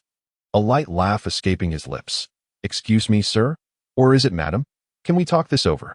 The voice from behind was low and melodious, a pleasant male voice. You must be Amuro Toru, agent of the National Police Agency's Security Bureau. The revelation of his identity made Amuro Toru's heart sink. Who was it? How did they know who he was? I'm sorry, but you must be mistaken. Amuro Toru replied, retracting his smile. But my name is Amuro Toru. Or should I call you Bourbon? The figure disregarded his response, continuing, How about you come with me? Do I have a choice? As soon as the words left his mouth, Amuro Toru abruptly turned and delivered a powerful kick. However, the individual was already prepared, bending backward to evade, using his hands to support himself before lifting a leg that a gust of wind swept past. And Amuro Toru narrowly stepped back, his heart racing as he fixed his gaze on the person, clad in a simple shirt and long trousers, draped with a lengthy denim jacket, and obscured by a mask and hat. Their face and age remained indiscernible. Are you not coming with me? The person spoke again, their tone now laced with a sinister undertone. Mr. Public Security, I advise you to recognize the situation. You are no match for me. You won't know until you've fought, Amuro Toru retorted, launching another punch. The individual sidestepped, firmly grasping his wrist and effortlessly pinning him against the wall. A click echoed, the sound of handcuffs locking. Amuro Toru was taken aback, attempting to use a wire to locate the lock, but the person snatched the wire from him, saying, Don't waste your effort. This is a combination lock, devoid of any keyhole, designed precisely to thwart someone like you who would pick locks. It seems to be quite effective. The individual appeared quite pleased with their handiwork, their tone rising, seemingly in high spirits. Amuro Toru thought, effective, my foot, who uses a combination lock for handcuffs. What on earth do you intend to do? He turned, glaring angrily at the person behind him. Haven't I made myself clear? The individual seemed somewhat exasperated. I simply ask you to accompany me. But since you refuse to cooperate, I am left with no choice. Amuro Toru was clearly skeptical, scoffing. Is it really necessary to have someone monitoring me just for a simple trip? Who sent you? I find your words to be quite numerous. The individual expressed their discontent with Amuro Toru's incessant chatter. They pulled a cloth strip from their pocket and blindfolded him, adding, You'll understand everything once you come with me. Amuro Toru, held down and unable to resist, had no choice but to move forward with the force exerted upon him. Before being pushed into a vehicle, inside, accomplices awaited, and upon his arrival, they swiftly bound his feet with rope, thoroughly searched him, confiscating his phone, the handgun at his waist, and several listening devices. Finally, one of the accomplices patted Amuro Toru's shoulder, saying, Don't be anxious, Mr. Amuro. Our boss merely wishes to invite you over for a chat. Once we've finished our discussion, you can return home. Why waste words with him? The one who had bound Amuro Toru took the driver's seat. Is the gun in your hand merely for show? The accomplice responded, unfazed. Oh dear boss, didn't we agree it was just a casual invitation? Using knives and guns is rather unpleasant. If he behaves, I wouldn't mind treating him well. The individual started the car, threatening, but if he does not, I wouldn't hesitate to send him to reunite with Hiro. Hiro? How could this person possibly know Hiro? How did they find out that Hiro had already? This matter he had only discreetly notified Shibukawa Takamitsu, who was far away in Nagano. He hadn't even informed the class leader who had helped him deliver the envelope. Where could this person have received such information? Could there be an undercover agent within the Public Security Bureau? Amuro Toru clenched his teeth, suppressing the fury within. No, he could not act rashly. It was absolutely imperative he remain composed. This person did not appear to be affiliated with the organization. They knew he was from public security. If they were from the organization, he would have been greeted by a bullet from Jin. Amuro Toru mentally reviewed the individuals he had previously offended, but none matched the profile.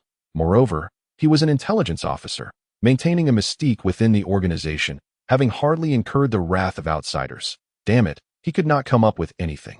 Amuro Toru felt a sense of despair. What should I do?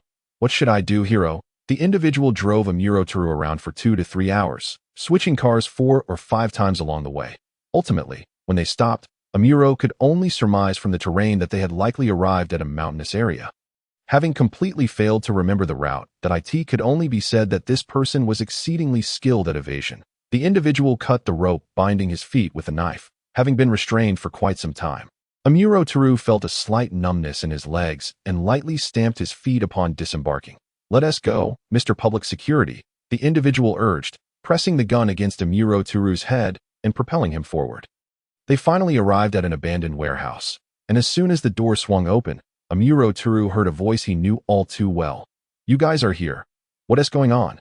His wrist was suddenly released, yet Amuro Toru stood frozen in place, as though under a spell. That it was only after the person who had brought him removed the blindfold that he instinctively shut his eyes. Upon opening them, instead of the blinding light he had anticipated, the warehouse was instead filled with a soft glow that he blinked, staring blankly at Shibukawa Takamitsu, who stood not far away with a gentle smile. Momentarily unable to discern whether this was reality or a dream. The name Hiro lodged in his throat, and Amuro suddenly remembered that Hiro had fallen 3 years ago, right before his eyes. So this was not Hiro. Not Shibukawa Takamitsu, not his childhood friend. That he attempted to draw his gun, but as his hand reached for his waist, he realized the gun had been taken from him. "Who are you?" Amuro Toru regarded Shibukawa Takamitsu coldly. Devoid of any warmth in his eyes. "If you chose to meet me, why must it be done in such secrecy? Are you ashamed of your own face?" Shibukawa Takamitsu interjected. "In a sense, there is indeed something unseemly about my face." He stepped forward, attempting to explain. "Zero, please listen to me. Do not call me that."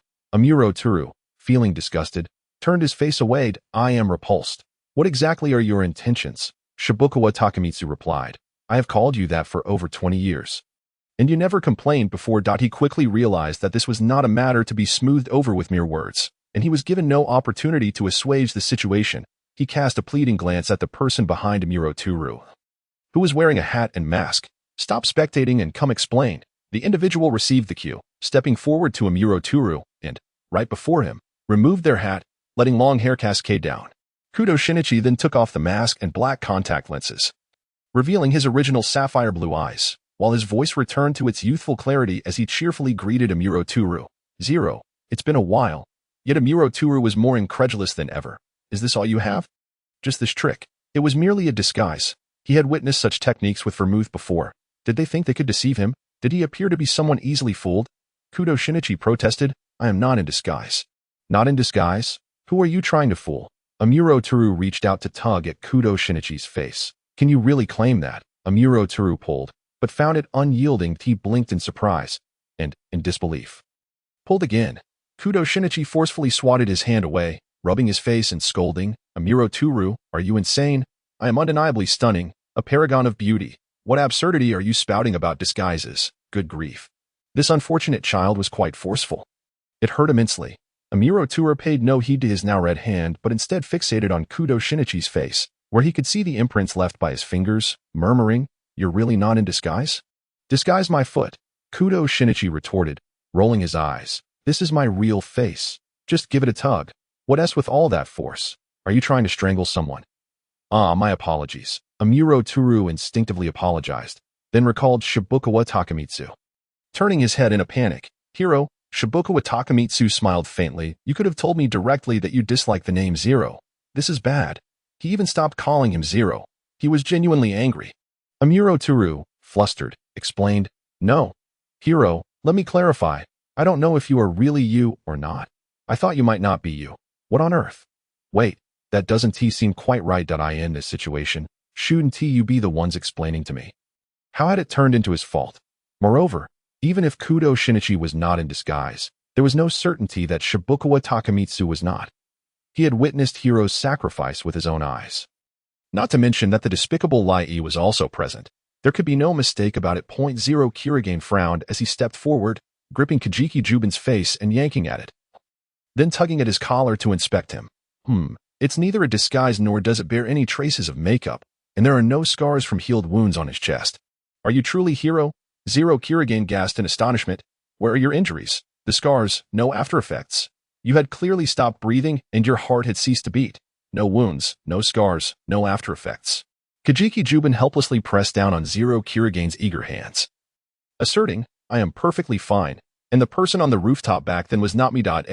Zero Kirigane's eyes widened. Then who was the person on the rooftop? This, Kajiki Jubin glanced awkwardly at Shinba Kudo.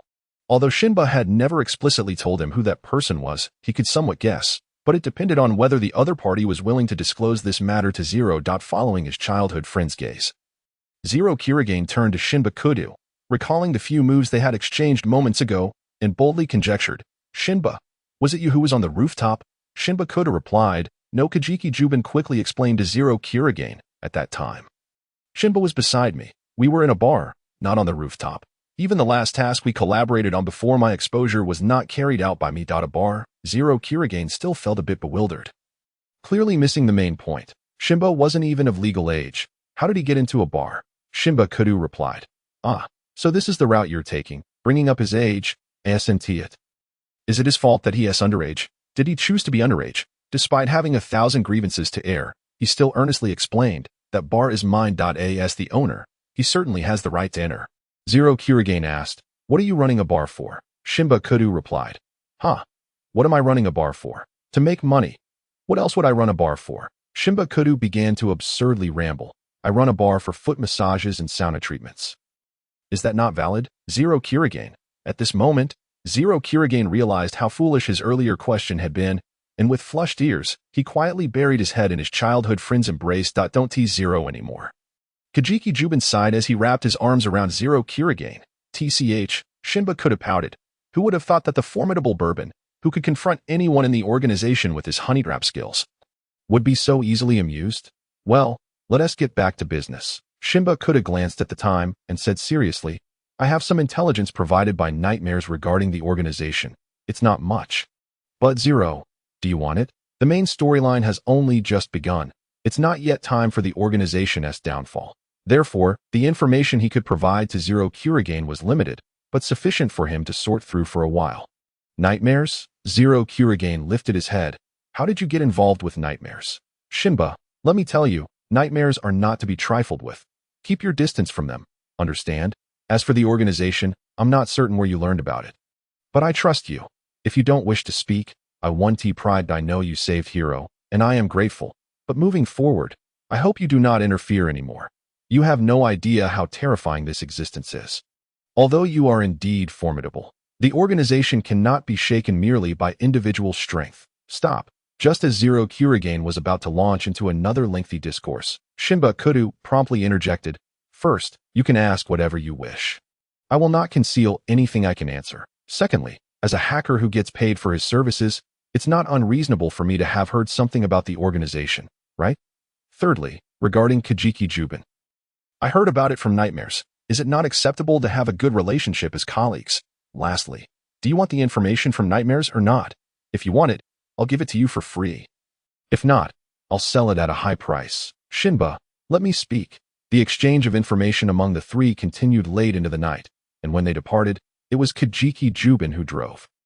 Zero Kirigane recalled that there seemed to have been two people who tied him up at that time, and he inquired of Shinba Kudo, "What about the accomplice who helped you tie me up?"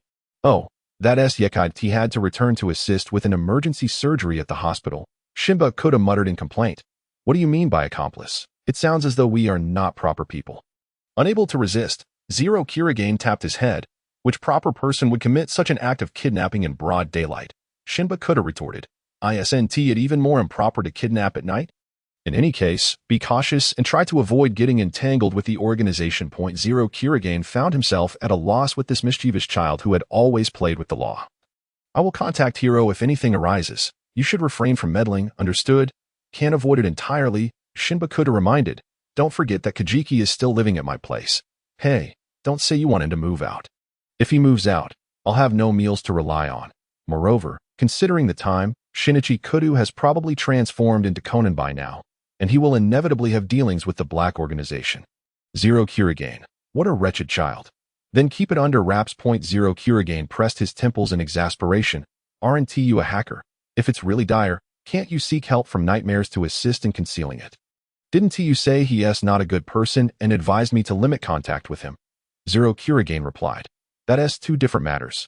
While he may not be a good person, he is indeed quite skilled with computers. If it comes to it, I will pay for Nightmare's help." Shinba Kudo recalled that over the years, Zero Kirigane had managed to swindle quite a bit of money from the organization, especially after getting acquainted with Vermouth, forming a duo that indulged in the organization's public funds. Unable to help himself, Shinba Kudo muttered under his breath, "Jin has such a good temper. How have you two not driven him mad yet? What, Jin? Shinba Kudo's voice was too soft for Zero Kirigane to catch clearly. He only vaguely heard a Jin and couldn't help but frown. Shinba, do you know Jin? Of course, he is the top killer of your organization. Who doesn't know the hard-working model of the winery? Zero Kirigane. Keep your distance from him. Understand? Shinba Kudo rested his chin on his hand, gazing out of the car window. Oh, come on. As if he is someone you can easily encounter.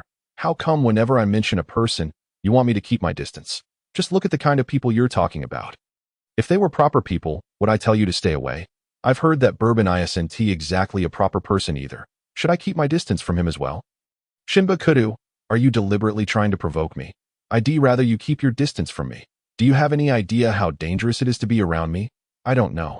I've never experienced it. Shinba Kudo. As the situation escalated, Kajiki Jubin quickly intervened. All right, stop arguing. Shinba, don't make a fuss. Zero is looking out for you. Primarily because those few you mentioned are indeed not proper individuals. Shinba Kudo. Kajiki Jubin, you're just siding with him. You might as well never discover that I am nightmares. What is it about him that doesn't seem like a proper person? He usually conducts himself very discreetly.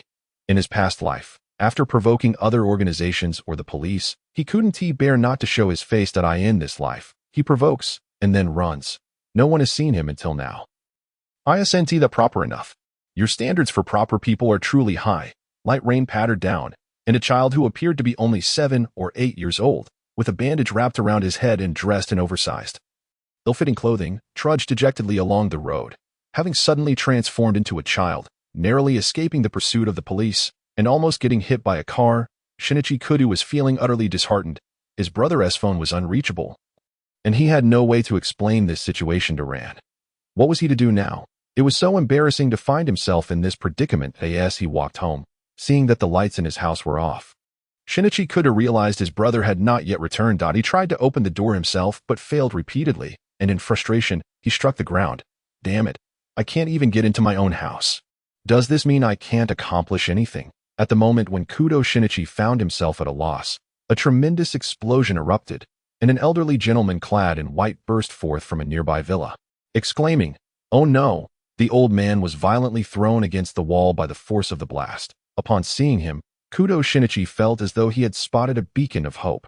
Professor Agasa. Professor Agasa gazed at the child seated outside the Kudo residence in confusion. Who are you? Shinichi rose to his feet and replied, "It's me. I'm Shinichi." Professor Agasa responded, "What? You must be a relative of Shinobu and Shinichi, right? Upon closer inspection, you do resemble the young Shinichi quite a bit." Shinichi, flustered, insisted, "No, I am Shinichi. I am Kudo Shinichi, a second-year student at T in high school." Skeptical, Professor Agasa pressed the doorbell of the Kudo residence. "Hello, Shinobu, Shinichi. You have a visitor."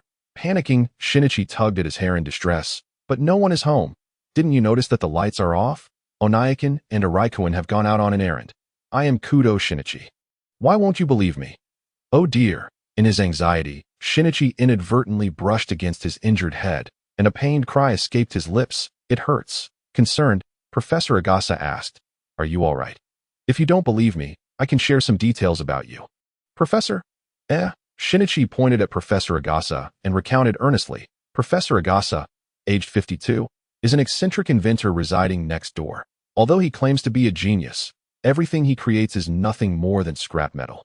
And there's a hair growing from the mole on your backside. Professor Agasa instinctively covered his rear, wondering how only Shinobu and Shinichi could possibly know such a secret. Could it be that Shinichi had spilled his secret again? That little rascal. To tell his brother was one thing, but now he's revealed it to a child. Shinichi retorted, "I didn't hear it from anyone. I am Shinichi. I shrank after ingesting a strange drug." "You shrank after taking a drug?" "Yes, a drug?" Professor Agasa scrutinized Shinichi for a considerable time, then let out a heavy humph, grabbing his arm and pulling him along. "That if such a drug exists, I want to see it for myself. Come here, you peculiar little rascal. I will hand you over to the police. Please listen to me." Shinichi forcefully broke free from Professor Agasa's grip.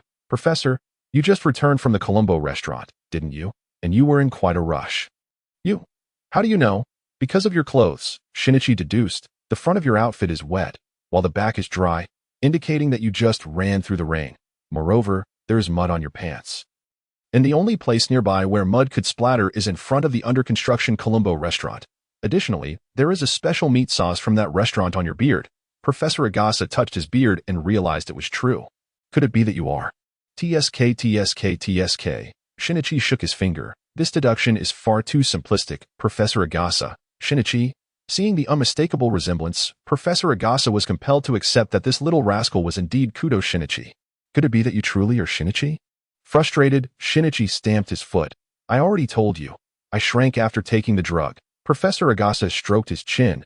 Examining him, I still find it hard to believe. From a scientific perspective, it should be impossible. Yet you just revealed my secret. Shinichi urged, in any case, let's go to my house first. With Professor Agasa's assistance, Shinichi finally managed to enter his home. While rummaging through the storeroom, he recounted to Professor Agasa the events he had encountered.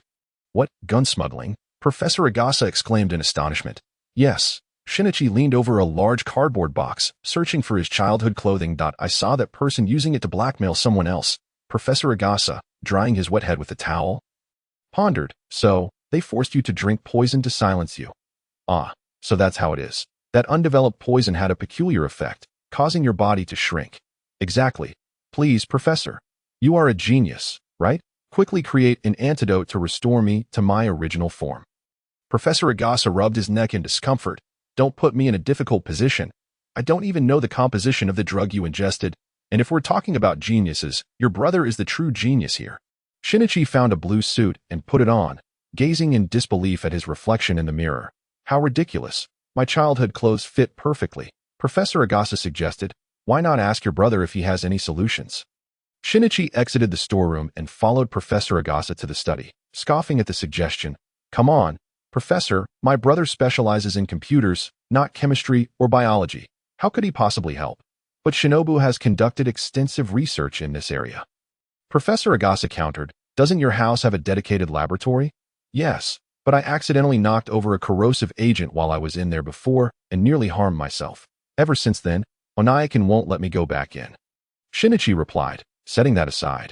If I can locate the whereabouts of those individuals and retrieve the drug, there might be hope. Professor Agasa nodded. Indeed, if we can obtain that drug, perhaps I might have a solution. At that moment, he suddenly turned and grasped Shinichi's shoulders, speaking gravely. Shinichi, you must not disclose to anyone, aside from me, that your body has shrunk to death. Why? If they discover that Kudo Shinichi is still alive, they will surely return to eliminate you. Consequently, those around you would also be in danger. Professor Agasa looked at Shinichi earnestly. Remember, your true identity as Kudo Shinichi is a secret between you and me. You must not reveal it to anyone else, including Rand. What about my brother? Shinichi inquired. Am I not allowed to tell him either? Professor Agasa hesitated. Well, this is a matter of whether to discuss it or not. Shinobu is far too clever. He would uncover the truth. If he learns of this, they might conspire to deceive him. His life would be at stake. Just as Professor Agasa was contemplating, a familiar voice called from the doorway. Shinichi, what are you doing in the study so late? Both individuals in the study were startled. My brother is back. Shinichi panicked and hid behind Professor Agasa. Shinobu entered, momentarily taken aback upon seeing Professor Agasa awkwardly smiling in the center of the study. Professor Agasa, why are you in my house at this hour? Where's Shinichi? Has he not returned from his outing? Well, Shinichi. Professor Agasa flailed his arms in a fluster, unsure of how to explain. However, Shinobu had already spotted the timid child hiding behind Professor Agasa.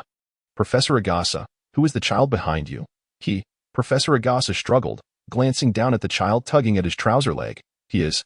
Shinobu squatted down, smiling. Little one, don't be afraid. Tell big brother which family you belong to. Shinichi tentatively peeked out, looking pitifully at Shinobu. Shinobu's smile faltered. Although the child's face was partially obscured, he had raised him from a young age, so how could he not recognize him? Shinichi. Professor Agasa was taken aback. Shinobu, how did you recognize him? Because I know the story, Shinobu replied politely with a smile. Perhaps it's intuition? Professor Agasa muttered in confusion. Could it be a form of telepathy between twins? Shinobu smiled noncommittally. I knew it couldn't be hidden. Upon realizing that Shinobu had recognized him, Shinichi stepped out from behind Professor Agasa, drooping his head as he weakly called out, Onaikin. Shinobu pulled him forward, curiously tugging at his arms and pulling at his face, confirming that his younger brother had indeed shrunk. Unable to contain himself, he burst into laughter.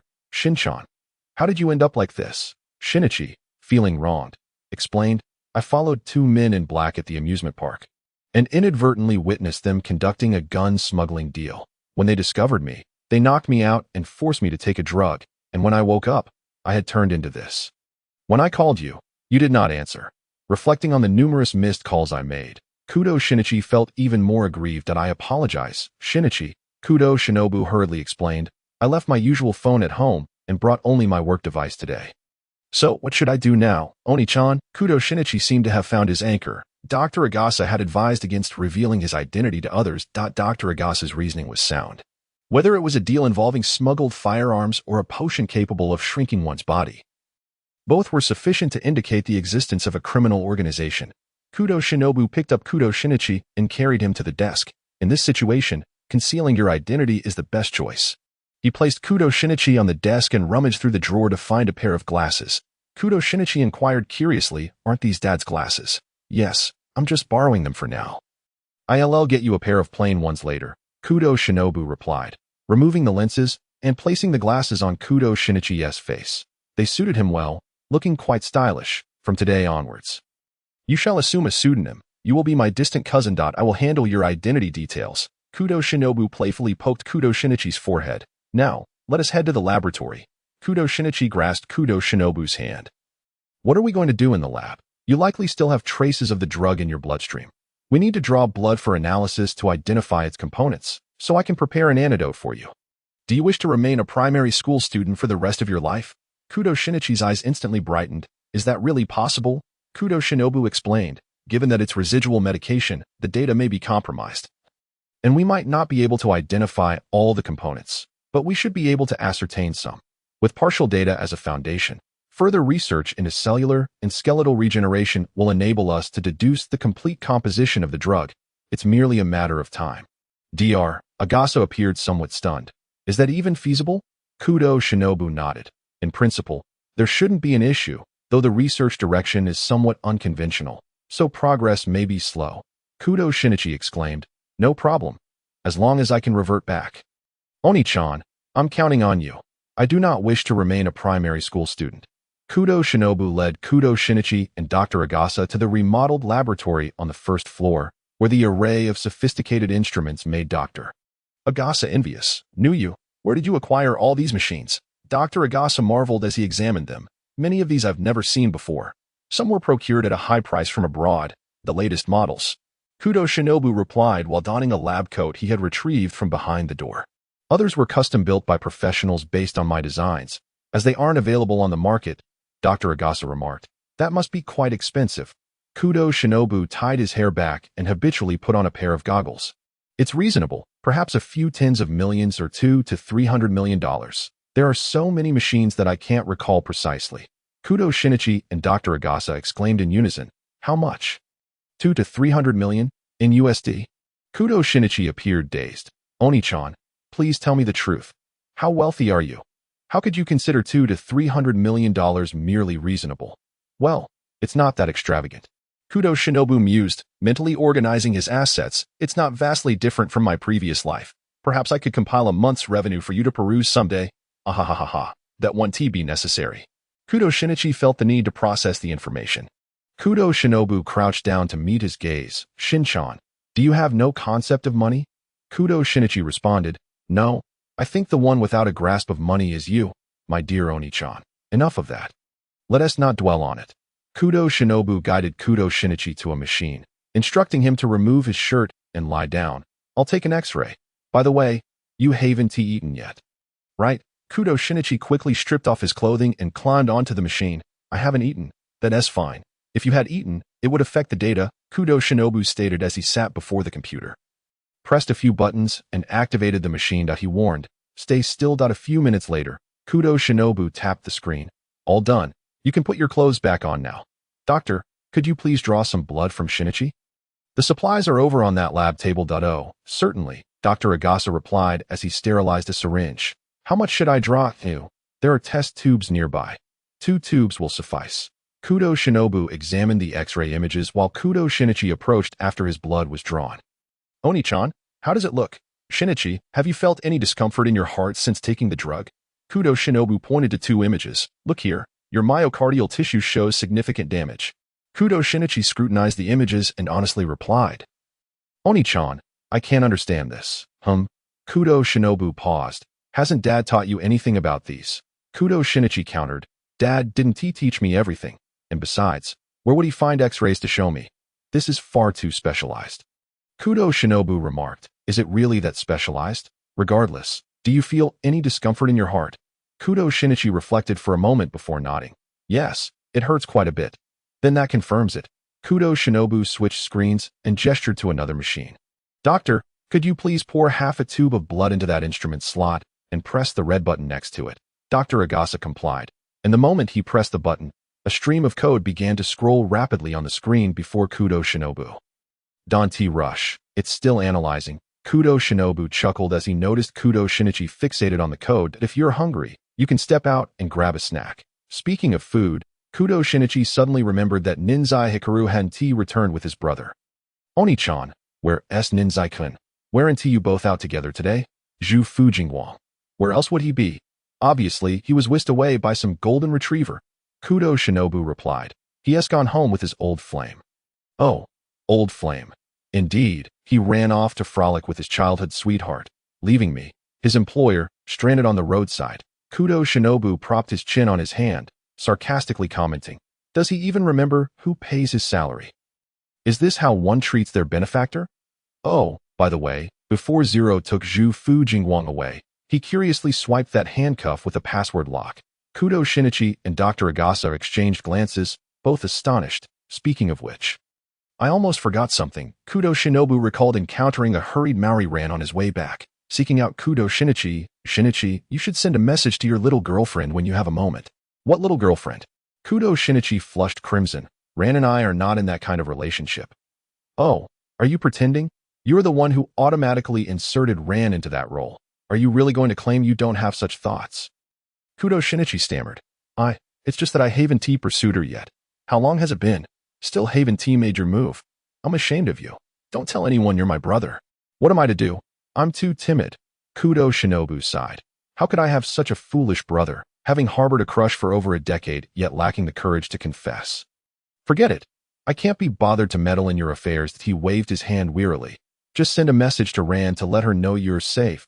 I saw her looking quite worried about you on my way back. It's not safe for a young lady to be out alone at this hour, so I told her I was checking on you and sent her home. Just inform her you're out on a case and will return soon. And that she shouldn't worry. All right, Kudo Shinichi replied, retrieving his phone to text Maori Rand. However, midway through typing, he suddenly recalled, it seems Rand doesn't have a phone. Kudo Shinobu asked, what have you done this time? Kudo Shinichi's uneasy explanation. During my recent visit to the aquarium, I inadvertently placed Rand's phone inside the hood of her sweatshirt while working on the case, and then the phone fell out. I haven't yet had the opportunity to purchase a replacement for her. Kudo Shinya. How did I end up with such an unfortunate child? I truly cannot rely on you for anything. I will call her tomorrow to explain, and you must quickly buy her a new phone and deliver it. Understood? All right. Seeing that his brother had arranged everything for him, Kudo Shinichi felt relieved and turned his curious gaze towards Kudo Shinya, who was wearing goggles. Oni-chan, may I take a look at your goggles? It's just a pair of ordinary goggles. You've seen them before, so what's there to see? Kudo Shinya chuckled, yet still removed the goggles and handed them over for him to play with. They are merely tools for experiments. If you like them, feel free to take a few pairs from the drawer at the lab. Kudo Shinichi examined the goggles, gesturing with them playfully on Kudo Shinya's face. It became apparent to Kudo Shinya that Shinichi was intrigued, and he smiled while responding, What's this? Have you never seen me wear these? Curious, are we? Kudo Shinichi nodded, tugging at Kudo Shinya's white lab coat. Didn't you study computer science in college? How come you are also so adept in the medical field? Who told you I studied computer science? Is there any need for me to study that? To put it bluntly, I am at the pinnacle of this domain. Continuing my studies would be a sheer waste of time and life, wouldn't it? Kudo Shinichi. Isn't your company involved in software development? I see you often coding on your computer. Honestly, why not just ask instead of making wild guesses? Kudo Shinya pinched Kudo Shinichi's cheek. Are you genuinely concerned for me, or not? You, my brother, clearly studied finance, all right? Kudo Shinichi, with his cheek being pinched, spoke somewhat indistinctly. Finance. What else could you possibly be hiding from me? Finance. What else is there that I don't know? Oh, quite a bit. Kudo Shinichi teased him. If I act a little spoiled, would you be willing to tell me everything? Kudo Shinichi hesitated. Not at all. I believe I can manage without knowing. I think I can do without knowing. Kudo Shinya. You were not like this when you were younger. You did say that was when you were younger. Stop pinching. It's all rounded now. Kudo Shinichi pressed down on Kudo Shinya's hand and turned to look at the now motionless screen.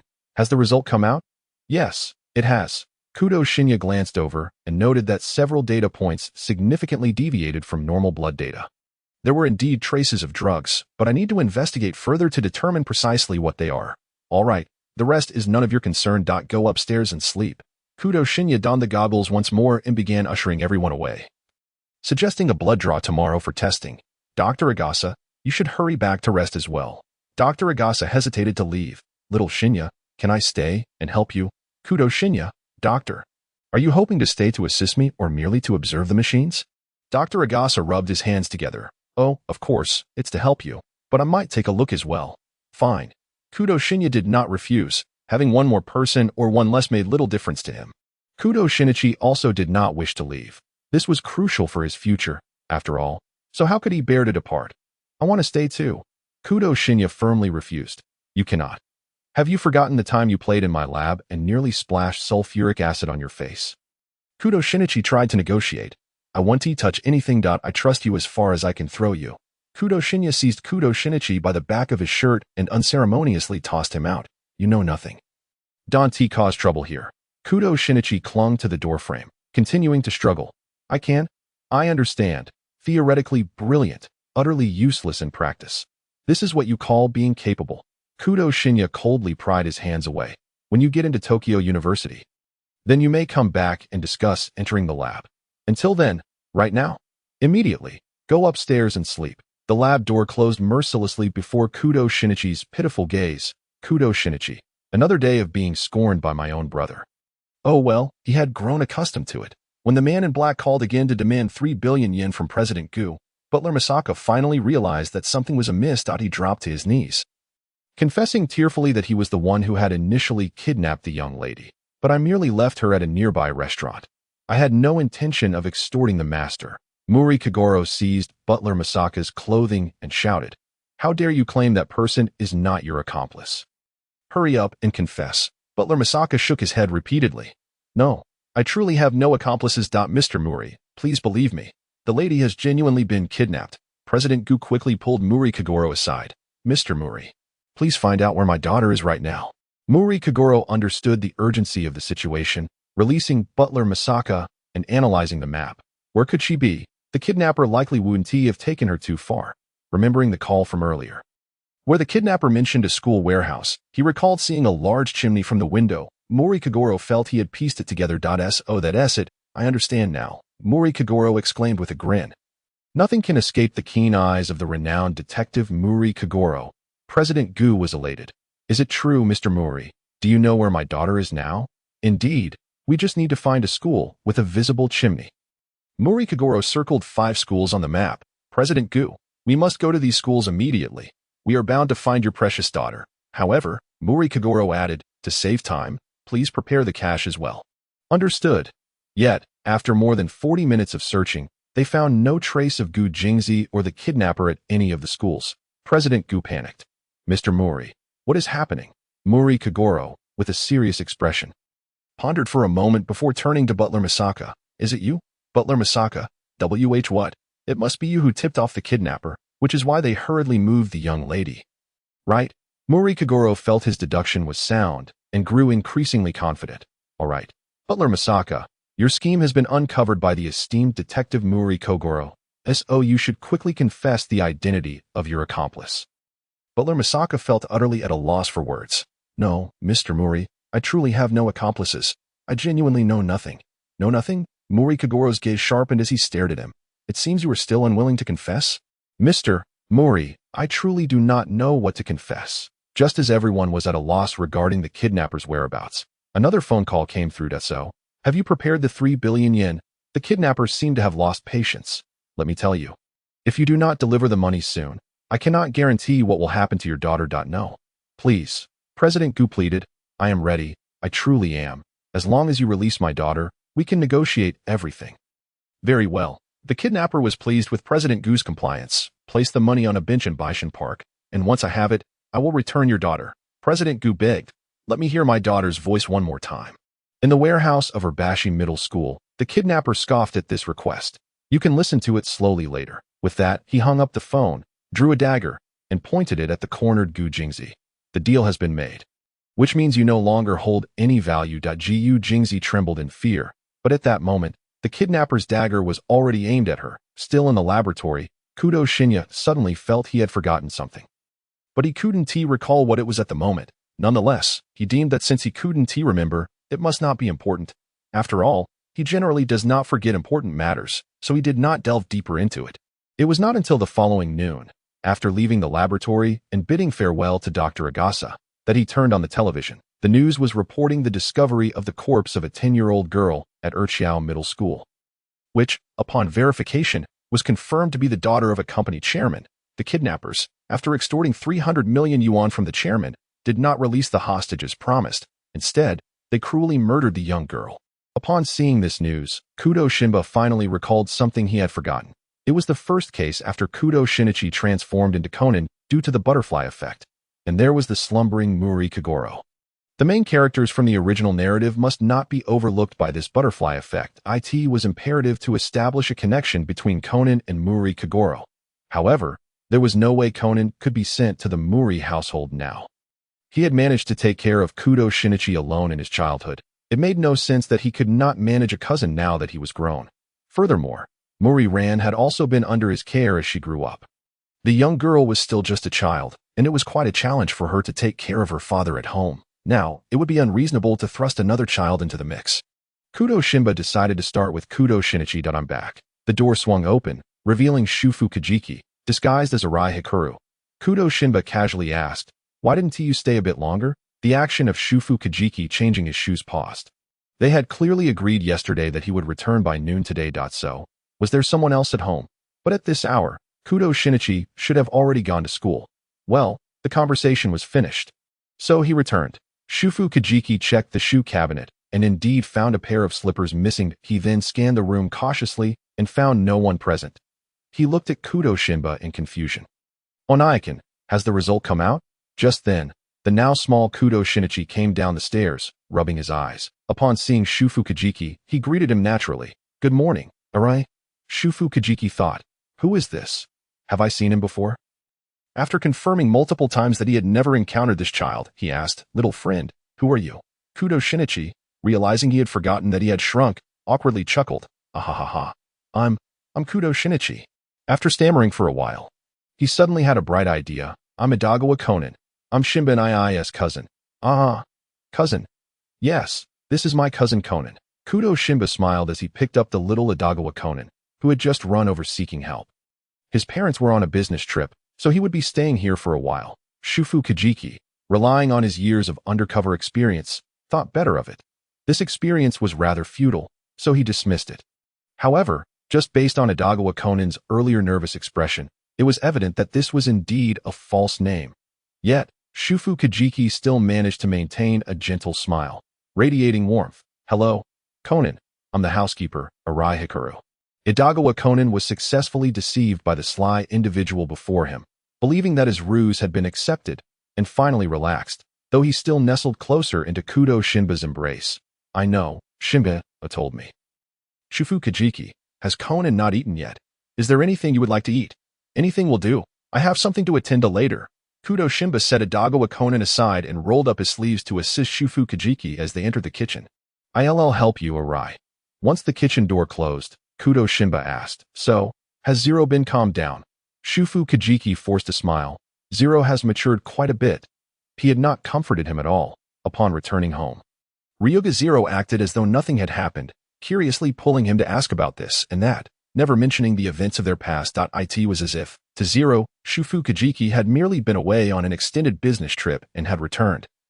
With everything unchanged, yet deep down, Shufu Kajiki was acutely aware that something had indeed altered. Numerous times, he attempted to explain past events, but Ryuga Zero skillfully diverted the conversation.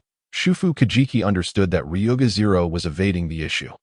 Was it disbelief that he was still alive, disbelief that he had returned, or perhaps fear that all of this was merely an illusion? After several attempts, Shufu Kajiki ceased his desire to explain. Never mind, he would always be present from now on. Kudo Shinba, has Zero not asked you about me? Shufu Kajiki, Zero knows you are still a child and harbors no ill intentions. Kudo Shinba lazily replied, that's not certain. What if one day I break the law?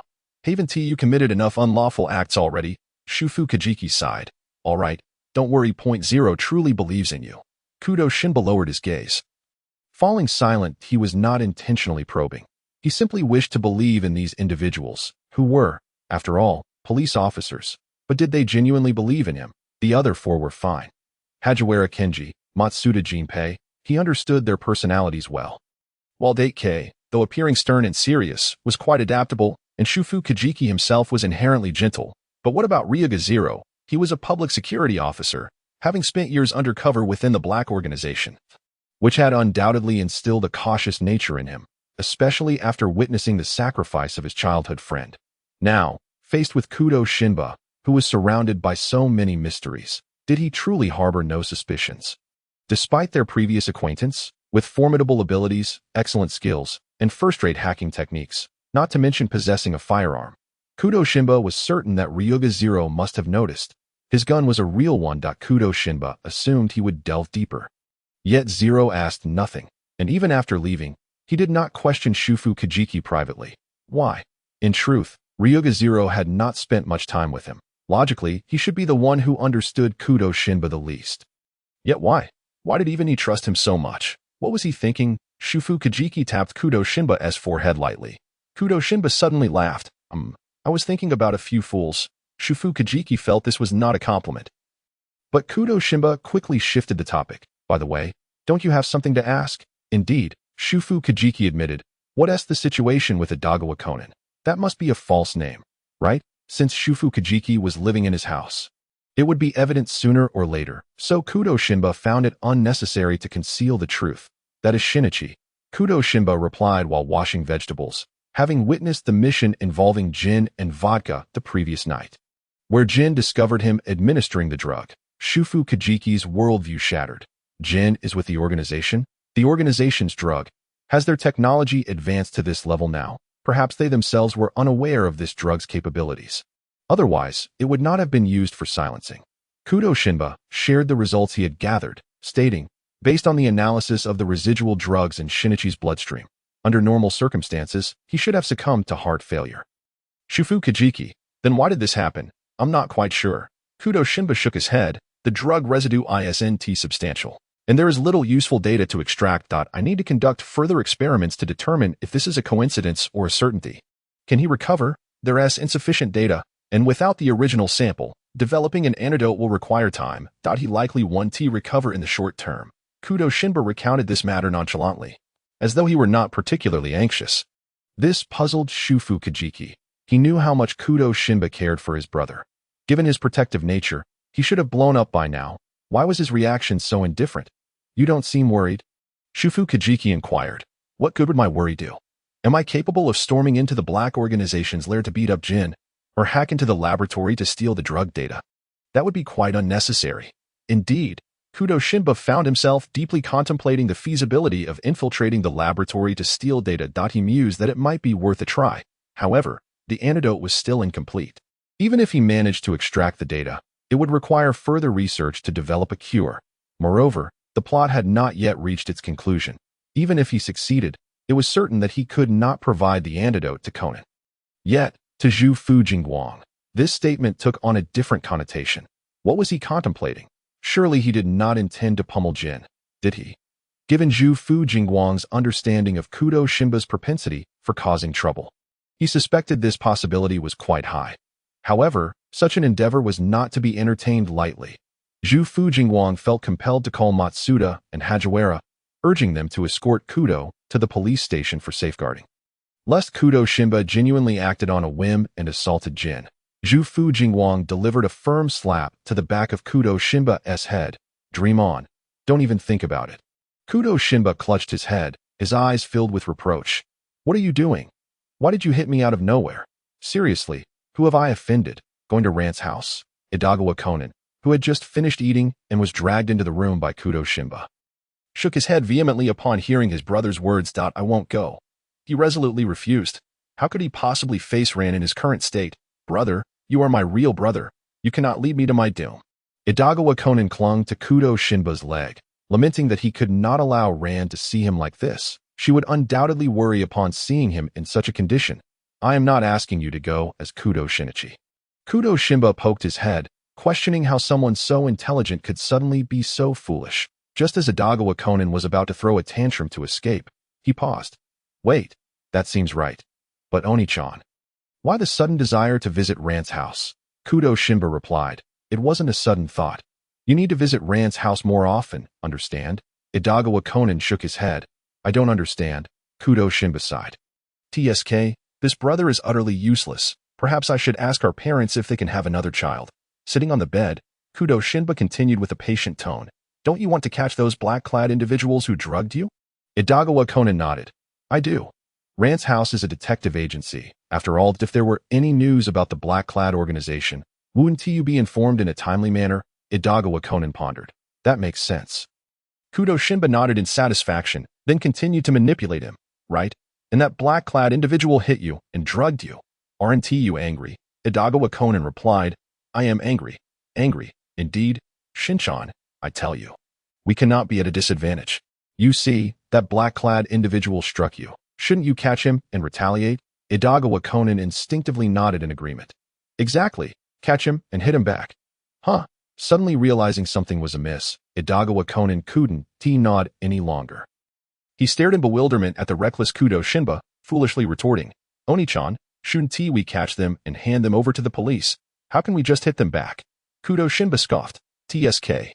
We must first beat them up and then hand them over to the police, understand? Idagawa Conan asked uncertainly. Isn't that a bit wrong? What's wrong with that? Kudo Shinba replied with unwavering confidence. Do you know what it means to endure a moment of annoyance and seek trouble by retreating? We cannot allow ourselves to be wronged. We must retaliate. Idagawa Conan struggled to swallow. Oni-chan. Shouldn't it be endure a moment for peace and retreat for a broader perspective? Absurd. Simply absurd. Kudo Shinba widened his eyes. Who taught you that? Which family brat dares to disrupt your principles? They must be dealt with accordingly. Idagawa Conan replied. Oni-chan, you taught me that. Kudo Shinba paused. Did I teach you? Idagawa Conan affirmed. You did. Not just this phrase. One could say most of what he knew about China was imparted by Kudo Shinba. The remaining small portion was from the books his brother bought him, which he read on his own. Kudo Shinba fell silent in thought. TSK, it seemed he indeed taught Kudo Shinichi that one could not blame him. He had taught so much that he himself had lost track of what exactly had been imparted. Kudo Shinba then queried, Did I teach you about treating special situations with special measures? Idagawa Conan replied, You did. Kudo Shinba felt reassured. That's right. This qualifies as a special situation. You must understand that sometimes, continuing to endure can be impolite, so we need to express ourselves differently. What? Idagawa Conan did not comprehend, sensing it might be right, yet also feeling it was wrong.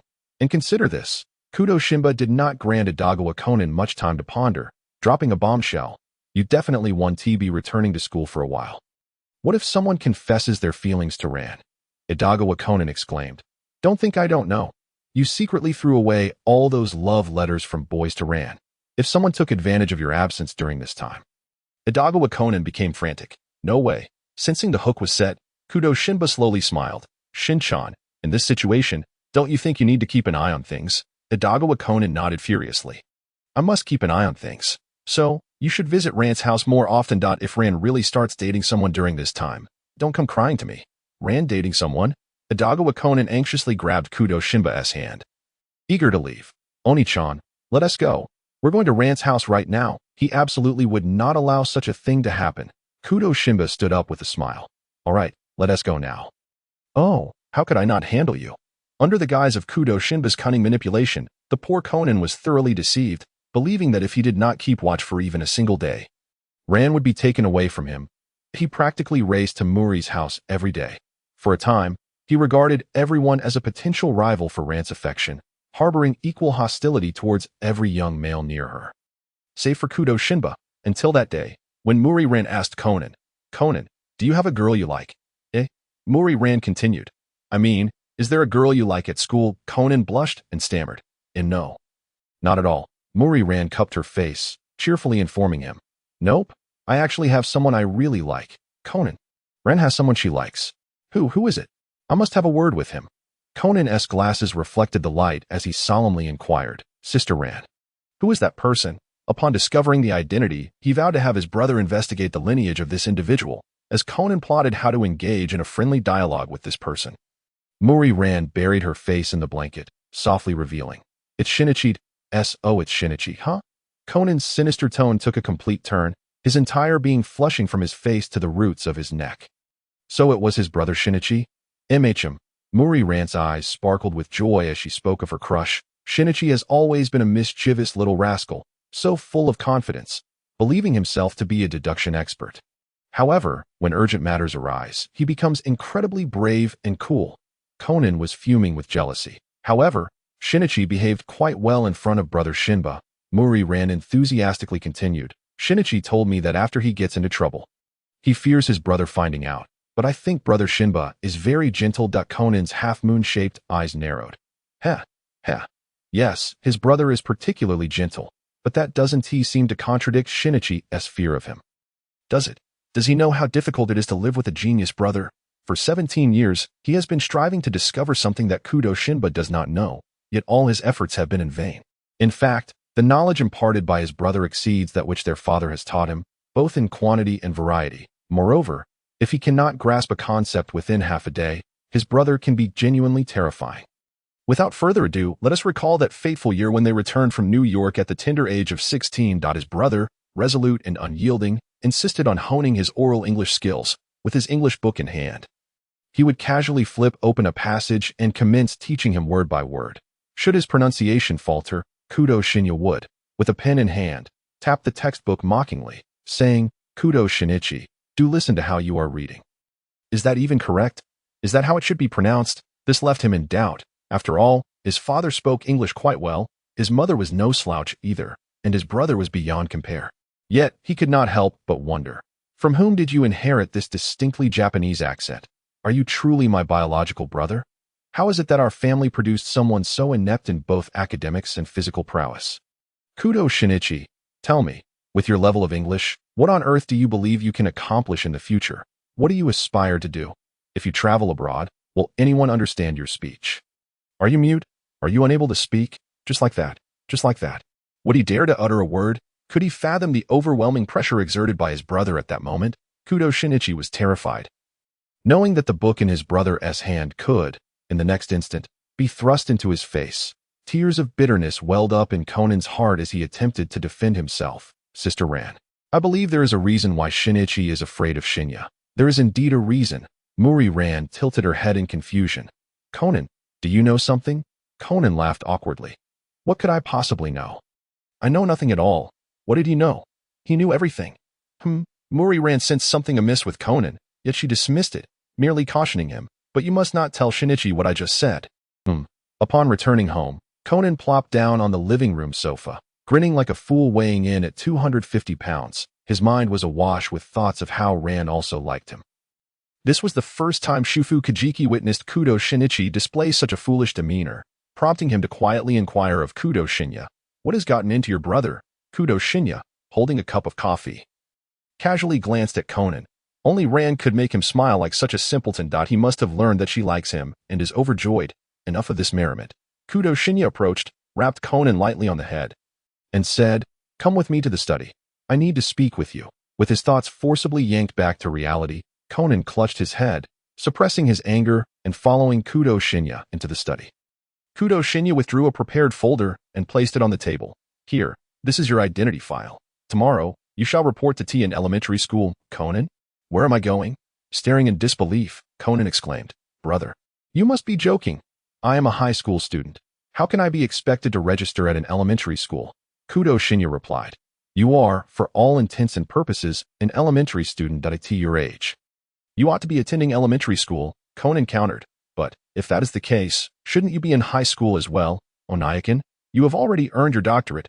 Unfortunately, my capabilities do not allow for modesty." Kudo Shinichi stated matter-of-factly. Moreover, I am not attending school because I am running a company. But what can you do if you skip school? Sit at home doing nothing, living off your brother's generosity. Conan, there was no need to be so harsh. Noticing Conan's reluctance, Kudo Shinichi suggested, why not attend university instead? My expectations are not high. Just aim for the University of Tokyo. If you complete your degree, I will arrange for you to join my company, and you will no longer need to attend school. Conan, isn't that expectation rather high? Onaikan, the University of Tokyo is the #1 university in Japan. Kudo Shinichi earnestly responded. Those around me generally possess no lower qualifications than this. If you cannot pass, perhaps it is time to reflect on how inept you truly are. Conan obediently accepted the folder. Very well. Onaikan, I shall report to elementary school tomorrow. In truth, returning to elementary school seemed delightful, filled with childlike innocence and joy. How naive. Conan donned a disgruntled expression, making an effort to ignore the three companions who once again trailed behind him on their way home. It was truly a maddening prospect to return to elementary school. He would be better off at home, contemplating how to gain admission to university. Shufu Kajiki placed 2 plates of cookies on the coffee table, freshly baked cookies. Do try them and see if you like them. Wow. Thank you, Onaikan, Ayumi exclaimed, picking up a cookie shaped like a bunny, delighted by its cuteness. Shufu Kajiki replied. Shinya bought the mold a few days ago, and today seemed a perfect opportunity to test it. The results appear promising. Hikaru also picked up a cookie, exclaiming, this one is a tiger. Delicious. Delicious. Jinna was happily devouring a cookie. Onaikan, your cooking skills are impressive. I envy Conan for getting to eat such delicious food every day. I'm glad you enjoy them. I've baked plenty, so you can take some with you before you leave. The trio responded. Really? Thank you, Onaikan. Sorry for the trouble. Shufu Kajiki smiled warmly. Not a trouble at all. Ayumi sighed enviously. I really wish I had a butler like Onaikan. Good-looking, kind-hearted, and a great cook. Jinta inquired. How did Onaikan come to be a butler here? Shufu Kajiki was momentarily taken aback by the unexpected turn of conversation. Ami, Hikaru chimed in. Jinta, you are such a fool. Onaikan must have seen a job listing and applied. Sort of. Shufu Kajiki was about to affirm this assumption when, alas, someone with a talent for debunking theories interrupted. Conan, nestled on the sofa with a book, instinctively retorted upon hearing Hikaru's words. No, my brother has never posted a job listing. Shufu Kajiki. He could understand why Kudo Shinichi sometimes felt compelled to wish he could silence his younger brother. It was indeed quite infuriating, Hikaru remarked. Is that not the case? Then it must have been through a personal recommendation, Conan replied. Not quite, Hikaru pressed. Then why is that? Conan, why? It seemed he had never asked. When Kudo Shinichi brought the individual home, he had informed Kudo Shinichi that this person was someone he had picked up from outside. Absurd, right? There are tales of finding money on the street, but never of picking up a person. Is it truly acceptable to pluck someone from the streets? Yet, what was even more absurd was that Shufu Kajiki had not countered this assertion. He had tacitly accepted it. He accepted it. Had he truly picked someone up? This left Kudo Shinichi unsettled. Did he not know his brother's character? To suddenly bring someone home, that person must surely have questionable motives. After all, Kudo Shinichi had never mentioned looking for a butler. After observing for several days, Kudo Shinichi noticed that his brother and the new butler seemed quite familiar with one another, as if they had known each other for ages, far beyond a mere employer-employee relationship. Who has ever seen a hired hand daring to threaten their boss, unless that employee no longer wished to work? Yet, no matter how much Kudo Shinichi pondered, he could not deduce when his brother had become acquainted with such an individual. He even harbored doubts that this person was, in fact, a pet his brother had acquired, brazenly brought home while their parents settled in America. The intruder had entered their abode. He was ready to report to his parents. However, after being cautious for a while, he ultimately discovered that it was all a misunderstanding. This person was merely a butler and bodyguard his brother had arranged for himself. Following this chaotic series of misunderstandings, the individual had resided in their home for nearly 3 years, and Kudo Shinichi had never thought to inquire about this person's origins. A grave oversight indeed. Conan lamented as he slapped his forehead. Had he known, he should have clarified matters before allowing anyone to stay. He turned to Shufu Kajiki, his gaze piercing, though he spoke not a word. His expression unmistakably conveyed a singular message. You had better come clean. Shufu Kajiki. What had he done to deserve such scrutiny? Was he in violation of some cosmic law? Shufu Kajiki resignedly explained, I was previously a bounty hunter, and I have known Xinyu for quite some time. However, I have mostly operated abroad. A few years ago, I was injured and retired. Seeking work, I came here. Conan's gaze fell upon Shufu Kajiki's hands. But you bear no signs of handling firearms, Shufu Kajiki replied. After all, my identity is not one to boast about, so I had them removed. Conan still sensed something amiss, yet upon further reflection, he realized that this person was brought home by Kudo Shinichi, which somewhat alleviated his suspicions. I have returned. As Kudo Shinichi stepped through the door, he was greeted by the enthusiastic voices of 3 children. Good evening, Shimbo Naikin. Good evening. Are you here to play with Conan again? Hikaru chimed in. Actually, we're planning to visit the art museum tomorrow and wanted to ask if you would like to join us. He continued. I'm terribly sorry, but I want to be able to. Kudo Shinichi replied with a polite smile. I'm traveling abroad tomorrow and won't return for a week. Conan exclaimed. Onaikin, you're going abroad? I had no idea. Kudo Shinichi explained. I mentioned it before. I need to go abroad to retrieve a document. There's an organization in country E that requires a considerable number of ships for an arms deal.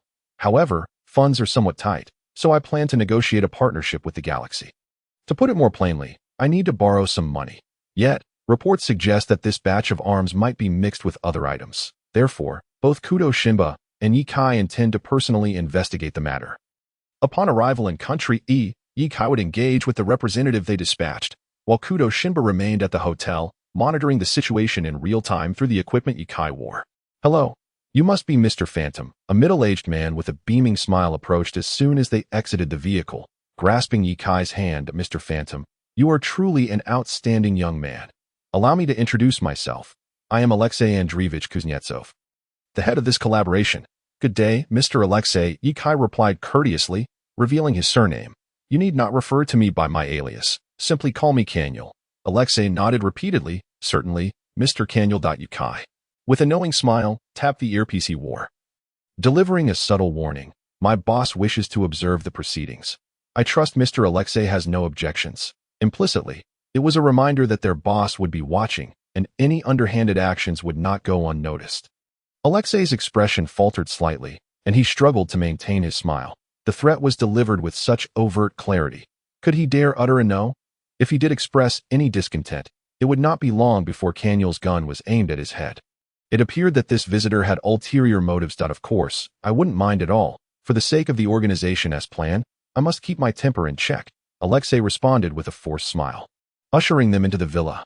Please, Mr. Kanyul, come inside. Yi Kai's smile held a deeper meaning. Mr. Alexei, you are truly magnanimous. It is no wonder you have attained the position of second in command. A chill ran through Alexei's heart. He had not claimed to be the second in command, yet he sensed that Kanyul's words carried a hidden implication. Did Kanyul not understand how Alexei had secured this position? Alexei had murdered the current boss's most beloved pair of twins to ascend to this role. The boss, enraged at the loss of his children, had stormed with fury. Alexei had taken it upon himself to find the perpetrators, orchestrating a confrontation with them that resulted in his own severe injury and, coincidentally, the death of the so-called criminals. The boss had recognized Alexei's contributions and promoted him to second in command. However, everyone who knew the truth had been silenced by Alexei. How could this man possibly be privy to such secrets?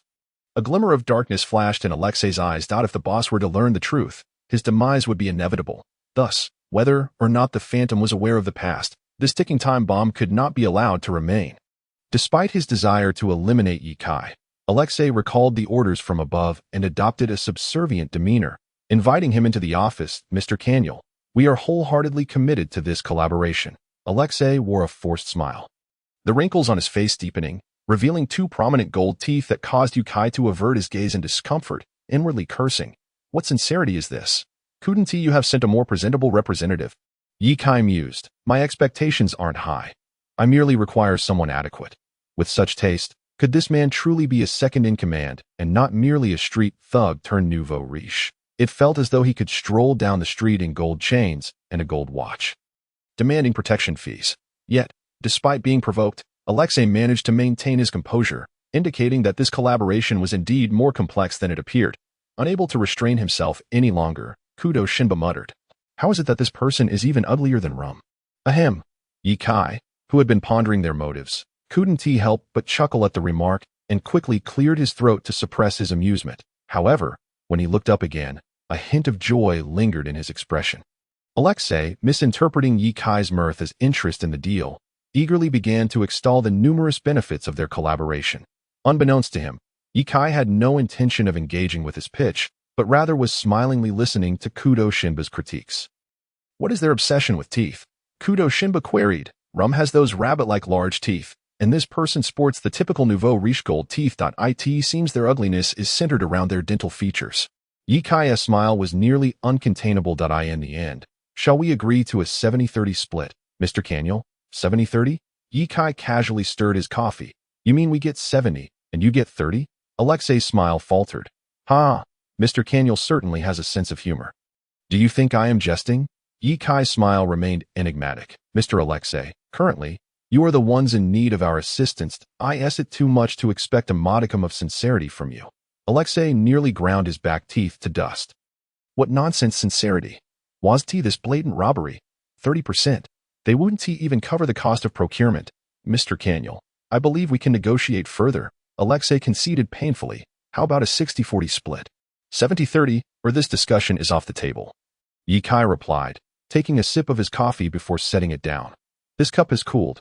Please bring me a fresh one." Was this his way of indicating that further hesitance would lead to a breakdown in negotiations? Though Alexei seethed with rage at Ye Kai, he plastered on a smile and summoned his subordinates. "What the hell? What the hell?" came Kudo Shinba's incredulous voice through the earpiece. "Why is Ryuga here?" "Withdraw. There is no point in discussing this collaboration any longer.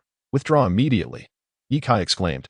"What are you talking about?" Just then, a familiar golden-haired figure entered, bowing respectfully to Alexei. "Sir, do you have any instructions?"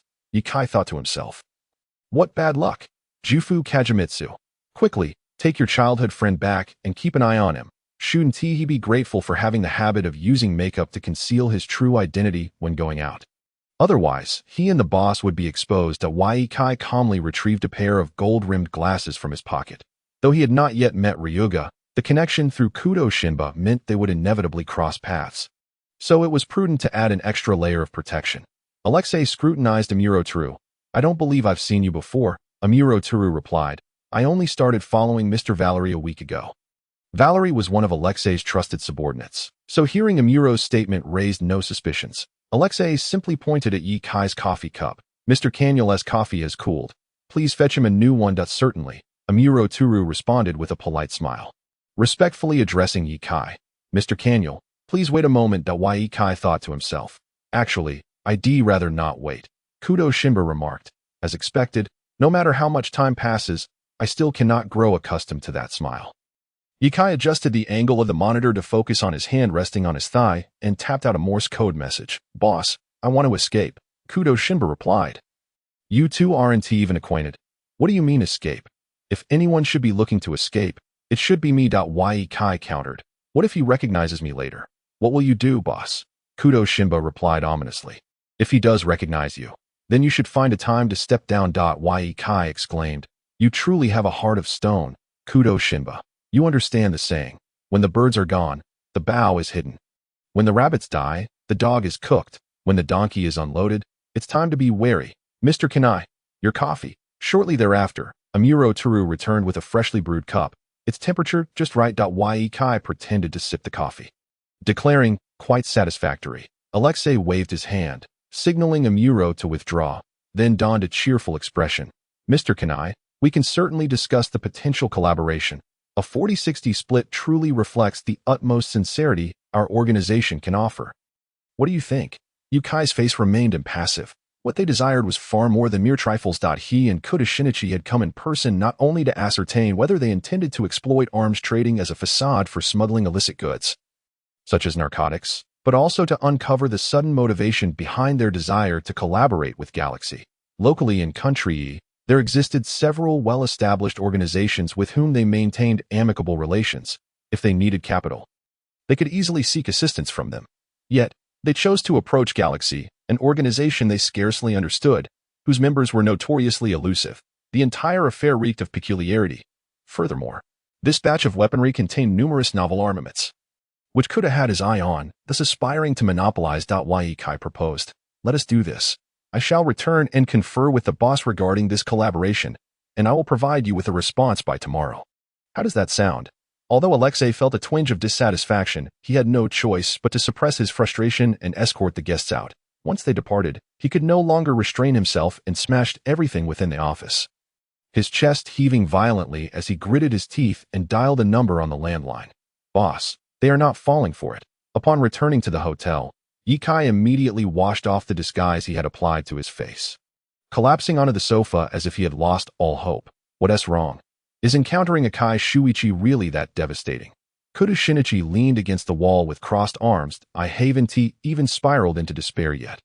Yikai retorted, "Why is he here in country instead of staying in Neon? It's the Black Organization. They too are interested in this batch of arms and wish to monopolize it.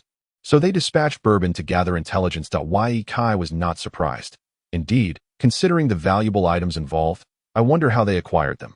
Kudo Shinichi noted, "We can only trace that they withdrew a large sum of money 6 months ago. But their destination remains unclear. Given the origins of this batch, it should be from countrywide."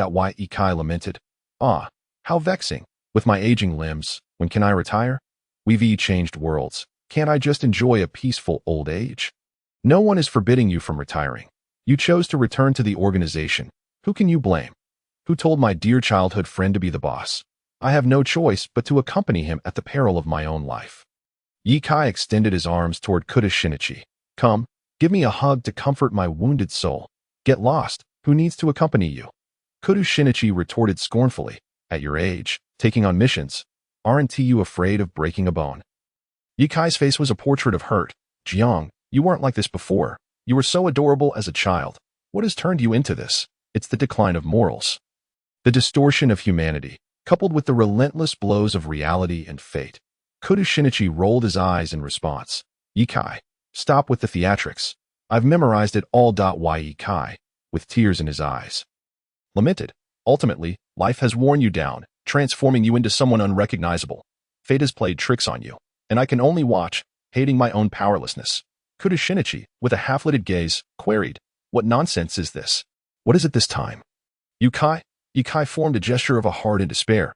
"I merely reflect on the cruelty of time, which has transformed the once soft and adorable little dumpling into this figure. Not even granting a hug. How long ago are you talking about?" Kudo Shinichi approached and sat beside Yikai. Yikai quickly propped himself up, leaning against Kudo Shinichi, pinching his face and cheerfully exclaiming, "Oh, look at this tender little face. Get lost. Pinch your own. You're younger than I am. Your face." Their banter was abruptly interrupted when a knock sounded, causing Yikai to frown in displeasure. Calling out, "Who is it?" a voice from outside responded, "Good evening, sir. Your dinner has arrived." Kudo Shinichi patted him. "I ordered it.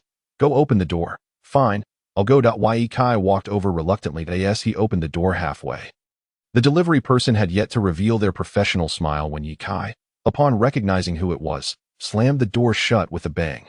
"Damn it. Amuro Teru. Why are you everywhere?" Kudo Shinichi approached, asking, "What happened?" Yikai, with a tone of tragic resignation, replied, "It's that guy with the surname Akai. Shouldn't he be with Alexei? How did he track us here?" Indeed, the working emperor lived up to his reputation. Yikai sighed, "Today, I've truly gained some insight." Kudo Shinichi opened the door. Let him in first." Outside, Amuro Teru, perplexed by being met with a closed door, barely had time to gather his thoughts before the door swung open once more. He quickly composed himself, donning a professional smile as he greeted the person who opened the door. "Good evening, sir. Your dinner has arrived." The last few words dwindled in volume as Amuro stared blankly at the person who had opened the door. Perplexed as to why Kudo Shinichi was present, an awkward silence enveloped them, neither willing to break the tension. Ultimately, it was Yikai who could no longer endure the bizarre atmosphere, interjecting, "You may bring it in." Only then did Amuro realize there was another person in the room, promptly responding, "Understood." Kudo Shinichi stepped aside to allow Amuro to enter before closing and locking the door, stating, "He's one of us." "It's all right." Yikai approached the window, surveying the surroundings before securing it and drawing the curtains to prevent any unforeseen circumstances. Amuro retrieved a detector from his pocket and scanned the room. breathing a sigh of relief upon confirming there were no listening devices or surveillance. His gaze fell upon Yukai. "Who is this?" Kudo Shinichi replied, "This is Yukai. He is the accomplice who kidnapped you alongside me last time." Yukai offered a polite smile. "Hello, Mr. Amuro. It's a pleasure to meet you." Amuro Turu responded, "Hello, Mr. Yi. I am Amuro Turu. Forgive my intrusion, but your name seems rather floral. You don't strike me as a gardener." "That would be an accurate assumption, as I am, without a doubt, a Frenchman. It would be rather odd if I resembled a gardener." Yukai admitted, "To be honest, I am of Sino-French descent." Amuro nodded in understanding. "I see. My apologies." Kudo Shinichi inquired, "Zero, how did you end up here?" Amuro reminded them, "The organization has dispatched numerous personnel to this area. Refrain from mentioning my name for the time being, and pretend not to recognize me when outside." "Understood." Kudo Shinichi shrugged nonchalantly. "What brings you to Country E?" "Organizational mission." Amuro Turu offered a vague response, not wishing to involve Kudo Shinichi any further. "And you? What brings you here?" Kudo Shinichi explained, "I'm here on business." "Oh, what kind of business?" Kudo Shinichi replied, "I've started a small company and came here to negotiate a partnership. I see." Amuro nodded before inquiring, "Shinichi, have you encountered a man in his 20s wearing gold-rimmed glasses?" Kudo's expression shifted to one of peculiar intrigue. "What do you need him for?" Amuro pressed, "Have you seen him? Do you know where he is now?" Kudo Shinichi appeared troubled. "I have seen him, but," Amuro, sensing his hesitation, asked, "What's the matter?" Yukai interjected, Mr. Amuro, I believe I fit the description you provided." With that, Yukai donned a pair of gold-rimmed glasses that were markedly different from his previous pair, stating, "See, gold-rimmed glasses. And I just turned 20 this year." Amuro's reaction was one of astonishment. It was clear now.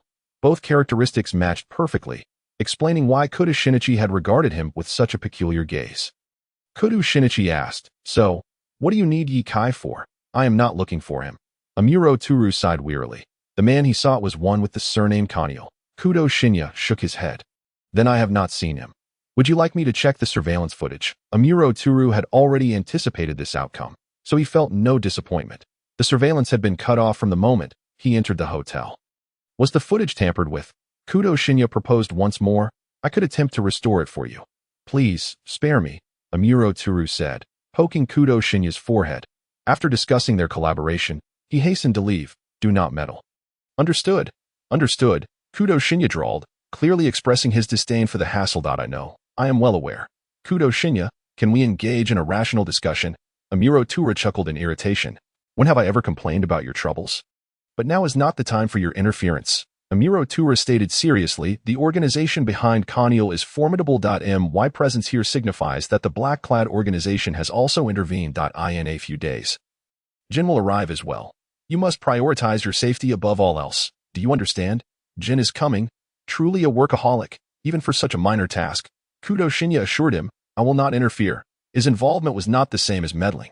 Amuro Turu, still unconvinced, reiterated, "Once your business is done, return home swiftly. Do not linger here. If you encounter the individual I mentioned, keep your distance." "Understood. I will remember. I sincerely hope you do." Amuro Turu, having long discerned the essence of this little rascal, now felt a throbbing headache. "I shall take my leave. Do not cause any trouble." Kudo Shinichi smiled as he saw Amuro Turu off. No trouble.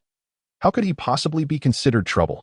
After all, Zero certainly would not want this shipment to fall into the hands of the black-clad organization. Would he? Thus, he would graciously accept it. He was, in fact, assisting him, which hardly constituted meddling, right? In the ensuing days, Yukai refrained from any further antics, proceeding to verify the goods with Alexei, establishing their collaboration while discerning their ulterior motives. Observing substantial funds being transferred to the organization's account, Alexei could not suppress his laughter. Seeing the other party's naive expression of success, Yukai could not help but smirk in derision. Did they genuinely believe the organization's funds were so easily acquired? They never engaged in unprofitable ventures. Noticing the time was opportune, Yukai rose to take his leave. "Mr. Alexei, since the funds have been received, I shall not impose any further." Alexei feigned reluctance. "Mr. Conceal, do not rush off. Allow me to treat you to a meal to celebrate our fruitful collaboration. I shall forego the meal, and as for the enjoyment of our partnership, that is not for me to decide. After all, the black-clad organization intended to strike tonight." With a sly smile, Yukai added, "Mr. Alexei, I wish you the best of luck. May you meet a swift and painless demise this evening."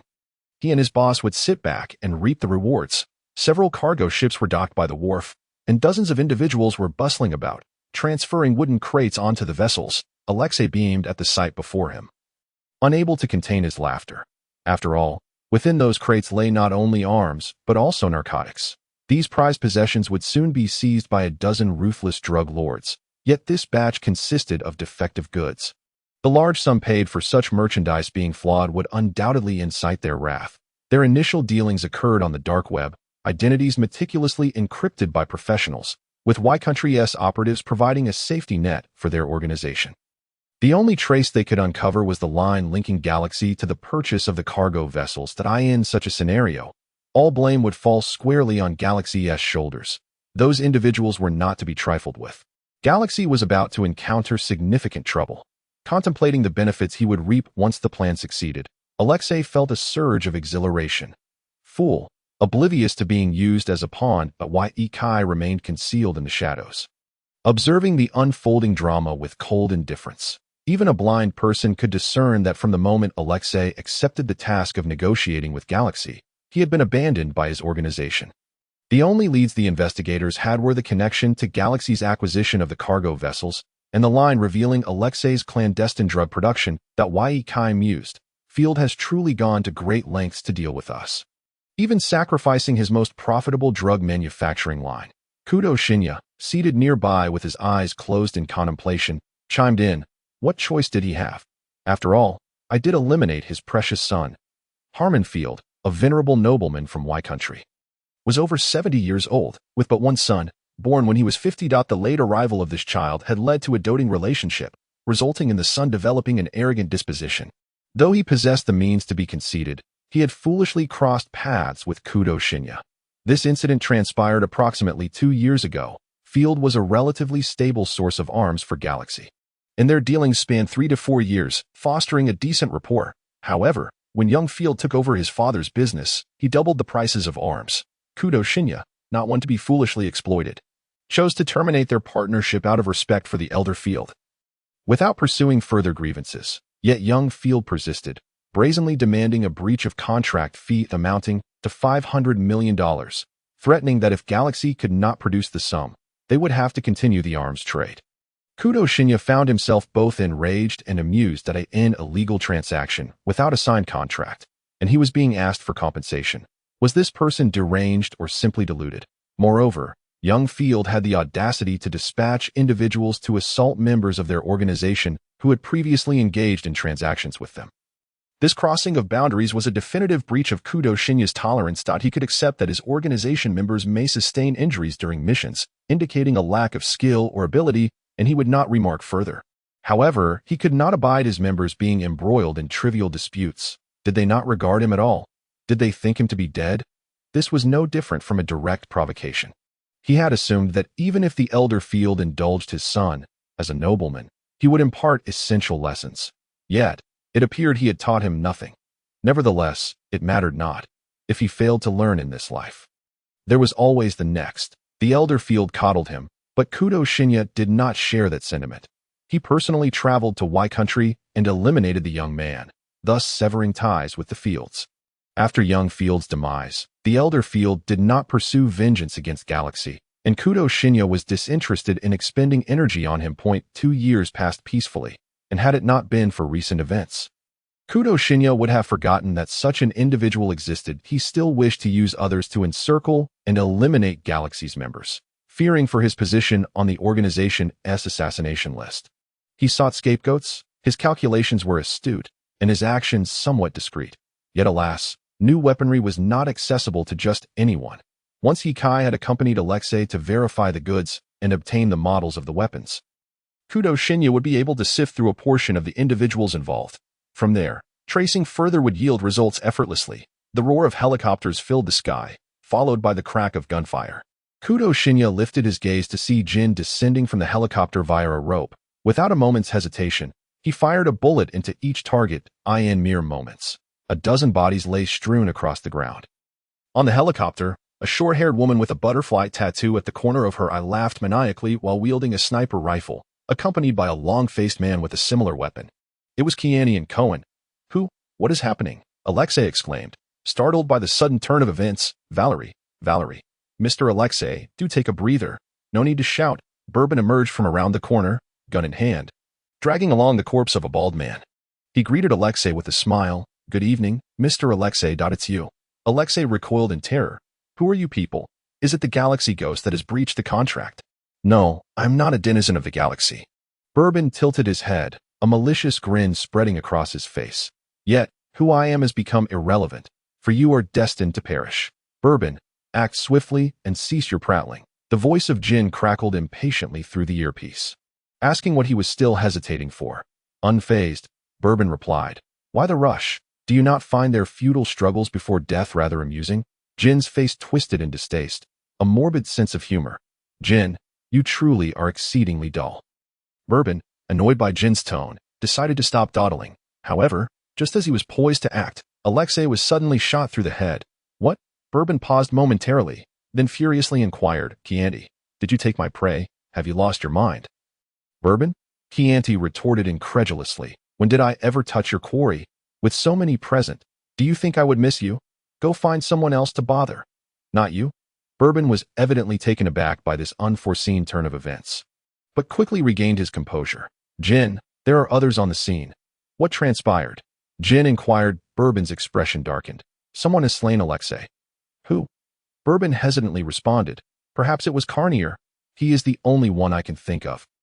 Yet, why would he suddenly turn against Alexei after they had just formed an alliance? In truth, the shot had not been fired by Yikai. It was Kudo Shinichi who, frustrated with Amuro Turu's indecision, decided to intervene. Really, what was the point of wasting breath on a corpse? A swift bullet would have sufficed. His phone vibrated in his pocket, and Kudo Shinichi glanced at it. It was a message from his subordinates. Zhu Yan, boss, all taken care of, boss. Depart with the items. After sending the message, Kudo Shinichi and Yi Kai raised their sniper rifles, aiming at the helicopter above. Minutes later, the cargo ship that had been docked at the pier sluggishly set sail. And under Jin's watchful gaze, its crew brazenly disposed of a dozen corpses into the sea. Those cargo ships were assets of the galaxy. Alexei had borrowed money from Kudo Shinichi to rent them. Yet unbeknownst to him, that money had circled back into Kudo Shinichi's pockets. Moreover, arranging his own assets allowed Kudo Shinichi greater ease in deploying personnel to eliminate members of the black organization who sought to hijack the vessel. Jin, Kenny shrieked. What is happening? Did you order the ship to set sail? Jin, his face darkened with rage, gritted his teeth and replied, the people on that ship are not ours. Chianti, fire. He had meticulously arranged for his men to hijack the ship, awaiting only his command to leave with the goods. Now, what was this? Had they been intercepted? Chianti raised her weapon, aiming at one of the cargo ships, but before she could pull the trigger, she was shot in the arm. In the next moment, the helicopter's rotor was also hit, and Vodka, seated in the pilot's seat, frantically sought to maintain balance. Yet, the assailants in the shadows clearly did not wish to grant them ample time to react. 2 more shots rang out, rendering the helicopter's rotor inoperative. Vodka was compelled to make an emergency landing. Boss, this is not good. The helicopter is down, having always been the one to seize possessions from others. It was the first time Jin had something taken from him, and in his fury, he pressed his Beretta against Amuro Turu's forehead. Bourbon, it seems your intelligence was lacking in this regard. What does it have to do with me? Amuro Turu glared furiously.